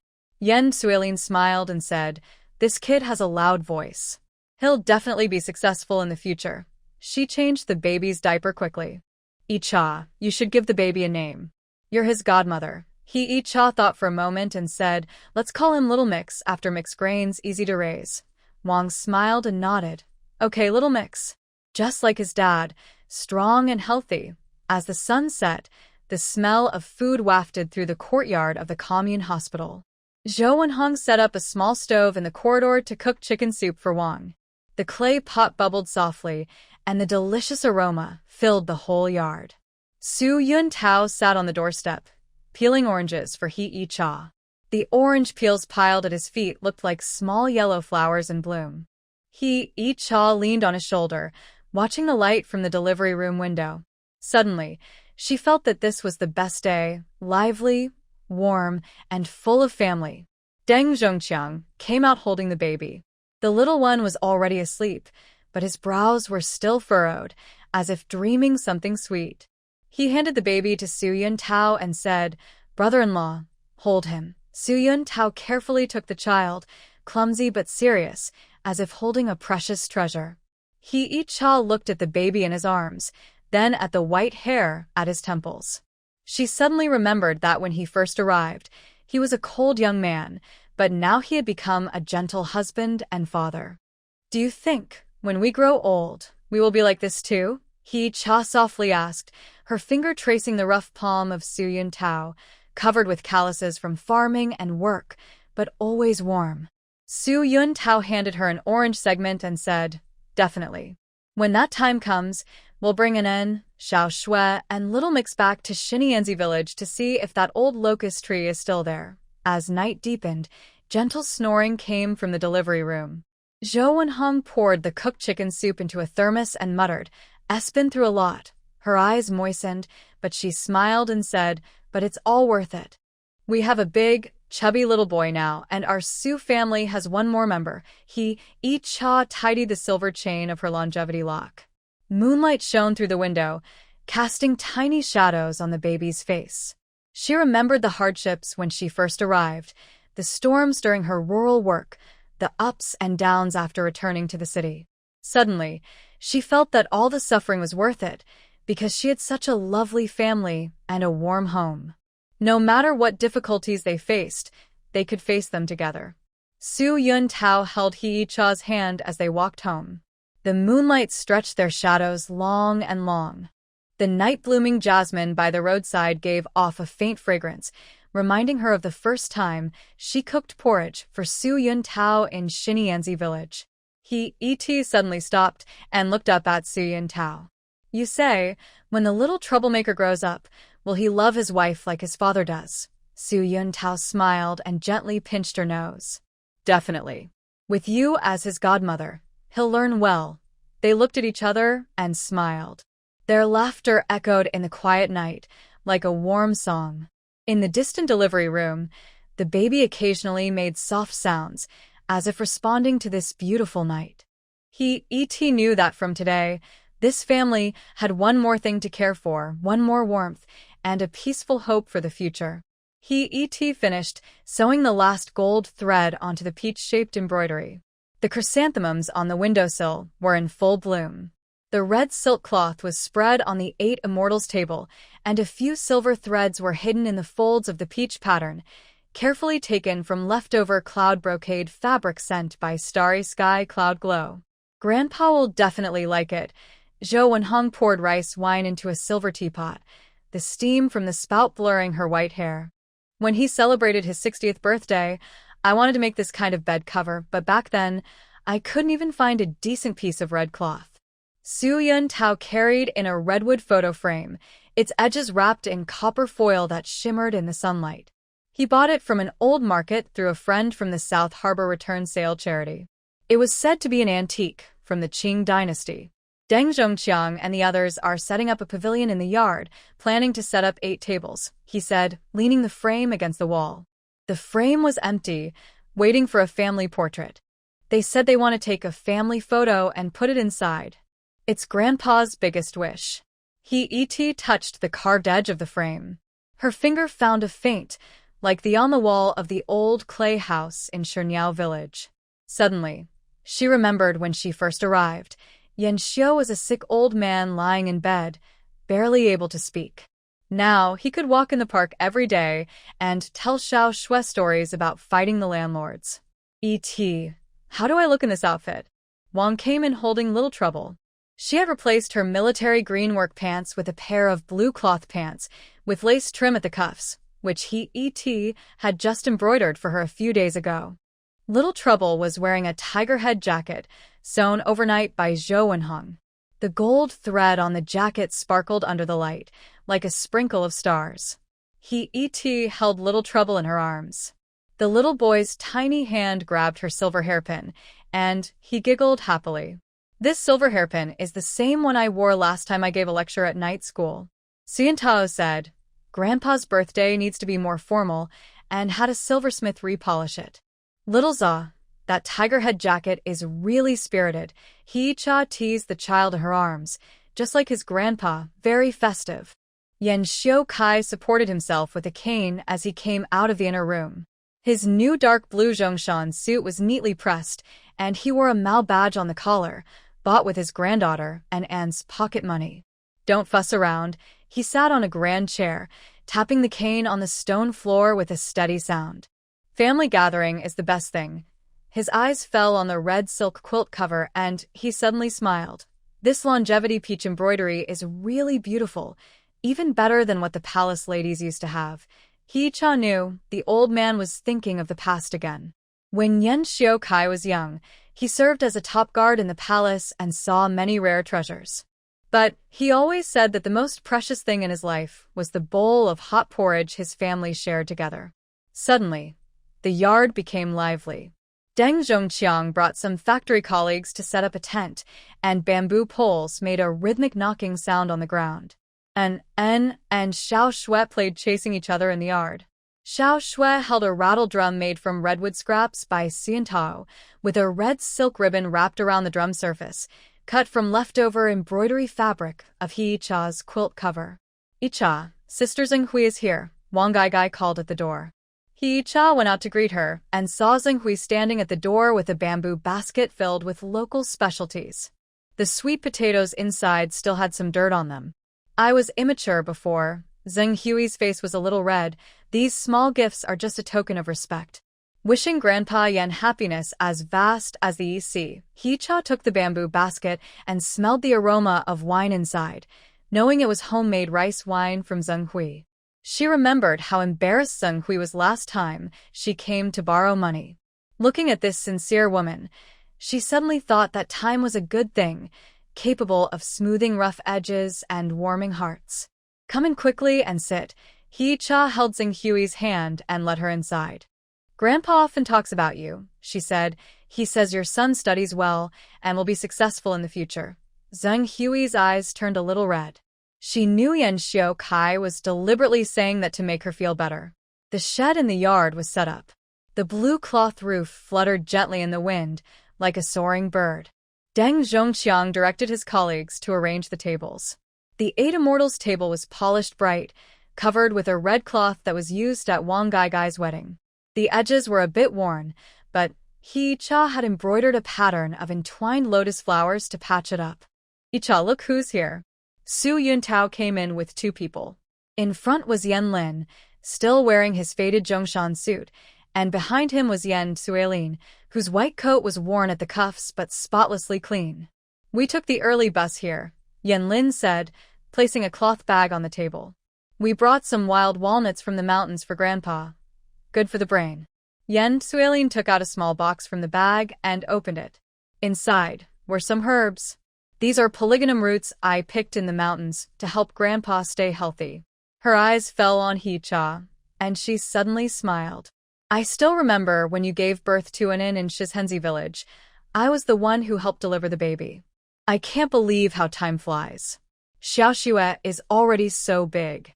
Yicha remembered that day clearly, how Yan Suilin had run through the rain with her medicine box, her pants covered in mud. Who would have thought that one day they would meet again in the city, celebrating Yan Xiaotsai's birthday together? More and more people filled the courtyard. Sun Fanqi came holding his daughter, and Lu Qin arrived with her son. They were all classmates from the night school. "Yicha, your embroidery shop is doing so well," Sun Fanqi said, touching a red silk quilt. "When I was on a business trip to Shanghai, I even saw your embroidery displayed in the department store's main window." Lu Qin took out a notebook. "I wrote down your talk about starting a business at the night school. Many of the women want to learn from you." The notebook's cover had a plum blossom embroidered on it, the one Yicha had given her last year. She hadn't expected that Lu Qin still used it. Before the meal began, Deng Zhongqiang brought out a camera he had borrowed from the army. "Grandpa, let's take a family photo first," he said, setting it on a tripod. "You've been waiting for this for a long time." Yan Xiaotsai smiled so widely his eyes nearly disappeared, leaning on his cane as Su Yuntao hurried to help him stand in the center. Yicha held Xiaoxue, while Su Yuntao held Anin's hand, standing to Yan Xiaotsai's left. Wang Gaigai held Little Za, with Deng Zhongqiang beside her on the right. Zhou Wenhong pulled Zhenghui over, insisting she join the photo too. Yan Lin and Yan Suilin stood in the back row, with Sun Fanqi and Lu Qin squeezing in beside them. "Everyone move closer," Deng Zhongqiang called, raising the camera. "Smile." Yicha looked at the lens, and her eyes grew warm. She thought of all the hardships when she first arrived, the storms in Shizhenzi village, and the ups and downs after returning to the city. Suddenly, she felt that all the struggles had been worth it. At the moment the camera shutter clicked, Xiao Shui suddenly burst into giggles, and Xiao Za also started crying loudly. Anan hurriedly went to comfort him, flustered but making everyone laugh. Sunlight filtered through the gaps in the roof, shining warmly on everyone's face, just like the sunshine back in Shidianzi village. The feast began, and the smell of food filled the yard. Zhou Wenhong was busy at the stove, while Wang helped her. Their laughter floated far with the breeze. Su Yuntao poured wine for Yan Xiaokai. The aroma of rice wine mixed with the scent of chrysanthemums in the yard, making everyone feel warm inside. Back in Shidianzi village, who would have thought we could live like this? Yan Xiaokai said after taking a sip of wine, his eyes a little red. Back then, we ate sweet potatoes every meal, and only during New Year could we have some meat. His gaze swept over the table full of dishes and landed on the braised pork. Suddenly, he smiled. This pork is so fragrant, even better than the Imperial Kitchen's dishes back then. He Cha knew the old man was thinking of the past again. She gently put a piece of meat on Yan Xiaokai's plate and softly said, "Grandpa, eat more. Wenhong specially cooked this for you. It's been simmering all afternoon." Zhou Wenhong heard and smiled. "Dad, you love it. I'll cook more for you tomorrow." After a few rounds of drinks, Yan Xiaokai suddenly stood up, still holding his cup. "I'm happy today," he said with a trembling voice. Yan Xiaokai, have lived 88 years. I've seen many storms, but I think the greatest blessing in my life is having such a family." He raised his cup and said to everyone, "Come on, let's drink together and wish our family peace and happiness." Everyone stood up and raised their glasses, and the sound of clinking filled the yard. Cha looked at the scene before her and suddenly felt that this was the best day. Having family around, friends gathering often, laughter and joy, life full of flavor. After the feast, everyone helped clean up the dishes. Deng Zhongqiang and Su Yuntao washed the plates, water rushing loudly in the basin. Wang held Xiao Zha and sat on a stone bench at the door, chatting with Zhou Wenhong. The moonlight shone on them, like a layer of white silk. Cha placed the newly washed family photo into a redwood frame. Everyone in the picture was smiling happily. Yan Xiaokai sat in the middle, holding Xiao Shui, his wrinkles hiding a smile. Cha looked at the photo and suddenly remembered herself when she first arrived, an uncertain girl full of doubts about the future. Now, she had become the head of this family and a mother to 2 children. "What are you thinking about?" Su Yuntao walked over and gently hugged her from behind. His chin rested on her head, carrying a faint scent of rice wine. Cha leaned into his embrace, listening to his strong heartbeat, and suddenly felt very safe. "I'm thinking," Cha softly said, "that we should take a family photo every year. When the kids grow up, we can show them how our family has gradually come to this point." Su Yuntao nodded, rubbing his chin against her hair. "Okay, I agree." Moonlight shone through the window, illuminating the wooden photo frame. The family picture inside glowed softly in the moonlight. Cha knew this photo would become the most precious memory for their family, just like the simple earthen house in Shidianzi village, which, though humble, was full of warmth. Yan Xiaozai's snoring came from the inner room, sounding satisfied. Cha and Su Yuntao exchanged smiles, gently closing the door, leaving this peaceful and warm moment inside. The chrysanthemums in the yard were still quietly blooming, emitting a faint fragrance, as if telling the story of this home, a story of love, perseverance, and reunion. The early autumn breeze carried the scent of wheat straw, filling the old-fashioned Jeep's windows. Cha rolled down the window, feeling the cool air on her fingertips, mixed with the earthy smell. This was the unique scent of Shidianzi village. After more than 20 years, it still felt like it was carved into her bones. Every breath brought it back vividly. "Mom, is that the old locust tree at the village entrance?" And pressed against the window, excitedly pointing at the distance. The boy, just over 15, had grown taller than Su Yunta by half a head. He wore a white shirt and blue pants, and his features already carried the youthful spirit of Su Yunta, but his curiosity and vitality were brighter than the hungry young man who once endured hardship in the village. Cha looked in the direction he pointed. Sure enough, the old locust tree was still there, its branches lush like a giant umbrella. The trunk had thickened, with deep grooves in the bark that could fit half a hand. Suddenly, She remembered the year she first arrived, pregnant with Anan, scared to leave the house because of the original owner's reputation. It was Yenlin's wife who secretly handed her a bowl of sweet potato porridge wrapped in locust leaves, hot enough to turn her palms red. "We're almost there." Su Yuntao stepped on the brake, and the car jolted twice on the dirt road before stopping steadily at the village entrance. He unfastened his seatbelt and looked at Hee-cha with a smile, saying, "You are the one who punctured my bicycle tire right here all those years ago." Hee-cha playfully slapped him, but her face warmed up. It was winter 1968, just a few days after she arrived. The original owner's brother, Yenlin, came to ask for grain. She was so worried, she grabbed a nail from the corner of the wall and rushed outside. She accidentally bumped into Su Yuntao, who was delivering relief grain. She drove the nail into the tire and also hurt him, making him grimace in pain. That was their real first meeting. It wasn't romantic, but it stayed in her memory forever. Big sister. Brother-in-law. Someone was waiting at the village entrance. Yen Shuilin carried a bamboo basket and ran over, her silver bracelet jingling on her wrist. Her hair was mostly white, and her face was full of wrinkles, but when she smiled, the lines around her eyes still showed the girl with braided pigtails from back then. Shuilin. Hee-cha got out of the car and held her hand. Her calloused palm felt solid and reassuring. "It's been so many years. You're still so quick. Stop praising me." Yen Shuilin wiped her eyes and looked into the car. "Is this Anan? She's grown so tall. What about Xiao Shui? Let me see her." Xiao Shui peeked out from Su Yuntao's arms. She had 2 braids tied with red ribbons, something Hee-cha had carefully done that morning because girls from Shibianzi village liked to dress like that. The little girl shyly called out, "Auntie," and handed over a piece of caramel she had saved for days. "Oh, this girl. She looks just like Hee-cha when she was little," Yen Shuilin said, taking the candy and stuffing some roasted peanuts into Xiao Shui's pocket. "Let's go home now. Your brother killed a hen, and we're waiting for you." They walked toward the village. The dirt road was still the same as before, soft and bumpy underfoot.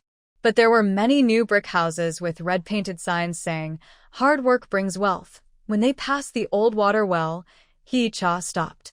That was where she used to fetch water, and a gossiping woman once scolded her, calling her a city girl who can't even carry water. Su Yuntao had quietly helped her fill her water jar when she was not looking, and the warmth of his hand still lingered on the handle. This well was repaired 2 years ago.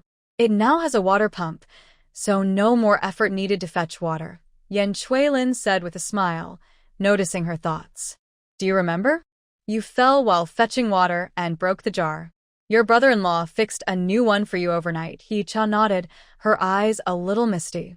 During the tough days of the 1960s, the gentle kindness hidden quietly by Su Yuntao was like water in a well, looking shallow on the surface, but deep underneath. Yenlin's yard was still the same as before, with mud brick walls and wooden lattice windows.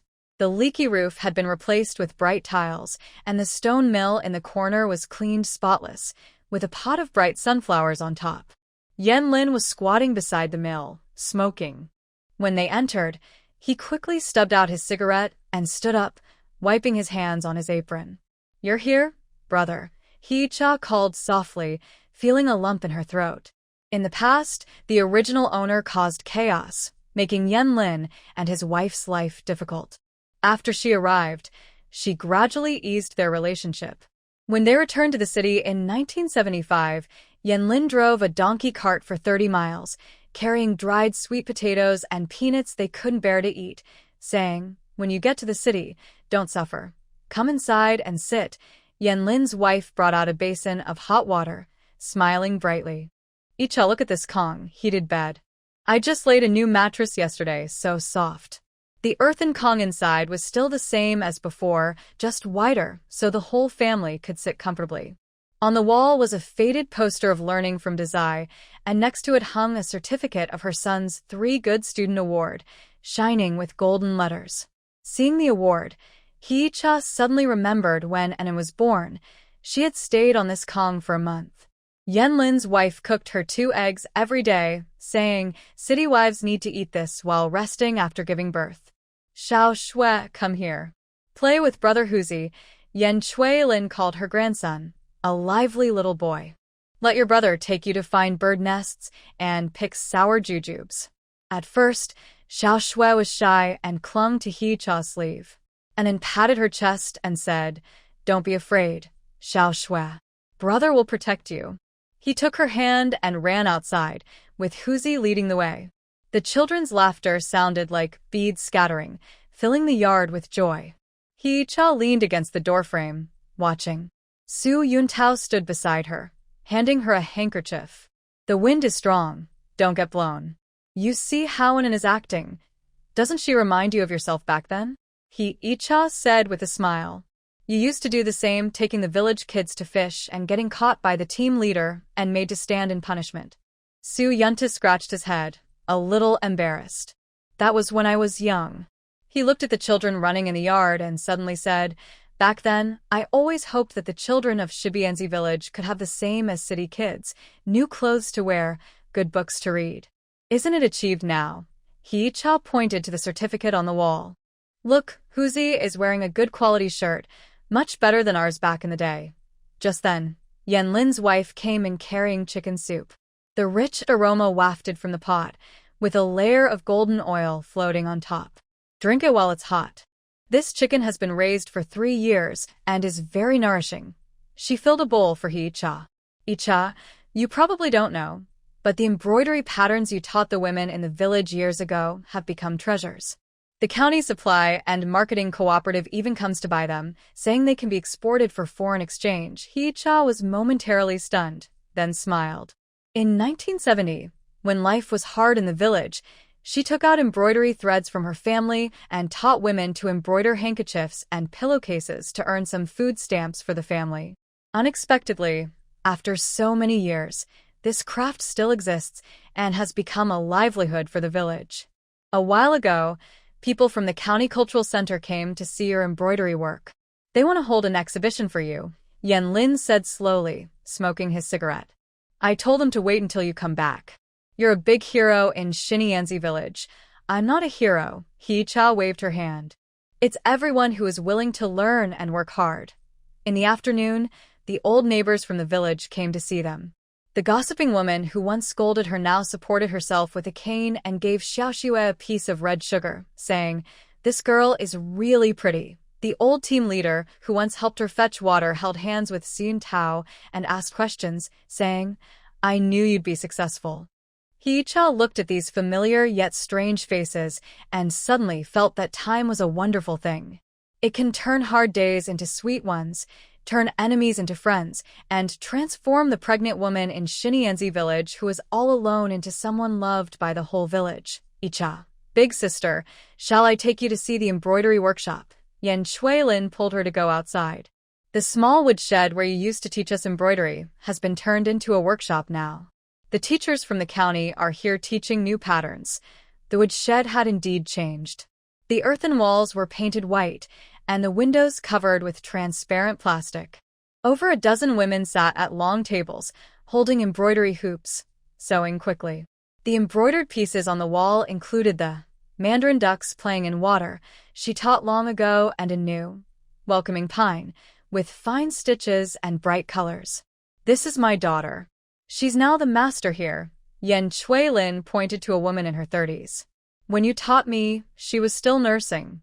Now her embroidery is even better than mine." The woman looked up, smiled, and bowed to He Cha. "Teacher He, my mother often talks about you, saying you are the master of embroidery in our village." He Cha blushed, picked up the embroidery hoop on the table, and gently touched the silk threads. Sunlight shone through the plastic cover, casting tiny spots of light on the embroidery, like a sprinkle of stars. Suddenly, she understood that some things cannot be taken away by time, such as skills, friendship, and the warmth people share during hard times. In the evening, Yan Lin cooked a fresh chicken stew and made a few simple dishes: roasted peanuts, pickled radish, and egg custard, all familiar foods from their village days. And Xiao Shui played with Huzi all afternoon, their faces red from the sun, clutching sour jujubes, grimacing from the sourness, but still enjoying themselves. Back then, It was at this table that you first served me food, Su Yun Tao said softly, nudging He-cha's arm. You gave me your only egg and ate a piece of cornbread yourself. He-cha smiled and put a piece of chicken into his bowl. It was because I was worried you'd starve. No one helped me fetch water back then. Now, no need to fetch water, there's a water pump. Yanlin heard and added, but your bond is even stronger than the pump. Everyone at the table laughed. Their voices echoed against the earthen walls, bouncing back, filled with the aroma of food, warming everyone's hearts. After dinner, the children played eagle-catching chickens in the yard. And in Played the Eagle, Xiao Shui held Huzi's sleeve as the chicken, and they ran around, kicking up dust everywhere. He-cha and Su Yun Tao sat on the doorstep, watching them. It was like seeing their younger selves, one a pregnant newcomer, the other a shy young worker. In the mud-brick house in Sherdue village, from strangers to friends, from arguments to companionship, they turned the hardships of the 1960s into the most precious memories of their lives. Do you remember when you said that once life got better, you'd plant sunflowers in the yard? Su Yun Tao held her hand, feeling the warmth through her skin. Look, Brother Yanlin helped you plant them. He-cha looked toward the corner of the yard. Under the setting sun, the sunflowers bloomed brightly, red, yellow, and pink, like a colorful carpet. Suddenly, she remembered her fear and helplessness when she first arrived, the danger during Anne's birth, the sadness of leaving the city. Those obstacles she once thought she couldn't overcome now seemed like stepping stones, helping them stand taller and see farther. Shall we go to the back mountain tomorrow? Su Yun Tao softly said. You said the sour jujubes there are the sweetest. Okay, He-cha leaned on his shoulder, looking at the sunset. Let's also visit that river, the place where you taught me to swim. As night fell, the village lights gradually turned on. The warm yellow glow shone through the windows, casting long shadows on the dirt road. In the distance, dogs barked, and someone's radio was playing, "The East is Red," just like over 20 years ago. And then ran over holding the biggest sunflower and handed it to He-cha. Mom, this is for you. He-cha took the flower, sniffed it gently. The scent was light but fresh. She looked at her son's sweaty forehead and suddenly felt that true happiness isn't about how big your house is or how much money you have. It's about always having someone waiting for you to come home, someone who remembers how you looked when you were young, and no matter how the world changes, the person beside you always holds your hand from youth to old age. Let's go inside and sleep. Su Yun Tao stood up, picked up Xiao Shui. Tomorrow, I'll take you to pick sour jujubes. Xiao Shui hugged his neck, yawned, and rested her head on his shoulder, already asleep. And then held He-cha's hand, looking back at the sunflowers in the yard, as if saying goodnight to them. He-cha took one last look at the night sky over Shidianzi village. The stars shone brighter than in the city, dense and sparkling like scattered diamonds. She knew this visit wasn't just to see the old place again, but also to tell her younger self, don't be afraid. Look, life really gets better. You'll meet the right person, have adorable children, and live a story more wonderful than any novel after crossing into a new life. In the night, warm light shone from the windows of the earthen house, like gentle eyes watching over the village, the flowers in the yard, the people inside, and those stories of love and perseverance stored in time. The people in those stories would carry this warmth and continue walking hand in hand until old age.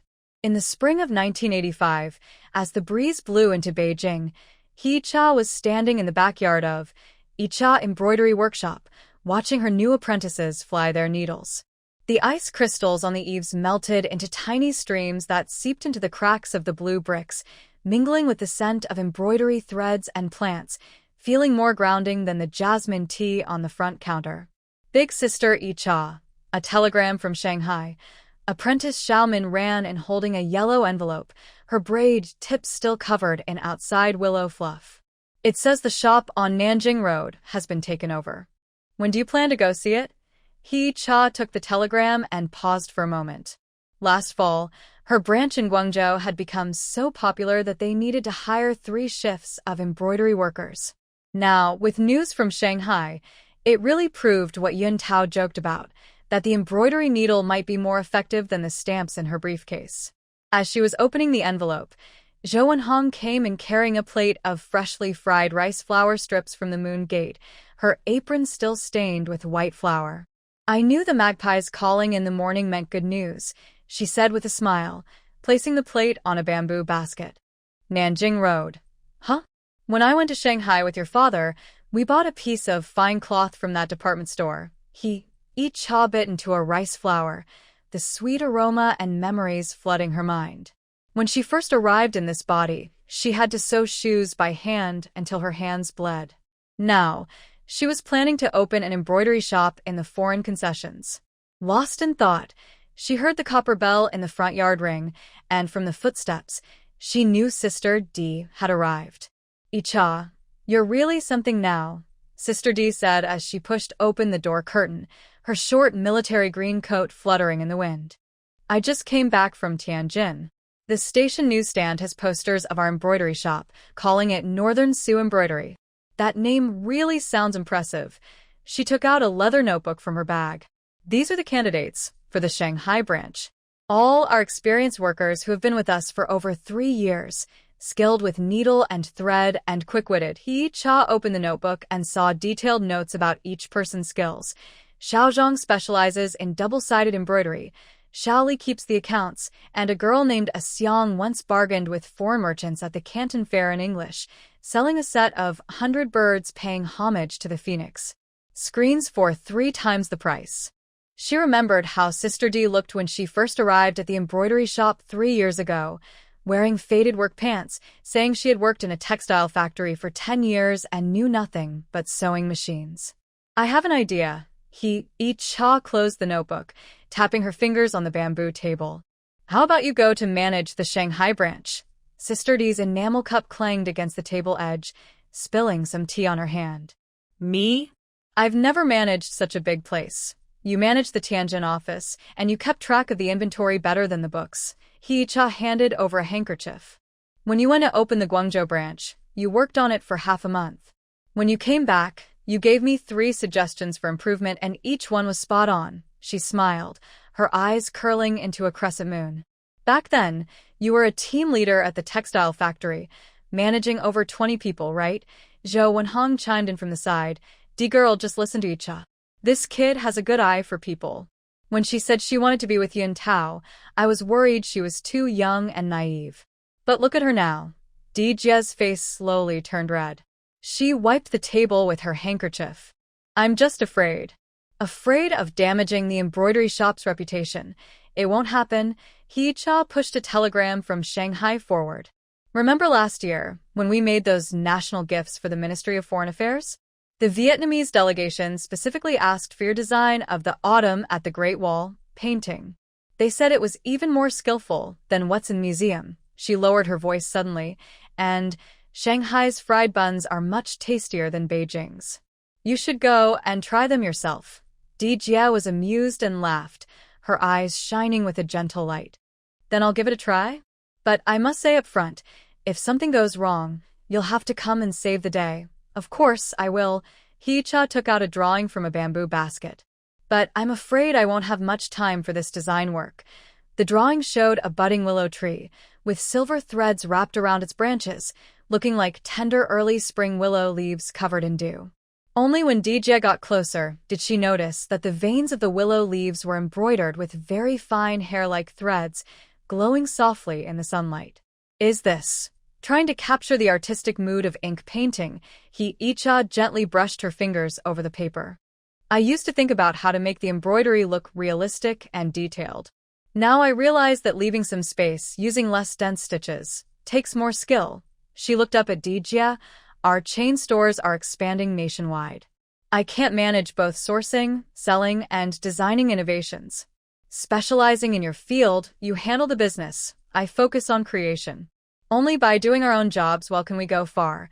Dijia looked at the willow on the drawing and suddenly remembered the first time she saw Cha 3 years ago. Back then, the embroidery shop was in a deep alley, just 2 small houses. Cha, pregnant, and sitting in front of an embroidery frame, her fingers swollen like radishes, was splitting a silk thread into 12 strands and embroidering a vivid peony on satin. "Deal." Dijia stuffed her leather notebook into her bag, her voice full of determination. Tomorrow I'll go to Shanghai. I'll handle the shop renovation and staff training. Just wait for my good news. She suddenly remembered something. That's right, over in Guangzhou, someone said a Hong Kong merchant wants to order a batch of embroidery pieces. They plan to use them as decorations in a new hotel and asked if they could use our brand name. He Cha was momentarily stunned, then smiled. Tell him our brand can be used, but the embroidery must be done by our people personally. She took out a bronze seal from her drawer, engraved with the words, Icha Embroidery Workshop. Send someone to supervise the embroidery, from choosing the threads to finishing the pieces. Watch the whole process. We don't do fake or misleading work. When Dijia took the seal, her fingertips touched the cold bronze surface.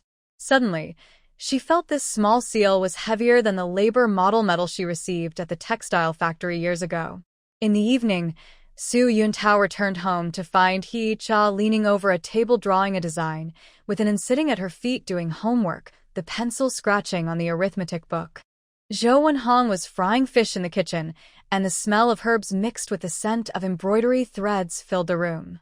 What are you busy with? Su Yuntao took off his coat and hung it on the chair, then leaned over to look at the drawings. It was a partial scene from Along the River during the Qingming Festival. The pedestrians and carriages on Rainbow Bridge were depicted with different embroidery techniques. The silk curtains with embroidered flowers, the wheels with gold thread, and a few women with knotted hair, their embroidered buttons on their clothes clearly visible. Preparing a special item for the Shanghai branch, He Yicha raised her hand to massage her neck. Dijia will be stationed there, so we need a few signature pieces to impress. Su Yuntao helped her shoulders. I had a meeting at the department today. I heard the Foreign Trade Bureau wants to work with some craft shops to sell their products abroad. I mentioned our embroidery workshop, and they said someone will come next week to see us. He Cha suddenly turned around, her braids sweeping over his hand. Really? When have I ever lied to you? Su Yuntao took out some documents from his briefcase. This is their information. They say Europeans especially like Eastern embroidery, especially those with stories behind them. Anan held up his pencil and leaned in. Dad, do you think foreigners will like my little embroidered tiger? Last year, he learned a few stitches from He Cha and hung his embroidered tiger on his school bag. He received many admiring looks at school. Of course they will.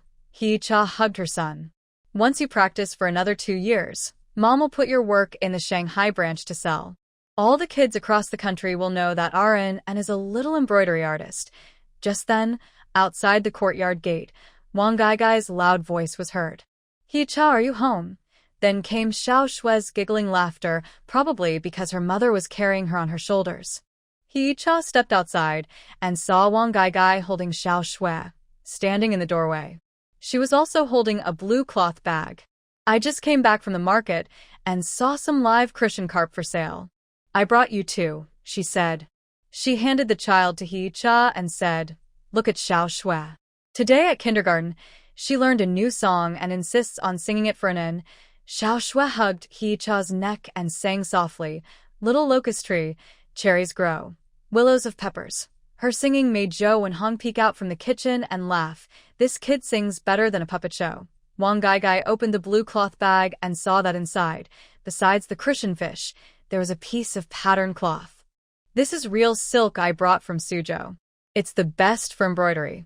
Since the Shanghai branch is opening, I thought we could embroider some pictures of the water towns in the south. It will look beautiful. He Cha touched the cool, smooth fabric and suddenly felt that the threads held more than just weaving.